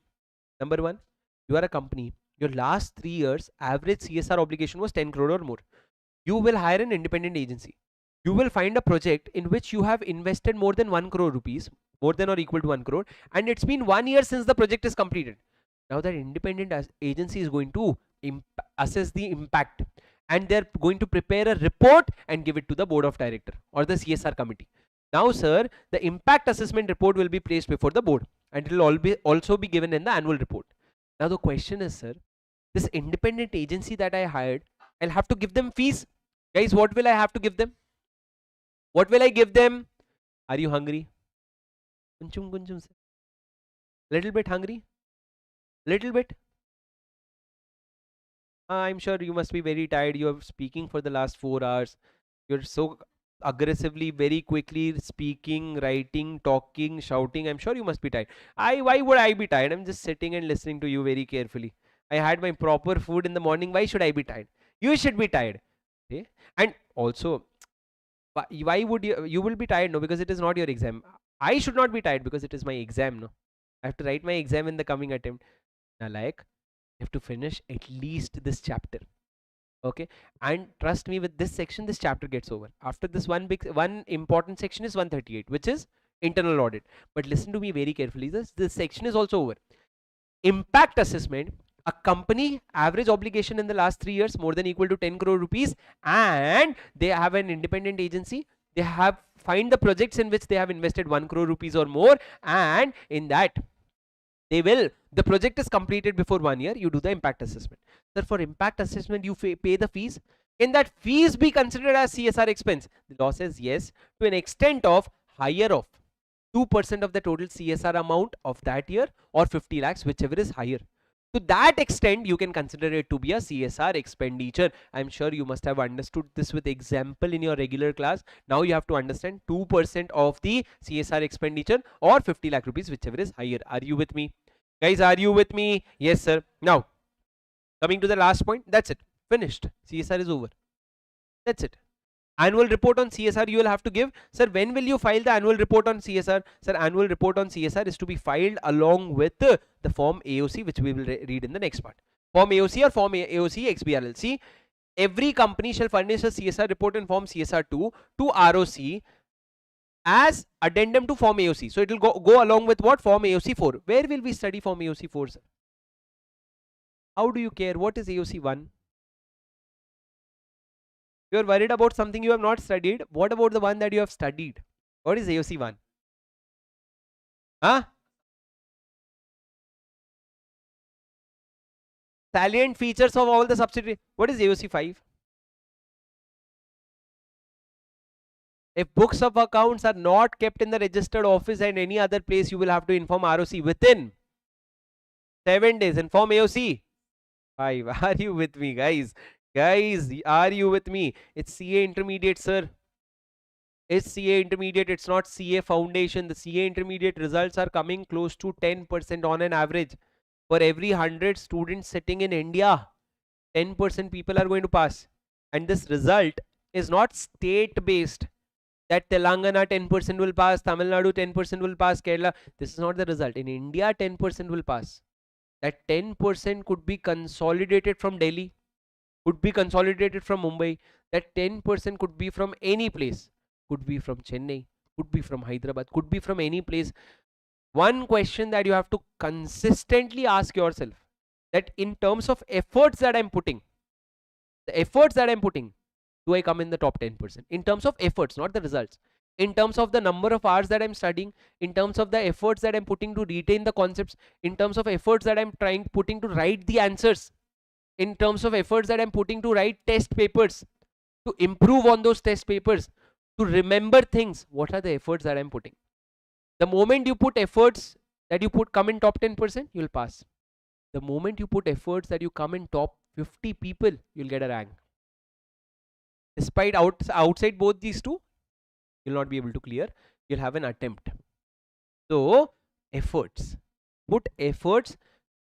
There was an all India rank 1 Dipanshi from Hyderabad, if you know, if at all you know, last to last attempt, Dipanshi Agrawal. She is from Hyderabad. Her one advice to everyone was, in a class you'll get distracted, put effort to come back. When you're studying alone, your mind will get distracted. Put effort, come back, restart.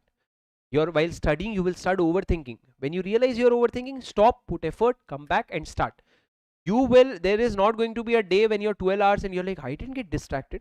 I was studying very comfortably. Oh, I was so happy today that I wanted to study. These days are never going to come. Always the days are, oh, I have to study again today, shit, I have to revise that chapter again, shit. But you keep going.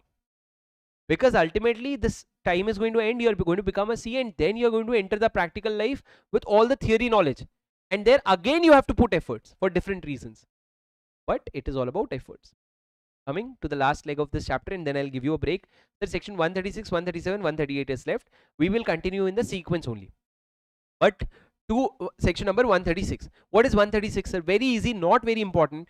Right of members to copies of audited financial statement. I'll keep it very simple for you, sir. You are the members. You can ask the company to give you financial statement. It is the company's responsibility to send you financial statement 21 days before the general meeting. You'll get the financial statement. You'll get the consolidated financial statement. You'll get the auditor's report on such financial statement. It is your right. It is your right. What is written, sir? A copy of the document shall be laid before the general meeting, FS, CFS, auditor's report and every other document, and a copy will be sent to member, debenture holder, trustee and all the other entitled persons. Guys, are you with me? Guys, are you with me? Yes, sir. After that, listen to me very carefully. Sir, when do you have to send these copies? 21 days before the notice. Sir, but if I cannot send 21 days before the meeting. Sir, can I send it 15 days? Sir, you have studied a section 101, which talks about notice of general meeting. In notice of general meeting, notice is sent 21 clear days before, but there can be a shorter period notice. How, sir? In case of AGM, if 95% members give consent. In case of EGM, depends on whether the company has share capital or not. I know you don't remember this provision, but learn from me. If the company has share capital, then majority numbers having 95% in paid up share capital. And if the company does not have share capital, then 95% of voting power. If these people agree, you can send a shorter period notice.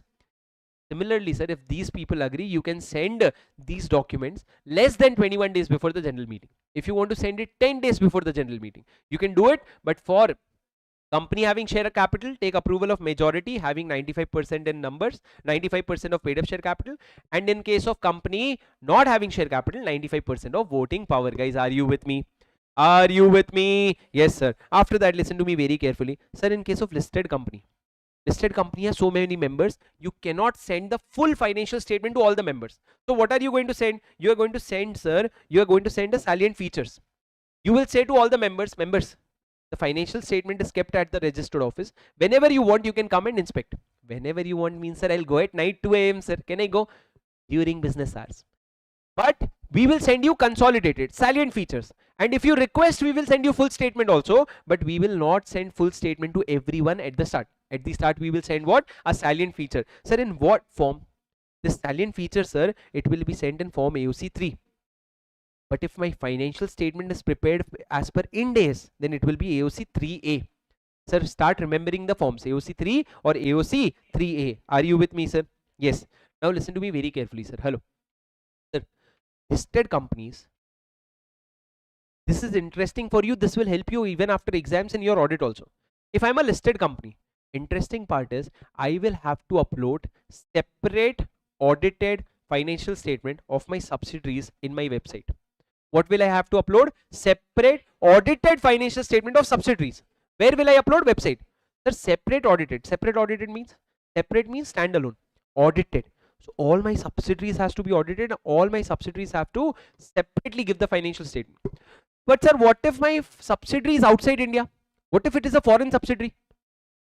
What if I don't have standalone statement? What if I have some consolidated statement? You upload consolidated. Not problem. Not a problem. Sir, what if it is not in English? What if it is a Russian language? In that case, you translate. You translate it to English. Sir, what if it is not audited? Because in US, audit is not required. Then upload unaudited. Stop crying. If you don't have standalone, upload consolidated. If you have in different language, translate it to English. If it is unaudited, get it. If it is unaudited, upload unaudited. Not a problem. But you will still have to upload it on the website. Did you understand? Yes, sir. So can you get Reliance Jio's financial statement? Reliance Jio. Can you get its financial statement? Yes, sir. Reliance Jio is a subsidiary of Reliance. Reliance is a listed company. So Reliance will have to upload separate audited financial statement of Reliance Jio. Where? On its website. Are you with me? Yes, sir. Okay, sir. That's it. Sir, can you come and inspect? Yes, sir. You can come and inspect during the business hours. Sir, business hours? Can I restrict the business hours? Sir, as per AOA, you can restrict the business hours, but it has to be minimum of 2 hours. I cannot say that from 11:58 to 12:02 in the morning you can come and inspect. 4 minutes, are you mad or what? You will have to give at least 2 hours. Guys, are you with me? Yes, sir. Sir, second last important section, section number 137. Smile on everyone's face. A little longer smile. A little longer. Why are you so happy? Listen to me very carefully. Okay, smile like this at the end. We'll record a video. How happy my students are. Listen to me. Guys, section number 137. What is section 137? Sir, section 137 talks about copies of financial statement to be filed with ROC. Very important, sir. Sir, I want to relate this to section 92, which I'm sure you would remember. Annual report. Annual report is to be submitted to ROC within 6 months from the AGM. Shouldn't it be 6 years? Sir, within 60 days from the AGM, you submitted to the annual report to the ROC. But if you fail to do so, you'll have to give the reasons. You'll have to give the reasons and fine and reasons. Okay. So similarly, financial statement after the AGM. Listen to me. Sir, you call for the AGM. Case number 1. You call the AGM. In that AGM, financial statement is approved. Then you file it with the ROC within 30 days, not 60 days, 30 days. Why? It is ready. You just have to take it and file it. You don't have to change it. But if you called for the AGM but the financial statement was not approved, you file a provisional financial statement within 30 days, and then again when the financial statement is approved, you file the final financial statement within 30 days. What did I say? If it is not approved, file the provisional one within 30 days, and then when it is approved, find the final one within 30 days. Are you with me? Yes sir. Sir, but if you did not call the AGM on time, then in that case you file a reason that why the AGM was not called. Are you with me? Yes sir. Sir, what if it is a OPC? Acha, if the AGM was not held, then within 30 days from the due date of AGM. What is the due date of AGM? Generally 30th September. So within 30 days you will file that, sorry boss, we did not call for an AGM. This is the reason we don't have a financial statement. And if it is an OPC, within 180 days from the closure of financial statement. Are you with me, sir? Yes. Now sir, in which form will you file the financial statement? Sir, generally AOC 4. But for CFS, it is going to be AOC for CFS. Sir, if it is a non-banking financial company, so generally it is going to be AOC for NBFC, but for Ind AS. But if AOC NBFC is filing CFS, then AOC for CFS NBFC Ind AS. Bakwas, don't remember these things. Just remember these two forms. Can these two forms not come in exam? Yes sir, but when they do, we will figure it out there. You add NBFC, you add CFS, wherever you want to add, and you write down. But generally form is AOC 4 and AOC 4 CFS. Now sir, coming to the next important form, which is, listen to me very carefully. Sir, what if the company does not file financial statement? There will be liability on company and person responsible. Question is, who is responsible for filing financial statement? Sir, the MD, CFO and any other director in charge, or all the directors, sir? Who is responsible? MD, CFO, any other director in charge, or all the directors? Guys, are you with me? Guys, can you hear me? Say yes or no. Yes sir. Now sir, last point of this section, AOC for XBRL. What is AOC for XBRL? Sir, it is a special, what is XBRL? Extensible Business Reporting Language. Extensible Business Reporting Language. Sir, for which companies? Sir, companies listed in India or their Indian subsidiaries, or paid up share capital 5 crore or more, turnover 100 crore or more, or any other company which is preparing Ind AS will have to file AOC for XBRL. It is a different format. Sir, like you see dot .doc. What is dot .doc? Word file. Dot .pdf, PDF file. Dot .xls, Excel file. Similarly dot .xbrl, which is what? This is a format. In this format you will file AOC 4. Now sir, but this provision is not applicable for NBFC, housing financing company engaged in the business of banking or insurance sector. For this business, this provision is not applicable. Guys, are you with me? Are you listening to me? For this NBFC, housing finance engaged in the business of banking or insurance. Sir, this was asked in exam. Do you know this point was asked in exam? Sir, please solve question bank. If you have not solved the question bank while going, please take the question bank from here. For online students, I'm telling you, you get the question bank from shubhamsinghal.com. If you don't want to, you go and get a photocopy. I don't mind, but you cannot go to the exam hall without the summary notes and question bank. That these books, when I have prepared, what was I thinking? I was thinking that if I am a student, what is that material that I want to be able to attempt 100 marks? With that thought, the question bank, you will see it is India's, I think I can confidently say it is India's only book of law in which you will see that concepts and question bank is linked. You see, besides this concept, there is question number 15. It shows two things. Number one, this line is also important. So when you're reading from the summary book, your focus will stop here, and naturally your question bank is done. And in the initial few revisions, you can also go simultaneously and solve this question so that your concept becomes even stronger. So basically, please make sure that you have these books when you go for your law exams. Otherwise, it is next to impossible, because very crafted accordingly. And coming to the last section. What is the last section? What is the last section? Internal audit. What is internal audit, sir? Section 138. Sir, very simple. Internal audit. Sir, to which company does internal audit apply? Before I talk about that. Sir, who can do internal audit? CA or non-CA also can do? Sir, CA, CMA or any other profession as the board may decide. Can CS also do, sir? Sir, the board has to decide. If the board says CS will do, then CS can also do any profession that the board decide. Sir, will the internal auditor be an employee of the company or not an employee of the company? May or may not be an employee, not a problem. What is the role of internal auditor, sir? To check the internal controls and the process of the company and make sure that the financial statement is accurate. Now, sir, the question is, which company is required to do internal audit? I'll divide it into three parts. Number one, listed company. Number two, public company. Number three, private company. Number two, unlisted public company. Can you tell me which unlisted public company? Sir, I'll tell you the limits, okay? Do you know Akshay Kumar? How many of you don't know Akshay Kumar? Akshay Kumar? No, sir, he was not there in our class. Arey, celebrity, Bollywood actor, Akshay Kumar. Now listen to me very carefully, sir. Akshay Kumar has a movie called Hera Fairy. Have you ever heard this line? 21 दिन में पैसा double? No problem, ignore.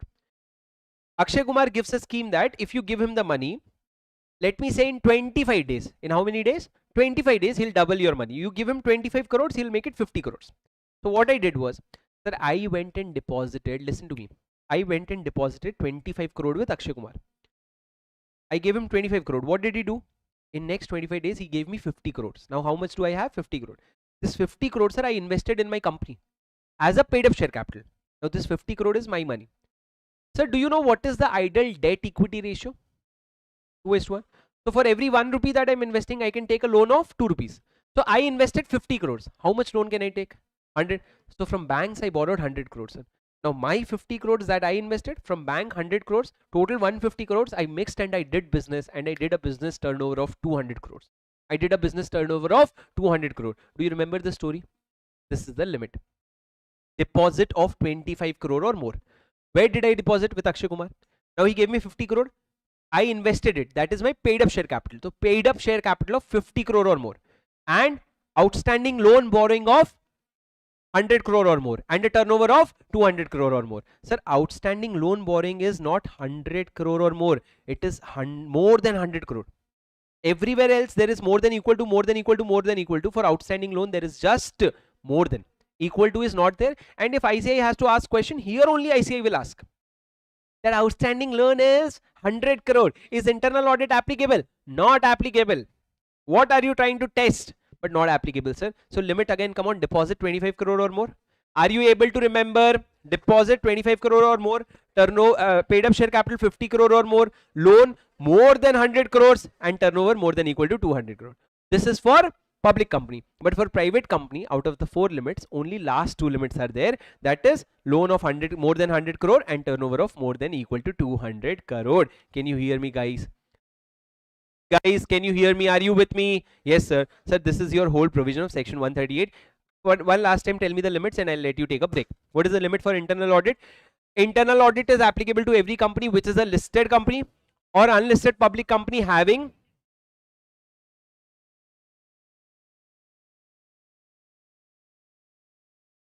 more than 100 crore. Last, turnover of 200. In case of private company, outstanding loan deposit more than 100 crore or turnover more than equal to 200 crore. Sir, this is your full chapter of accounts of companies. Sir, were you able to remember this? Guys, did you understand? Thank you so much, guys. Did you understand? Yes, sir. Sir, it's sir, a little change in target after discussion with students. We are going to cover audit and auditors. Okay. We are going to cover LLP. 20 marks, approximately 2 chapters.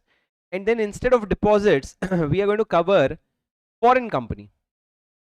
Because deposit, we check the weightage, and deposit, okay, it is going to come in exam, but foreign company is definitely going to come in exam, and for 4 marks, it is going to be a good score for us. So we are going to cover these 3 chapters, and after that, if this is before 6:30, we will cover GCA. Okay, so the target is to finish the session by 7:15. So we are going to finish this session, but these are the 3 chapters that we are going to cover. But audit and LLP are 2 chapters which has a total weightage of approximately 20 marks. You will have to pay your 100% attention. Had full rice? Full rice? Very sleepy? No, sir, our body is used to digest this, sir. Okay, but you will have to pay a lot of attention. Which chapter do you want me to start first, audit or LLP? Audit or LLP? How many people are saying audit? How many people are saying LLP? I guess same people. You don't have to raise hands in both the questions. How many just audit? First audit, first audit. How many first LLP? Okay, audit wins. Okay. All right, guys. Let's start. Please come to chapter number 10. Please open your question bank. Please open your concept book. And let's come to chapter number 10. Very important, sir. Very important. You'll have to pay full attention. Okay.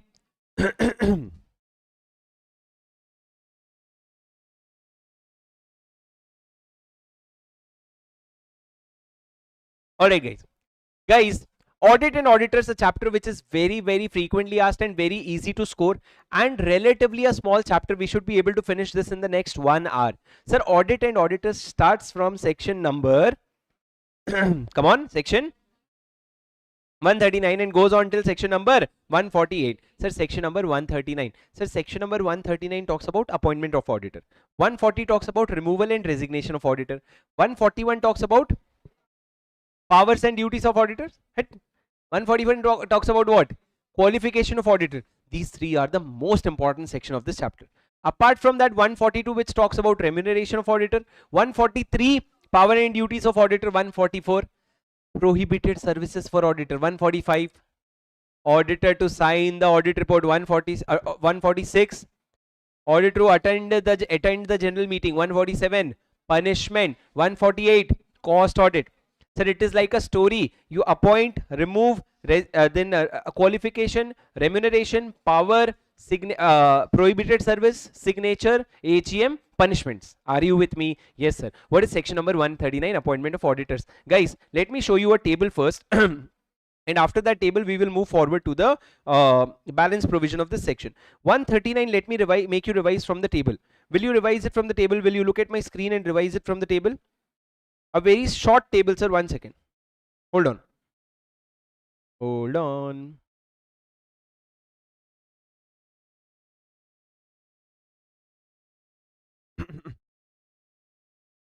Audit and auditors.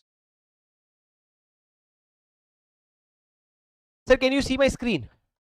Sir, this is how I'm going to make you revise so that it becomes very easy for you. This is the notes that we make in our regular batch. It gives a very organized picture of the chapter appointment of audit and auditors.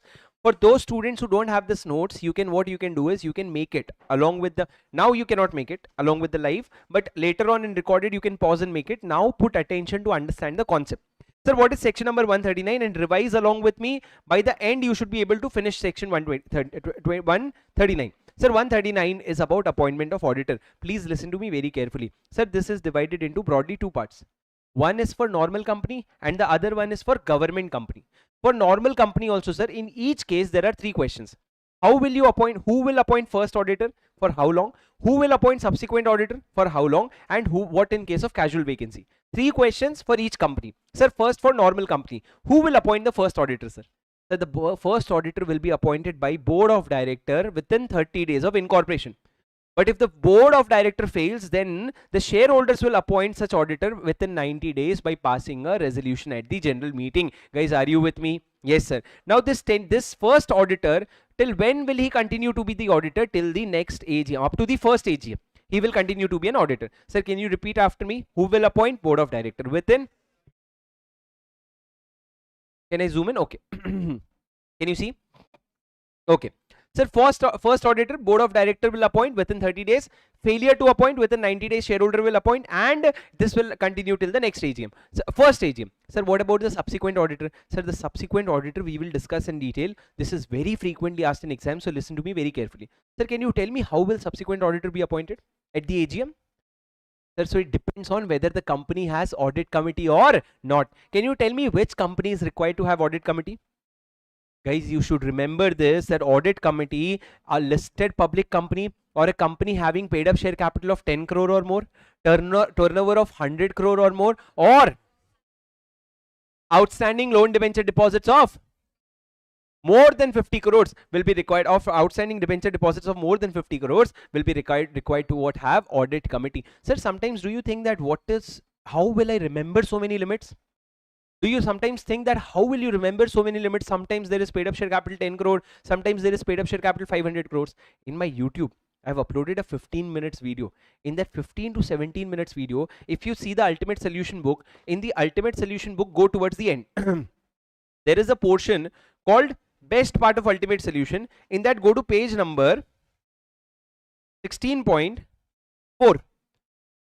In the page number 16.4, you will see that there are all the important limits are given in 4 pages, and these 4 pages are revised by me in that YouTube. Sir, that video is not in Hindi, not in English. Anyway, 100 crores, I will not say 100 crore.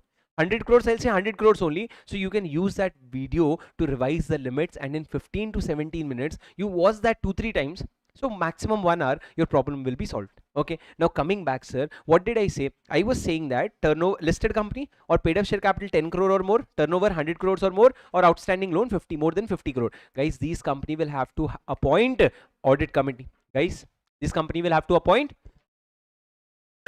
audit committee. Now tell me something, sir, after appointing audit committee, how will you appoint an auditor? What is the step? So the audit committee will make a recommendation to the board. On what basis, sir? Can anyone tell me? Audit committee will consider 3 things. What are those 3 things? The number 1, whether the auditor is qualified and experienced or not. Number 2, whether such qualification and experience is commensurate with the size of my business. And number 3, the cases of professional misconducts on such auditor. Are you able to recollect something of this sort? So after considering these things, look at the screen. Sir, this is the process. The audit committee will recommend a name to the board of director. What is that? What will he check, sir? MCQ. What is MCQ? Q, whether the qualification and experience. C, whether such qualification and experience is commensurate with the size of the business. And M, whether there is any case of professional misconduct. After considering these things, he will make a recommendation to the board. If the board is okay with the recommendation, what will the board do? The board will recommend it to the member. The member will appoint such person by passing ordinary resolution. And this auditor will stay in the company till the 6th AGM. So for 5 years. So from 1st AGM to the 6th AGM. But what, sir? A question came in exam. What if board does not agree with the recommendation of the audit committee? In that case, sir, the board will write down the reason for disagreement and ask the audit committee to reconsider the recommendation. Reconsider the recommendation. Now, if the audit committee is willing to reconsider, then what will audit committee do? Remove name of PwC and give a new name, probably EY. And again the same loop. But what if audit committee refuses to reconsider? Sir, stay 1 step ahead of me. You will not be able to learn otherwise. Stay 1 step ahead of me. If the audit committee is not willing to reconsider, then the board of director will reject the audit committee's recommendation, reasons to be recorded in writing, and give its own recommendation to the members. Give its own recommendation to the members. Guys, are you with me? Did you understand what I just said? So this is what you have to do. This is how your subsequent auditor is appointed, and he will be here for a period of 5 years. That is till the 6th AGM. Now listen to me very carefully. Sir, what if there is a casual vacancy? Sir, what is casual vacancy? Sir, what is casual? I'm sure you know what is casual vacancy. What is casual vacancy? So basically, if you appointed an auditor for 5 years and in between, sometime his office got vacant. Why, sir? He died. His firm dissolved, anything could have happened. So in that case, if there is a casual vacancy, who will appoint the auditor? Sir, that auditor will be appointed by the board within 30 days. Do you need to involve shareholders? No, sir. Now this new auditor, till when will he continue, sir? Let me ask you, sir, if an auditor was appointed for 5 years, okay, after 3 years he died, a new auditor came. The new auditor, will he stay for the balance 2 years or fresh 5 years? Balance 2 years or fresh 5 years? Then neither balance 2 years nor fresh 5 years, just till the next AGM. In the next AGM, you will properly appoint an auditor. So this auditor will be there till the next AGM. Now the question is, sir, do you need to involve shareholders? No. But in case if it is a case of resignation, the board will appoint within 30 days. But after that, within 3 months, the board is going to take approval of the shareholder. The board is going to take approval of the shareholder by passing an ordinary resolution. Sir, this is the provision for what? This is the provision for normal company. Sir, what about government company? Very simple, sir. In government company, the first right to appoint auditor goes to C&AG. What is the full form of C&AG? Comptroller and Auditor General of India. Now listen to me very carefully. Sir, in case of a government company, the first right will go to what? C&AG. Now, sir, in case of government company, the C&AG will appoint within, first auditor within 60 days. If the C&AG fails, it will be appointed by the board of director within 30 days. If board also fails, then shareholder will appoint within 60 days, and this tenure will be till next AGM. Sir, what about subsequent auditor? Sir, subsequent, listen to me very carefully. In government company, auditor changes every year. So subsequent auditor at the start of financial year within 180 days, who will appoint C&AG. If C&AG fails, remove C&AG. He's not even able to appoint within 180 days. Why are you relying on him? You will have to appoint within 180 days, and this auditor will continue till the next AGM. And sir, in case of casual vacancy, sir, the board will, the C&AG will fill within 30 days. If C&AG will fail, then the board will fill within the next 30 days. And the tenure will be till the next AGM. So for government company, the concept is very clear, sir. The auditor is going to be there only for 1 year till the next AGM. Who is going to appoint? Irrespective of whether C&AG appoints, board appoints, or shareholder appoints, he is going to be there only till the next AGM. Guys, are you with me? Guys, are you with me? Yes, sir. Sir, this is what this is your table which explains appointment. Please revise this. Look at the screen and revise this carefully, please. Please look at the screen and revise this carefully. This is very important for, it is very important for you to learn this.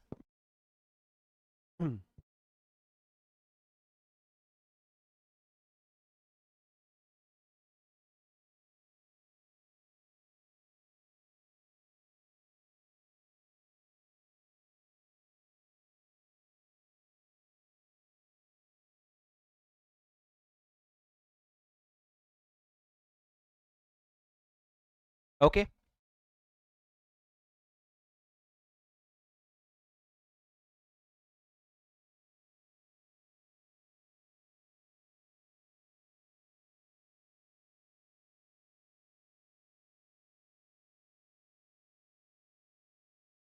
Okay. Done, sir. Sir, what is the next point after the first auditor, second auditor, and casual vacancy? Now coming to the more important point, sir. I have organized this note very nicely. Listen to me very carefully. Sir, auditor, if he is getting appointed, before appointment he has to do certain things, after appointment he has to do certain things. What are the things that he has to do before appointment? Sir, before appointment he will have to give his written consent. He will have to give his written consent. And apart from that, very important, he will have to give a certificate before appointment, a certificate in which he will write down 4 things. That the 4 things are basically L, that he is with the L, he is with, his appointment is within the limits as per the Companies Act. Just a side note, what is the limits of the Companies Act for appointment as an auditor? What is the limit? In how many companies can you become an auditor? 20. But in case of a firm, in firm also it is 20 for each partner. But you know there is a limit on how to count 20, right? You'll not count dormant company. You'll not count private company which has okay, we'll come to that. Don't worry, we'll come to that. So the point is, what is the point, sir? The point is that, beta, please listen to me. Sir, in certificates, you will have to write 4 things. Number 1, sir, limit, that the appointment is as per the, within the limit as per the Companies Act. Number 2, that he is eligible to be appointed. Number 3, that the eligible appointment is as per the terms as of this act. And last, that the list of proceedings disclosed is true and complete, that he has disclosed all the limits. So if I am becoming an auditor, I will take a certificate. In this I'll write, what will I write? You know, I'll write, let the proceedings begin. What will I write? I'll write, let the proceedings begin. What is L? That the appointment is within limit. What is E? I'm eligible for appointment. What is T? The terms of appointment. And proceedings, what is the proceedings? That the list of proceedings that I have given is true and complete. Once I give this 4 thing in certificate and a written consent, only then I'll be eligible for appointment. Now what after appointment, sir? This was before appointment. What after appointment? After appointment, the company will go to the ROC and inform in the form ADT1 within 15 days that बधाई हो हमारे घर auditor हुआ है. मतलब बधाई हो तुम्हारे घर ऑडिट, मतलब congratulations, we have an auditor in our house now. Sir, the in English it lost its joke, the joke completely got lost, but that's okay. Sir, what did I say? Auditor. What did I say? Auditor, once you appoint within 15 days. One thing in north and south, one thing is common. After one joke, the contact that boys, one boy and girl who are in relation, they'll give to each other. You laughed. It was very funny. That contact is there in north also, in south also, here also, there also, everywhere. That love is universal. Matlab, this love, the love that you're, the love where you know that I'm going to get married to this girl only, I'm going to get married to this boy only, then 2 months later, I don't think it is working anymore. And it's not you, it's me. This is the kind of love. But anyway, I just saw someone doing it here, so I just, it, it reminded me of north, not my time, it reminded me of north. Listen to me. Sir, very carefully, on appointment of auditor, within 15 days of appointment of auditor, you will have to file ADT 1. Similarly, today only you studied NFRA 1. NFRA, within 15 days of appointment, NFRA, you will have to file NFRA 1, where you state that who is going to be the auditor. After that, sir, listen to me very carefully. Sir, tenure, appointment, reappointment. Very simple. Sir, you know all the provision. Just quickly answer. For how long individual can be appointed as auditor? For one term of 5 consecutive years. What about firm? 2 terms of 5 consecutive years. Sir, listen to me. If I was appointed in a company, after 3 years I resigned, but immediately after resignation I realized, oh shit, I made a mistake. Then I went to the company and I said, please make me the auditor again. The company said that no, your term is expired. I said, oh, my term is for 5 years. How many years did I work? 3 years. Appoint me for the remaining 2 years. Can I be appointed for remaining 2 years? The answer is no. Sir, one term of up to 5 years. If after 3 years I resign, my term is finished. Now, if I go again, it is the second term, and second term is not allowed. Coming back, sir, individual, one term of 5 consecutive years. Firm, 2 terms of 5. After that, what you have to do? Cooling period. Cooling period will be for a period of 3 years, in which 3 years. Cooling period will be for 5 years. And in cooling period, no auditor shall be associated with the company. No auditor shall be appointed or reappointed in that company. You will not be associated as an auditor. Now coming back, sir, there is what is this provision called? This provision is called rotation of auditor. So in a company, auditor cannot stay the same for more than 10 years. This provision is called rotation of auditor. Is it applicable to all the companies? If I open a small company, sir, small company, will I have to rotate the auditors? The answer is no, sir. Rotation provision is applicable to big companies, like a company which is a listed company, a unlisted public company having paid up share capital of 10 crore or more, unlisted private company having paid up share capital of 50 crore or more, or any company is having borrowing of more than equal to 50 crore. So if you're a big company only, then rotation will apply. However, to OPC and small company, it will not apply. To OPC and small company, it will not apply. Can you repeat the limit once, please? Listed company,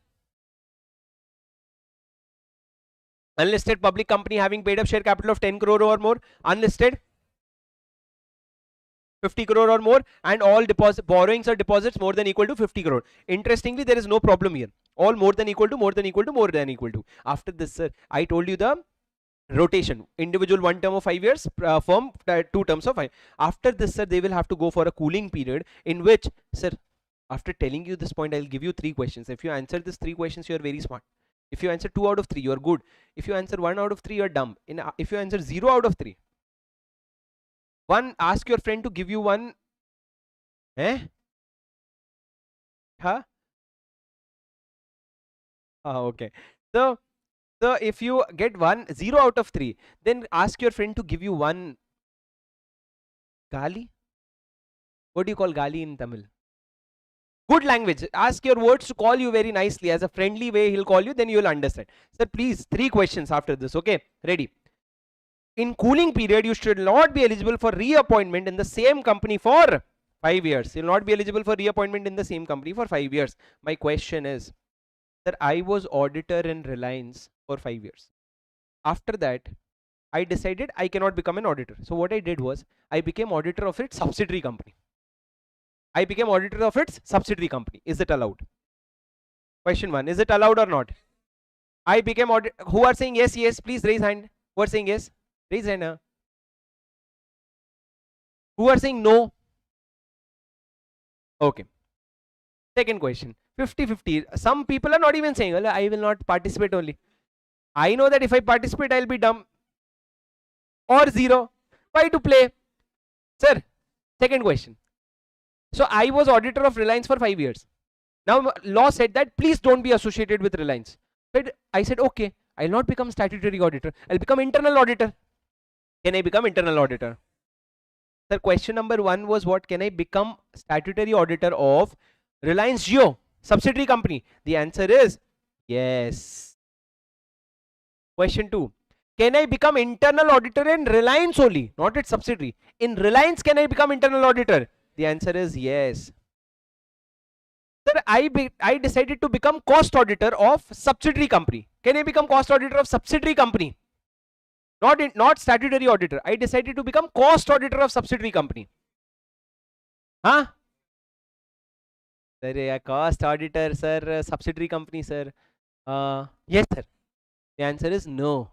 Why, sir? Because you cannot become a cost auditor. Who can become a cost auditor? CMA in practice. Sir, your question is wrong. I know my brother is pursuing CA also, CMA also. He can become, no. You cannot have CA in practice and CMA in practice at the same time. Okay, sir, then he has CMA in practice, sir. Then why is he reading this provision?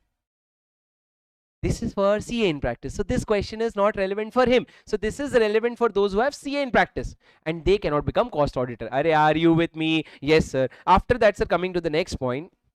Very, very important question. That in the cooling off period. What is this cooling off period? For 5 years, you will not be appointed as an auditor. Sir, for individual, listen to me. Individual, 5 years, he will be appointed as auditor. Then 5 years, he will have to take break.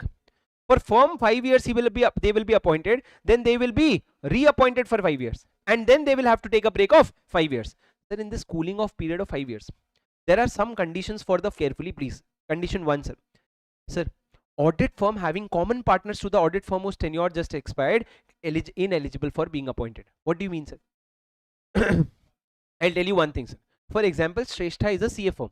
In Shrestha CA firm was doing audit of Reliance. Who was doing on behalf of Shrestha? Harsha sir was doing audit on behalf of Shrestha, and he was doing audit of Reliance. Now 10 years got finished. So after 10 years, can Shrestha be reappointed? No, sir. So what we did was, there was a firm called the Rankers Way, and the Rankers Way decided to become the auditor of Reliance. But sir, it turned out that Harsha sir is a partner in the Rankers Way also. Now can Rankers Way become auditor, sir? No, sir. We are trying to find independent person. We are trying to keep you away from Reliance. Why are you going so close to Reliance? So law said that if there are common partners, the other firm also will be disqualified for 5 years. Are you with me, sir? Yes, sir. Point number 2, listen to me very carefully. Sir, if we are all under the same network firm, what is same network firm? Sir, same network firm, for example, E&Y. Do you know what is E&Y? What? Ernst & Young. Sir, Ernst & Young is a brand name. Below Ernst & Young, there are a lot of firms. Now understand, one firm was doing the audit of Reliance. Now that firm tenure got over. Can other firm, which is of the same network firm of E&Y, can that other firm become auditor? No, sir. We are saying go away now. Why are you not going away? Sir, if you are under the same network firm. What is same network firm? Same network firm means same brand name, same trade name, or common control. Can you repeat these 3 things, sir? Same common control and same trade name. If that is the case, you are a same network firm and you will not be eligible to become an auditor. And the third and the most important point, sir, if a partner who is in charge of the audit firm and certifies financial statement retires the firm and joins another firm, it will also be ineligible for 5 years. So this third example is different. Listen to me very carefully. Assume there is an academy, X Academy. Okay. Now X Academy was doing audit of Reliance. X firm was doing audit of Reliance. Now in X firm, Mr. Shripal, CA Shripal was doing the audit and he was signing the financial statement. Now once the tenure was over, Shripal left that firm and came to my firm. And now my firm is doing audit of Reliance. Sir, can my firm continue to do audit of Reliance? The answer is no. Because the person who certified the financial statement has joined me. Sir, what is the difference between this point and first point? The first point that you said common partners, what is the difference? It's the same thing, na?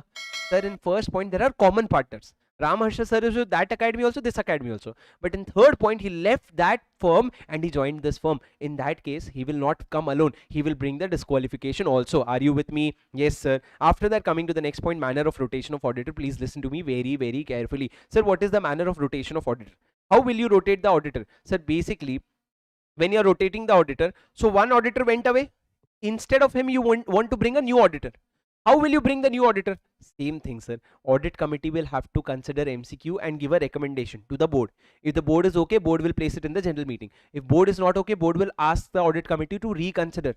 If the audit reconsiders, okay. If the auditor disagree, if the audit committee disagrees to reconsider, then the board will reject the recommendation, write the reason for that, and give their fresh recommendation to the shareholders of the company. Are you with me? Yes, sir. Now, rotation of partners internally. Please listen to me very carefully.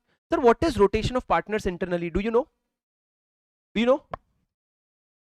What do you know? Are you giving exam, or which exam are you giving? Foundation? Huh? CA. How many students it is their second attempt? Second or more, I mean. You should know, yaar. Please answer. You should know. At least you should know. And how many people first attempt? You should know.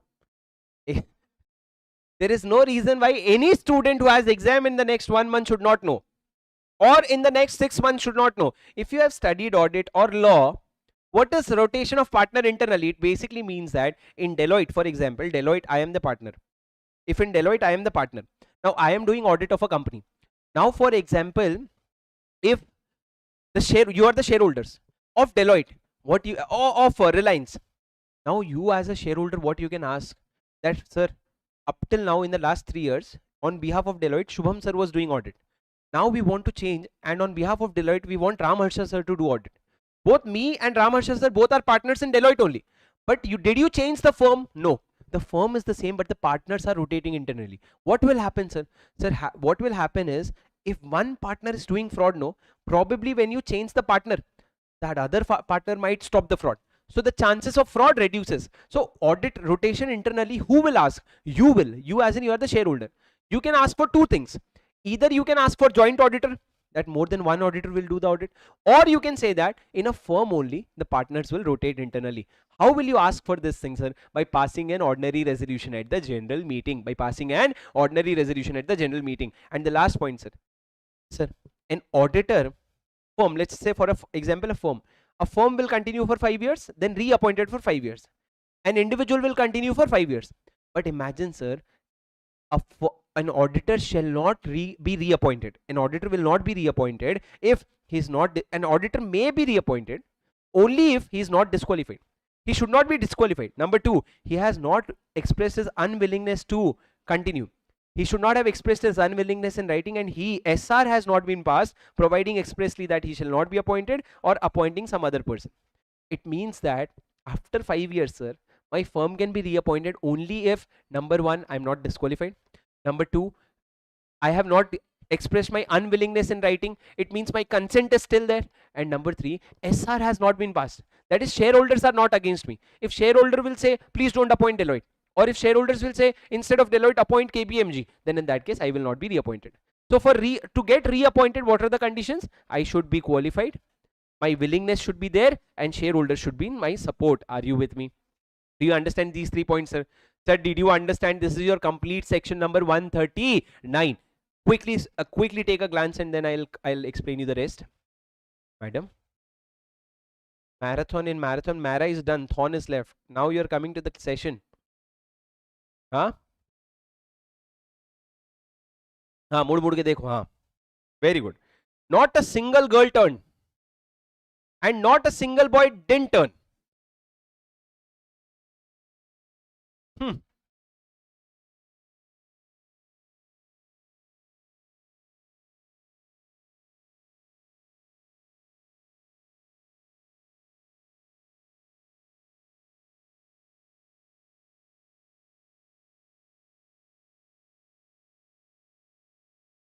Sir, आपके तो मजे हैं, आपको तो मुड़ना भी नहीं पड़ता.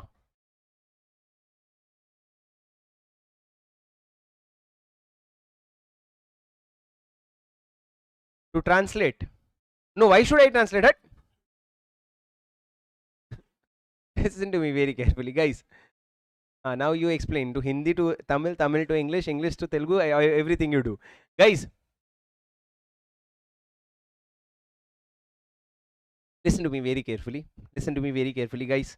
Listen to me, sir. Section number 140. Listen to me. Sir, section 139 done? Sir, what is section number 139? Appointment of auditor. Now coming to section number 140, removal and resignation of auditor. Sir, very interesting provision. When you read it from here, it is super easy, sir. What is resignation of auditor? Listen to me very carefully. Sir, I as an auditor, can I resign? Of course, sir, I can resign. So for resigning, I will have to send a notice to the company. The auditor will send a notice to the company that kal se main nahi aunga. From tomorrow onwards, I will not come. From tomorrow onwards, I will not come. Sir, you cannot send a notice like that. You're not a maid in their home that I'll not come. That is not how you can do. You'll have to serve a notice period. So notice will be for at least 30 days. At least 30 days notice period you will have to give. And then after resigning, within 30 days what you will do? Within 30 days you will have to give the reason for resignation. To whom? To the company also, to ROC also, and in case of government company to C&AG. And this notice has to be given in a form called ADT3. This is mandatory.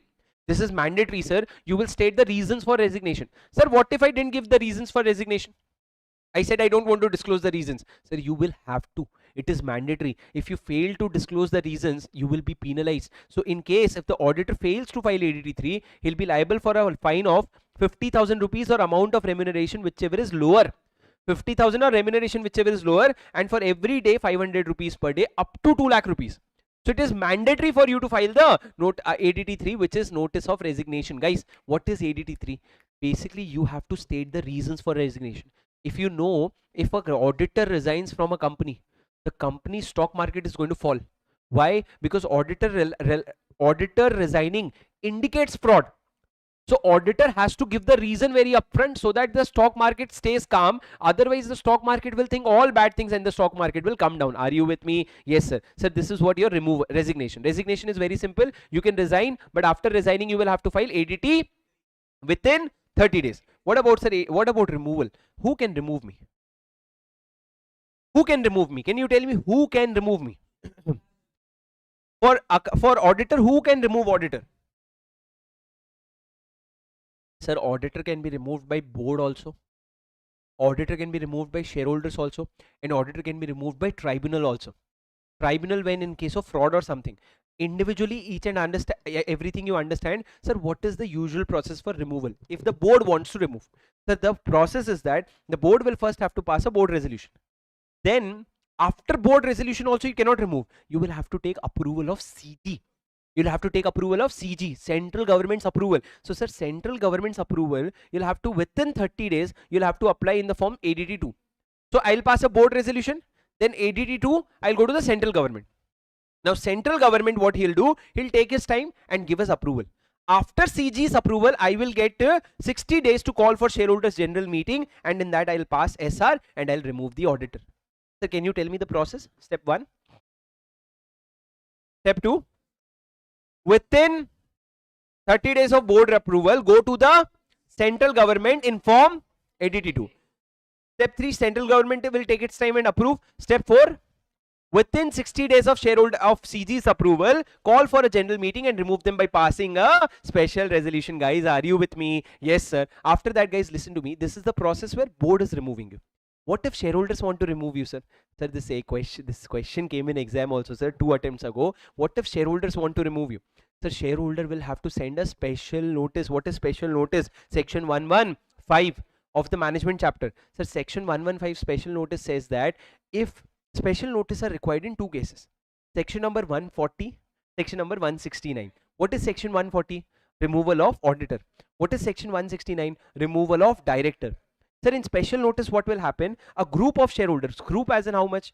Sir, having minimum 1% of voting power or 5 lakh rupees of paid up. You should remember these things. What do you call gadhe in Tamil? Donkeys in Tamil. What do you call donkeys in Tamil? Cuddle. Huh? Donkeys. So, English batch, no? 100% English. Sir, donkeys, you should remember section 115. You'll not remember 115's limit. What are you doing, boss? Sir, section 115, 1% of voting power or 5 lakh rupees of paid up share capital. 5 lakh rupees of paid up share capital. Then you will have to send a notice to the company. So that notice will be sent at least 14 days before. There are 2 ways. If you don't remember, turn your pages, go to 115, read and then speak. Otherwise, what? You will sit like this and see me. What will happen? Sir, 115 special notice, you have to send at least 14 days. The one person will comment, I guess there is no one in sir's class. Okay, listen to me. Sir, so 115 special notice at least 14 days before the general meeting and maximum 3 months before the general meeting. So not earlier than 3 months before the general meeting, but at least 14 days before the general meeting, a special notice has to be received at the registered office of the company. Now listen to the process after that, sir. For example, can 5 students randomly stand up in the class? For your own engagement, 5 students, come on please. Randomly. Okay. Whosoever stand ups, first 5 will get 70 plus in law. Okay, bus, done. Done. Took me less than 10 seconds, man. Okay, 1, 2, 3, 4, 5. Okay. So this 5 people wants to remove auditor. Who is the auditor, sir? Harsha, sir. Okay. Harsha, sir, is the auditor. No. Let's say one Mr. X is the auditor. They want to remove the auditor. What is the process, sir? Sir, they will have to spend a special notice to the company. Now, if they come to the company that I want to remove auditor, what will I ask? Are you a big shareholder? They'll say, yes, sir. We have either 5 lakh rupees of paid up share capital or 1% of the voting power. I said, okay. You should come to me at least 14 days before the general meeting. Did you come 14 days before? He said, yes, sir. But not earlier than 3 months. I checked time again. Not earlier than 3 months, sir. Now, after that, what will the company do? I, as a company, I got to know Shripal is my auditor. Shripal, come here, please. Please come here. Do you mind? Shripal is the auditor. Sir, Shripal is the auditor. Please come here. Now Shripal, I'm the company. These people told me that we want to remove the auditor Shripal. So I took that notice and I went to Shripal. I said, Shripal, a notice has come. The shareholders want to remove you. Now, if you want to give any representation, if you want to speak anything, you tell me. Now Shripal will start writing his letter, sir. He'll start saying that why are you removing me? You should not remove me. You are misunderstanding. Whatever he wants to write. Now what I'll do is, I'll take representation from him, whatever he has to say. Now, you people don't know what is going on, right? Now, what I'll do, I'll send a notice to all the shareholders saying, shareholders, listen to me. Few of the eligible shareholders had sent a special notice for removing Shripal. And on that, Shripal has given his representation also. You kindly read it. Why? Because in the next few days, there is general meeting. All of you will have to come. And then you will decide whether we remove Shripal or not. Now Shripal gave his representation, written representation. Now after that, what will happen, sir? 7 days later, general meeting will be happened. All of you sit down. All of you sit down. Sir, special general meeting came. Now the proposal is, the shareholders have sent a special notice to remove Shripal. I had sent you the written representation. Now, Shripal, do you want to speak anything? Shripal will give his oral representation also, because orally it is easy to convince. After that, I'll ask you all to vote. If you vote and if you pass SR, means you are convinced that he should be removed, he should be removed. But if you don't pass SR, he will not be removed. Do you understand the process, sir? But what happened, I will tell you. Shripal already knew that he has done some mistakes and he is going to be removed.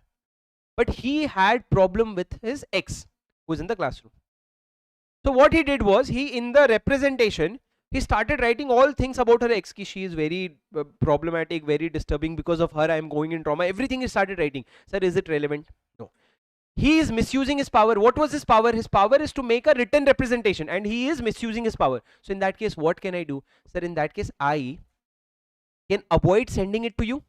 Can I say, no, I'll not send it to you? No, sir. Law has made the director responsible that whatever representation comes, you send. But sir, I don't want to send it. So I'll have to go to the CG or tribunal. And I'll have to tell them, see, he is misusing his position. Then CG will say, okay, don't send his written representation. Don't send his written representation, and then I'll not send. But myself, I cannot decide whether I have to send or not. I'll have to go to CG or tribunal. Are you with me? Yes, sir. One question should come in your mind. That there are 2 representations. One is written, one is oral. This provision that you said about CG or tribunal, this is only for written. Question. What if he comes in oral and takes the mic and starts saying, sir? Then you are only mad, na? After looking at the written representation, if you are giving oral representation, then you deserve to listen to all these things. So basically, when you know that he is doing these things in written representation, you will not give him oral representation, right? Are you with me? Yes, sir. Thank you, Shripal. Please sit. Please sit. Look at the process here, sir. Look at the process. There's shareholders, those 5 people who stood up, 1% voting power, 5 lakh paid up share capital, to the company special notice. Company will go to the auditor. Auditor will have 2 rights: oral representation, written representation. Oral representation where, sir? At the general meeting. Written representation, the auditor may request this to forward to the shareholder. Then if the company forwards to the shareholder, great. The written representation, if I could not forward to the shareholder, why could I not forward, sir? He gave 1 day before the meeting, sir. How will I send it to you? In that case, you will read this out at the general meeting. So basically, I'll read this loud at the general meeting that, guys, I could not send you his written representation. He had written this thing. And along with that, he will get the right of oral representation. Guys, are you with me? Yes, sir. Now, after that, what? After this, the process is not written here, but you will call for a general meeting. You will pass SR. If SR is passed, he will be removed. Are you with me? Yes, sir. Now, any aggrieved person. What do you mean by aggrieved person? Aggrieved person means affected person may apply to the NCLT. You'll not go to CG, I'm sorry, you'll go to NCLT. And if tribunal is satisfied that written representation is abused, misused, he will say that need not send the written representation. Guys, did you understand the concept? This is how shareholders are removing you. And the last one, sir, tribunal can remove you. When will tribunal remove you, sir? For tribunal to remove you, there has to be some case of fraud, minor or major. Now, what is the case, sir? Sir, the tribunal may suo motu. It means on its own motion, or on an application by CG or any person. If the tribunal is satisfied that auditor is acting in fraudulent manner or colluded with the management in the fraud. So either he's doing fraud or he's helping in fraud. So if it is a case of fraud, then tribunal will act. Sir, what will the tribunal do? Tribunal will change the auditor? No, sir. Tribunal will not interfere so easily. Tribunal will not change. Tribunal will ask the company that you change the auditor. I will not change. So tribunal may by order direct the company to change the auditor. What happens, sir? The tribunal may. So now on for next 5-7 sections, what we will do after completing each section, so we are going to clap everyone, so that those who are, they will realize, oh, one section over, opportunity to board the train now. Okay, some people may use it as an opportunity also, that now if I start sleeping, I can sleep till the next clap. It's like snooze button. Each clap is like snooze button also. But coming back, listen to me very carefully, sir. Tribunal, what happened? Tribunal either suo motu or on application by anyone, if he is satisfied that auditor is either acting in a fraudulent manner or colluded in fraud, then he will ask the company that you change the auditor. I am not going to do it. But sir, if it is a serious fraud means if central government comes to the tribunal and says, boss, it is very urgent, then in that case, what the tribunal will do? Tribunal will send an order immediately that your current auditor is not going to work anymore, and a new auditor will be appointed by CG and not the company. For example, sir, Kingfisher fraud. In that case, you cannot say that Kingfisher you change the auditor, or Satyam scam. In Satyam scam, auditor was a problem. So you cannot sit and say, okay, auditor, you only change. I will change immediately. So what is the last case, sir? Sir, if an application is made by CG and NCLT is satisfied that change is required, then in that case, within 15 days of such application, tribunal to order, auditor shall not function anymore, and CG to appoint new auditor. Within 15 days of such application, he'll say, auditor, you will not work anymore, and CG will bring a new auditor. This is what, sir, more serious fraud. This one was, the earlier one was a little light action, that company you only change, but here we are only removing the auditor. But listen to me, but when NCLT makes such order, as in if you removed an auditor, that auditor will not be eligible for 5 years and will be liable for fraud under 447. Will be liable for fraud. Who, sir? Auditor. Sir, this is important for exam. If in Satyam scam, if tribunal removed PwC and appointed KPMG, PwC will be disqualified for 5 years automatically and also will be liable for fraud under 447. Guys, are you with me? This is your end of section number 140. A good big section, sir. Clap. Louder.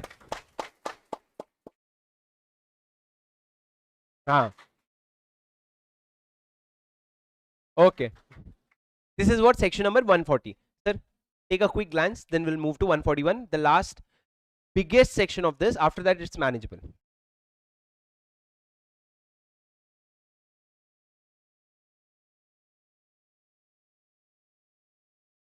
हाँ बोल किशन, क्या बोल रहा था?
Done, sir?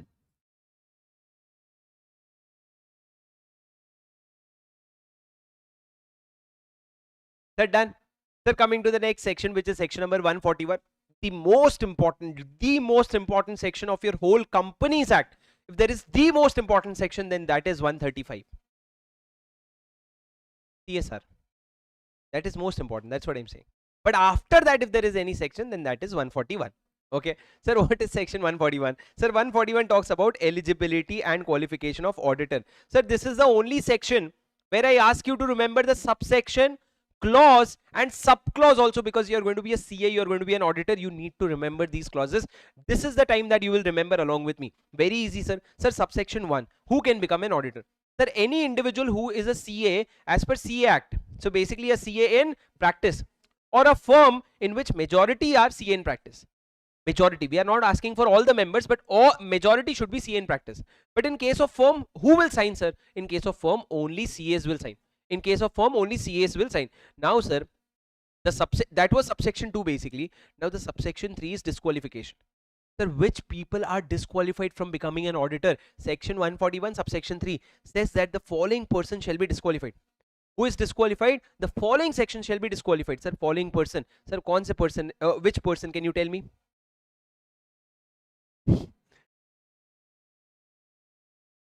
This is how many person? Sir, following person shall be disqualified. Number 1, body corporate. Number 2, officer or employee of the company. What is number 2? Officer or employee of the company. Number 3, partner or employee of the officer or employee of the company. The number 1, body corporate. That is number 1. Let's say clause A. Clause B, officer or employee of the company. Clause C, partner or employee of the officer or employee of the company. So basically company, okay. Subclause D. Sorry, clause D. Listen to me very carefully. What is clause D? Sir, any person, a person shall be disqualified if he or his relative or his partner holds any security in cash or so. What is cash or so? Company, associate, subsidiary holding or subsidiary of holding. What did I say? Company, associate. So if I hold any security, not only me, if my relative or any of my partner holds any securities in that cash or so, not only company, all the group companies, sir, then in that case I will be disqualified. But there is a minor exception, sir, that my relative, what is the definition of relative, sir? Relative means spouse, father, mother, brother, sister, son, daughter, daughter's husband, son's wife, son's husband, daughter, no, son's wife, daughter. You have to take care of the generation also, na? So son's wife and daughter's husband. Then stepfather, stepmother, stepbrother, stepsister, stepson. Stepdaughter is not covered. So these are the definition of relative. Now tell me something, please, sir. For relative, we have given a small exception that my relative can hold shares in the company. How much shares, sir? Up to a face value of rupees 1 lakh. So exact 1 lakh rupees also you hold, not a problem. Up to 1 lakh is allowed. Above 1 lakh is not allowed. Sir, can I hold? No. Can my partner hold? No. Can my relative hold? Yes. How much? Up to 1 value. Sir, face value or market value? Face value. Are you okay? Yes, sir. This is subclause 1. What is subclause 2, sir? Me, my relative or partner shall not be indebted to cash or so for amount exceeding 5 lakh. Exactly 5 lakh if you're indebted, no problem. More than 5, you're not listening to me. This will come in exam. Exact 5 lakh you're indebted, not a problem, sir. More than 5 lakh, it is a problem. And third, me, my relative or partner should not have given guarantee or security exceeding 1 lakh rupees to cash or so. So up to 1 lakh rupees of security in case of relative is okay. Up to 1 lakh rupees of indebtedness is okay. Up to 1 lakh rupees of guarantee security is okay. More than is problem. Exact 1 lakh, exact 5 lakh is all okay. Guys, are you with me? Yes, sir. Clause number E, listen to me very carefully, sir. If a person or firm has a business relation with cash or so or associate of holding, you see, cash, so, AOH, if there is a business relation, then you cannot be qualified as a direct auditor. But what is not covered in business relation, sir? Any transaction which is done in arm's length price, or any transaction which is of professional service. In that case, it will not be considered as business relation. What will not be considered business relation? Transaction done in arm's length price and transaction which are professional services. Are you with me? Yes, sir. Point number F, sir. Any person whose relative is a director or key managerial person in the company, such person will be disqualified. What did I say, sir? Any person whose relative is a director or key manager in the company, that person will be disqualified. I'll give you a simple example, sir.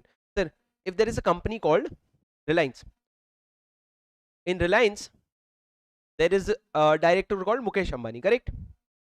Now, for example, Mukesh Ambani's son's name is Akash Ambani. Okay. Question is, let's assume that Akash Ambani is not a director of Reliance. Let's assume. Who is the only director? Mukesh Ambani. My question is, will you let Akash Ambani become Reliance auditor? My question is auditor independent? Is Akash Ambani independent? No, sir. His relative is a director in the company. So he is also an influential position. So he should not be allowed. Similarly, any person whose relative is a director or key managerial person in the company will not be allowed. Sir, there was a question in exam. Sir, a person has a relative who is a storekeeper in the company, who is a warehouse keeper in the company. Can that person become auditor? Warehouse keeper, smaller position. He should not be a director or key managerial person. Are you understanding the objective, sir? Yes, sir. After that, G, listen to me very carefully. Sir, if a person who is in full-time employee or holds appointment of more than 20 companies, then you should not be in full-time employee and you should not be appointed in more than 20 companies. What is the limit, sir? 20 companies. For firm, that 20 companies is for, in case of firm, the 20 companies is for every person who will say will get 70 plus in law. You have to say each partner, okay? Because I want you to get 70 plus in law. So you have to answer each partner. I'll fill in the blanks, okay? Every firm, in case of firm, the maximum limit shall be 20 for or 20 clients for. Wonderful. I'm so proud of you. Those who didn't say, donkey. Donkey, listen to me. Sir, you cannot be in whole-time employment. You don't mind, na? Are you getting offended? Should be. You are getting offended? Where is the... Listen to me. Getting offended? Huh? But I didn't call you donkey. Why are you taking it personally? But you're taking it personally. Then why are you getting offended? Donkey. Listen to me, guys. Section number, listen to me very carefully, sir. Section number. So basically, you should not be in whole-time employment and you should not be holding, it should not be an auditor of more than 20 companies. Sir, when you're calculating the limit of 20, listen to me very carefully. There are 4 companies that you'll exclude. OPC, small company, dormant company, and a private company paid up share capital less than 100 crore. So basically, please listen to me very carefully. 20 companies is the limit. OPC, small company, dormant company, and private company which has paid up share capital less than 100 crore, which is almost 95% of private companies, sir. These companies will not be included. So this is a very important question. Point number G. Sir, let me recollect till here, then we will go to H. Sir, what is point number 1? You should not be a body corporate. Sir, can LLP become an auditor? Yes. Body corporate, but not an LLP. Number 2, officer or employee of the company. Number 3, partner or employee of the officer or employee of the company. Number D, clause 1, 2, 3, subclause 1 to 3. Clause 1, a person whose relative or partner does not hold any security in cash or so, but relative can hold security in company up to a face value of 1 lakh. Exact is also allowed. Number 2, acha, let me add a point here, sir. I'll add it at the end. Number 2, subclause 2, what is subclause 2? Any person, relative or partner should not be indebted to cash or so exceeding 5 lakh. And should not have given guarantee or security exceeding 1 lakh. Clause E, he should not have any business relation with the person or firm should not have any business relation with cash, so or AOH. But business relation will not include transactions in arm length price. And number 2, professional services that you are rendered. Sir, point number F. What is point number F? The person whose relative is a director or key managerial person in the company, such person shall be disqualified. G. Sir, you should not be in full-time employment or you should not hold more than 20 companies. Sir, for partnership firm, the limit is for each partner and the exceptions are OPC, small company, dormant company, private company having paid up share capital of 10 crore, less than 10 crore. Exact 10 crore, you'll be counted. 100 crore, 100. Exact 100 crore, you'll be counted. More, less than 100 crore, you will not be counted. Point number 8, sir. Sir, if you're a person who is convicted of offense involving fraud, then in that case you will be disqualified for 10 years from the date of conviction. The date on which order was passed, from that 10 years you will be disqualified. Are you with me, sir? Yes, sir. And the last one, guys, listen to me very carefully. If a person renders services which is prohibited under 144 to the company or subsidiary or holding, Associate is not covered. Cash is not covered. In cash, A is not covered. If you are providing a service mentioned under 144 to company, subsidiary or holding, you will be disqualified. So you cannot provide these services. Sir, but what if I got appointed as auditor and after getting appointed, I attracted these disqualification? What will happen, sir? Sir, if after getting appointed, disqualification happens, there will be casual vacancy. There will be casual vacancy and your office will be vacated immediately. And then board will have to appoint within 30 days. But if government company, CAG will appoint 30 days or else board will appoint within next 30 days. Guys, are you with me? Are you getting the interlinking? Yes, sir. Sir, your office will be vacated immediately. What did I say? Office will be vacated immediately. Any exception, sir? Any exception? Sir, if your relative holds up to 1 lakh of face value of security, but sometimes if your relative's shareholding gets exceeded, you will get a corrective action of 60 days. In 60 days, you have the time to request your relatives to bring down their shareholding. If they bring down the shareholding, you will not be disqualified. But if they do not bring down the shareholding, then in that case, you will be disqualified. Guys, are you with me? Guys, are you understanding the concepts? Yes, sir. Sir, this is your section 141. Before I let you see for section 141, let me also relate one more section to this, which is 144. What is 144? Sir, prohibited service. Prohibited service as in these services are something which an auditor cannot give. To whom? To the company or to the subsidiary or to the holding. Can you give to the associate company? Comfortably, no problem. But otherwise, you cannot give the following services to company, subsidiary or holding directly or indirectly. What is indirectly, sir? If I cannot give that service, I ask my brother to give that service. That is indirect service. So you cannot give such service directly or indirectly. Which service, sir? Which service? Tell me. Anyone? Let's as a class together, let's see if we can collate. Yes, sir. Investment advisory service. Internal audit. Actuary service. Accounting and bookkeeping. Banking service. Banking and investment advisory. Management service. Bookkeeping हो गया. Others. Wonderful. Others. One. He said one. And that was others. Wonderful. You are very well prepared for May 27.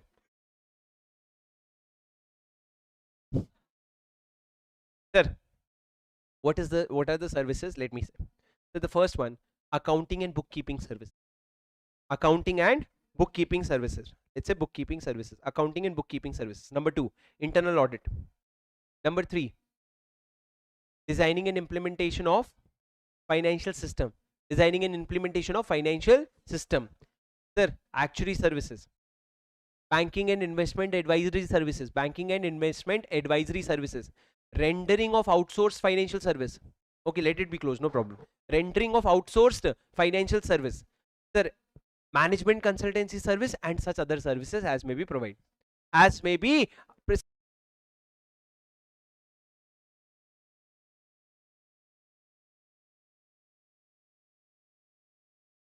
the same since start.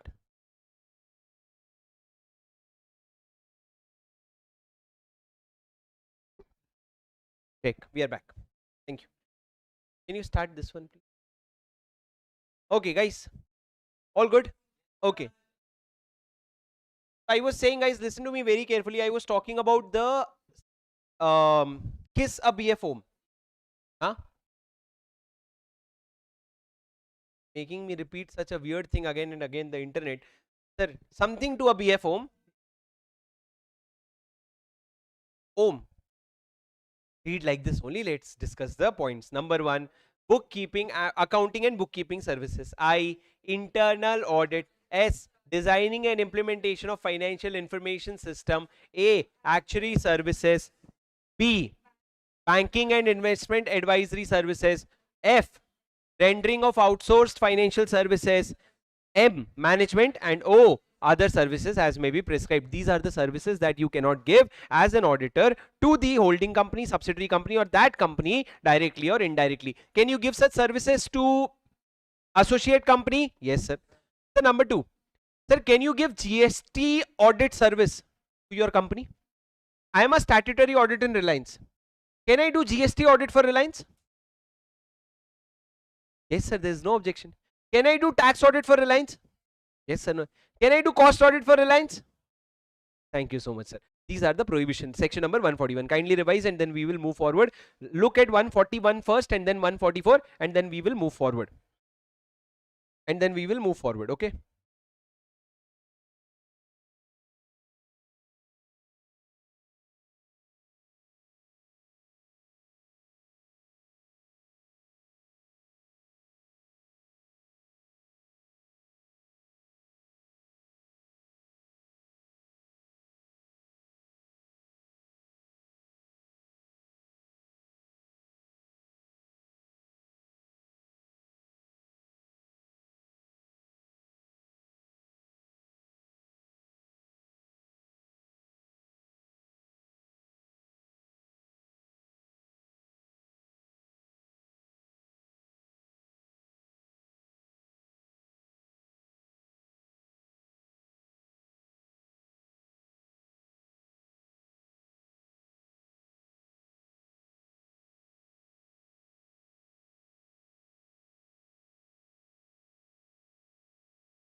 Isn't?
Guys, give me 2 minutes, please.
Guys, check. Take a break for 5-10 minutes. 5 minutes at least. We need to set up, some problem is coming. Give us 5 minutes. Okay? Take a break.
Check. Check. Okay. Let's see, guys, if this works for some time. Um. Yeah, I think this works. At least let's try to finish the chapter. Okay. If it stops in between, we will be prepared. Okay, not a problem. All right. Guys, where were we? We were in section number 144. What is 144? Prohibition of restricted services. Services which cannot be given by the auditor to the company or its subsidiary company or holding company. Did you go through section 141 and 144? Did you go through section 141? Subsection 1, 2, 3, 3A to H. There are multiple clauses and sub clauses. You will have to remember at least till clause. Just remember one clause D and subclause 1, 2, 3. Subclause 1 is for security, 2 is for indebtedness, and 3 is for guarantee. Guys, are you with me? Yes, sir. This is section number 141. Now coming to section number 142. What is 142? Sir, 142 talks about remuneration of the auditor. Sir, how will you decide the remuneration of the auditor? Sir, generally remuneration will be decided by the shareholder at the general meeting of the company. But in case of first auditor, because shareholders will not be appointing, therefore in that case remuneration will be decided by the board of director. Now listen to me very carefully, sir. What gets included in the remuneration? So sir, whatever food expense that you charge, hotel expense, stay expense, traveling expense, all those becomes a part of the remuneration. But sir, if you are paying anything for any other professional service which is being rendered, what are you doing? You are paying for other professional services. In that case that will not be included. Sir, remuneration includes expenses for such audit and facilities, but remuneration excludes remuneration paid for any other services provided by him, like internal audit, GST audit, tax audit. These things will not be considered as a remuneration of the auditor under the company's audit. It will not be considered as company's audit remuneration. It will be considered as tax audit remuneration. Guys, are you with me? Are you understanding? Yes, sir. After that, 143 we will do towards the end. 144 is done. What is 145? 145 says auditor will sign the audit statement. Guys, auditor will sign the auditor's report, and if there is any qualification, observation or comment on any financial transaction which has adverse effect on the functioning of the company, then he will read it out before the general meeting and it will be open for inspection. What did I say? Sir, if there is any financial transaction which has adverse effect on the company, what do I mean? It means that, for example, company has incurred major losses. That financial transaction, if the auditor sees it, the auditor will state his qualification, observation or comments. So basically comments or auditor, and that comments will be kept read out before the general meeting and will be open to inspection. Guys, are you with me? It will be open for inspection as well. Now coming to 146. Sir, auditor has to attend annual general meeting. That's why if you remember section 101, send notice of AGM, you send notice to mad people. Mad people? M, members. A, auditors. D, director. Sir, auditor, why do you send? Because auditor has to attend the annual general meeting. If the auditor cannot attend himself, he will send someone on his behalf. Sir, does the auditor has right to vote? No, sir. But does the auditor get to speak? Sir, only in matters which relates to financial statement. He does not get to speak. He has only the right to be heard. That is right to speak on such business which relates to him, but he does not have any right to vote. Are you with me? Yes, sir. After that, section 147, very important, sir. Sir, punishment. In section 139 to 146, you will see not a single punishment is given. Now directly what it is going to say, if you have contravened with this section, company is going to face some punishment, auditor is going to face some punishment. Sir, if you contravene for section 139 to 146, then the company is liable to a fine of 25,000 to 5 lakh and officer in default 10,000 to 1 lakh. You don't have to remember this. But if the auditor contravenes 139, 144, 145, super important, sir. The only penalty that is important, if you ask me one penalty, sir, that is important, that is section 447, fraud. The second most important penalty is this one, sir, section 147, which says that if the auditor, listen to me very carefully, sir, if the auditor contravenes section 139, appointment, 144, provides prohibited service, or 145, does not sign the financial statement, in that case, fine will be 25,000 to 5 lakh rupees or 4 times of remuneration, whichever is lower. What is the minimum fine? 25,000. Maximum 5 lakhs or 4 times of remuneration, whichever is lower. But if this was done intentionally, sir, knowingly, if it is done to deceive any shareholders, then the fine will be 50,000 to 25 lakhs or 8 times of remuneration, whichever is lower. You see, more or less the limit gets doubled. From 25,000 it became 50,000, from 5 lakh it became 25 lakh, or 8 times of remuneration, whichever is lower. And there will also be jail of up to 1 year if you are doing these things knowingly. If you are doing these things knowingly. Guys, are you with me? Are you listening to me? Sir, this is an ultimate penalty, and this is not enough. This is the fine that auditor will pay to the government. Now more what he'll have to do is, sir, auditor will have to return his fees also, and if anyone had incurred any losses, then the auditor is liable to compensate for that also. So it says, sir, auditor will refund the remuneration also and pay damages to the company. Auditor will pay damages to the companies or other people who have incurred losses. Guys, what are we reading? Section 148. What does section 148 say? Section 148 says that punishment. So for auditor specifically, 147 says about punishment. For auditor specifically, section 139, 144, 145. In these three sections, if the auditor contravenes, fine is 25,000 to 5 lakh or 4 times of remuneration, whichever is lower. But if it is done knowingly, there is a fine of 50,000 to 25 lakhs or 8 times of remuneration, whichever is lower, and jail up to 1 year. Are you with me, sir? Yes. 148, sir, cost audit is something which you don't have to read in so much of detail. The only thing that I'll tell you is, not every company is required to do cost audit. Out of so many companies, there are some companies which are required to maintain cost record. Out of those companies, also very selective companies have to do cost audit. Who does cost audit, sir? Cost auditor, who is basically CMA in practice. Sir, how is he appointed? Everything will be decided by the board. Everything will be decided by the board. Apart from that, sir, I think there is no such provision that we have to read here. I think more or less everything is same, and I think this is enough. Coming to section 143. Before I teach 143, kindly go through 147 once. 147 once.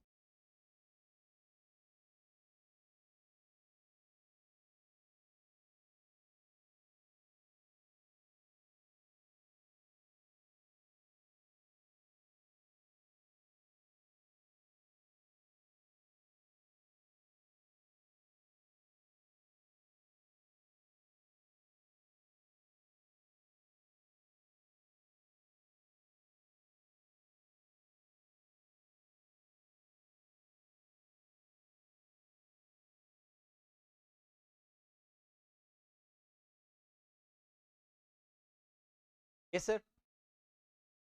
Sir, let's go to the next section, which is section 143. I have a very small chart drawn for 143. Let me make you go through this chart. You can later consider taking 1 hour to draw this chart on your own, but this is going to be very easy for you. Section 143 is such a big section for all of you, but once you read from this chart, you will not feel anything at all. Sir, what is 143? Sir, 143 is powers and duties of auditor. Sir, what is your power as an auditor? So basically your power is to access books of accounts at all the times. You can require any information or explanation from the officers and access to the records not only of the company but of the subsidiary and the associate companies also. So basically you can access books of accounts, you can ask for information and explanation, you can access books of subsidiaries and associates. Sir, nothing that you should remember. But there is an important point. Sir, when auditor is going to audit, there are 6 items where we want him to do inquiry.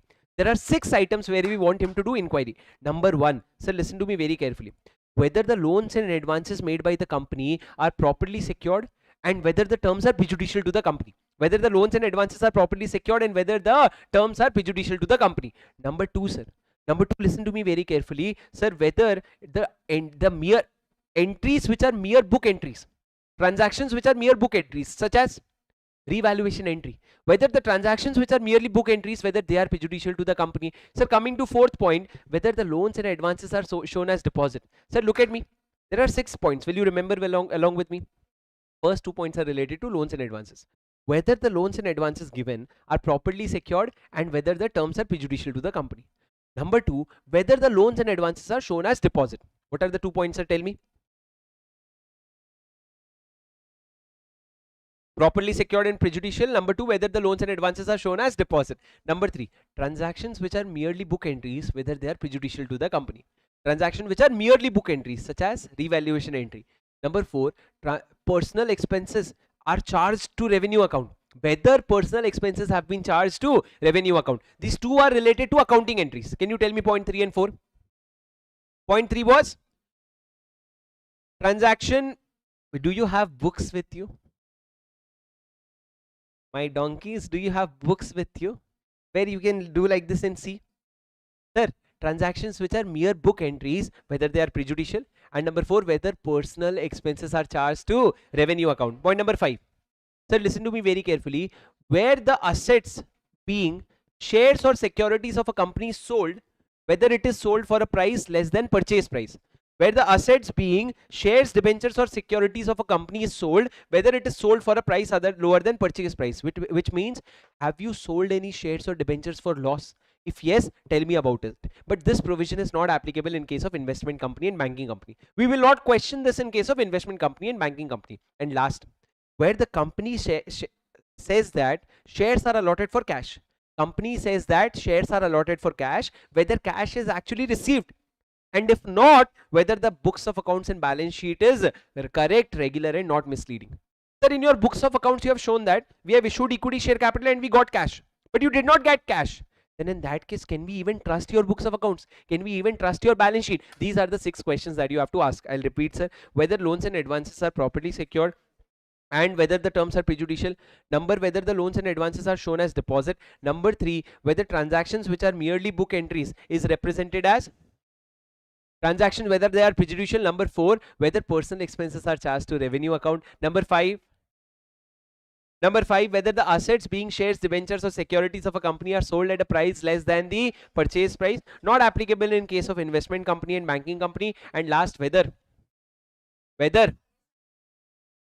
company has states that shares are issued for cash, whether cash is actually received, and if not, then whether the books of accounts and balance sheets are correct, regular and not misleading. Guys, are you with me? Guys, are you listening to me? This is section number 143, inquiry. Sir, after that, listen to me very carefully. A lot of things you will have to give in the report. This you don't have to study. I'm sure this you study in your audit report also. Audit also. Now coming to law part, in case of government company. Sir, in government company, who does audit? Can you tell me who does audit? Correct. In government company, audit is done by CAG. Audit is not done by CAG, sir. Audit is done by auditor, which is appointed by CAG. So how will it work, sir? Sir, CAG will give directions to the auditor. Sir, auditor will comply with those directions, and then auditor will report to the CAG that, sir, you had given this direction. This is how I complied with this, and this is the impact. So you see, sir, C and AG to appoint an auditor. C and AG will give a direction to the auditor. The auditor will follow C and AG's direction, action taken, and what is the impact that he will report to the C and AG. Now after getting the report, listen to me very carefully. Sir, I am C&AG and Shripal is my auditor. Asked him to go and do audit of ONGC. I told him do this, do this, do this. Now he did that. He came and gave me a report. After looking at the report, I thought that no, yeah, this is not enough. I need a supplementary audit.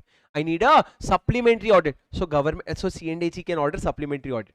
In that supplementary audit, either I'll send Shripal only, or I'll send someone else to go do the audit and give the supplementary audit report. So the main audit report, supplementary audit report, and the CAG's comment thereon, this will become the final audit report. Are you with me, guys? Are you with me? Sir, this supplementary audit happens of the financial statement. Supplementary audit of the financial statement. But similarly, sir, C&AG can do one more thing. What is that one more thing? So that one more thing is basically C&AG can also do test audit. What is test audit? Test audit happens for the books of accounts, which means C&AG can go to ONGC's office anytime and say, show me the books of accounts, and see whether they are preparing the books of accounts properly or not. So two audit, test audit and supplementary audit. Supplementary audit, see the provision, and test audit, see the provision. Read it from here.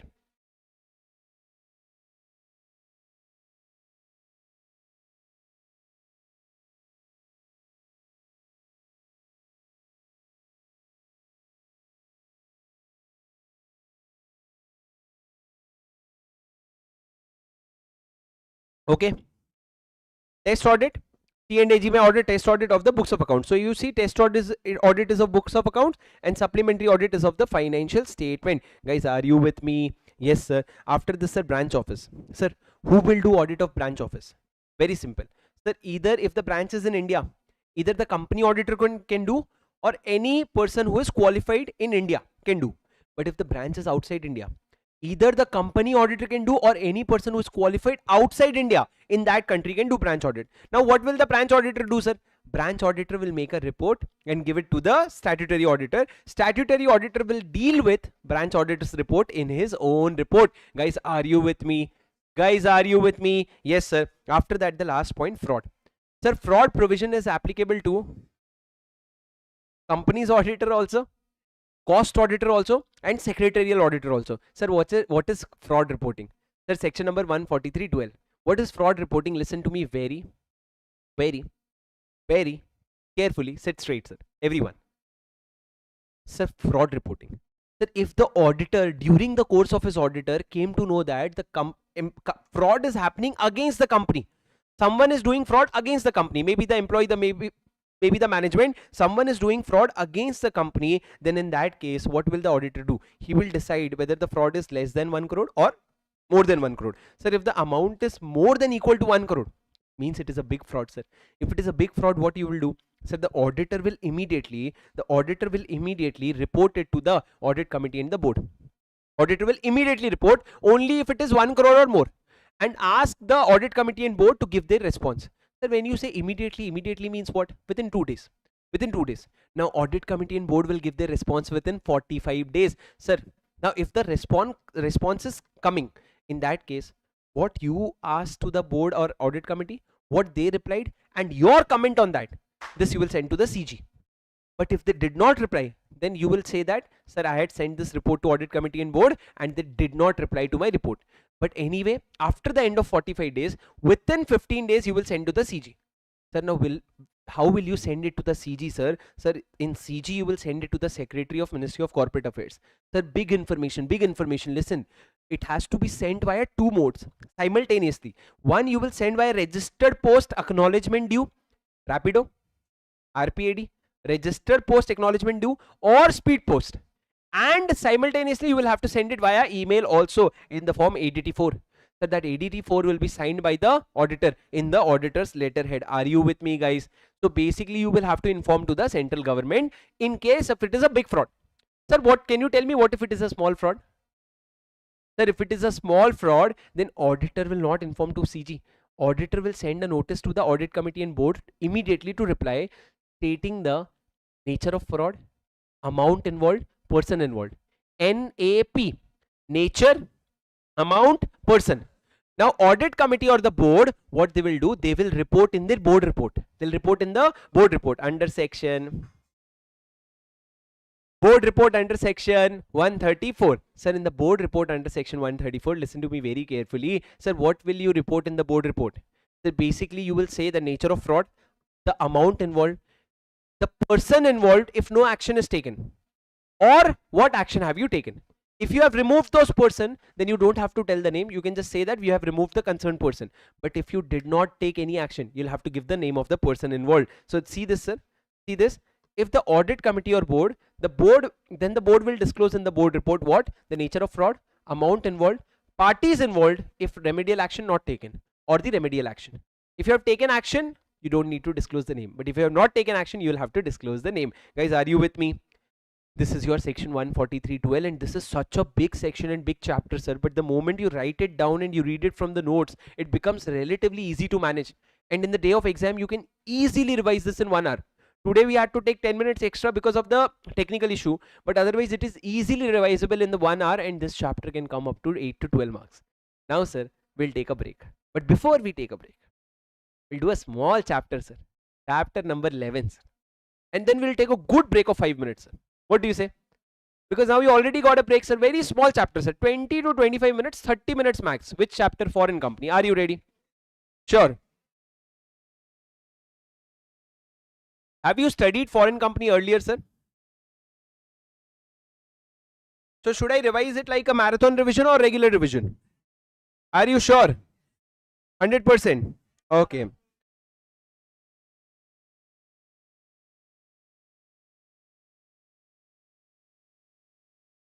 Sir.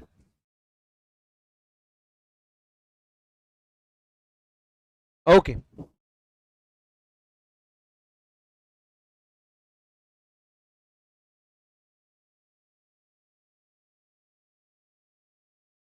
Sir, in 25 minutes, we are going to do full revision of companies, of the foreign company. But for that to happen, I need you to participate. Question is, who all are going to participate in foreign company revision? Huh? Why did you take so much of time to raise hand? Huh? Listen to me very carefully, sir. Sir, huh? 70 plus, okay. Sir, listen to me very carefully, guys. Guys, sir, please share the notes. I'll not be able to share those notes. You will have to write down along with the class when I'm sharing it on the screen. I'll not be able to share that notes, Raja. Listen to me very carefully, please, guys. Dosa idli. But guys, listen to me very carefully, guys. Sir, chapter number 11, companies incorporated outside India. Sir, companies incorporated outside India, very quickly, please don't talk. Let's revise. Sir, it starts with the definition of foreign company. Very quickly with me. Sir, foreign company is defined under section 2 clause 42. What is foreign company? Foreign company means a company which is incorporated outside India, having a place of business in India, whether by itself or agent, and physical or electronic mode, and carries on business activity in any manner. Okay. Now, sir, few questions that you have to understand. What is the provision called carries on, has a place of business in India through electronic mode?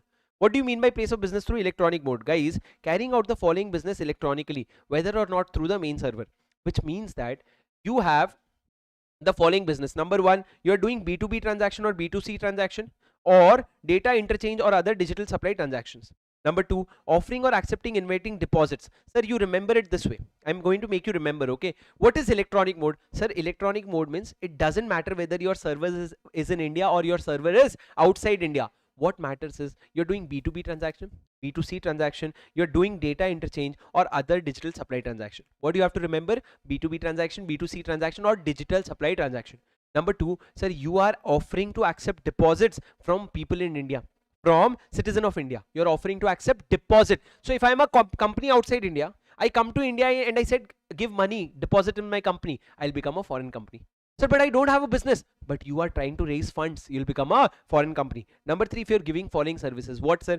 Financial settlement, web-based marketing, advisory, database management, supply chain management. Come on, again, financial settlement, web-based marketing, advisory, database, supply chain. Whatever you remember, you can write, because it will not be feasible to remember all these points. Sir, point number four, if you're providing online services like telemarketing, telecommuting, telemedicine like consultation on phone, doctor practo consultation, those things, or any other education and information research, or all related data communication. So if you're doing these services, it will be considered as electronic mode. Guys, listen to me very carefully. Whether the physical server is in India or not, it does not matter. B2B transaction, B2C transaction, other digital supply transaction, deposits you're accepting from Indian citizen. If you're doing following services like web-based marketing, advertising, and all those other things, supply chain management, if you're giving online services like telemarketing, telecommuting, telemedicine, and if you're doing all related data communication, it will all be considered as a E mode. And because of E mode also, place of business will establish in India. Sir, quick question. For a foreign company in India, will they have a ROC? Yes, sir. There a foreign company brought its first place of business in Kolkata, West Bengal. Where will his ROC be? ROC for a foreign company will always be in New Delhi, irrespective. Yes or no? Yes, sir. Now, can I ask you, sir, for becoming a foreign company, you need to have a place of business in India. That a company has share transfer office or share registration office, STO, SRO. Will it be considered as a place of business? The answer is yes, sir. STO and SRO both are considered as a place of business. Now the section starts, sir. What is companies, foreign companies provision? Hello.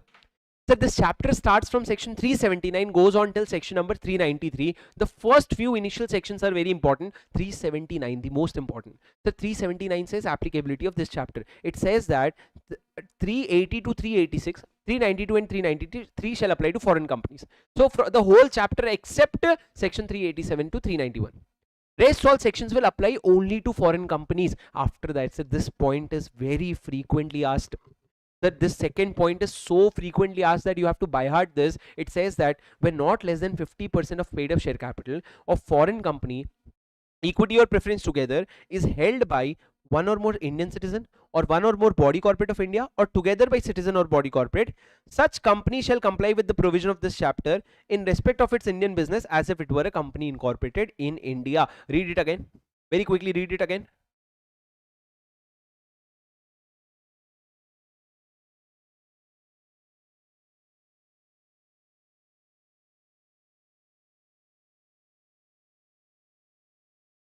Sir, can you give me an example? The example is Jaguar Land Rover, sir. Sir, Jaguar Land Rover is held by whom? Tata Motors. Sir, Jaguar Land Rover is a company incorporated outside India and not less than 50% of the paid up share capital.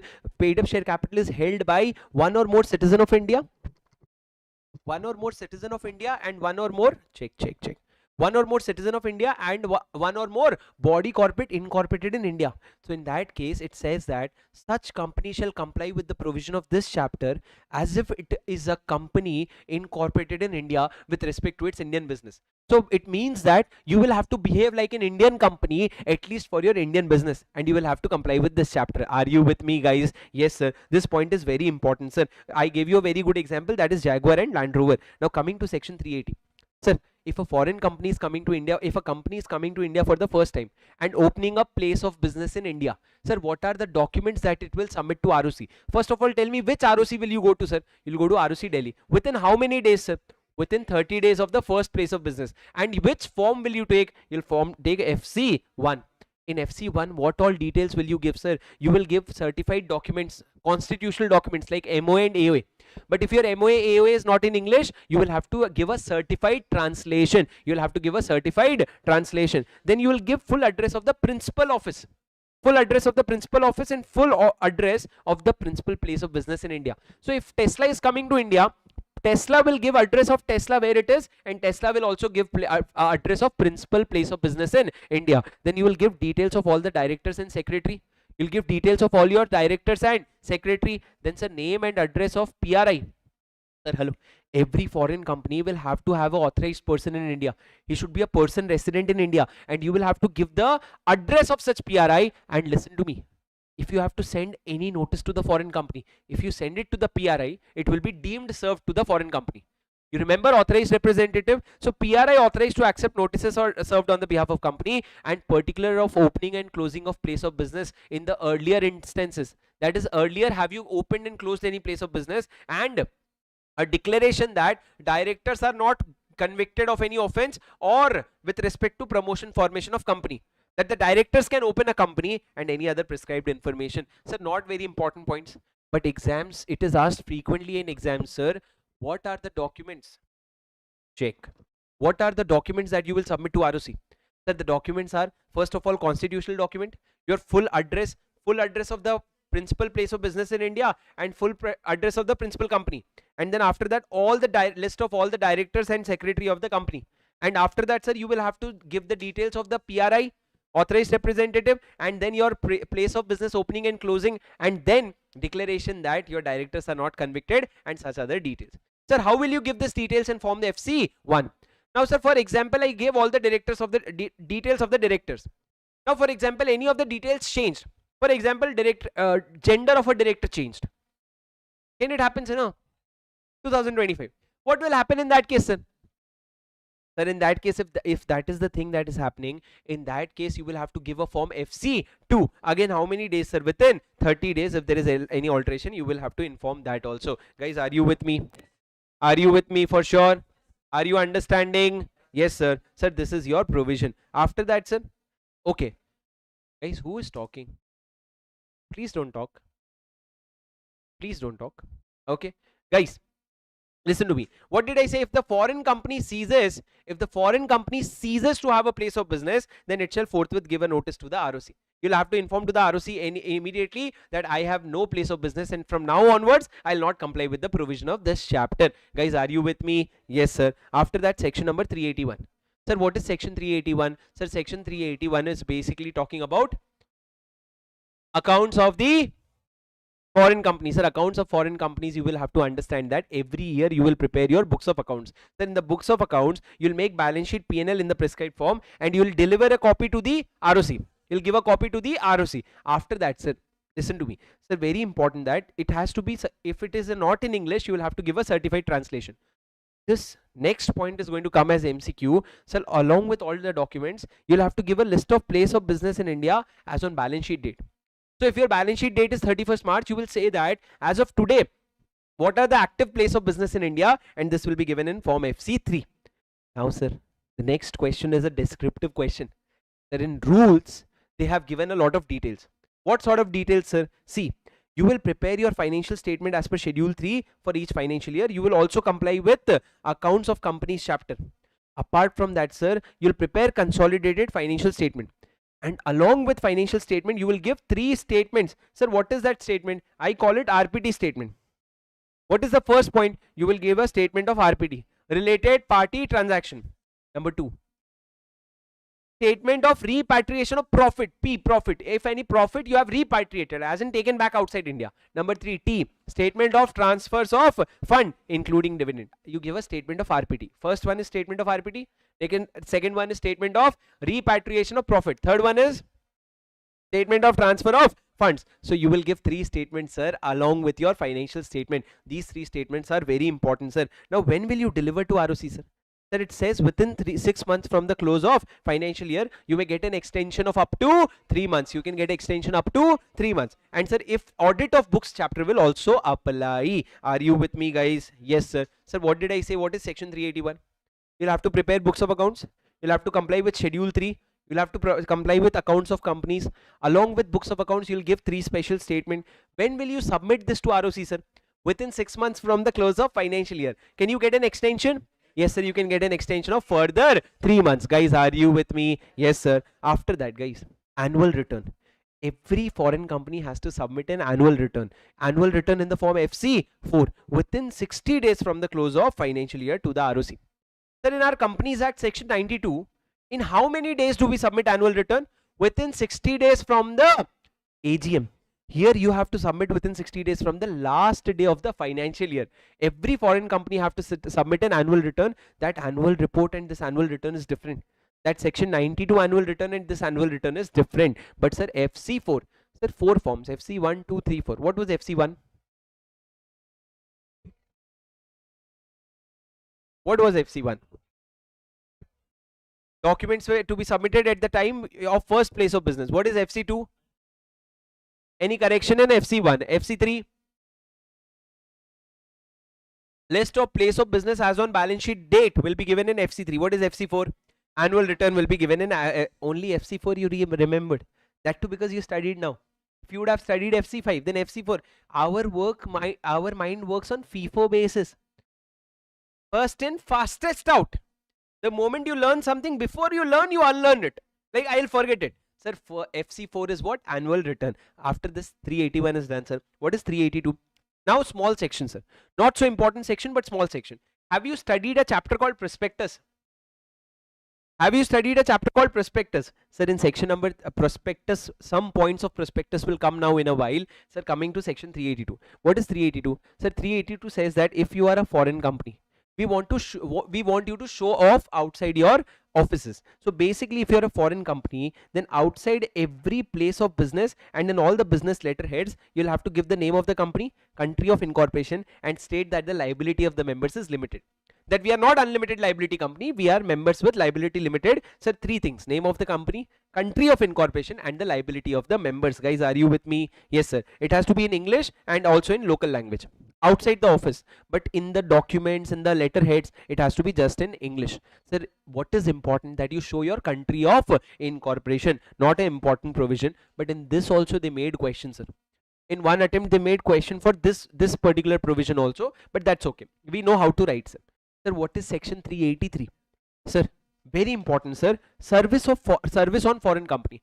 Sir, if I have to send a notice to foreign company, to whom will I send it, sir?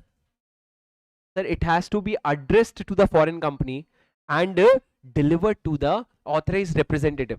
Sir, what do you mean by addressed also to the authorized representative? Sir, what do you mean by addressed to authorized representative? Sir, address matlab, you remember in school you used to write to the principal, school name, Chennai, subject, I fall sick, I not come. Dear sir, you know your principal is sir, but you'll write dear sir / ma'am. I don't know, how would I know? But you will have to poke him, no? Sir, dear sir or ma'am, yesterday while going home I fall from cycle, I sick, I leave, 5 days no come. Thank you, yours faithfully. As if you're a dog. Yours faithfully and your name. Guys, in this you addressed the letter to the principal. Addressed the letter to the principal. Guys, similarly, listen to me. Or any notices or other documents required to be served on foreign company will be addressed to the authorized representative and shall be left at, sent by post or remote at such address. You will just send it to that authorized representative and it will be deemed to be served on the foreign company. Guys, are you with me? Yes, sir. Sir, section 34 not applicable. Come to section number 387. Sir, 386, I told you that main concept of 386, place of business includes share transfer office and share registration office. Both the things are included in the concept of place of business. Sir, there is a concept, listen to me. Sir, certification. You have heard that certified translation. What is certified? Certified means, sir, certified to be a true copy or correct translation. Certified to be a true copy, that either it is a true copy or it is a correct translation. That is called as certification. Guys, are you with me? Yes, sir. Sir, section number 387.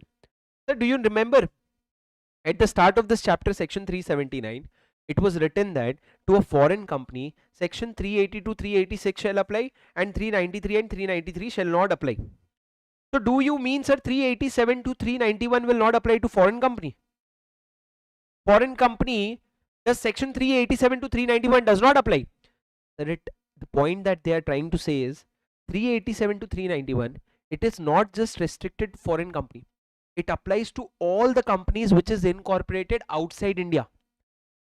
Sir, do you understand? If there are 100 companies outside India, maybe 10 companies of them are what? Foreign company.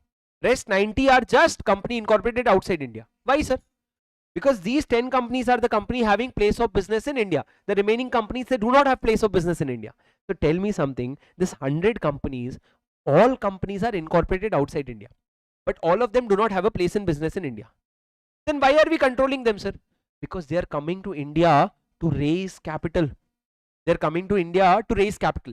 Sir, imagine there is a company called Texa. What Texa? I didn't say Tesla, I said Texa. Sir, Texa is a company. Does Texa has a place of business in India? No. Is Texa a foreign company? Sir, if it does not have a place of business in India, it is not a foreign company. Can we regulate Texa? Can we control Texa? No, sir. Because it is a company in US, how can we go and control? But if Texa comes to India to raise capital, For example, it is bringing IPO, for example, it is issuing prospectus, then we will have to control him because he is taking money from the residents of India, citizens of India. So in that case, section 387 to 91 will apply. What is 387 to 91 saying? Listen to me very carefully, sir. Section number 387 says that you will have to issue a prospectus, but no prospectus shall be issued by a company incorporated outside India unless it is dated and signed. If you are coming to India and you are issuing a prospectus, it has to be dated and signed. Sir, do you remember? I want you to turn the pages, go to section number 26, take 1 minute, revise and come back very quickly. Section 26, matters to be stated in a prospectus, chapter number 3, page number 3.3.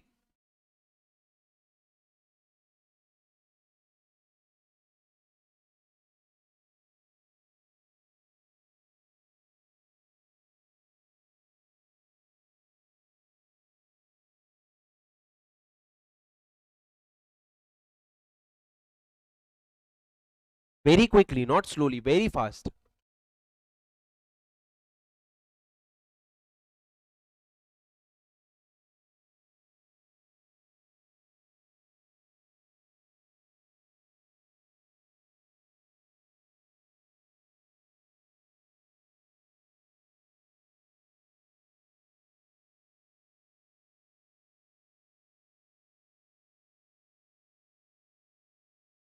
Read each and every point that the provision of this section shall not apply in case of number 1. There are 2 exceptions. Read those exceptions.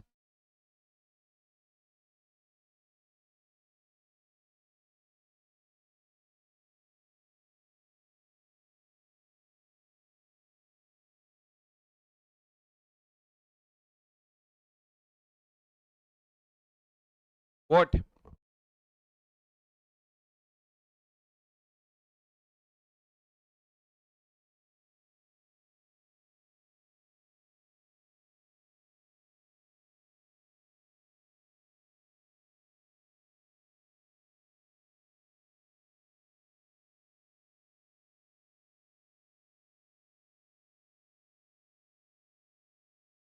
Sir, what are the 2 exceptions? The 2 exceptions are number 1, where the issue of shares is to existing members of the company to whom shares are already issued. Matlab it is kind of a right issue.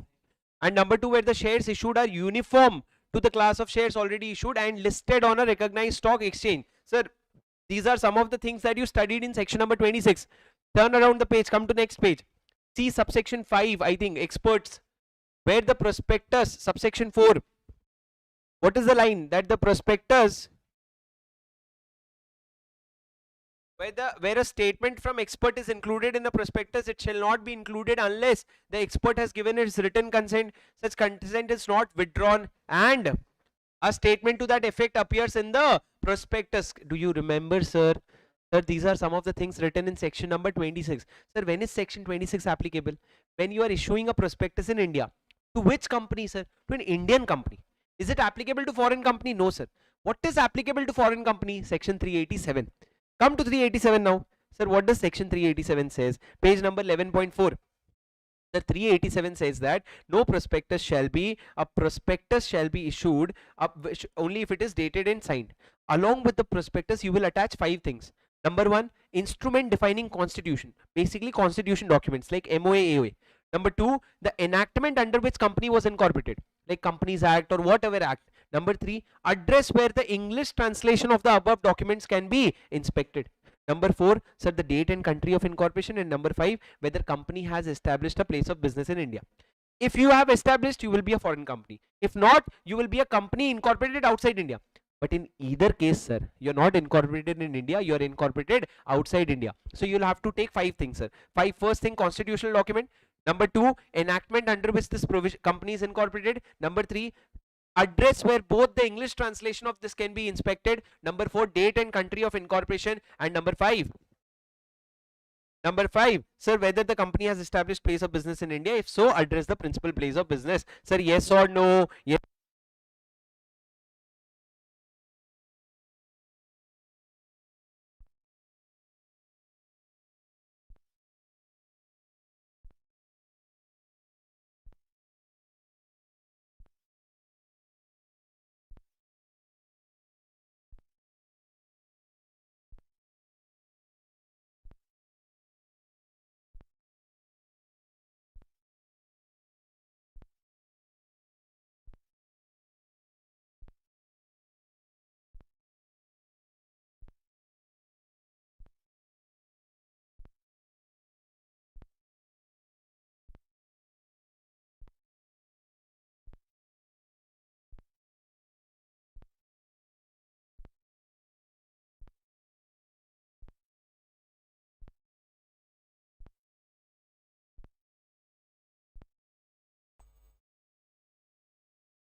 check. Perfect. guys, battery discharged of the mic. Is your battery charged? We need a break, sir. We are almost about to finish this section. Coming back, listen to me, sir. What is section 387? Section 387 says that if you are a company incorporated outside India, if you want to issue prospectus, that prospectus has to be dated and signed. Number two, the prospectus when you're issuing, you will have to attach 5 statements. Number one, the constitutional document. Number two, enactment under which you are incorporated. Number three, address where I can inspect. Number four, date and country of incorporation. Number five, whether you have a place of business in India. After that, sir, you will also have to comply with section number 26. However, sir, we said that if your company is 2 years or old, if your company is older than 2 years, then we will not need these 3 things from you. The 1, 2, 3 things that we had asked for: constitutional documents, your enactment under which you are incorporated, and the address. These 3 things will not be needed if your company is more than 2 years old. If you're a fresh company, then you will have to give these details, but if you're not a fresh company, you will not have to give this detail. After that, sir, listen to me very carefully, sir. This is the point, sir. This section will not be applicable in case those same 2 exception where you are issuing shares to the existing members or debenture holder, or where the issue is in uniform with the shares previously issued and listed on recognized stock exchange. Sir, these same points, where did you read? Section number 26. So section 26 was not applicable in this both cases. Similarly, section 387 will also not apply. Sir, 388 is same. Experts consent, where, sir, the prospectus includes expert consent. You can only include it if the expert has given expert statement. Only if expert has given consent, such consent is not withdrawn, and a statement to that effect appears in the prospectus. These 3 conditions you will have to remember. Sir, when can I include an expert statement? When the expert has given his consent. Number 1, the expert's consent has not been withdrawn, and a statement to that effect appears in the prospectus. Only then I can include the expert statement in my prospectus. Guys, are you with me? Yes, sir. And the last important section, sir, 389 of this chapter, the last important section, sir, 389, which talks about what? Registration of prospectus. Sir, before prospectus is issued, it is to be registered with the ROC. Along with prospectus, what will I have to send? Sir, the prospectus will not be circulated unless, number 1, a certified copy has been delivered to ROC for registration. Sir, certified copy means someone has to sign it, sir. Who will sign it? It will be signed by chairperson and 2 directors. Sir, in other places you have seen chairperson or directors. Here it is chairperson and 2 directors. So you have to submit it to the ROC. Along with that, sir, in the prospectus you will have to write down that a copy has been delivered to the ROC, and you will have to take expert's consent also and attach to it, and attach other documents. So when I'm going to ROC, I'll take the prospectus. In the prospectus, I'll write down that it is delivered to ROC, and I'll also attach expert's consent. And apart from that, there are some other things that I have to attach, sir. 5 things you will have to remember with me. What 5 things? So number 1, expert's consent. This is repetition. Here also it is written. Here also it is written. Number 2, copy of contract or memorandum for appointment of MD or manager. Sir, these are important appointments. So for appointment of MD or manager, you will have to copy. You will have to the contract or memorandum that you have to give a copy. Number 3, sir, super important, sir. There is a question in this one line. All the material contracts in the last 2 years not in ordinary course of business. If a contract is in ordinary course of business, not a problem, but all the contracts which is not in ordinary course of business and material and entered in the last 2 years, you will give it to the, you will give it to whom? You will give it to the ROC. And copy of underwriting agreement, if any, and sir, power of attorney if prospectus is signed by authorized person. 5 things you will attach, sir. Please remember along with me. Expert's consent. Come on, repeat. Should be louder than me. Number 1, expert's consent. Copy of memorandum or agreement, memorandum or contract with MD or manager. Number 3, all material contracts in the last 2 years not in ordinary course of business. Number 4, copy of underwriting agreement. Number 5, copy of power of attorney if prospectus is signed by authorized agents of directors. Guys, are you with me?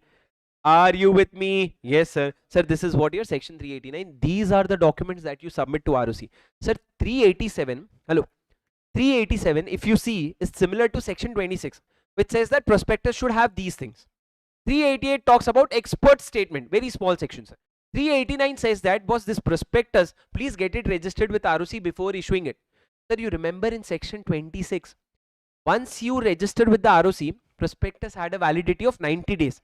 Such provision is not there here.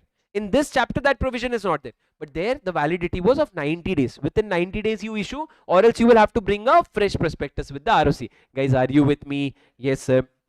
Section number 390, you don't have to read. It talks about Indian depository receipt. And the concept of Indian depository receipt is practically irrelevant. For your knowledge, there was one company which had issued Indian depository receipt. Anyone knows? Standard Chartered Bank. And even that company withdrew its IDR. So IDR concept is totally irrelevant in zero and not relevant. Sir, coming to main section, section 392, the last section. Actually, 393 is also important. Sir, what is 392? Sir, I'll tell you, some people keep on asking whether penalty is important or not. Yes, I'll tell you. Sir, penalties are important. I'll tell you why. So, you know, foreign company, this chapter that you're studying now, until 2 years ago, it was in the final. It was in CA final. Then from CA final, we brought it down to CA intermediate. Now, sir, in CA final, when I was studying CA final, this was there in the syllabus. So, for our CA final law paper, it was Diwali time. So, we had 2.5 days or 3 days, I think. So, I decided that on the day before exam, I will cover 100% syllabus of law. But how will you cover on the day before exam? For that, you have to cover first, no. First, you will have to study 100%, no. So, initially, I was thinking I'll leave foreign company. But then I decided, no, I'll cover foreign company also. So one fine day, sir, I started, I think 1 month or 1.5 months before the exam, I started foreign company. From morning to 4 to 5 hours, I by-hearted the whole chapter. And interestingly, in this chapter, only there was one penalty. So happily, I by-hearted it. So you see how luck works. I by-hearted this. After that, RTP came, revision test paper. In the revision test paper, there was a specific question on penalty. And I revised again, very easily. After that, sir, RTP came. After that, for MTP, when mock test, when I was preparing, I was very aware that this penalty was asked in RTP. So I revised it consciously very nicely again. Again, on the day before exam, sir, when I was revising foreign company, I paid the attention to foreign company penalty again. On the day of exam, in the morning, I was solving RTP. I saw that foreign company penalty question again. So I have seen the penalty so many times, and because I had put effort, you see how luck works. In the exam, in the compulsory question, the foreign company penalty question came. You see at the luck, and I was not able to recollect the penalty. You see the luck? This morning I have seen the penalty. I know it is important. My gut feeling is telling that it is going to come in exam. I remember the penalty, but in exam I'm like 1 lakh, 5 lakh, 3 lakh gone. So sir, penalty is basically ratta. Ratta as in, you know, by-hearting of random numbers which doesn't make sense to your mind. If you have a logical mind, penalties will be rejected from your head. Moreover, I'll show you a unique character of this penalty. In this penalty, I remembered one thing, that penalty on individual is more than penalty on company. You see, in a way, what is the fine for contravention? The fine is foreign company 1 lakh rupees to 3 lakh rupees. But for officer in default, 25,000 to 5 lakh rupees. The problem that happened with me was I didn't notice that penalty of officer in default is actually higher than company. So after writing this, I got confused. I'm like, how is officer in default getting to pay 5 lakhs? Why is company paying only 3 lakhs? I understood, I got confused, I fumbled and I wrote something randomly. And it is not that if I wrote 1 lakh to 15 lakh, they'll give me half marks because 1 lakh is correct. No, boss, they'll give you 0, flat 0. So I got flat 0 in what? In my this particular penalty. From that point onwards, the decision is on you, but I think you have better things to focus on. More, you don't have to focus on case laws, you don't have to focus on form numbers, you don't have to focus on penalties, you focus on section numbers, you focus on better handwriting, you focus on more better language of law. That is where your energy should be, because that is where you're getting marks, sir. You're not getting marks in all these random penalties. Okay, even if it comes for 3 marks, you know that the paper is of 116 marks, right? It is not of 100 marks, it is of 116 marks, so you don't have to worry about it. Guys, are you with me? Sir, last point, 393. Hello, sir. Hello. Sir, section 393, last section for this particular chapter. Listen to me very carefully. Sir, what happens in section 393? Sir, if I am a foreign company, and I have done a contract with you, and I fail to comply with the provision of this chapter, or I don't comply with the chapter, what will happen, sir? We have a contract. What will happen, you know? If I do not comply with this provision, I cannot file a case on you. Can you file a case on me? Yes. But I will not be allowed to take action against anyone else until I comply with the provision of this chapter. So basically, sir, if the company's failure to comply with the provision of this chapter shall not affect the validity of the contract between us will be valid, but only in your favor. You can file a case on me, but I will not be able to file a case on you. So the validity of the contracts will not be affected, but the company shall not be entitled to bring any suit, claim, or set off, or make counterclaim, or any legal proceeding until the company has complied with the provision of this act.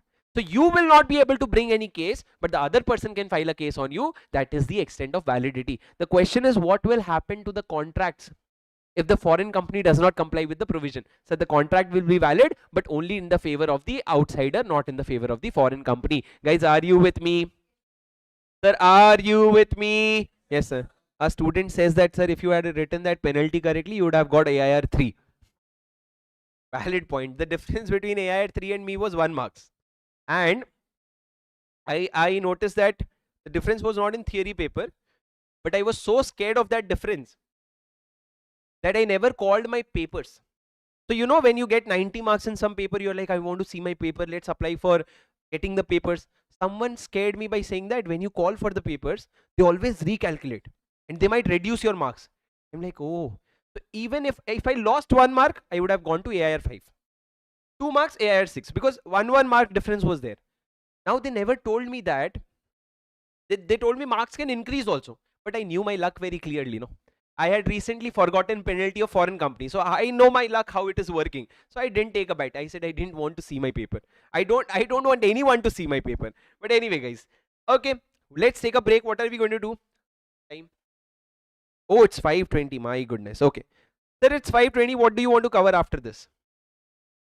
LLP, sure? हाँ जी दोस्तों, क्या हाल है, क्या हाल है, क्या हाल है? I hope you're all doing really well, दोस्तों.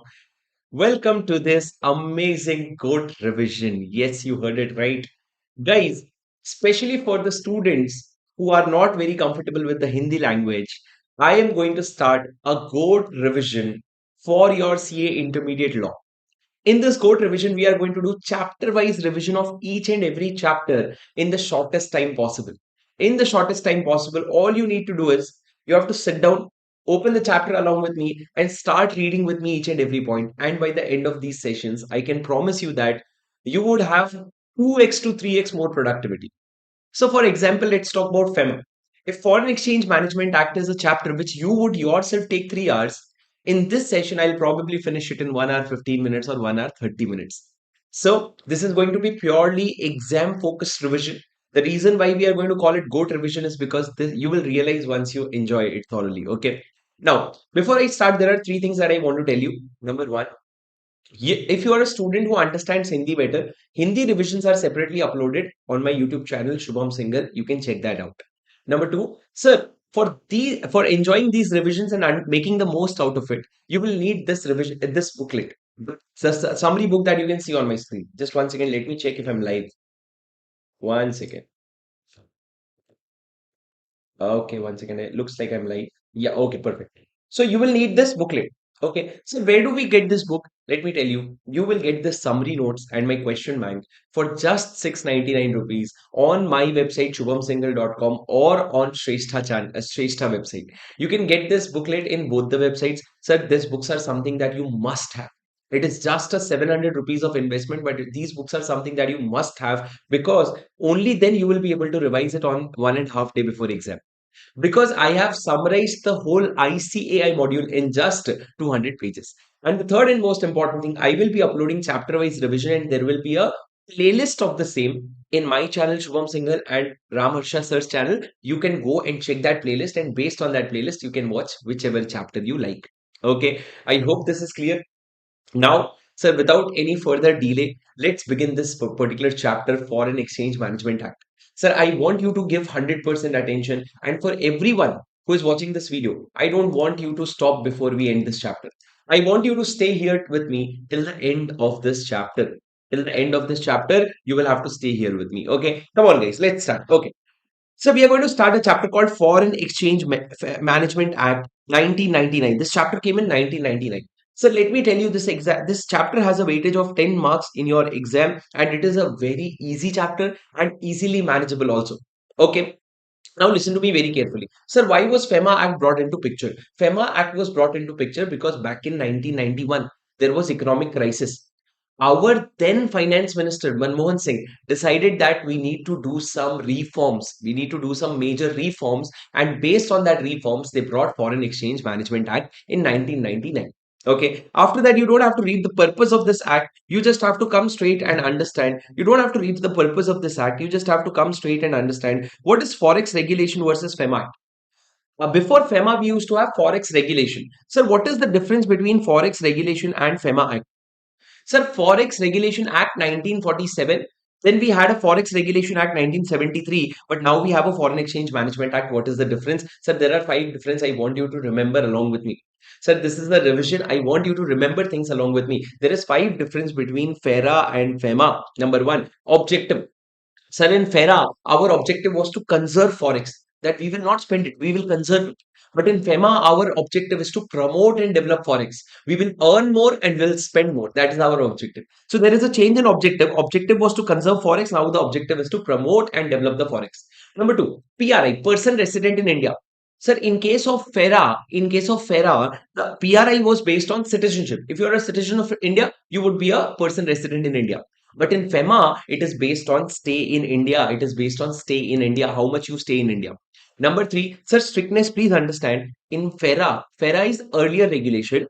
Foreign exchange transaction is prohibited unless permitted. That is, unless we allow you to do it, everything is no. But in FEMA, forex transaction is permitted unless restricted. Unless we stop you from doing that, everything is allowed. So we changed our mentality altogether. Number four, mens rea, guilty mind. So what is mens rea? Basically, try to understand. For example, mens rea is presumption of guilty mind. For example, when I was a kid, I was a very notorious person. I was a very naughty kid. Not naughty. I would say mischievous. Okay. Now listen to me. If I had a glass of water, okay, if I had a glass of water, and by mistake it fell from my hand. My mom used to tell me, you intentionally dropped it. It was not a mistake. You intentionally dropped it. So this is presumption of guilty mind. It is wrong. You presume that I intentionally dropped it. You should presume that it got dropped by mistake. It got dropped by mistake. But if you think otherwise, you prove it. But mens rea means what? Presumption of guilty mind. In FERA, sir, they were very wrong. They used to take presumption of guilty mind. That if anyone is doing mistake, they have a guilty mind. But in FEMA, there is no presumption of mens rea. Mens rea is not presumed. Responsibility of the prosecution to prove. What is prosecution? Sir, the opponent party. They have the obligation to prove to us that you are guilty. So mens rea presumption is not taken. Fifth point, compounding of offense. Sir, what is compounding of offense? Something that we will study in LLP. But please understand, in case of FERA, compounding of offense was not allowed. But in FEMA, all the offenses are compoundable. All the offenses are compoundable. Are you with me? Yes, sir. What is this? Sir, this is your difference between FERA and FEMA. Can it be asked in your exam? Yes, sir, it can definitely be asked. What is FERA versus FEMA? Objective. Repeat along with me. It was to conserve forex, now is to promote and develop forex. Number two, person resident in India was based on citizenship, now it is based on stay in India. Number three, strictness. Foreign exchange transactions were prohibited unless permitted. Here it is permitted unless restricted.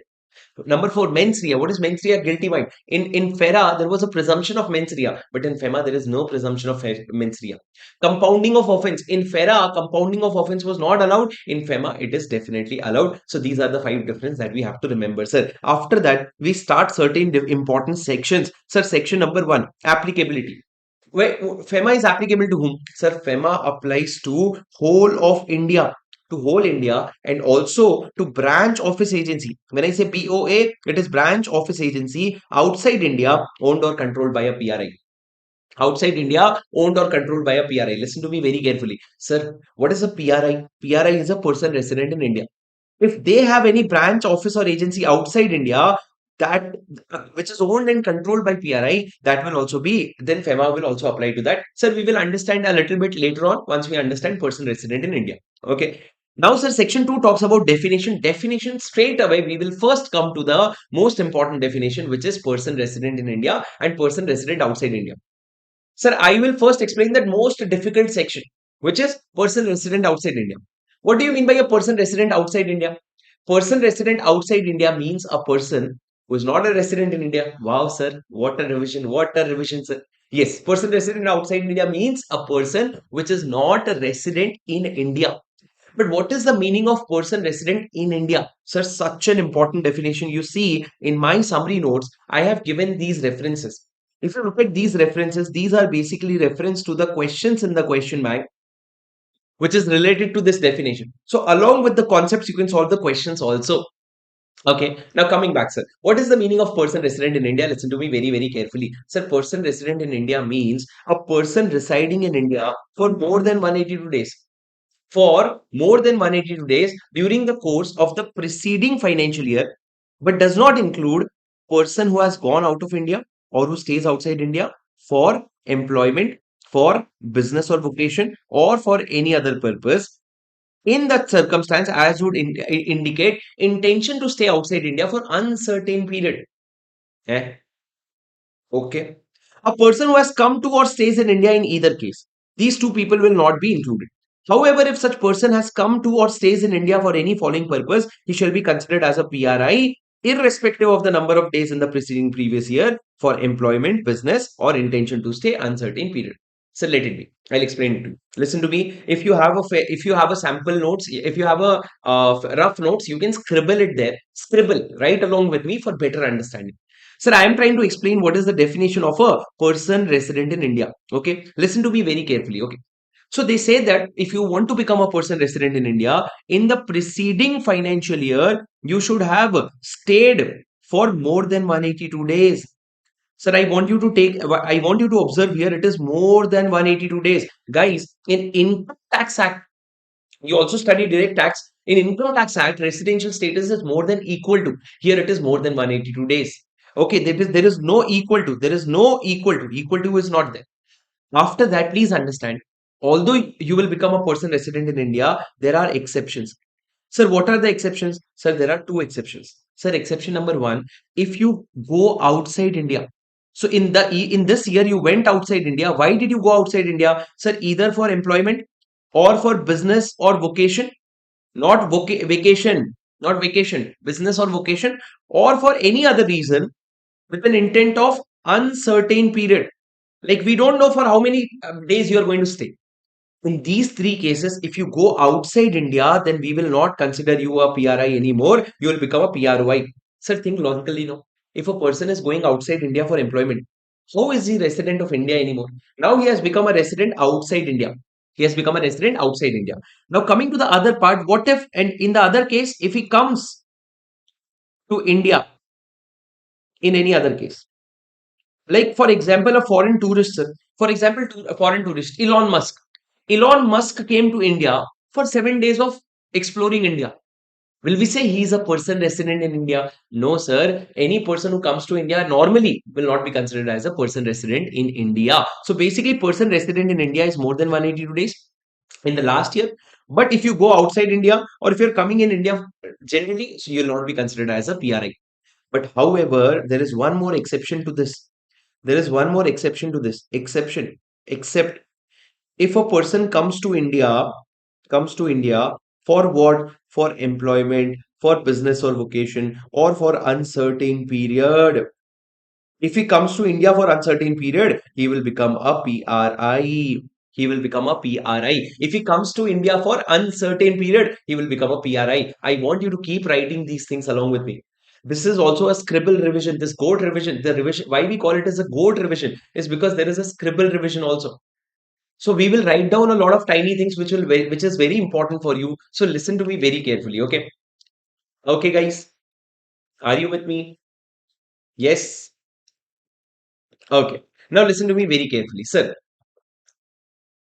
Sir, you said this is the definition of PRI. So simple, let's keep it simple. PRI means a person who stays in India for more than 182 days. Number two, PRI does not include a person who goes outside India for these three reasons. Remember these three reasons. What are the three reasons, sir? The three reasons are employment, business or vocation, or for any uncertain period, or he comes to India for in any other manner. In this case, he will not be a PRI. But if he goes outside, if he comes to India for business, employment, business, vocation, or uncertain period, he will become a PRI. Sir, I will explain this to you again with examples. Listen to me very carefully. Sir, example number one. I stayed in India. If you can write this down, very good. If not, that is also okay. But listen to me. Sir, example number one. In previous year 24-25, I stayed in India full year, 365 days I was here. What will be my residential status in 25-26? Sir, because this is a revision, I will move a little fast because I am sure most of you already understand the concept. But for those who don't, you will have to wait and completely understand slowly. Okay. So 24-25, I stayed full year. So this year I will become a PRI, person resident in India. Sir, again, 24-25, I stayed for full year. Then, listen to me, in 25-26, on 1st of June 2025, I left India. On 1st of June 2025, I left India. Where did I go, sir? I left India and I went to US for employment. Sir, try to understand. Here, last year I was here for 365 days, but this year I went for employment. So please understand, from 1st April 25 to 1st June, I will be a person resident in India. But after that, when I go outside India for employment, I will become a person resident outside India. Yes, sir. Sir, in case of Income Tax Act, in Income Tax Act, your residential status is for full year. Your residential status is for full year. But in case of this particular act, listen to me very carefully. For let's say you ask Ramharsha sir. You ask Ramharsha sir. Sir, what is the can residential status be changed in between the year? No, sir. It is for full previous year 24-25, right? But in this case, your residential status for the first 3 months is PRI and for the rest 9 months is PROI because you left India for employment. Or if you go outside India for business or vocation, etc. Number three, sir. Sir, same question. In 24-25, I stayed here for full year. But this year, 1st of June 25, I left India for higher education. I went outside for higher education. Sir, if you go outside India for higher education, listen to me very carefully. Sir, RBI had issued a circular that if you go for higher education, you usually will end up doing job there and you'll not come back to India. So even if you're going for higher education, it will be treated as if you're going for employment only. And that is why you will be a PRI here and then you will become a PROI. Are you with me? Sir, are you with me till here? Yes, sir. Continuing the examples, listen to me very carefully. So previous year 24-25, I was here for three. I was not here. I was not here. For the first time in 25-26, I came to India on 1st of June 2025. Okay. On 1st of this will be 2 months, huh? The first one will be 2 months and 10 months. 1st June, huh? So 2 months PRI, 10 months PRY. I think I said 3 months and 9 months. It will be 2 months and 10 months. Guys, in this case, listen to me very carefully. For the first time I came to India and I came here for employment. Sir, listen to me very carefully. For the last year, I was not in India. I came to India for the first time in my life and I came here for employment. Then, in that case, Raja, listen to me very carefully. Sir, you will be a PROI last year, of course. You will be a PROI at the start also. But the day you came in India for employment, you will become a PRI. But, sir, 1 second. To become a PRI, in my preceding previous year, I should have stayed for 182 days now. I said, no, boss. In this particular case, it is not applicable. If you are coming to India for employment, business, or vocation, or for uncertain period, then in that case, you staying here for more than 182 days in the preceding year is not relevant. You directly come and you stay here, not a problem, and you will become a PRI. Once you become a PRI, the provision of this chapter will apply to you. The provision of this chapter will apply to you. So this is more or less the definition of PRI for in case of an individual. See, PRI definition that we just studied, the definition that we just studied was for individual. So this is what we studied for individual. Now let's come to any artificial person. Sir, artificial person as in company, branch, office, agency. So very simple, sir. This is also very interesting. Listen to me. Dosto, guys, hello, guys. Sir, if there is a company, how can it become a PRI? Sir, if it is incorporated in India, then it will become a PRI. No questions asked, it will become a PRI. But listen to me, this company must have some branch, office, or agency in India. Sir, what is branch, office, or agency? Sir, any showroom you have, it is a branch. Any office you have, sir, any branch, office, or agency that you have in India, even if it is owned or controlled, even if it is owned or controlled by a PROI as in outsider. If the branch, office, or agency is in India, because it is in India, this branch, office, or agency will become a PRI. Sir, what am I saying? A company which is incorporated in India is a PRI. A branch, office, or agency which is in India, owned or controlled by anyone, it will be a PRI. Similarly, sir, listen to me very carefully. Sir, a branch, office, or agency outside India, which is or controlled, owned or controlled by a PRI, will also be a PRI. What do you mean, sir? I'll tell you an example. Sir, Tata Motors. Can you tell me Tata Motors is a PRI or a PROI? So Tata Motors is a company which is incorporated in India, so it is a PRI. So Tata Motors controls a branch which is in US. Branch which is in US. That branch is outside India, sir, US. Now tell me whether that US branch will be a PRI or a PROI. Sir, any branch or office or agency outside India owned or controlled by a person resident in India will be considered as a person resident in India. So it will be a PRI. It will be a PRI. I'll ask you an exam question, sir. Sir, there's a company which is in Singapore. Okay, company which is in Singapore. It has a branch which is in India. Sir, the company owns a branch in Dubai. And that branch in Dubai is controlled by by this Indian branch. This branch in Dubai is controlled by this Indian branch. So company in Singapore has a branch in India, has a branch in Dubai. Can you tell me the residential status of this company, this branch, and this branch? Can you tell me the residential status of these people? Yes, please. Sir, the company outside India in Singapore is a person resident outside India. But the branch which is in India, because it is in India, it will become a person resident in India. What about this Dubai branch, sir?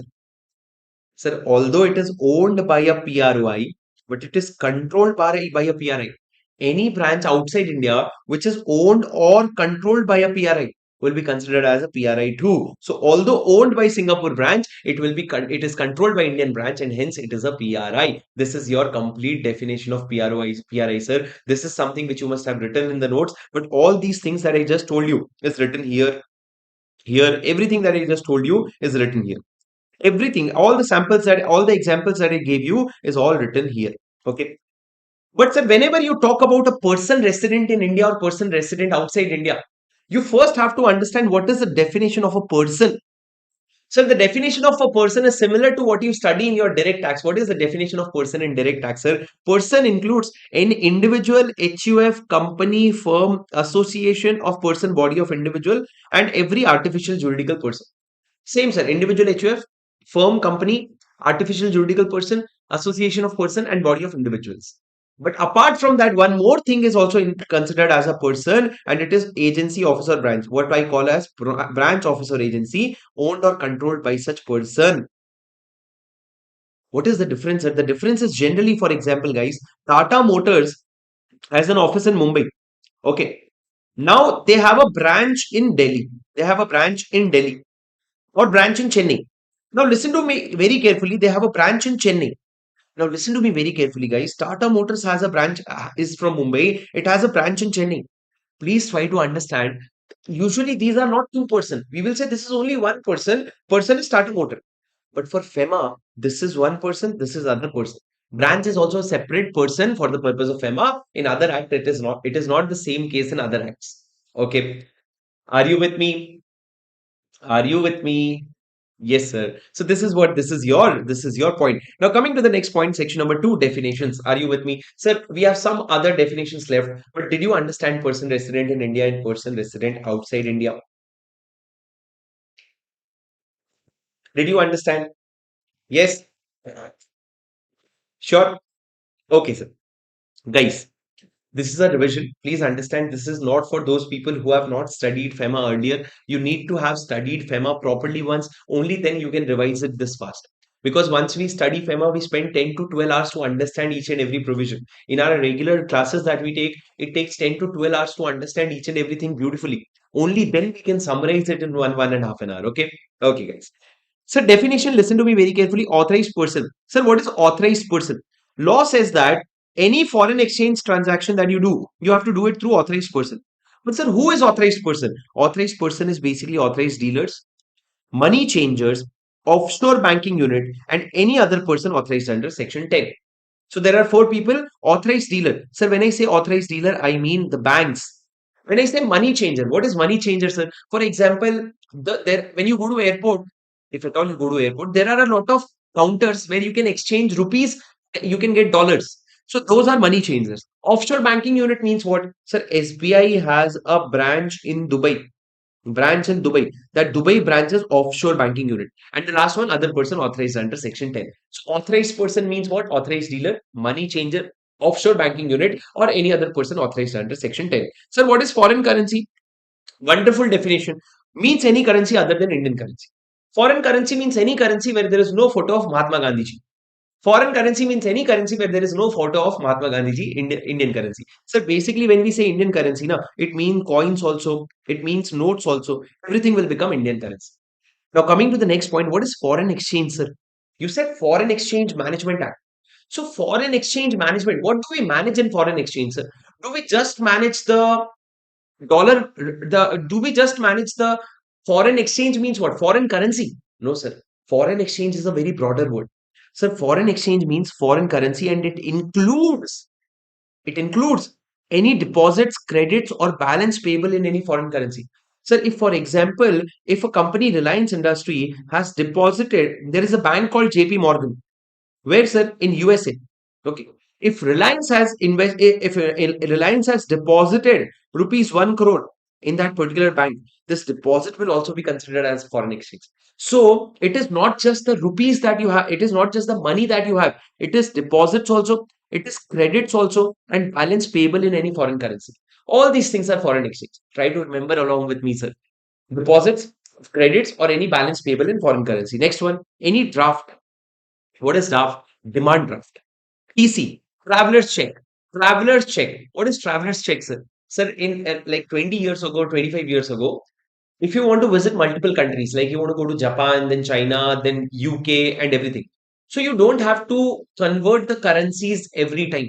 You can just go to the authorized person. You can take a traveler's check. The traveler's check is useful in Japan also, China also, UK also. So basically, traveler's check is also a foreign currency. Sir, LOC, letter of credit, BOE, bills of exchange, drawn in Indian currency but payable in foreign currency. It is usually payable in foreign currency. And the same thing which is payable in Indian currency. So draft, demand draft, traveler's check, letter of credit, bills of exchange, which is payable in foreign currency or Indian currency, or deposits, credits, or balance payable, everything will be considered as a foreign exchange. So try to remember, sir, can it be asked in your exam? Yes, sir. What is foreign exchange? Foreign exchange means foreign currency and includes deposits, credits, or balance payable in any foreign currency. Draft, traveler's check, bills of exchange, and letter of credit, payable in foreign currency or payable in Indian currency. After that, sir, what is foreign security? Sir, what is foreign security? What is meant by security? Security means in the form of stock, shares, bonds, debentures, or any instrument. These things are called as security. But what is foreign about this security? Sir, foreign security means it is denominated in foreign currency. For example, sir, if I ask you, I want to purchase Netflix shares. Can I purchase Netflix shares? Yes, sir. If you ask me for how much rupees will we get Netflix shares, I'll say no, you'll not get Netflix for rupees, you'll get Netflix for dollars. Reliance you can get for rupees, but Netflix you will get for dollars. Okay, so basically foreign security means securities as in shares, bonds, debentures, anything which is denominated in foreign currency. Which is denominated in foreign currency. Are you with me? Yes, sir. And it includes securities denominated in foreign currency, but redemption on returns payable in Indian currency. What do you mean, sir? I'll tell you. Sir, Infosys is a company which is listed in US also. It is listed in US also. So the share price is $100, for example. But you know when they give you dividends, when they give you dividends, they give you dividends in rupees. That's okay, sir.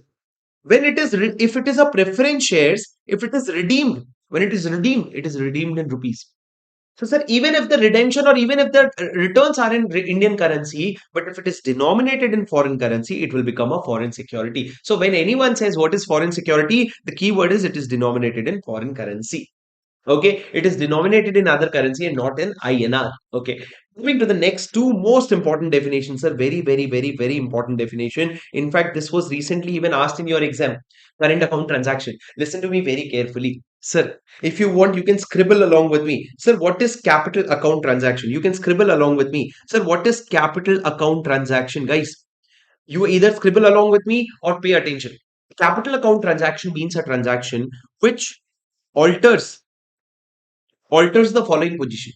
It alters the assets or liability, including contingent liability of a PRI outside India. It changes the position of my asset or liability outside India for a PRI, or it alters the position of asset or liability in India of a PROI. It changes the position of asset or liability in India for a PROI. So for a PRI, as in person resident in India, it changes asset liability outside India. For a person resident outside India, it changes asset liability in India. Such transaction will be considered as a capital account transaction. Also note that for a person resident in India, even if contingent liability changes, it becomes a capital account transaction. Sir, can you give me an example? I'll give you an example. For example, guys, I purchased from a US manufacturer. I purchased one asset. Okay, I purchased one asset and I said that I'll pay the money after 1 year. I'll pay $1 million after 1 year. So I did a transaction where I purchased an asset and I said I'll pay you after 1 year. Sir, in this case, when I did this transaction, my liability changed outside India. My liability before this transaction, my liability was zero. Now I have a liability of $1 million. So this transaction is a capital account transaction. But sir, I'll tell you something. There was a US manufacturer. I purchased assets and I paid cash. Today itself, I paid the money and I brought the asset. Is it a capital account transaction? The answer is no. Because sir, the asset that I have purchased, I have already brought it to India. That asset is not in US. And second thing, I don't even have to pay. The money is already paid. So the transaction is settled. So this is not a capital account transaction. Capital account transaction is when you have it creates asset or liability outside India.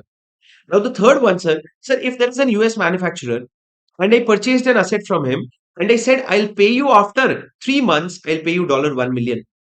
Tell me, sir, is it a capital account transaction? Tell me.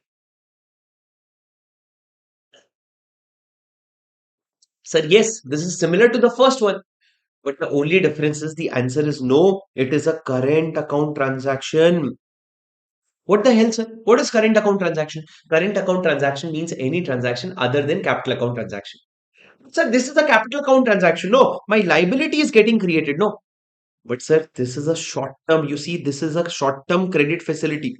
This is a kind of short term credit facility. It is not a long term liability. It is a short term credit facility. So law has clearly said that if it is a short credit facility, we will call it as a current account transaction. So basically, capital account transaction means a transaction which alters the position of asset or liability in India for a PROI or outside India for a PRI. Come again, in India for a PROI or outside India for a PRI. Okay, now listen to me very carefully, guys. Please, please, please, please, please, guys. Hello, sir. Will you listen to me very carefully? Yes, sir. Sir, what is a current account transaction? Any transaction, any transaction other than capital account transaction. Okay. I want you to open a book and keep writing these things. The more you write, the more attention you can pay to what I'm telling you. Okay. So current account transaction means any transaction other than the capital account transaction. Guys, now listen to me very carefully. Current account transaction, they have clearly said that without prejudice to the generality of the foregoing, as in without prejudice to the generality of the foregoing, as in whatever we have written, the general provision that we made, without hurting it, without harming it. There are four things that we want to say is a current account transaction. What are the four things, sir? They said, look at the notes. They said, sir, payment with respect to foreign trades. If I purchase something and I made the payment, current account transaction. Sir, Short-term banking and credit facility in ordinary course of business, very important. Short-term, sir, what do you mean by short-term? Sir, they have not explained what is short-term, but let's assume it is less than 6 months for our purpose. So if it is less than 6 months, short-term banking and credit facility in ordinary course of business will be considered as a current account transaction. So if you're taking short-term credit, although it creates a liability, but still a current account transaction. Number two, payment of interest on loan and as net income from investment. I'll tell you this. Understand, sir. I took a loan from JP Morgan of $1 million. I said I'll pay it after 1 year. Is it a current account transaction or a capital account transaction? Sir, this is a capital account transaction because it creates a liability. But when I pay the interest on this loan, this interest will be a current account transaction. Similarly, sir, I invested in shares of Netflix. It created an asset outside India. So this is a current account, this is a capital account transaction. But when Netflix will pay me dividend, it will be a current account transaction. Okay, so you can simply think, sir, anything that goes to P&L is a current account transaction. Anything that goes to balance sheet is a capital account transaction. This is the general concept that you can build. Okay. After that, sir, remittance of living expenses. Any living expenses that you're remitting for parents, spouse, children, etc., all foreign exchange management. After that, expenses with respect to foreign travel, education, or medical. These things are also current account transaction. So, sir, living expense, Medicare expense, education expense, travel expense, everything is a current account transaction. But any asset or liability kind of thing is a capital account transaction. So this is a complete detail of the definitions. We have given it a good amount of time. I hope you have understood it. I hope you have understood it. For those who are watching recorded, pause the lecture, take a deep breath, try to see what you understand, try to see which part did you find it difficult, read it again, close it, and then move forward with me. But you are not going to get up before you finish this revision in one go. This revision, you can keep listening to this revision multiple times, and that is how you will build a lot of confidence. You'll build a lot of confidence. Are you with me? Guys, are you with me? Yes, sure. Okay. Okay, guys. Okay, guys. Next, let's move forward. Please keep listening to me. Sir, now let's move to the next part of this section. Sir, section number 3. Sir, section number 3 says that dealing in foreign exchange. What does it say? It says that no person shall deal in, read, whatever I tell you, read that much only. No person shall deal in foreign exchange or foreign security to any person other than our authorized person. Sir, you will not deal in any forex exchange other than through authorized person. I'll explain everything. Number 2, no person shall make any payment to or for the credit of a PROI. Okay, sir. No person shall receive any payment from PROI otherwise than through an AP. Okay, sir. No person shall enter into financial transaction in India as a consideration for acquisition of asset outside India. Okay, so there are 4 things that we asked you not to do. You cannot do these 4 things. I said, what 4 things? Number 1, you will not deal in foreign exchange. You will not deal in foreign exchange otherwise through an authorized person. Sir, what is dealing in forex exchange? I'll give you a simple example. Sir, you have to, let me introduce you to one of my brother. My brother, there is a brother, I have a brother called Rishabh. Rishabh stays in UK, which is London, UK, London. Okay. He is a PROI. He is a PROI, but he is basically from India, sir. He's born and brought up in India, but he shifted to UK now, London. Now listen to me very carefully, please, guys. Please. Guys. Now, for example, Rishabh came to India to see his parents. He came to India to meet his parents. Okay. Now, guys, listen to me very carefully. In India, he went to Pizza Hut to have a pizza. He went to Pizza Hut to have a pizza. Then after eating pizza, he decided to pay in dollar. Can he pay in dollar? No, sir. He cannot pay in dollar. If he is a for if he wants to deal in forex exchange, he will have to deal through authorized person. So via PAN, he can make the payment, but he cannot directly pay dollars. In India, he cannot deal in foreign exchange like this. Number 2, no person shall make any payment to or for the credit of a PROI. What is the meaning of credit of a PROI? Sir, so when Rishabh was in India, no, he had taken a life insurance policy LIC. Now, after he moved to London, he had to pay the life insurance policy premium. He said, what, I'll first convert dollar to rupees and then I'll make payment. I don't want to do this. So his dad who is in India, he said, don't worry, Rishabh, I'll pay it for you. And he paid rupees 15,000 rupees to the LIC. Law said that, no, you cannot do that. You cannot make any payment to the credit of a PROI. Why, sir? When you do this thing, we lose our foreign exchange. Ideally, that 15,000 rupees should come from US to India. But because you did this transaction, we lost it. That is why you are not allowed to do this. Number three, you shall not receive any payment from a PROI otherwise than through an authorized person. If I were to receive some money from Rishabh Bhaiya, I will take it through the bank. I will not take it directly.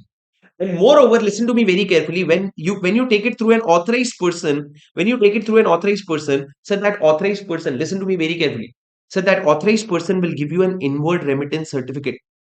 That bank will give you an inward remittance certificate. Only when you have that inward remittance, it will be assumed that you have taken it via bank. But for a transaction, if there is no inward remittance certificate, law will think that you have not done it through an authorized person. So basically, whenever you receive any payment, there has to be an inward remittance. I've showed you inward remittance in the class. Okay. Number four, sir, they shall not enter into a financial transaction as a consideration for acquisition of asset outside India. So, for example, I cannot say to Rishabh Bhaiya that Rishabh Bhaiya, you buy a property for me in London, and here I will make a financial transaction. Here I'll make a financial transaction. That is, I'll pay on your behalf in India. I cannot say that Rishabh Bhaiya, in India, I'll pay 2 crore rupees to your dad. You buy a property for me in London. No, no, you cannot do such transaction. It is a Hawala transaction, sir. Hawala transaction. You cannot do such transaction. It is not allowed. It is not allowed. Did you understand, sir? So you cannot deal in any foreign exchange. You cannot make any payment to credit of PROI. You cannot receive any payment from PROI otherwise through an AP. When you receive through an AP, you get an inward remittance certificate. If you don't get an inward remittance certificate, it will be presumed that you have received the money from a person other than authorized person. So basically, you have not complied with the law. And number four, you will not enter into a financial transaction in India as a consideration for acquisition of asset outside India. Okay, did you understand? That's it, sir. Come to section number four. So section number four says that except as provided in this act, except as provided in this act, like whatever we tell in this act, that you can do. Apart from that, no PRI shall acquire, hold, own, possess, or transfer. You cannot acquire, you cannot hold, you cannot own, you cannot possess, or you cannot transfer any foreign exchange, any foreign security, or any immovable property situated outside India. Any immovable property situated outside India, you cannot take it. Sir, only that, only what we allow that you can do from, but apart from that, if you want to buy foreign exchange, foreign security, or immovable property outside India, you cannot do it except as allowed in this act, except as provided in this act. So basically, we are saying that, because whatever we are telling you in this act, only that much investment you can do. Apart from that, you cannot do anything. Apart from that, you cannot do anything. Are you with me? Yes, sir. Now, coming to the two most beautiful and important part of this chapter, two most very important and very beautiful part of this chapter. But before I move forward, I need to know that whether you are understanding it. For those students who are watching recorded, so these kind of revisions takes a lot of effort, and I'm trying to make it in 100% English so that it can be beneficial for you. But if it is actually helping you, before I make more revisions, you will have to motivate me by telling me in the comment that whether it is helpful for you. How helpful it is for you, you let me know, because your appreciation is my motivation. And I think we can also understand it from the amount of likes that we get. I'll keep a very minimum target of this video, a like of 200 likes. 200. Will you help me achieve that? Minimum like of 200. And in the comment, you will let me know, sir, whether these things are helpful. I keep reading your comments. And if I find that, yes, it is very beautiful and it is helping the students a lot, I'll make more and more such revisions for you. Okay. Are you with me? Yes. Yes, guys. Okay. Now let's move forward. Please listen to me very carefully. Sir, like section number 5 and section number 6 are the only two sections that we have to study. But sir, you have to be very, very careful when you study this along with me. What is the flow of section number 5 and section 6? Listen to me. Sir, section number 5 and section number 6. Section number 5 talks about current account transaction. Section number 6 talks about capital account transaction. Sir, I'll tell you a normal rule, okay? The normal rule is that current account transaction is permitted unless prohibited. Unless we say no to do it, unless we prohibit you, it is all permitted. But capital account transaction is prohibited unless permitted. In capital account transaction, we have kept a little control, but capital account transaction is prohibited unless permitted. So you need to remember these two things. Current account transaction is completely allowed unless we stop you from doing that. But capital account transaction is allowed only that much as we permit. Apart from that, it is prohibited. Now, coming to the current account transaction, sir, listen to me very carefully. Current account transaction is easy to do. If you want to go to the authorized person to draw forex, draw or sell forex. If you want to purchase foreign exchange or you want to sell foreign exchange, you can easily do it if it is a current account transaction. But again, please understand, sir, central government was given power to put some prohibition. If central government wants, central government can put some prohibitions. And central government has used that power and made a rule called current FEMA, made a rule called Foreign Exchange Management, Current Account Transaction Rules 2000. Foreign exchange management, current account transaction rules. They have made a rules in which there is basically three schedules, sir. Schedule 1, Schedule 2, Schedule 3. You need to understand Schedule 1, Schedule 2, Schedule 3. Sir, Schedule 1 talks about transactions which are prohibited. That is, you cannot do it. Schedule 2 talks about transactions which require CG's approval. And Schedule 3 talks about transaction which is which is allowed up to a certain limit. And beyond that limit, you will have to take RBI approval.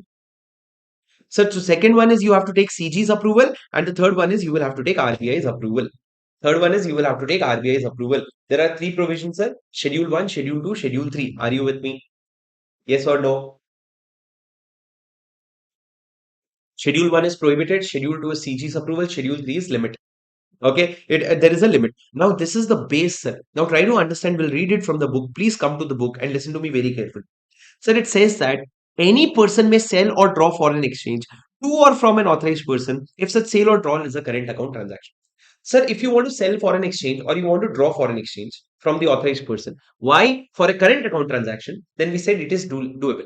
It is allowed. But, sir, central government may impose restrictions on current account transaction. But central government will not do it alone, sir. Central government will do it in consultation with RBI.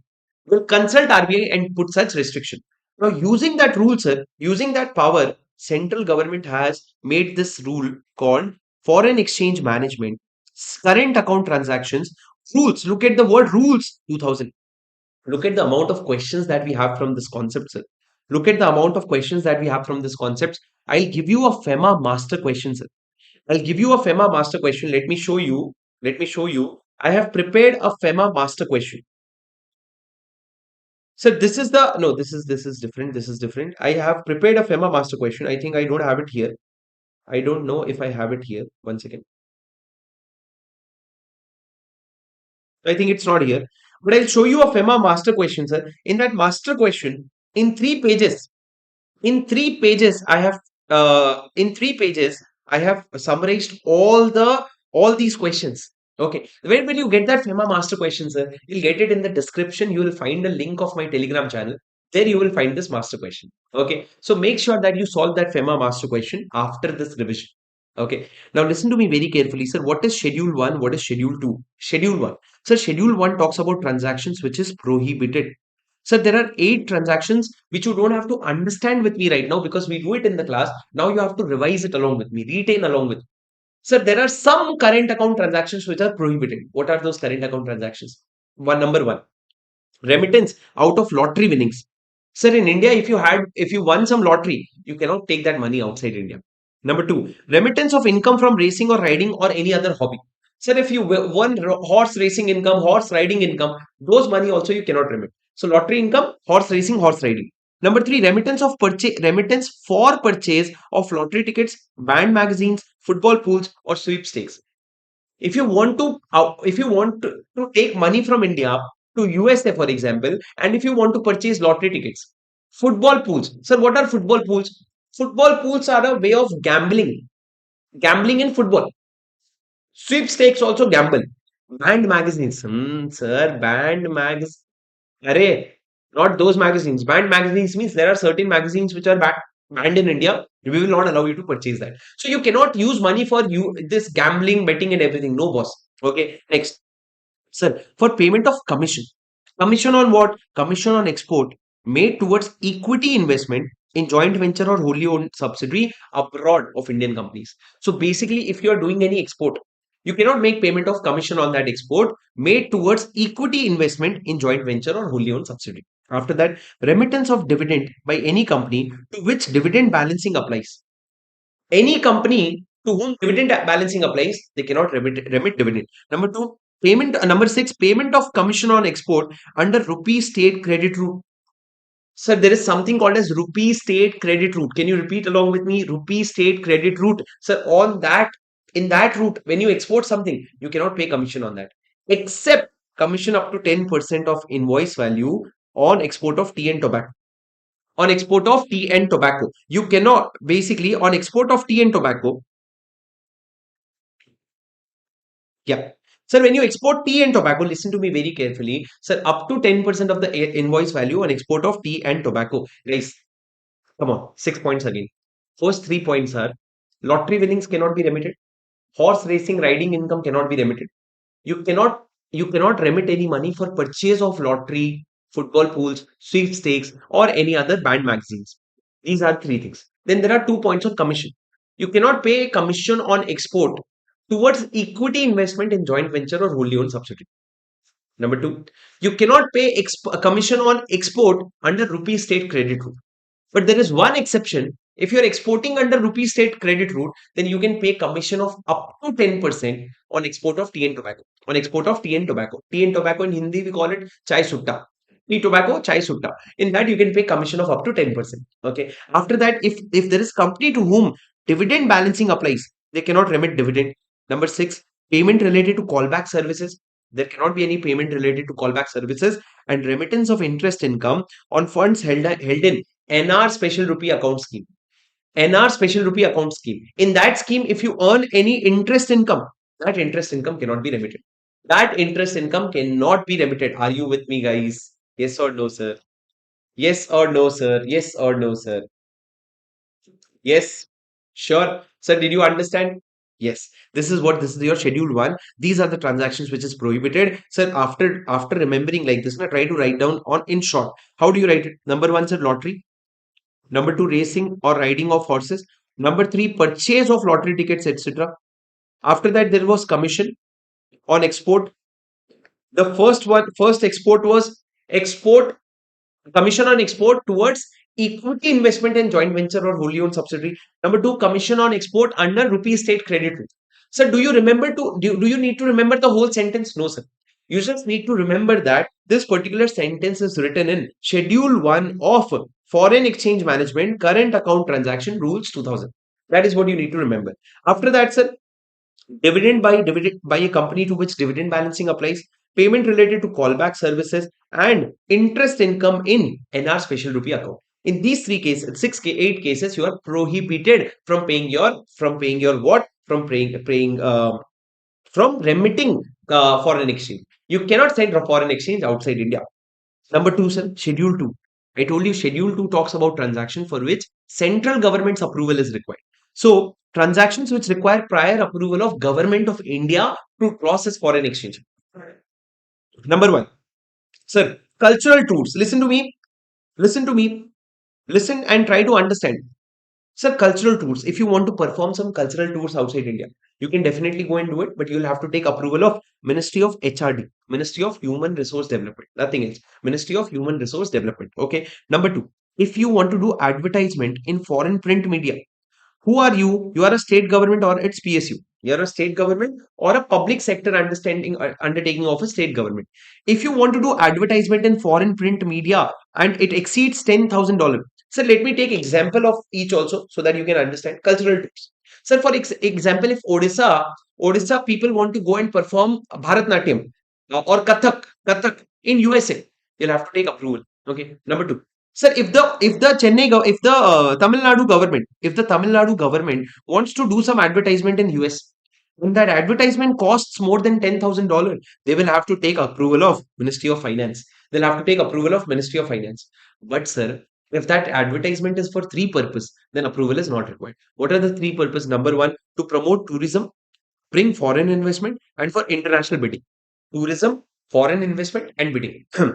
It is bid. It is bid. Bidding, investments, and tourism. If you are doing it for these three purposes, then approval is not required. But other than that, if you are doing advertisement in foreign print media and it exceeds $10,000, and this is for state government and PSU, then you will have to take approval of Ministry of Finance. Number three, this 3-4 points are not so important, sir. Sir, remittance of freight of vessels chartered by PSU. If you are bringing a vessel and you are paying the freight, then you will have to take approval of Ministry of Surface Transport. Similarly, sir, if you're importing something through the ocean transport on a CIF basis, what is CIF basis? CIF is basically cost plus insurance plus freight. In that case, you will have to again take approval of Ministry of Surface Transport. Okay. Sir, what is multimodal transport operators? Listen to me very carefully. Sir, multimodal transport operators like Blue Dart. Blue Dart brings something via air, then land, then water. If there is multimodal transport operators and they want to make some payment to their agents, then they will have to take a registration certificate. Registration certificate. So these three things are related to something freight or vessels. So if you're paying freight, Ministry of Surface Transport, bringing something through ocean transport, CIF basis, cost insurance freight basis, then your Ministry of Surface Transport and multimodal transport operators. In that case, you will have to take registration certificate. Okay. After that, next one is important, sir. Remittance of hiring charges of transponder. So transponder is a device. Transponder is a device that you take for either for TV channels or for internet service providing. Earlier, you used to take transponder.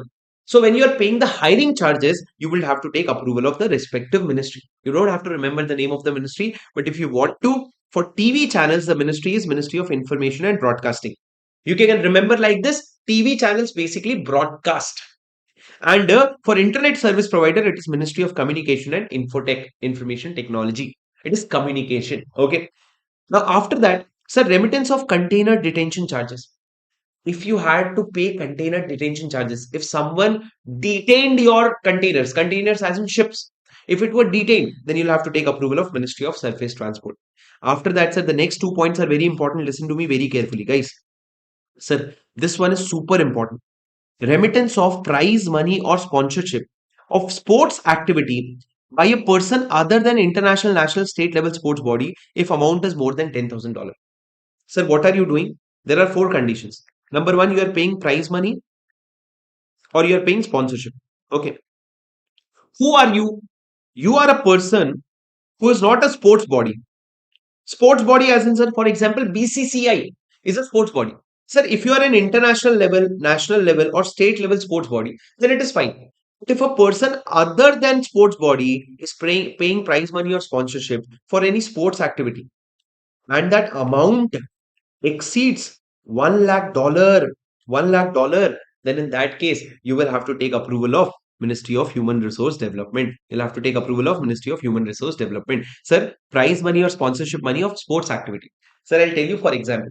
For example, Neeta Ambani. Neeta Ambani in Mumbai Indians, there is a player, for example, let's say, I don't know, do you know any foreign players who's in Mumbai Indians? Like any foreign international players who play with Mumbai Indians? Any player, sir, Mr. X. Now, Neeta Ambani decided to give $2 lakh to that player because he performed very well. You'll have to take approval of Ministry of Human Resource Development. Why are you wasting our dollars? Why are you wasting our money? Don't waste our money. You will have to take approval because it exceeds $1 lakh and you are not some sport body. But if BCCI decides to make the payment, they'll not have to take approvals. And the last one, remittance of membership.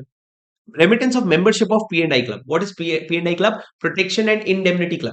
Protection and Indemnity Club. So if you remit any membership amount of that, then in that case, you will have to take Ministry of Finance. Ministry of Finance approval. So basically, these are the approvals of CGs that you will have to take, sir. Multiple approvals of CGE that you will have to take. Okay. Okay. Aditya is asking, sir, this is pre-recorded. No, I'm taking live along with you right now. It is not pre-recorded. Okay. Okay. Okay. Alright, guys. So basically, Schedule 2 talks about transactions which requires approval of CG. I can assure you this kind of summary notes, it is impossible to get anywhere. At present, there is no book other than this in the market which can give you this level of summary for this concepts. Okay. Now coming to the next point, listen to me very carefully, please, guys. Hello. Sir, what is Schedule 3? Hello. Sir, what does Schedule 3 talk about? Listen to me very carefully. Sir, Schedule 3 says that, hello. Sir, Schedule 3 says that if you are an individual, Schedule 3 says that transactions which in excess of the limit require prior approval of RBI. Very simple, sir. Before reading, I'll give you good context. Context is Schedule 3 talks about two people.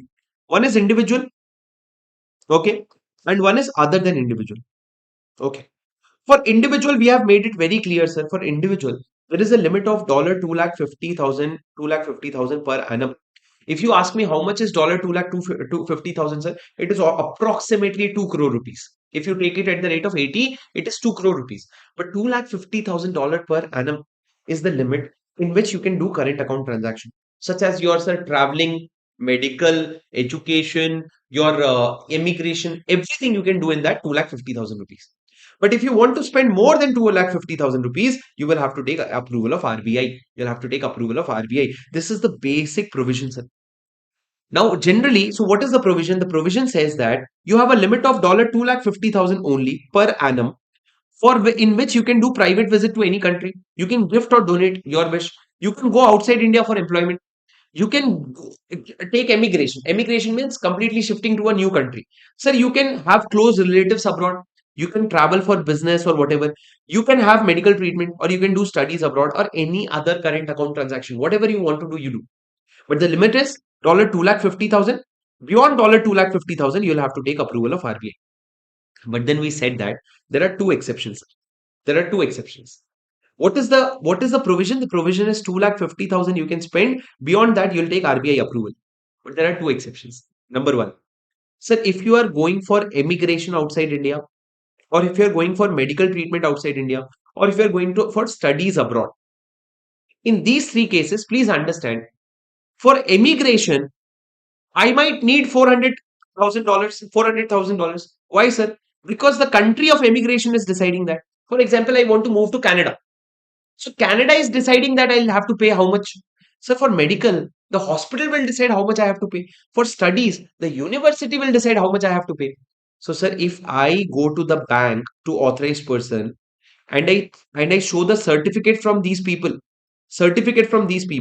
then I might not require RBI approval even if the limit exceeds 2,50,000. So, for example, if I have to go to Canada and I have to pay $400,000, so I will take a certificate from that particular country that I have to pay $4 lakh, and then I'll go to the authorized person. Authorized person will give me $400K without approval of RBI. There are only three exceptions: immigration, medical studies. Immigration, medical studies. Immigration, medical studies. Are you with me? Yes, sir. The other exception is that, listen to me. There is a concept of a person who is a PRI but not permanently resident. What do you mean, sir? PRI but not permanently resident. What do you mean? Guys, it means that,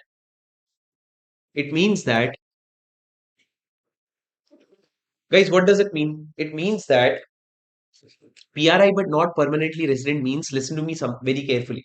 Sir, PRI but not permanently resident means, I'll give you an example. For example, my Rishabh Bhaiya, who is in London, he came to India. He came to India for job. Listen to me very carefully. He came to India for a job. Now, when he came to India for a job, he is having a salary of $500K per annum.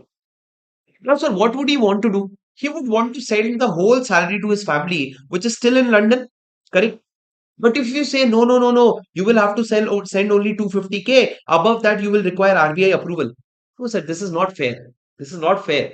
Although he is a person resident in India, but he's here very shortly, sir. He'll be here for 2 years or max 3 years. So in this case, he is a PRI, but he is not a permanently resident in India. So he has come to India for a temporary job. In that case, what will you do, sir? If he has come to India for a temporary job, in that case, hello, listen to me very carefully. In that case, he is allowed to remit his net salary. The limit is not 250K. The limit is net salary. What is net salary? Sir, salary less taxes, less PF, etc. Provident fund, etc. So whatever savings he has. So for example, he got 500K. Sir, 100K he paid as taxes. The remaining 400K he can remit without RBI's approval. Okay. So I said, sir, generally the limit is 2,50,000. Beyond that, RBI approval is required. But in two cases, RBI approval will not be required, even if the limit exceeds 2,50,000. Immigration, medical treatment, or studies abroad. you if you furnish the certificate from particular university, hospital, or country of immigration, we will allow you without RBI approval. And number two, if you are a PRI but not permanently resident. Sir, how do you define PRI but not permanently resident? It means a person who has come to India for employment but is not going to stay here for more than 3 years. The employment is three or less than 3 years. Are you with me? Sir, are you with me? Yes. Did you understand? Yes, sir. Sir, this is your whole schedule 3 individual part. I explained you everything that is written here. So you see, for provided for DGH is immigration, medical treatment, and for education, individual may avail foreign exchange more than 2,50,000 if it is so required by country, medical institution, or university respectively. If required, you can spend it. And number two, sir, in case of a PRI but not permanently resident in India, he can make a remittance up to his net salary, that is after deduction of TDS and PF. What is PRI but not permanently resident? Sir, he has a PRI who has come for employment, but it is not more than 3 years.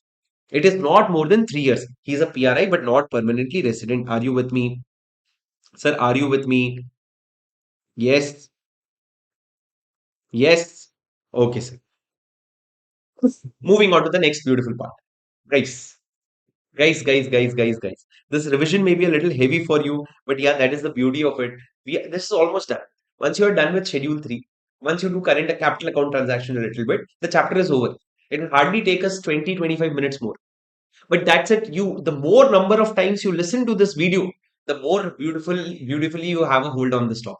At least 4 to 5 times you have to listen to this revision. Okay. Now, guys, next portion. Please listen to me very carefully. Facilities for person other than individual. So for individual, I told you there is a limit of $250,000. But for other than individual, sir, there are 4 different cases. You have to remember these 4 different cases. Number one, sir, first one is, for example, if you are a company and the company wants to give a donation for creation of chairs outside India or contribution to funds. That's it.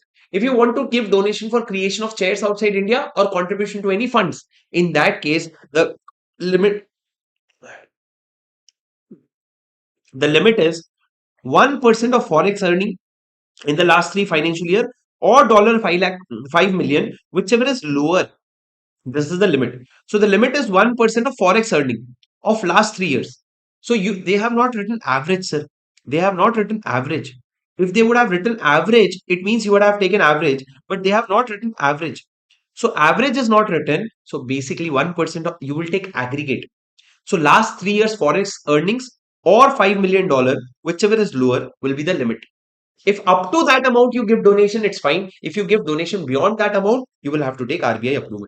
This is the limit for donation for creation of chairs. Remember along with me, 1% of the forex earnings of the last 3 financial years or $5 million, whichever is lower. Point number two. So if you sold any flats or plots in India, any commission to agent abroad for sale of flats or plots in India, you are giving a commission outside India to a person for sale of flat in India. So the limit is $25,000 or 5% of inward remittance, whichever is higher. 5% of inward remittance, whatever money came, or $25,000, whichever is higher. To this amount, no approval. Beyond this amount, RBI approval. So if you're taking any consultancy, if the consultancy is related to infrastructure, then $10 million. If the consultancy is other than infrastructure, $1 million is the limit. Beyond that, RBI approval. And the last one, pre-incorporation expense. If you are reimbursing any pre-incorporation expense, the limit is 5% of investment brought into India or 100K, whichever is higher.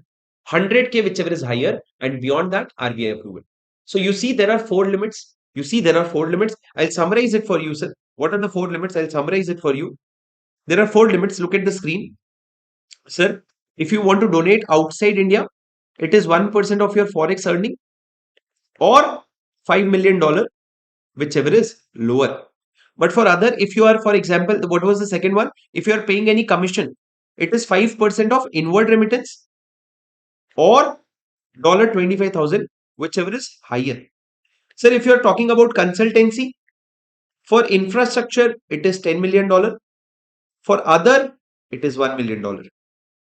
Okay. And when you talk about pre-incorporation expense, sir, 5% of investment that you brought into India or $100K, whichever is higher. This is how you figure out the limit. This is how you figure out the limit. To these limits, no approval. Beyond this limit, RBI's approval will be required. Okay. This is for whom, sir? This is for this is for artificial person, not for individual, other than individuals. But understand, for these people, $2,50,000 limit is not relevant. For these people, $2,50,000 is not relevant. 2,50,000 was relevant only for individuals. Only for individuals. Now understand a little more, a few more things, sir. These things can be asked in your MCQs. Sir, again, let me tell you what was Schedule 1. Schedule 1 is you cannot do it. It is absolutely prohibited. Schedule 2 is you can do it, but you require CG approval. And Schedule 3 is basically you can do it up to a limit. Beyond limit, RBI's approval. Now listen to me very carefully. Sir, it says that approval of a transaction under Schedule 2 or 3 will not be required. There is no requirement of approval if remittance is through a resident foreign currency account, RFC account, or through EEFC account, exchange under foreign currency account, except for remittance of membership of P&I club or Schedule 2, payment of commission or pre-incorporation expense. Payment of a pre-incorporation expense and everything. Listen to me very carefully, sir. I'll explain it here. Listen to me. Sir, you remember Schedule 2, which requires CG approval. Schedule 3, beyond limit requires RBI's approval. But we said approval is not applicable if you're paying through RFC account. What is RFC account? Resident foreign currency account. Or you're paying through EEFC account. Exchange earners foreign currency account. Okay, EEFC account. But guys, in EEFC account also there is an exception. What is the exception? Sir, the exception is that even if you pay through EEFC account, in Schedule 2, you will have to take approval for P&I club. And in Schedule 3, you will have to take approval for paying commission or pre-incorporation expense. For these things, even if you pay it via EEFC account, you will have to take approval. But sir, there is no exception in case of RFC. In RFC, whatever payment you make, you don't have to take any approval. But for exchange earner foreign currency account, for example, I want to conduct a cultural tour. If I pay through exchange earner foreign currency account, no approval is required. But if I pay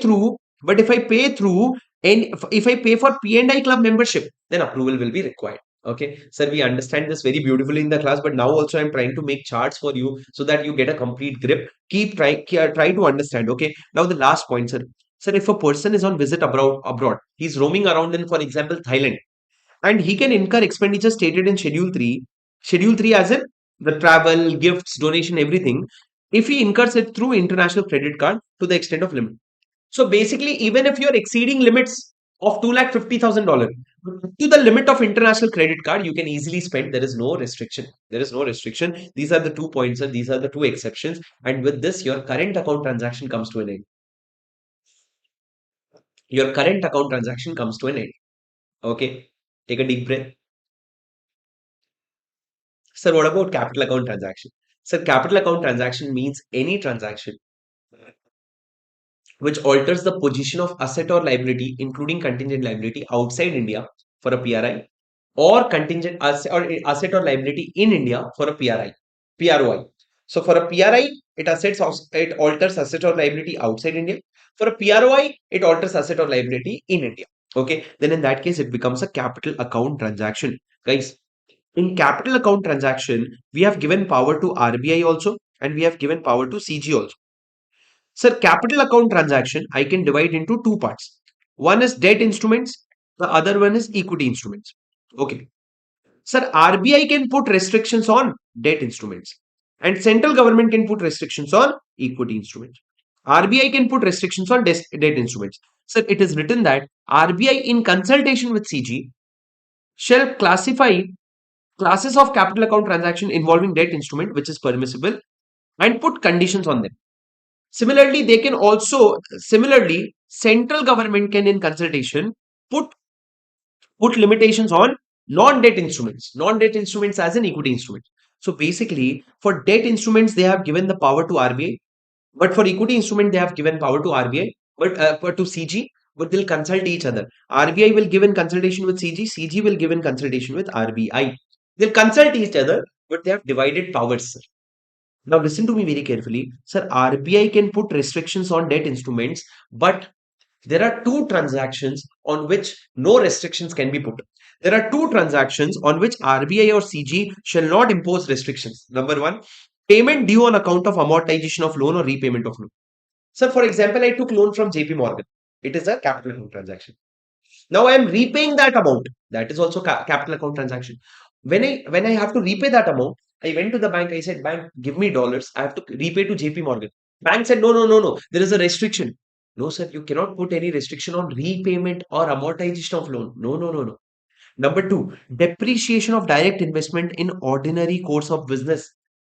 Sir, please try to understand. These are the two transactions on which restrictions cannot be put. What are these two transactions? Number one, payment with respect to amortization of loan or repayment of loan. You cannot restrict that. And number two, depreciation of direct investment in ordinary course of business. Depreciation of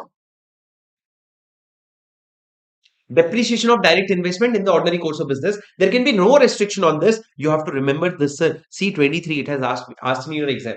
There can be no restriction on payment due on account of amortization of loan or repayment of loan. And number two, depreciation of direct investment in ordinary course of business. Okay. Okay. Okay, sir. Now coming to point number 4 and point number 5. This is basically section 6 subsection 4 and section 6 subsection 5. What does section 6.4 says, sir? Please listen to me very carefully. We are talking about capital account transaction. It says that any PRI, imagine I am a PRI, imagine we are a PRI. You are also PRI. Sir, a PRI may hold, own, transfer or invest.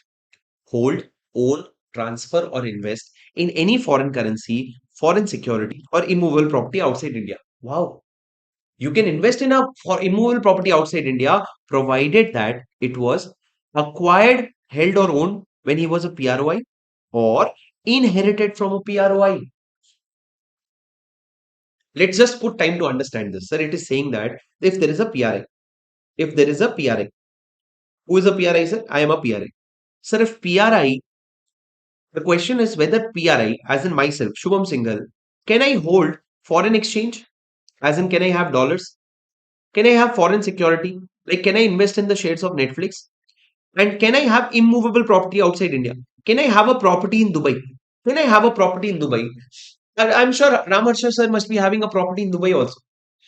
You let me know in the comment whether he has one. Okay. But I think he has a property in Dubai. Okay. So, for example, if I want to invest in a property in Dubai, can I do it? Law says that, sir, we will allow you only under two circumstances.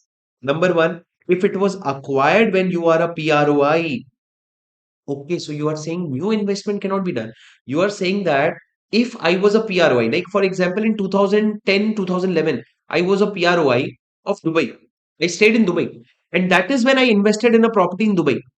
And later on, I became a PRI. So law says you can continue, no problem.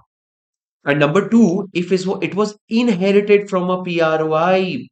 So for example, if my dad had a property in Dubai, he bought it when he was a PROI, but later on he gave it to me. I inherited that property. Then also it is fine. So either it should be acquired when you are a PROI or it is inherited when you are from a PROI. Only then you can hold it. Means what you are trying to say, sir? Sitting here in India, I cannot have a property outside India. Looks like that's what you are saying, but that's not true. We said that for now, only if you acquired when you were a PROI or when you inherited from a PROI, it will be okay. I'll give you examples, sir. For example, Rishabh Bhaiya. Sir, Rishabh Bhaiya had been in UK for 20 years. He is in UK for the last 20 years. Now he wants to come to India. My question is, sir, in 20 years of UK, he had a lot of properties in India, in UK. Will he have to sell that property or can he continue to have it? Sir, he can continue to have it because he had acquired it when he was a PROI. Number two, sir, what about the foreign currency accounts? He must be having one bank account with JP Morgan. In that bank account, there must be some pounds also. There must be some pounds also, some money also. What about that money, sir? We said, no problem. You can continue to have that foreign currency account. We have no problem, guys. Whatever you had when you were a PROI, we are not saying you get rid of everything. No, no, you can continue to hold that as it is. We have no problem at all. And one more thing, very importantly, sir, after coming to India in the year 2026-27, what did Rishabh Bhaiya think? Rishabh Bhaiya thought that was in London. I have a building. That building is of 1 lakh pound. That building is of 1 lakh pound. Let me sell this building and let me buy a new property in UK. Let me buy a new property in UK. New property in UK. Sir, if he wants to buy a new property in UK using the money which he already has in UK, trust me, RBI approval will not be required.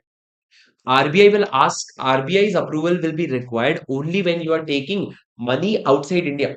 But if I already had some income in UK, if I already had some money in my bank account, if I already had this income, if I had money in my bank account, I had some rental income, sir. I had some rental income also from this property. Using all that income, if I buy a new property, RBI's approval will not be required because I'm not taking any new money outside India. I'm using the money which is there outside India to purchase a property outside India, not something which should bother RBI. Okay, please come here. Sir, there are 4 RBI clarifications. Remember the Rishabh Bhaiya's example that I gave you. Only that will help. Okay. Are you getting my point? Huh?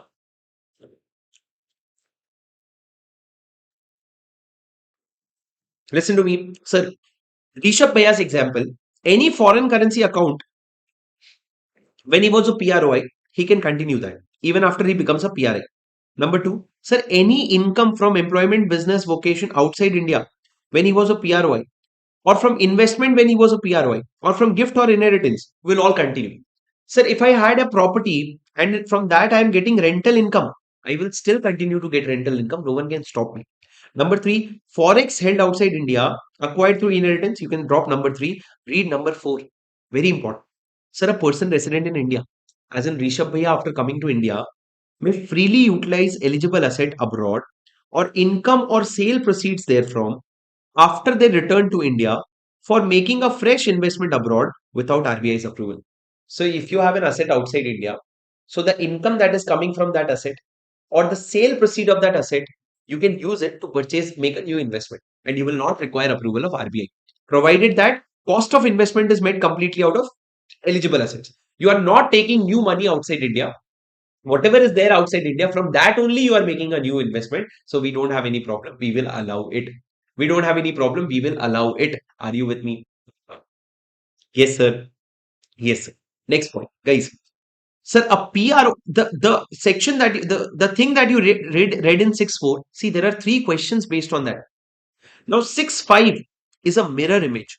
It is from the PROI's point of view. PROI may hold Indian currency, Indian security, or immovable property in India, provided it was acquired when he was a PRI or inherited from a PRI. So what we studied for PRI, no, that is the same here for PROI.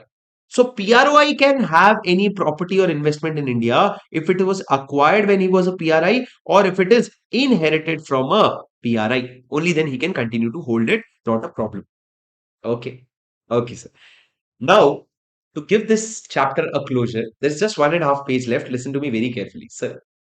Now you have to study 3 things, not Disney Hotstar. You have to study 3 things.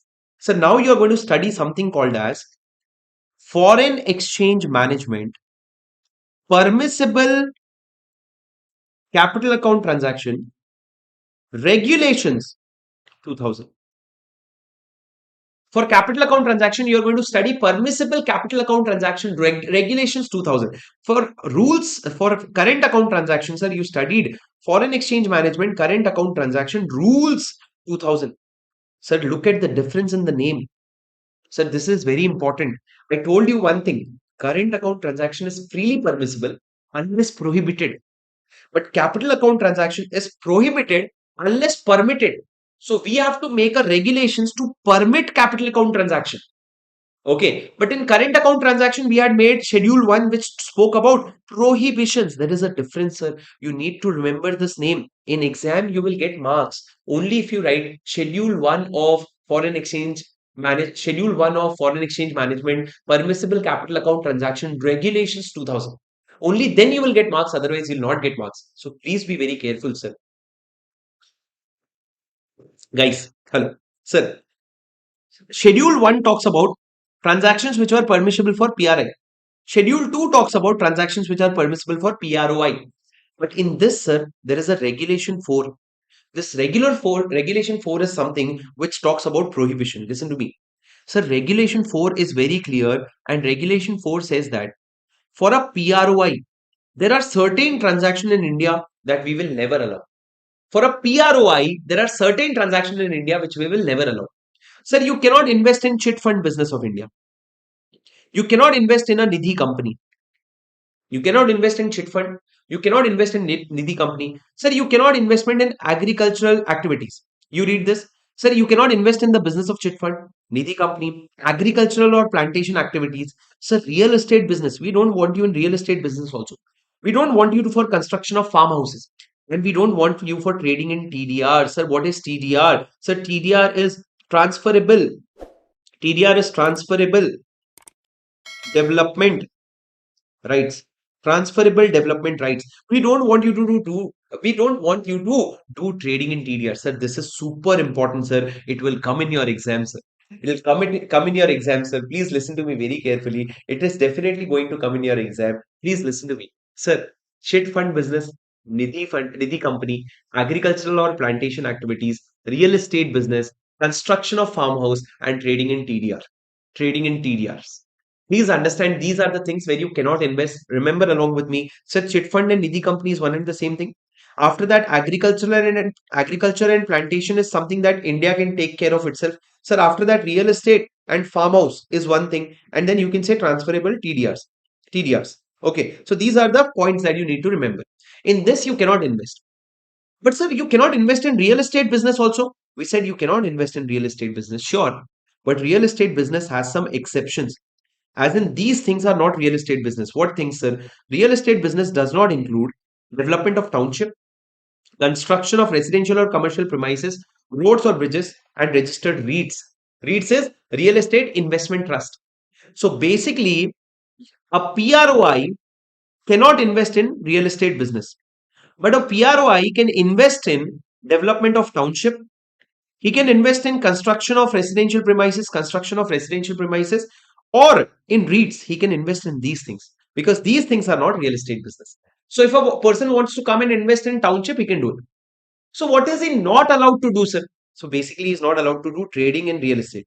Like if you're buying property, selling property, buying property, selling property, you are prohibited from doing that. Okay. So a PROI cannot do these things. But sir, similarly, we have one restriction for from PRI also. Sir, a PRI as in Indian people. We said Indian people kindly don't do any transaction with North Korea. Democratic People's Republic of Korea. Is he North Korea? When I see him, I remember the word momos. I don't know why. But anyway, sorry, sorry.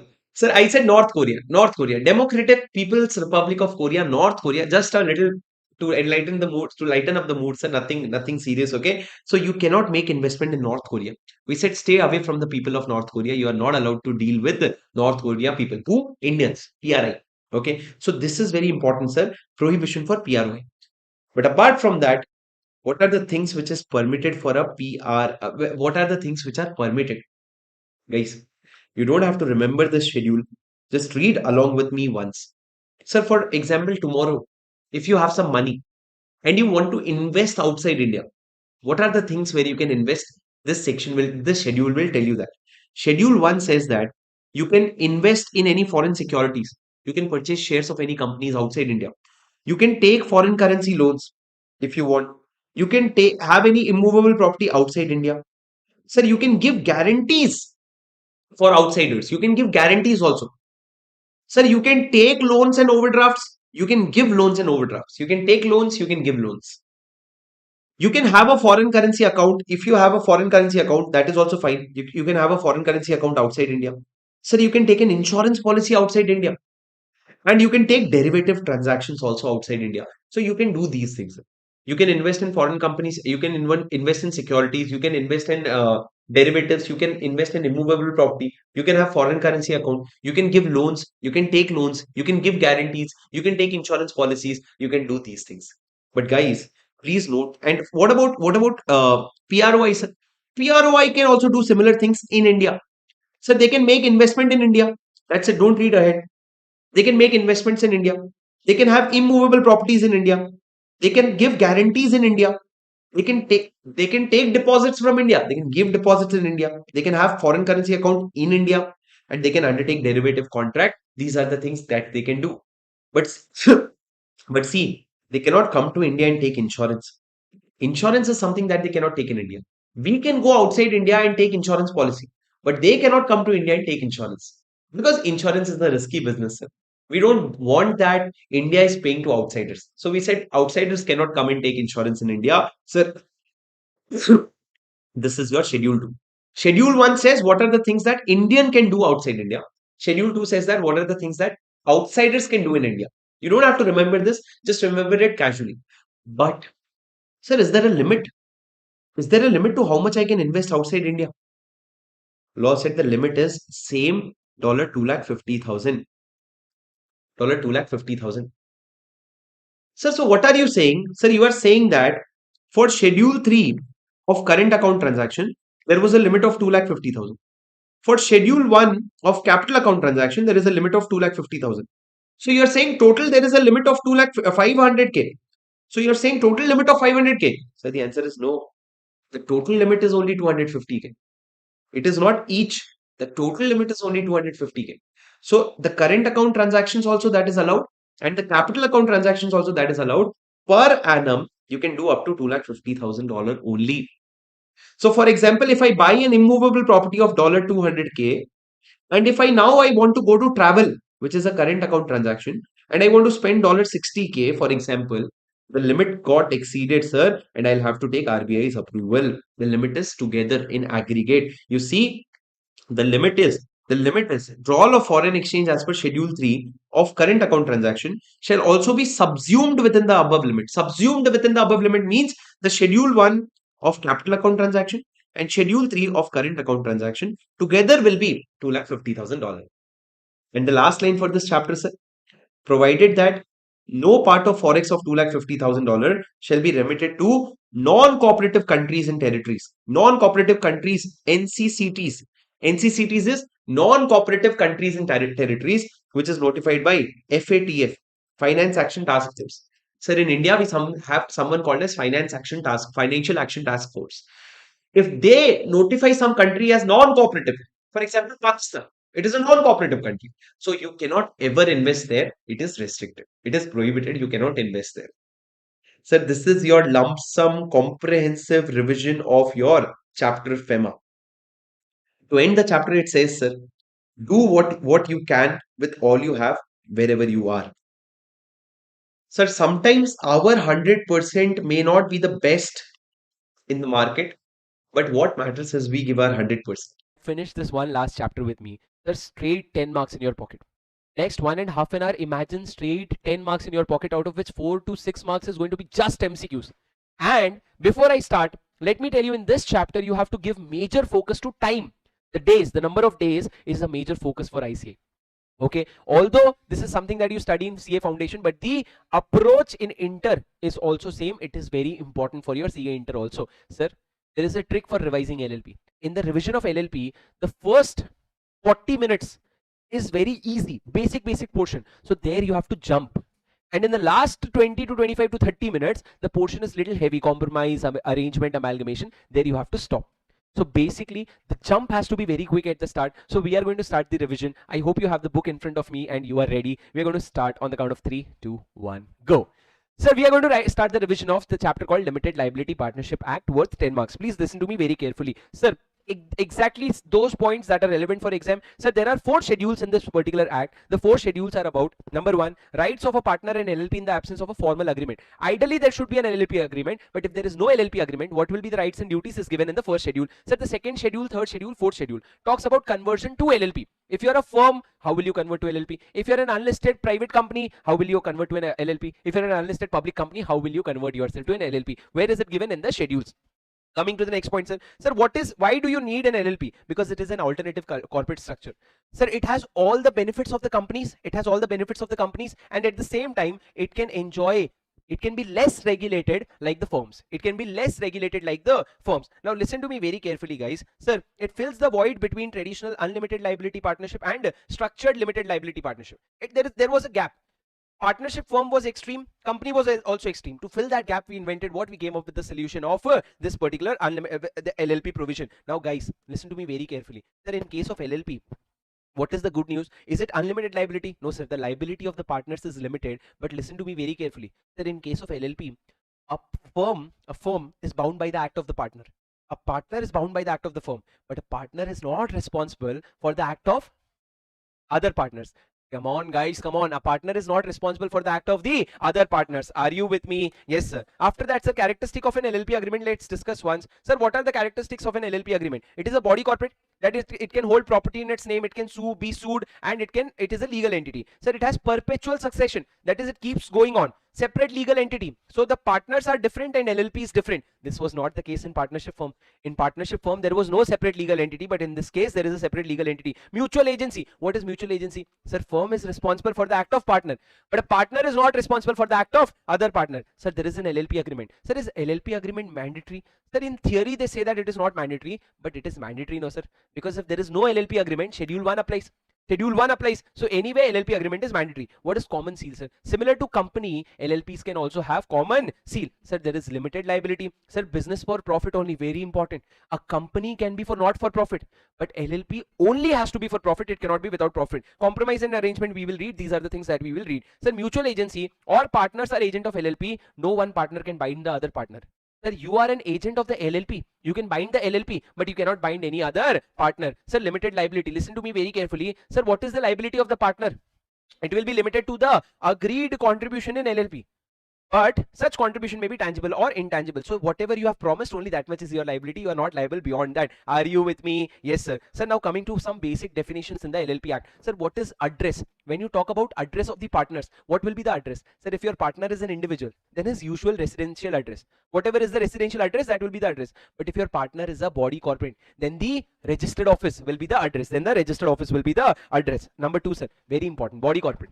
Sir, what is the meaning of body corporate in the LLP Act? Body corporate means a company or LLP registered under this Act, LLP incorporated outside India, or a company incorporated outside India.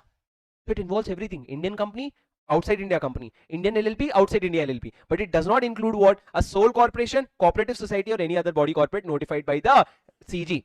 Sir, can you tell me the 3 exceptions? Number 1. A corporation sole, a cooperative society, and any other body corporate notified by the CG. Come on guys, after that. Sir, can you tell me what is the definition of financial year? Sir, generally financial year is 1st April to 31st March. But if a company is incorporated on or after 1st October.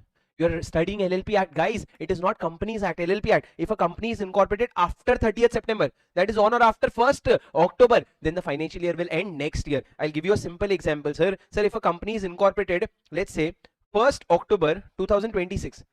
Tell me, in Companies Act, when will the financial year end? In LLP Act, when will the financial year end? In Companies Act, the financial year will end on 31st March 27.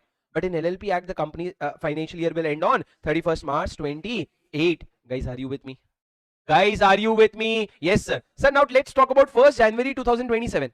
When will the financial year act end in case of LLP and company? For company, it will end on 31st March 28.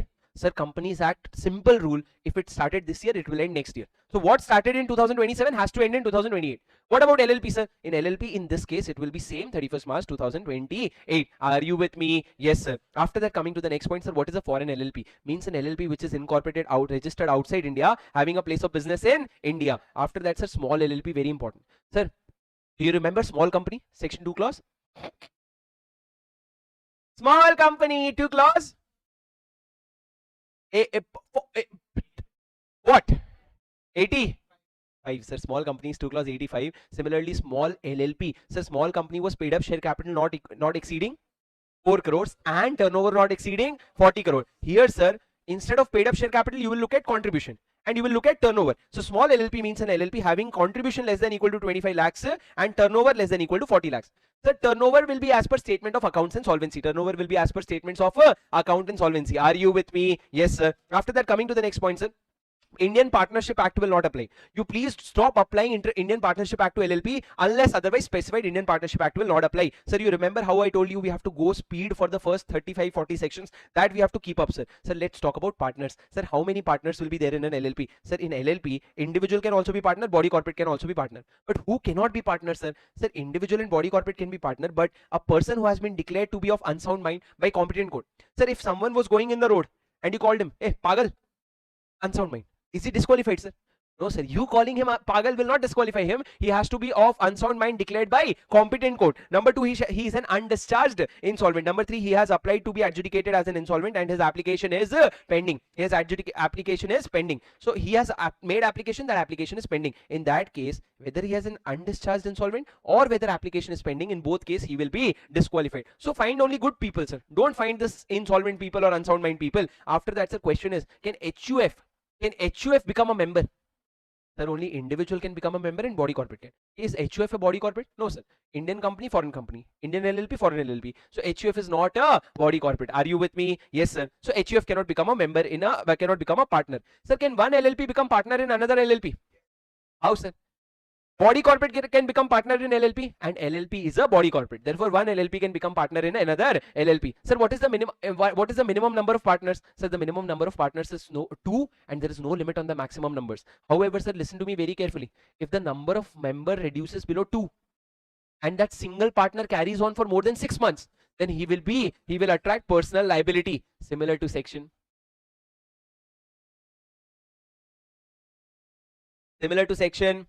3A. We skip 3A today.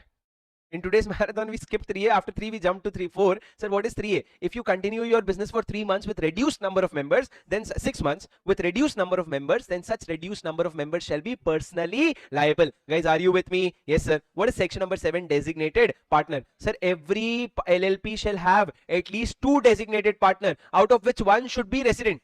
And only individuals can become designated partners. Body corporate cannot. Sir, I have a question. Can two body corporate form an LLP? Can two body corporate form an LLP? Yes, sir. 2 partners can form an LLP. But what about designated partner? Sir, those body corporate will have to appoint a kind of representative who will act as a designated partner and then they can continue as an LLP. Now the question is, sir, individuals and one should be resident. What do you mean by resident? Resident means residing in India for at least 120 days, similar to resident in the case of OPC. In OPC also it was 120 days. Sir, what if all partners are body corporate? We discussed. Now if you fail to appoint 2 designated partner, then what will happen, sir? Then you will have to pay 10,000 rupees plus 100 rupees per day up to a maximum of 1 lakh, or LLP will have to pay 50 or for LLP and 50,000 for every partner. Partner will pay 50,000 and LLP will pay 10,000 plus 100 rupees up to a maximum of 1 lakh. Sir, penalties are important, sir. But more than penalty, what is important? Days are important. Okay. So for LLP, 10,000 plus 100 plus day up to a maximum of 2 lakhs. For every partner, 50,000 rupees. Now, sir, 50,000 rupees they will give country or what, sir? Like split wise, they'll split between everyone or what? Sir, per person 50,000. This is not your trip expenditure that you'll split between everyone. Sir, per person 50,000 rupees. Sir, if incorporation document, listen to me very carefully, how will you find the designated partner? Sir, either it will be specified in the incorporation document. If incorporation document specifies who are to be designated partner, such partner shall be designated partner. Or state that each of the partner of the firm will be designated partner. Every partner shall be DP. What do it? Look at me. Sir, in the incorporation document, you will clearly say who is designated partner. If you say, then that person is designated partner. If you do not mention, every person will be designated partner. Every person will be designated partner. Guys, are you with me? Yes, sir. Sir, keep listening to me. Every partner appointed as DP shall have give prior consent. Thereafter, LLP shall file the particulars of such DP with ROC within 30 days of appointment. So appointment of DP also needs prior consent, and then you will have to inform to ROC within 30 days. And if there is a failure, 50,000, the DP will pay 25,000 and LLP will pay 5,000, 100 rupees per day, maximum 50,000. This penalty is not that important, but that's okay, sir. So for DP, the designated partner, you need to have a DPIN. What did I say? DPIN. You have DPIN or DIN. Either is okay. DIN is director identification number. DPIN is designated partner identification number. Guys, listen to me very carefully. Every company shall have, every LLP shall have designated partner. How many? 2. Both of them should be individual. Both of them should be individual. And one of them should be resident. Resident means more than equal to 120. How will you know who is designated? How will you know who is designated partner? Incorporation document will tell you. If they don't tell you, All the people will be considered as designated partners. Sir, what is the liability of a designated partner? Why do we need written consent of a designated partner? Because DP shall be responsible for doing all the acts of the LLP. Any returns, any statements, all responsibility of DP, and liable to all penalties imposed on the LLP. Whatever penalties are coming on LLP, who will be liable? Designated partner will be liable. So section number 9, listen to me very carefully. Changes in the DP in case of vacancy. Changes in the designated partner in case of vacancy. Sir, what is the changes in designated partner? Sir, if the designated partner died, or if there is any change, then in that case, sir, if LLP may appoint within 30 days of the vacancy due to any reason. Now, if at any time there is no DP, if there is no DP or one DP, every partner will be deemed to be as a designated partner. So if there is no DP, all the partners will be responsible and every partner will be a DP. But within how many days will you fill the vacancy? 30 days. Let's try to focus on the dates and the timelines. Within how many days will you have to fill? 30 days you will have to fill the casual vacancy, otherwise there is a penalty. I told you, I gave you a clarity on whether you need to remember penalty or not. Okay, if you are lucky, you'll be still unlucky. Okay, penalties. Now listen to me very carefully. Sir, incorporation of a company, very basic point, nothing extraordinary.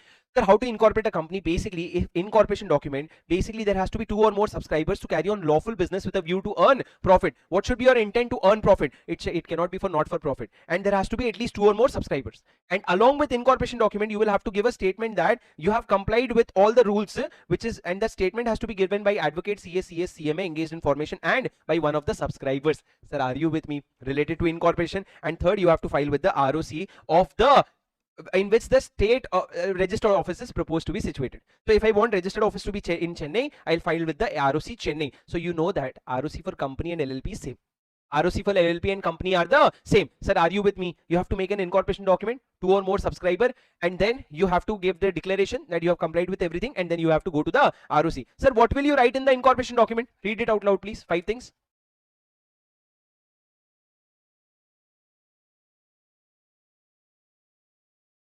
What childish things are names of LLP, proposed business address, and the partner name and address of the partners and the DP, and any other information. Now, very important point, sir. If you are making false statement, you see here CACS had to give a statement and subscriber had to give a statement that I have complied with everything. If you give a false statement knowing it to be false, or you does not believe it to be true, he shall be liable for jail up to 2 years and fine 10,000 to 5 lakh. You'll be liable for fine 10,000 to 5 lakh and jail up to 2 years. Now please remember that NPO cannot be made for a not for profit, sorry, LLP cannot be made for a not for profit motive. It has to be always a profit motive. Sir, section 12, incorporation by registration. Sir, in section number 11, you gave all these documents to ROC. Now what ROC will do? ROC will verify the documents and register and issue a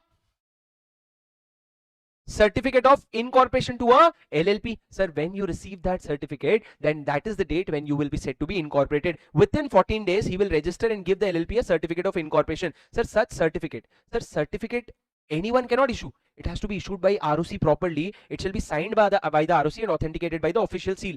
It should be conclusive evidence that all the provisions have been complied with. All the provisions have been complied with. Guys, are you with me? Sir, these things are written in a very crisp manner. These things are written in a very, very crisp manner. Sir, statement delivered under section 11.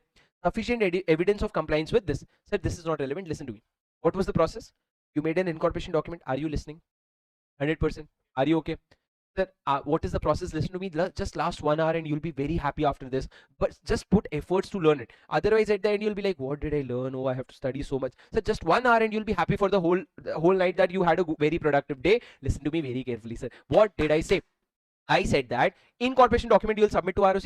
ROC will get 14 days. This will come in exam. How many days? 14 days to reply back. ROC will register it, give you a certificate of incorporation, and such certificate will be a conclusive evidence that all the provision has been complied with and no one can question your incorporation. Sir, what is the registered office of the LLP? Do we have to read all the same provision as Companies Act? No, sir, very easy. Every LLP will have a registered office, sir, and if there is a change in registered office, file a notice with ROC in the prescribed manner.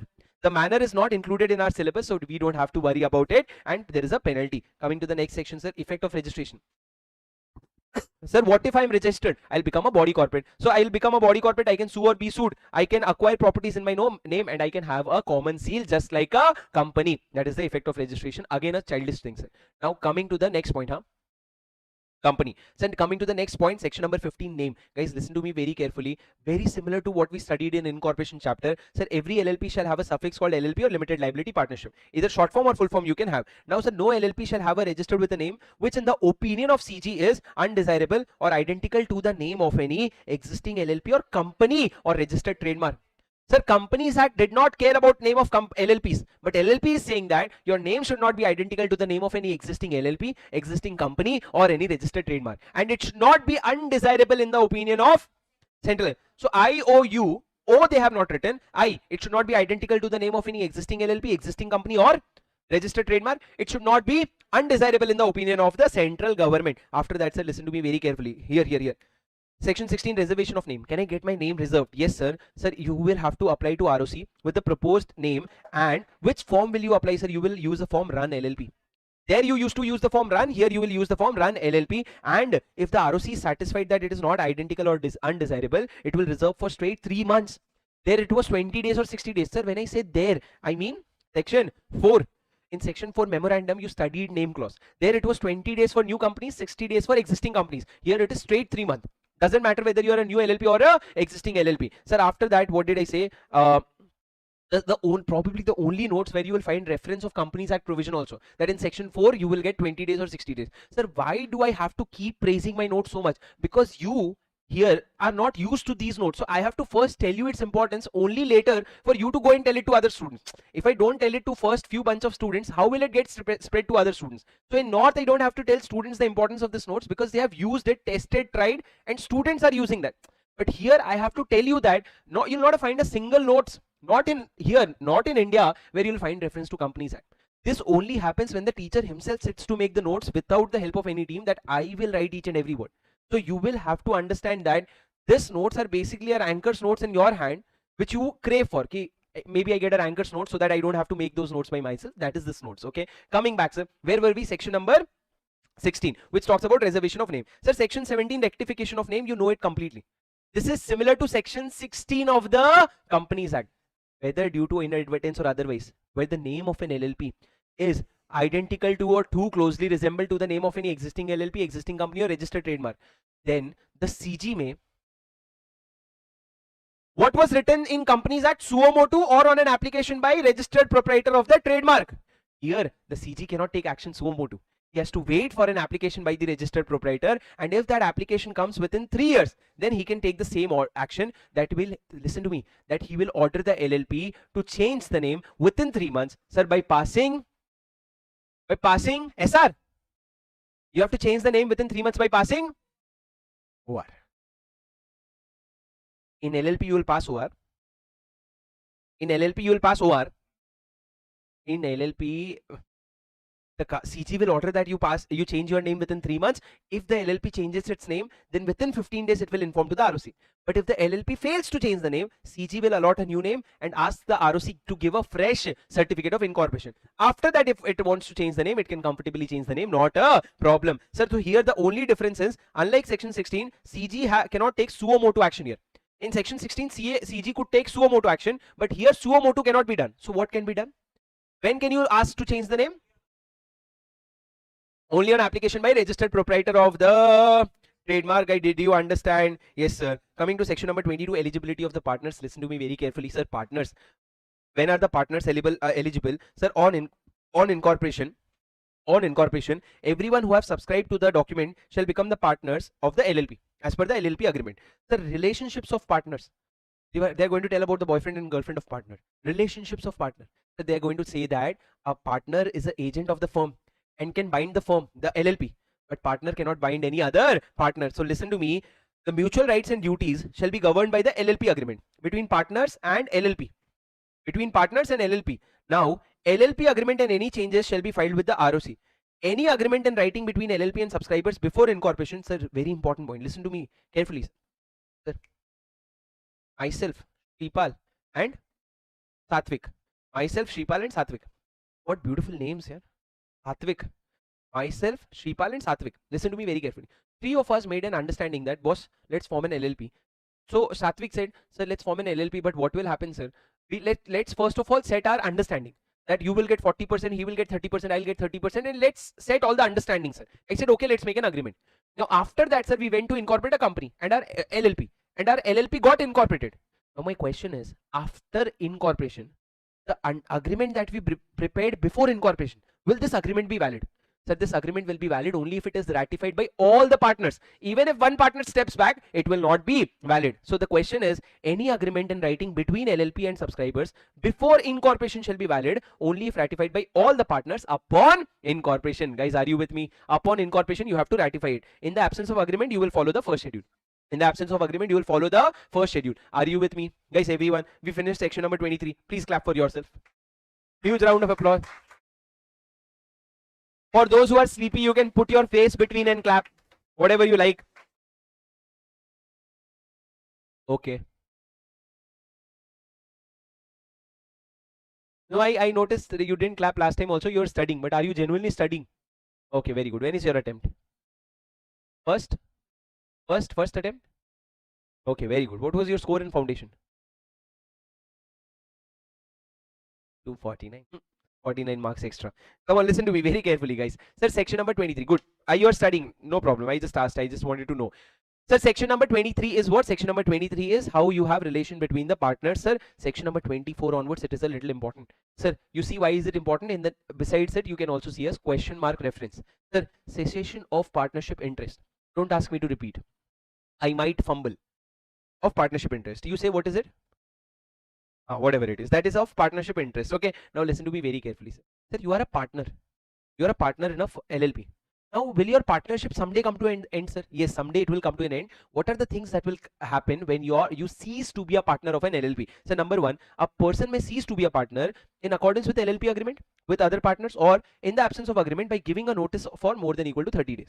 Sir, if as per LLP agreement you can cease, or otherwise you can just give a resignation notice, and that notice has to be at least 30 days, and you can say that I don't want to continue. Now, sir, listen to me. This is manual as in where you decided when the partnership will get over. But there is automatic seizure also, sir. A person shall cease to be partner in case if death of the partner, or the LLP is dissolved, or declared to be of unsound mind, or adjudged as an insolvent, or declared as an insolvent. So basically, if you died, as in the partner died, or the LLP dissolved, or the partner became unsound mind, or the partner became insolvent, in that case you will cease to be a partner. So what is the difference between point 1 and 2.2, sir? Point 1 is manual, I am resigning. Point 2 is automatic, he's dying. Are you getting my point? He's dying, or the firm is getting dissolved. Now listen to me very carefully, sir. Very important point 3, 4 and 5. Where a person has ceased to be a partner in the LLP, where a person has ceased to be a partner in the LLP, the former partner is to be regarded still as partner unless the person has noticed that former partner has ceased, or notice that former partner has ceased is delivered to ROC. What do you mean, sir? Can anyone explain? Can anyone explain? For some people, when you do this, when I ask, can anyone explain me, like, yes, sir, yes, Shripal. No, you tell me louder. Third point, yes.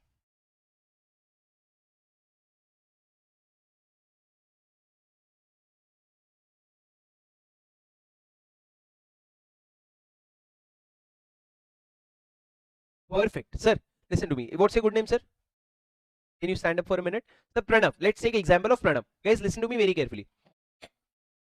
Pranav is what? Pranav is a partner. Pranav is a partner with me, Shripal, with me, Shripal and Satvik. Listen to me very carefully. 3 and 4 of us are partners.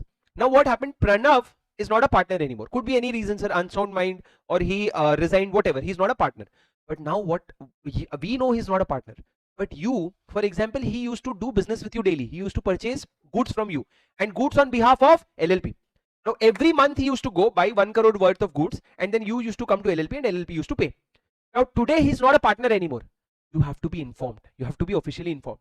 What happened today? He resigned. He's not a partner anymore.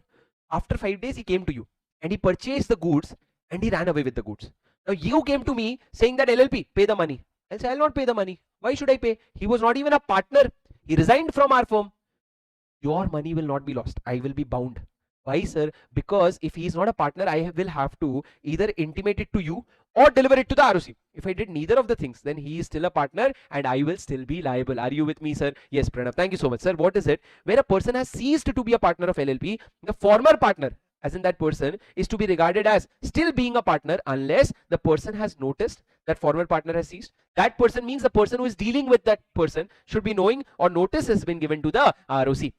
Are you with me? Yes, sir. Cessation of partner does not discharge a partner of the obligation incurred while being a partner. So you are not a partner this year, but were you partner until last year? Yes. So for all the problems of last year, you will also be liable. Next point, sir. Point number 5. Where a partner of an LLP ceases to be a partner, the former partner or a person entitled to his share, very important, in the case of death or insolvency, shall be entitled to receive, number 1, actual partnership contribution and right to share in accumulated profit. So there was a past partner, Mr. X. Mr. X died or Mr. X became insolvent. Will he continue to be a partner? Why? On death or insolvency, you cease to be a partner. Now you cannot continue to be a partner. Now what will happen to your share in the LLP? So it will get transferred to your legal representative. What will get transferred, sir? Sir, the original contribution that you gave and your share in the accumulated profit. Whatever share you have in the accumulated profit, that will get transferred to whom? To the legal representative. But listen to me very carefully. Only the capital contribution and the profit share. What will the legal representative not get? Right to participate in the management of the LLP. He cannot enter into the business of the LLP. He can just ask for the profit and get lost. Are you with me? Yes, sir. So point number 6, former partner or entitled person shall not have any right to interfere in the management of the company. You cannot interfere in the management of the company. If you come to the LLP tomorrow, management of the LLP, if you come to LLP tomorrow and you say, please show me the books of accounts, I can throw you away. You are not eligible to see the books of accounts. You are only eligible to the capital contribution and the accumulated profit. Are you with me? Are you with me? Yes, sir. Let's move forward, sir. Section number 25. What is section number 25? Registration of changes in partner. Sir, very important questions were asked on this, sir. What is section number 25? Number 1. Partner shall inform any change in the name or address within 15 days of such change. So, for example, if a change is made on 1st January, partner has to inform within 15 days. Okay. Now, an LLP, second point, a LLP shall file a notice with the ROC within 30 days in case where a person becomes or ceases to be a partner and there is any change in the name or address. Sir, 2 things were informed to LLP. Number 1, if there is any change in the name or address. Number 2, if any person ceases to be a partner. This LLP has to go ahead and inform it to ROC within 30 days. Guys, are you with me? Guys, are you with me? Now listen to me very carefully. Sir, you might think that this 30 days is from when? So for example, a partner, the name of a partner changed. The paid name of a partner changed. Sir, how can name change? Name change, surname can change. After getting married, for example. Sir, if your name changed, now it changed from when? 1st of January. You informed the LLP by 15th of January. You informed the LLP by 15th of January. The LLP informed to ROC on 5th February. Is this valid? Is this valid? Why not? Sir, what is the provision? The provision is that if there is any change in name or address, you will have to inform within 15 days. Did you do that? Yes, sir. And after that, the LLP will have to inform the ROC within 30 days. Did you do that? No, sir. Sir, absolutely no. Sir, 30 days is from the date of change. 30 days is from the date of change. So you can write down here 30 days from change. From such change. So you will have to inform to ROC within 30 days of such change. So in this case, you will have to inform by 30th January and you are late. You'll have to inform by 30th January and you are late. Now coming to the next point, sir. Sir, such notice filed with ROC shall be in prescribed manner, signed by designated partner, etc., and there will be a penalty. Sir, let me repeat. Why am I taking time here? Because this will come in your exam. This was asked in one of the descriptive questions of ICI. Sir, case study based question. Listen to me. Whenever there is a change in name or address, you inform within 15 days. And then it will be informed by the LLP to the ROC within 30 days of such change. Within 30 days of such change. Not within 30 days of intimation of change. It is within 30 days of such change. Coming to the last point, sir. Sir, former partners, listen to me. Former partners may file the above notice with ROC if he has reasonable cause to believe that LLP may not file such notice. So if Pranav resigned from my partnership, I should go and inform to the ROC. But if I did not go and inform to the ROC, Pranav may go directly to the ROC because he has a reasonable cause to believe that LLP may not file such notice. Guys, are you with me? Guys, are you with me? Yes, sir. If no confirmation is given by LLP within 15 days, ROC shall register the same. Sir, listen to me very carefully. Pranav, what did Pranav do? He resigned from LLP. He had to give notice to LLP. LLP had to give notice to ROC within 30 days. If LLP did not give a notice to ROC, Pranav can give a notice to ROC. ROC will go and seek confirmation from LLP. Saying, LLP, listen to me. Pranav is saying that he is not a partner anymore. Please confirm. LLP has to reply within 15 days. If LLP does not reply within 15 days, it will be deemed that partner is not Pranav is not a partner anymore, and that provision will end. Guys, are you with me? Guys, are you with me? Yes, sir. Very small provisions. You keep listening to these things again and again. Keep imagining these things again and again. Only then you will have clarity in your life, sir. What is section number 26? Partners as agent. Partners are agent for LLP, but not agent of any other partners. Are we clear, sir? Yes. Extent of liability of LLP, very important. Sir, LLP, will LLP be bound for the acts of the partner? Will LLP be bound? Sir, provided I am acting within my power. If I'm acting within my authority, then LLP will be liable. But if I'm acting outside my authority, neither will the LLP be liable nor the other partners will be liable. Are you with me? Yes, sir. LLP is not bound by the partners if such partners has no authority, or the person knows that he has no authority or does not believe him to be an authority. Sir, for example, I'll tell you, very simple, sir. In my company, there is one staff, sir. In my company, there is one staff. He went to the printer, books printer, and gave books printing order of 1 crore rupees. Okay. Sir, what should the printer have done? He should have called me. Why, sir? Because he has no reason to believe that he is a partner, or no reason to believe that he has authority. Now he should have called me. Now, knowing that he does not have authority, he made that books print out of 1 crore rupees. Am I responsible to pay? No, sir. I would have been responsible if he had authority. So basically, LLP is not bound if such partner has no authority, or the person knows that he has no authority or does not believe him to be a partner. Are you with me? Yes, sir. Point number 2, LLP is liable to any person for wrongful act or omission in the ordinary course of business. If you do any wrongful act to the partner, then the LLP will be liable. The obligation of LLP is solely obligation of LLP. This is like my business is my business and none of your business. Like that only they have written obligation of LLP shall be solely obligation of LLP. It means that it will not be obligation of the partners. The liability of the LLP shall be met out of the property of LLP. It's a very basic thing, sir. What is the point that you need to focus here? The point that you need to focus is LLP will not be liable if partner is acting outside authority. Only if the partner is acting in authority, the LLP shall be liable. Are you with me? Sir, section number 28, please read. Please read section number 28 by yourself, please.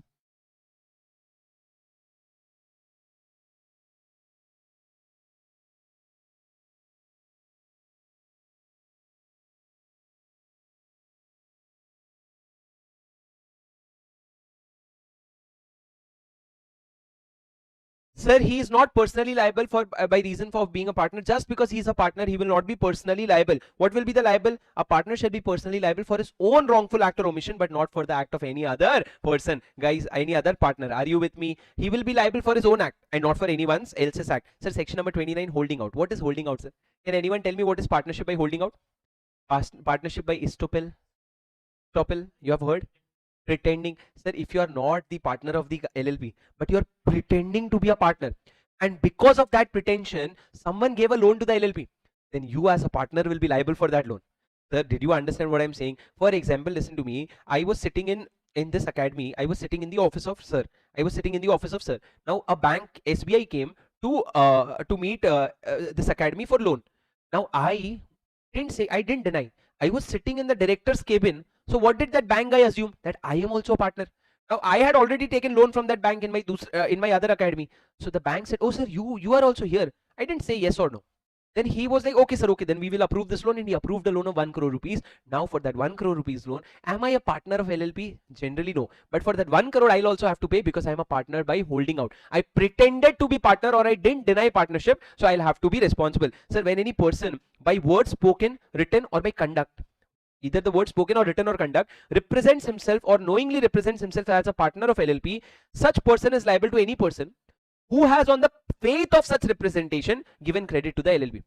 Faith of such representation, believing that I am a partner, he gave a credit to LLP, then I will be responsible. Sir, is the LLP responsible? LLP is definitely responsible, no? Because loan came to whom? Loan didn't come to me, loan came to LLP. So LLP is definitely responsible, but I am also responsible. Sir, whereafter a partner's death, the business is continued in the same name, shall not by itself make his LR or his estate liable for the act of the LLP done after. Sir, partner by estoppel means partners by holding out, partners by pretending. Now the problem is, sir, have you ever been to Lonavala? In Lonavala, there is something which is very famous, Magan Lal's Chicky. Magan Lal is gone quite early, he's not there. But the name is still Magan Lal's Chicky. So it looks like Magan Lal is making this Chicky, or after Magan Lal, you made Chicky from him, whatever. But Magan Lal's Chicky, imagine that was an LLP. So Magan Lal's Chicky LLP looks like Magan Lal is still a partner. You can't say it's a partner by holding out. If tomorrow that LLP is liable, you can't go and chase Magan Lal's son saying that, boss, you are also partnership by holding out. No. If a former partner has died, but the LLP is continued in his name, that will not make the partner or his son liable. They will not be liable. Sir, what is written? Where after a partner's death, the business is continued in the same LLP shall not by itself make his LR or his estate liable for any act of the LLP done after his death. Are you with me, guys? Guys, are you with me? Are you with me? Are you with me? Are you with me? Are you with me? Okay, listen to me very carefully, guys. Guys. Sir, section number 30. We are closer to the most important part. Just 2-3 more sections, then we have to look at the bigger section. Sir, what is section number 30? Unlimited liability in case of fraud. Not a problem, sir. It says that where an act by an LLP or its partner is with an intent to defraud anyone, the liability of the LLP and responsible partner shall be unlimited. So basically, if you are doing fraud, your liability will be unlimited. However, when the act is done by the partner, then the limited liability of the LLP will be liability of partner unless partner has acted without authority. Which means that, sir, if Shripal is a partner, we had given him some authority. Within authority, if he did fraud, then he will be liable, I will also be liable. But if it was outside authority, then I will not be liable. Are you clear, sir? Yes, sir. What is the punishment? Jail up to 5 years and fine 50,000 to 5 lakh rupees. Okay. Sir, third point, when an LLP or partner or employee has conducted business in fraudulent manner, he shall be liable to compensate to the person who suffered losses. Sir, in case of fraud, always remember that you will go to jail, you'll pay fine. But also if anyone has suffered losses, you will have to compensate them for the losses. Guys, are you with me? Yes, sir. Coming to section number 31, I want you to read this first and then I'll explain. Read this very quickly, section 31, whistleblowing, and then I'll explain.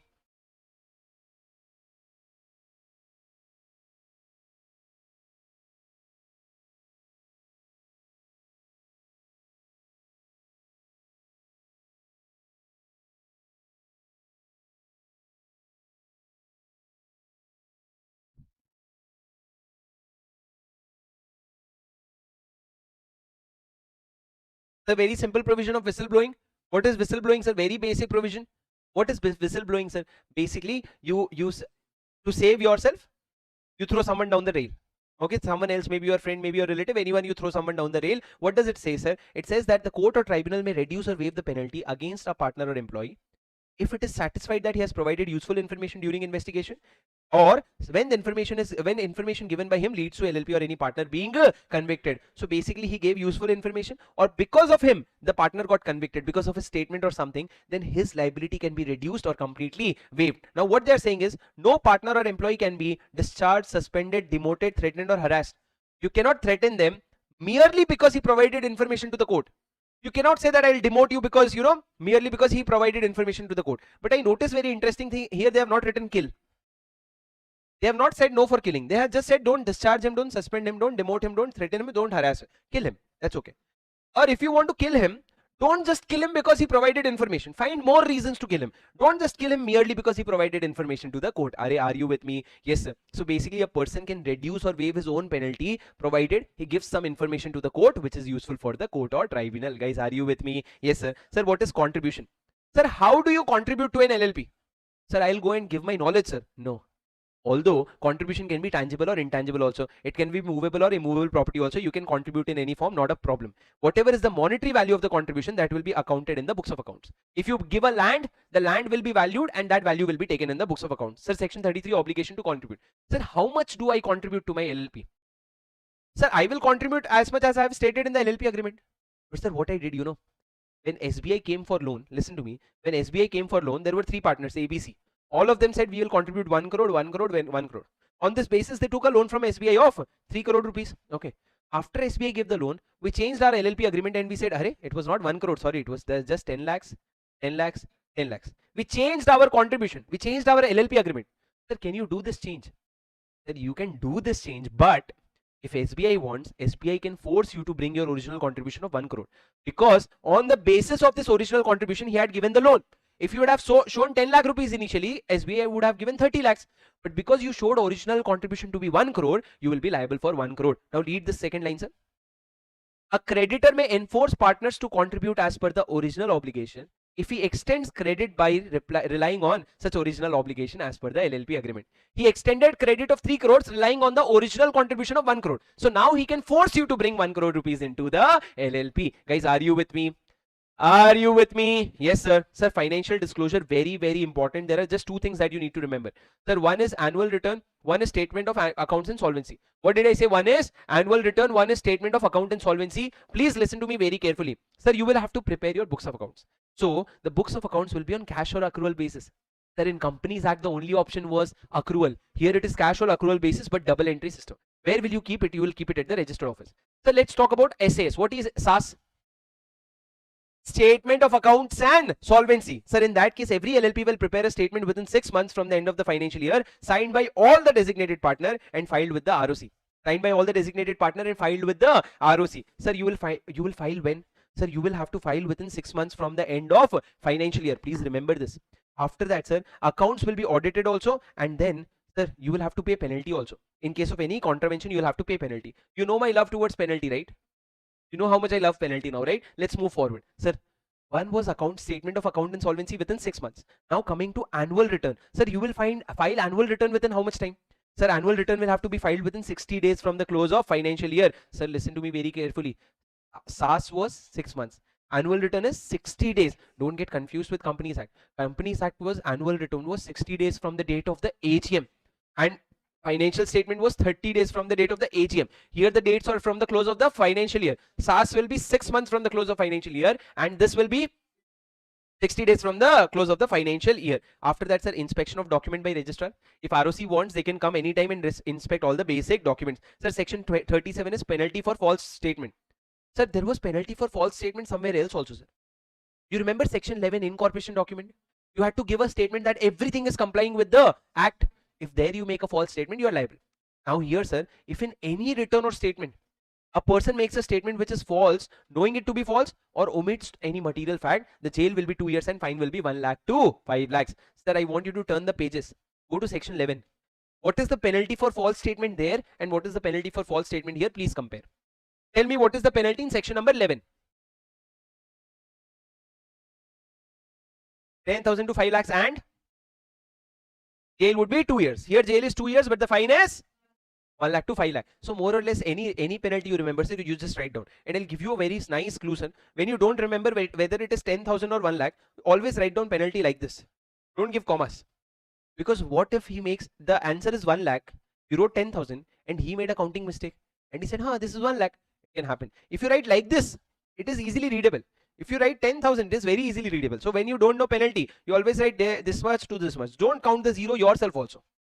You also don't count. So he will. So like this you do extra zero. So if he says 6 0, 1 2 3 4 5 6, there is a 6 0 also. So that is how you go. Now you have to leave it on luck, sir. Something you'll have to leave on luck also. But don't count the number of zeros yourself with the hope that I didn't count. You should also not count. If I would have counted, you should have counted. But I didn't count. You also don't count. Okay? Are we clear, sir? Listen to me, sir. Section number 38. Hello. Sir, power to registrar to obtain information. Very simple, sir. If ROC wants to ask for any information from you, they'll send you a notice and you will have to reply. Sir, this is one important point. Can registrar ask for information from the former partners? You remember Pranav is not a partner anymore, but he was a partner last year. ROC needs something related to last year. Can ROC ask to Pranav directly? The answer is yes. If the ROC is asking to former partner specifically, they will have to reply. So sir, it says that the ROC may require any person including former partner also to answer any question or supply any details in writing. Failure to provide will attract a fine. Are you with me, sir? Yes, sir. Section 39, compounding of offense. Sir, can you tell me what is compounding of offense? What is compounding of offense? Tell me. Sir, very simple, sir. Sir, compounding basically relates to prosecution. What is prosecution? Sir, in order to explain this concept to you, let me explain a few words to you in revision video. Sir, what is prosecution? Prosecution is a case on you. For example, let me tell you. For example, Shripal had a AK-47 gun in his house. Okay. Shripal had a AK-47 gun in his house. And at the same time, there was a terrorist attack in India. For example. Now, sir, it was Shripal was accused. What did I say? Accused that he's involved in the terrorist attack.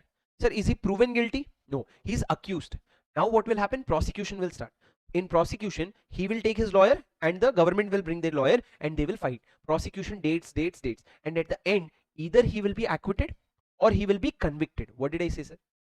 Acquitted or convicted? He was accused. Now he will be acquitted or convicted. Convicted means proven guilty. Acquitted means released. So now listen to me. If he is convicted, he'll have to pay some jail and he'll have to pay some fine, pay some jail. He'll have to pay some fine and he'll have to go to the jail. Are yes or no? Yes or no? Now, sir, what he's saying is, sir, this prosecution will take 5-7 years, sir. He's saying to whom? He's saying to the central government. He's saying, sir, prosecution will take 5-7 years. After 5-7 years, if I'm found guilty, you will take a penalty of 10 lakh rupees. The minimum penalty is 5 lakh, maximum penalty is 10 lakh. Maximum you will take 10 lakh. What I'm saying is, sir, today take 10 lakh rupees, today take 15 lakh rupees, sir, let me go. What is your benefit in this, sir? You will also not have to bring a lawyer. You will also not have to waste 7 years. I will also save 7 years. So what you're trying to do is, you are trying to get rid of the prosecution by paying extra fine. By paying extra. It is win-win for you also and central government also. Sir, in this case, is compounding allowed in case of LLP? The answer is yes. In LLP, compounding is allowed. What is the provision, sir? I want you to read with me. Number one, sir, who will help with the compounding? Regional director. Sir, what is the process? Sir, now, I think from this point onwards, it is important that we shift to our notes. It is important that we shift to our notes for your better understanding.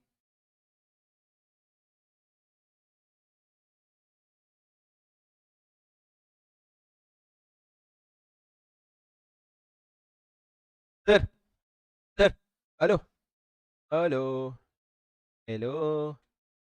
Sir, dekho. Sir, listen to me. Sir, what is compounding of offense? Please listen to me very carefully. Sir, compounding of offense says very simple. If an LLP want to compound offense, compounding means what? I don't want prosecution, take extra money. So this person from LLP will go to the ROC saying, sir, please imagine, okay? Imagine. LLP going to ROC saying, sir, please compounding. I want to do compounding, sir. Sir, ROC will consider the case, take his application, give its own comments, and then go to regional director. Who can compound? Regional director can. Now the regional director may need some information from the person. So the regional director will ask for all the information that it needs, and then it will put a fine on this person. Fine, how much? Fine up to the maximum amount charged for that offense. For example, if the fine is minimum 50,000, maximum 5 lakh. So how much fine can the regional director put? Maximum 5 lakh rupees. And then intimate it within 7 days to the ROC. That ROC, let's do compounding, give me a fine of 5 lakh rupees. Okay. Now, this is what regional director will do. If compounding is done, regional director said, okay, we'll do compounding. What will happen to the prosecution, sir? If it was not initiated, then it will not be initiated. But if it was already initiated, as in there was already a case going on, then ROC will go to that court and inform that compounding is done, and then the court will discharge the case. So basically your prosecution, if started, will be stopped. Who will stop? ROC will go. You don't have to go.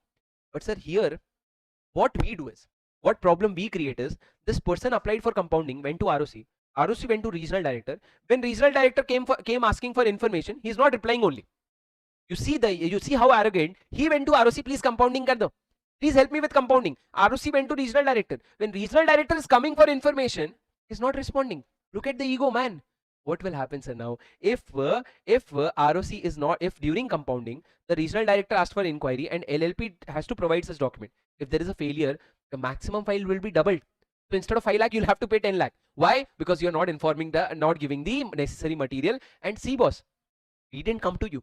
You came to us that please do compounding. And now when we are asking for documents, you're not giving. What fun are you making of us? So basically your fine will be doubled. Now, sir, let me tell you something. There is a concept of first offense, second offense.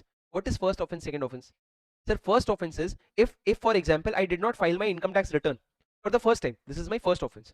But again, within 3 years, I did the same offense. That is, I did not file my income tax return. It is called as second offense. Sir, in second offense, I'll tell you very interesting thing. Usually there is fine and usually there is jail, right?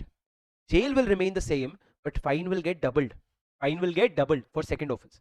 So basically, sir, what is first offense? The offense that you did for first time. What is second offense? If within 3 years you did it again. Sir, what if I did it after 3 years? It will be considered as first offense again. It will be considered as first offense again. Guys, are you with me? Yes, sir. Sir, can you do compounding for first offense? Yes, sir. First time you made a mistake, can you go for compounding? Yes, sir. You made that again mistake again within 3 years. Can you go for compounding? The answer is no. For second offense is not compoundable. But sir, if I made that mistake after 3 years, Arey Baba, it is first offense. You go for compounding. You are also mad. Law is also mad. Both of you do dinka chika. Okay. If it is a second offense, you can go for what? You cannot go for compounding. Are you with me?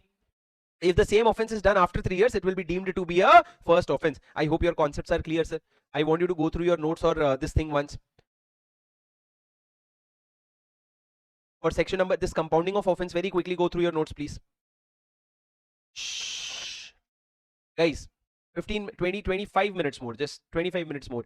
Please go through. Sir, whatever you have heard till now or you didn't hear, it's not a problem. If the last 20 minutes you're not listening, no, you're not going to make anything out of this marathon, because now probably you're going to learn compromise arrangement, which you have never learned properly before.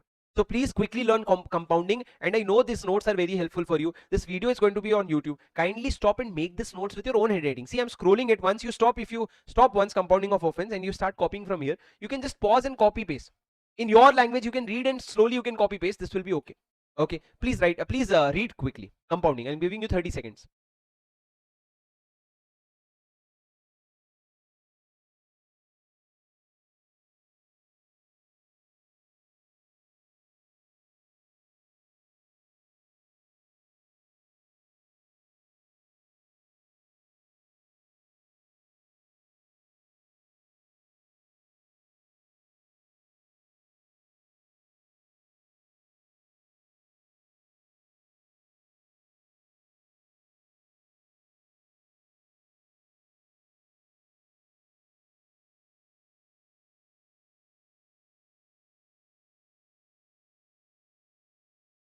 Done. Guys, simple compounding. I hope your concepts are clear. Guys, next point, partners transferable interest. Sir, if I am in a partner in LLP, and sir, what's your good name? Piyush. Piyush. Sorry, I thought donkey. Sorry, don't get offended. Huh? Are you offended? With Piyush or donkey? With Piyush, you're offended. I asked, what are you offended with saying Piyush? Okay, Piyush, no problem. So, so Piyush, now listen to me very carefully. Sir, I am a partner in LLP. Now Piyush came to me. Piyush, guys, 20 minutes. Okay, 20 minutes. Save your energy. Okay. Sir, Piyush came to me and Piyush said that, sir, please transfer your interest in the LLP. You please transfer it to me. I want to buy your interest. I said, okay, I can transfer. What can I transfer, sir? Again, I can transfer my capital contribution. I can transfer my share in the partnership for LLP. But what I cannot share, I cannot transfer right to management. I cannot transfer my rights to access the books of accounts. Even if I sell my shares to him, he can get the profit, but he cannot get what? He cannot get right to the management. He cannot get right to access the books of accounts. So if a partner transfers to the person, he can transfer share of P&L and right to receive distribution. But it shall not by itself entitle the transferee to participate in management or access information of the LLP transaction. That person cannot access the LLP. He will just get the money from outside. He cannot come inside unless the other partners want him to come. Unless the other partners want him to come. Just because I transferred my shares to him doesn't mean that now he can go and sit in the company. He will just get the rights in capital contribution and the rights in the profit of the company. Are you with me, sir? Yes, sir. Coming to the next point, effect of registration and conversion. Very basic point. Sir, a firm can be converted to LLP, a private company can be converted to LLP, and UPC can be converted to LLP. Sir, now when you're converting to LLP, what is the first thing that you do, sir? You follow the schedule. Whatever is written in the schedule, you follow. Sir, for example, earlier I was a firm. So I was under the control of ROF. Can you tell me what is ROF? Register of firm, let's say Mumbai. Now I became a company. Which company? I became an LLP. So I'll come under the control of ROC. Which place? ROC Mumbai only. Now the question is, now I became a firm. From a firm, I became a LLP. What do I do now, sir? First of all, I'll go to the ROC. Which ROC? LLP one. LLP. ROC is for LLP, no? I'll go to ROC and I'll say that, ROC, I'm converting to LLP and I've satisfied all the conditions. You kindly register me as an LLP. If the ROC considers that you have satisfied all the schedule, then documents are okay, he will register you. Now, once it is registered, you become an LLP.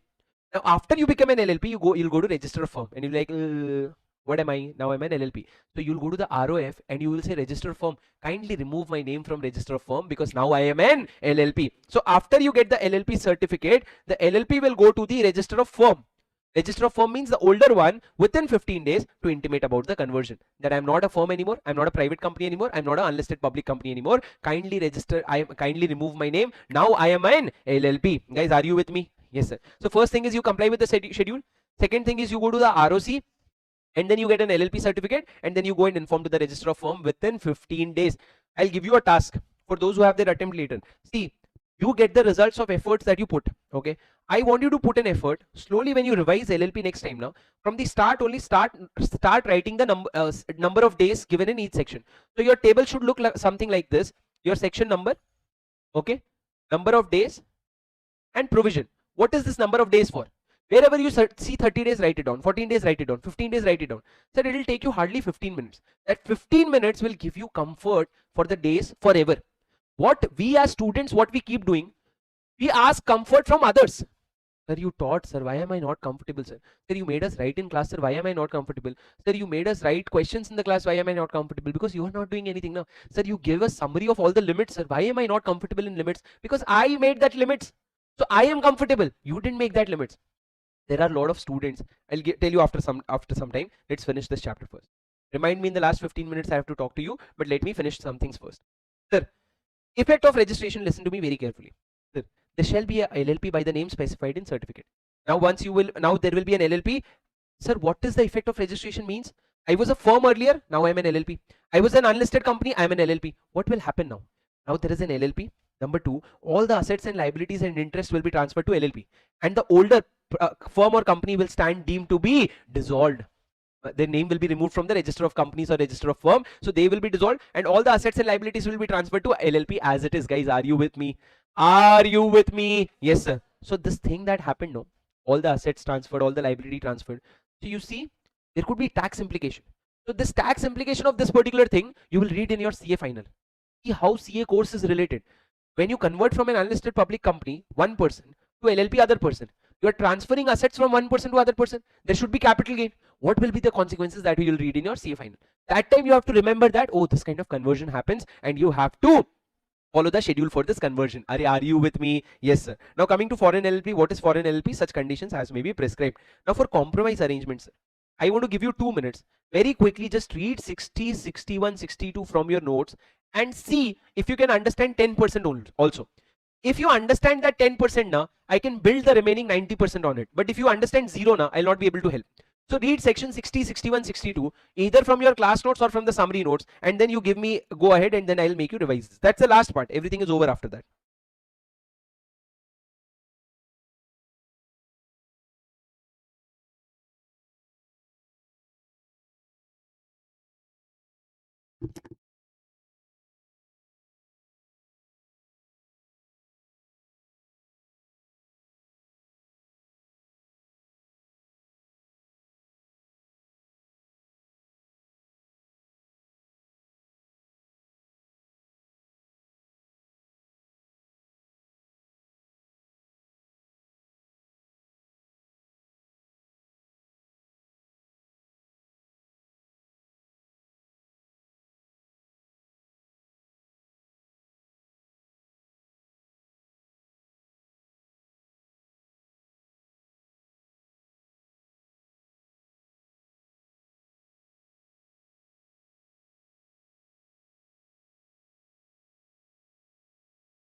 Guys done?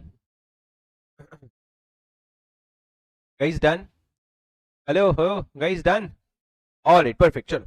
Listen to me, sir. Compromise, arrangement, amalgamation. Sir, section 60, 61, 62. Very simple. Sir, section 60 says that, hello, very briefly, the best understanding, listen, but anytime you read this, before you listen to this recording, always read first. Okay. Sir, 60 talks about compromise or arrangement. Compromise or arrangement could be LLP and its creditor or LLP and its partner. Whenever there is compromise or arrangement, there are certain things that you have to do. Only after you do that, compromise or arrangement will be approved. Once it is approved, section 61 says that tribunal can interfere. So while you are implementing such compromise or arrangement, tribunal can give you directions. And if tribunal thinks that even after giving direction, this compromise or arrangement cannot be implemented, tribunal will order that you better wind up. You better wind up. Now what is 62? 62 says that for compromise or arrangement, normally when you are doing, you do it as per section 60. But if in the compromise or arrangement, there is an angle of amalgamation, it looks like you're doing amalgamation, that is why there is compromise arrangement, then in that case, the tribunal will just say that everything will be same, but in the order that I give, I'll tell you 4-5 extra things. In the order, I'll tell you 4-5 extra things. That is what section 62 is saying.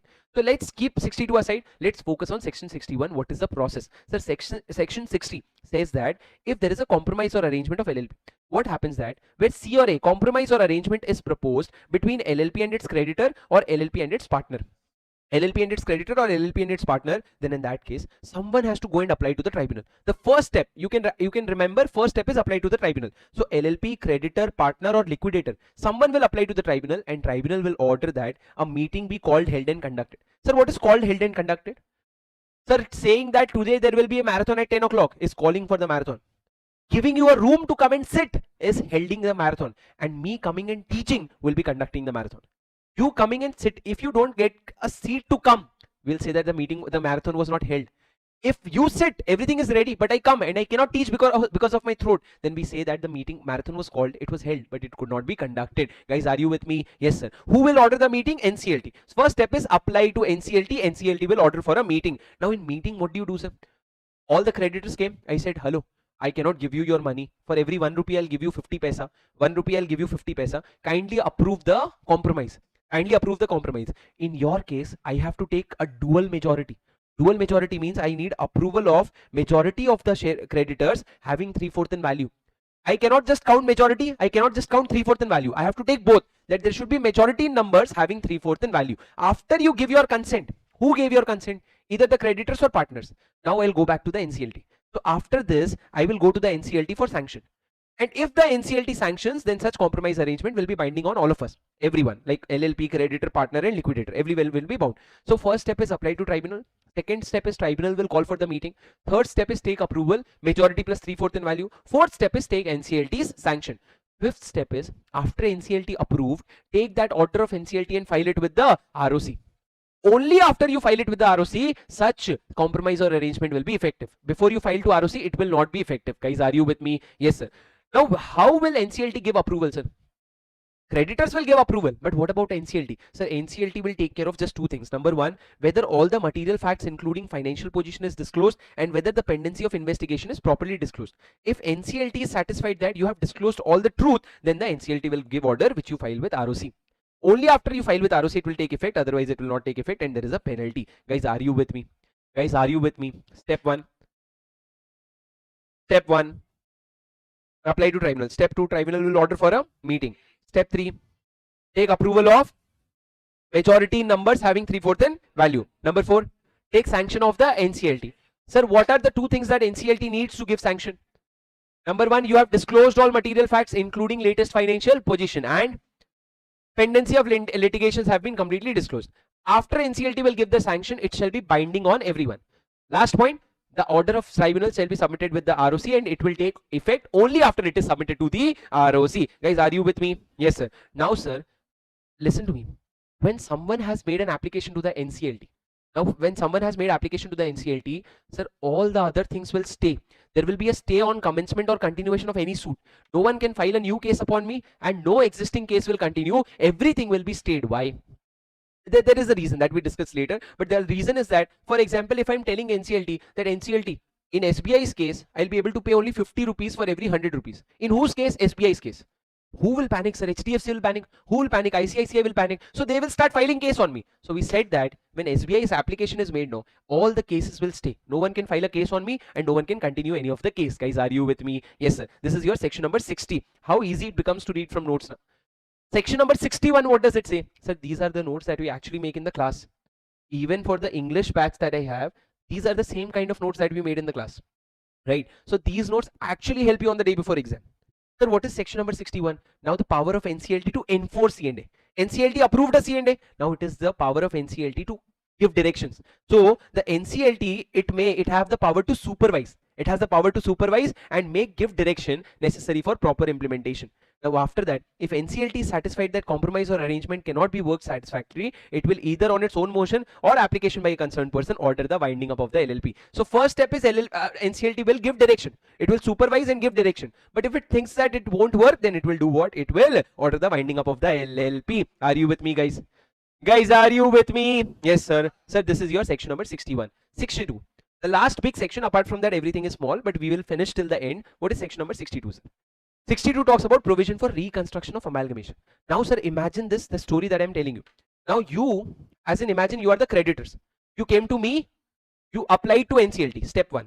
When it came to NCLT, I saw very good, everything is good, but I saw there is a scheme of amalgamation in this. I saw there is amalgamation. What is amalgamation? Maybe two LLPs are coming together to form one LLP. Something of that sort. So when amalgamation happens, assets are transferred from one LLP to other. For example, A and B together they are coming to make C. What will happen? A's asset will be transferred to C, B's asset will be transferred to C. So I see there is an amalgamation.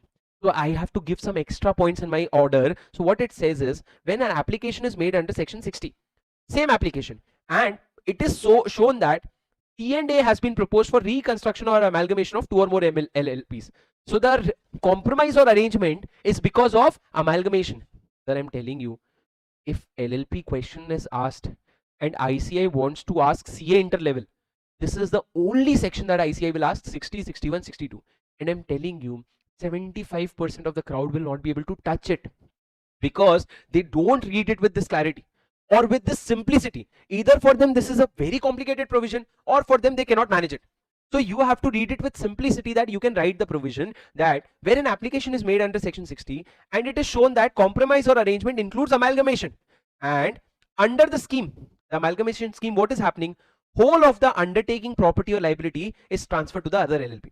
That in amalgamation, what happens? All the assets and liabilities are transferred. So that is apparent that undertaking properties and liabilities are transferred. In such case, tribunal will give order. After complying with section 60, he will comply with all the provisions. He will call for a meeting, majority plus 3/4 in value. Then he will give his order after considering whether you have disclosed all the material facts, whether there is any pending litigations. He will consider all the things, and then what he will do? He will give his order in which he will write 5 extra things. What are the 5 things? And number 1, transfer such UPL to the transferee. Transfer such undertaking, properties and liability to. So he will say, I am ordering that please transfer all the undertaking, properties and liabilities. Number 2, continuation of legal proceedings by the transferee. Sir, A and B merged to become what? C. Any case against A will be continued by C. Any case against B will be continued by C. So all the legal proceedings will continue. What is the first point? All the undertaking, properties and liabilities will be transferred. Number 2, all the legal proceedings will be continued. Number 3, sir, after A and B merged, they became C. Now what is the use of A and B anymore? So they will be dissolved. But will you do winding up, sir? Winding up is what? Selling assets and repaying liability. Will you do winding up? Array, there is no asset or liability. Everything is transferred to the transferee company. So the transferor company will be dissolved without winding up. Point number 4, provision for dissenting partners. Sir, when this AB merger happens, you remember how many people approved? Majority numbers having 3/4 in value. It means some people disagreed also. What will you do about them? You will make a provision for dissenting person, and then such other incidental provision. These are the 5 things that you will include in your order. Sir, the summary for this I have made is low DT or law DT. What is low DT? Sir, L. L is basically all the legal proceedings will continue. O, such other provisions as it may deem fit. W, dissolution without winding up. T, DD, provision for dissenting shareholder. And T, transfer of undertaking, properties and liabilities to the transferee company. These are the 5 extra things that you will write in your order. Guys, are you with me? After that, sir, you will report it. No C&A shall be sanctioned unless. Now listen to me, sir. When A and B are amalgamating and becoming C, you know what is NCLT worried about? What if A LLP did some fraud, and to save himself from the fraud, they're dissolving that company and amalgamating with C? So what NCLT will do is, NCLT will make an application to ROC and ask ROC, go and check whether A and B are okay, whether they have done any fraud, whether they have done anything against public interest. So NCLT will receive a report from registrar that affairs of LLP have not been conducted in a manner prejudicial to public interest. Only after NCLT receives such a report, he will give an order for amalgamation. Otherwise he will not let an amalgamation happen. Sir, my question is, do you understand what is charge on asset? What is charge on asset? Charge is basically if I took loan and pledged my property, it is called creating charge on asset. A Limited and A LLP and B LLP merged to form C LLP. Sir, A LLP had assets on which charge was created. Will it be transferred free of charge or along with the charge? Of course it will be transferred with the charge. But if NCLT in its order wrote that this asset will be transferred free of charge, then NCLT will NCLT write like this? No, sir. But if at all NCLT wrote something, he must have thought, so in that case it will be transferred free of charge. When an order provides for transfer of undertaking property liability, such transfer shall be free of such charge if the order so directs. If the order clearly says it will be transferred free of charge, it will be transferred free of charge. But will the NCLT write in the order, sir? It will never write in the order. And the copy of order will be filed with ROC and there will be penalty. And section 62 is complied over and above 60. Means everything in section 60 will apply. In addition to that, 62 will apply. Guys, are you with me? Guys, are you with me? Did you understand? Is it relatively simplified? Is it relatively simplified? 60, 61, 62. Sir, chapter is almost over. Few sections. Sir, winding up. When will the LLP be wound up? Frequently asked question. 5 events, sir. Number 1, if the LLP decides to wind up themselves. Number 2, please remember these 5 points. If the LLP decides to wind up. Number 2, if the partners reduces below say 2 and you continue for more than 6 months. Number 3, if you are acting against the interest and sovereignty of India, LLP Act has acted against sovereignty and integrity of India, security of state or public order. Or if there is a default in filing SAS and annual return for 5 consecutive years. Sir, if I file statement of account and solvency, but I did not file accounting annual return, will I be wound up? No. You have to default in both. You're not filing SAS also. You're not filing annual return also. Where? Are you sure?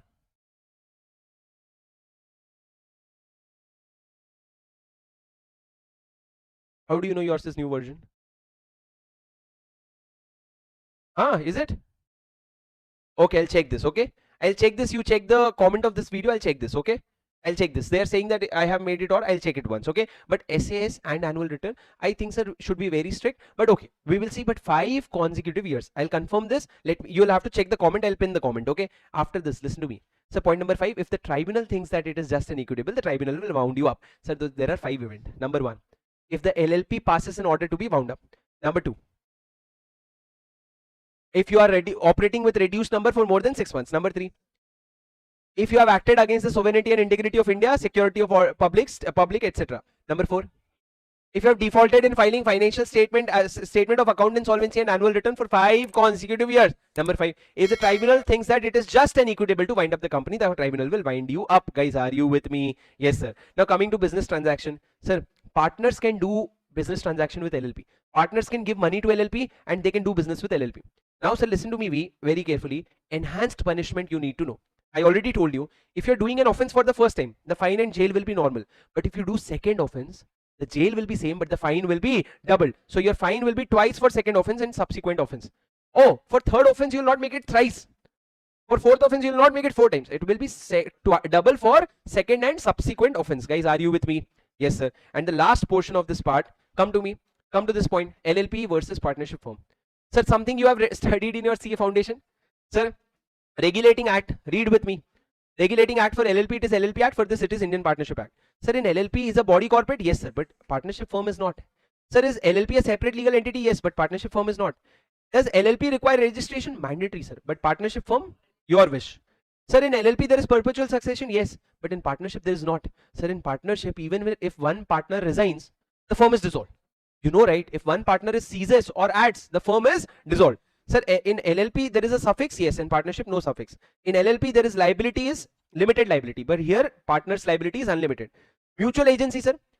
In partnership firm, a partner is liable for the act of the other partner, but in LLP there is no such liability. The next point, designated partner. What is designated partner?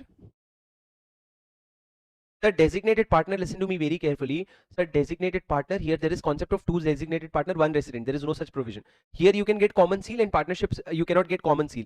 Here legal compliances are DPs are responsible, but there all the partners are responsible. Sleeping partners, they are not responsible. Working partners are responsible. Sir, annual filing, here you have to file two documents, SAS and annual return. There is no such requirement. Sir, foreign partnership, here it is allowed. Foreign LLP can be a partner. Here cannot be a partner. Here, sir, minor as a partner. Sir, in LLP, minor cannot be a partner, but in partnership firm, minor can be a partner for benefit. Guys, are you with me? Guys, are you with me? Yes, sir.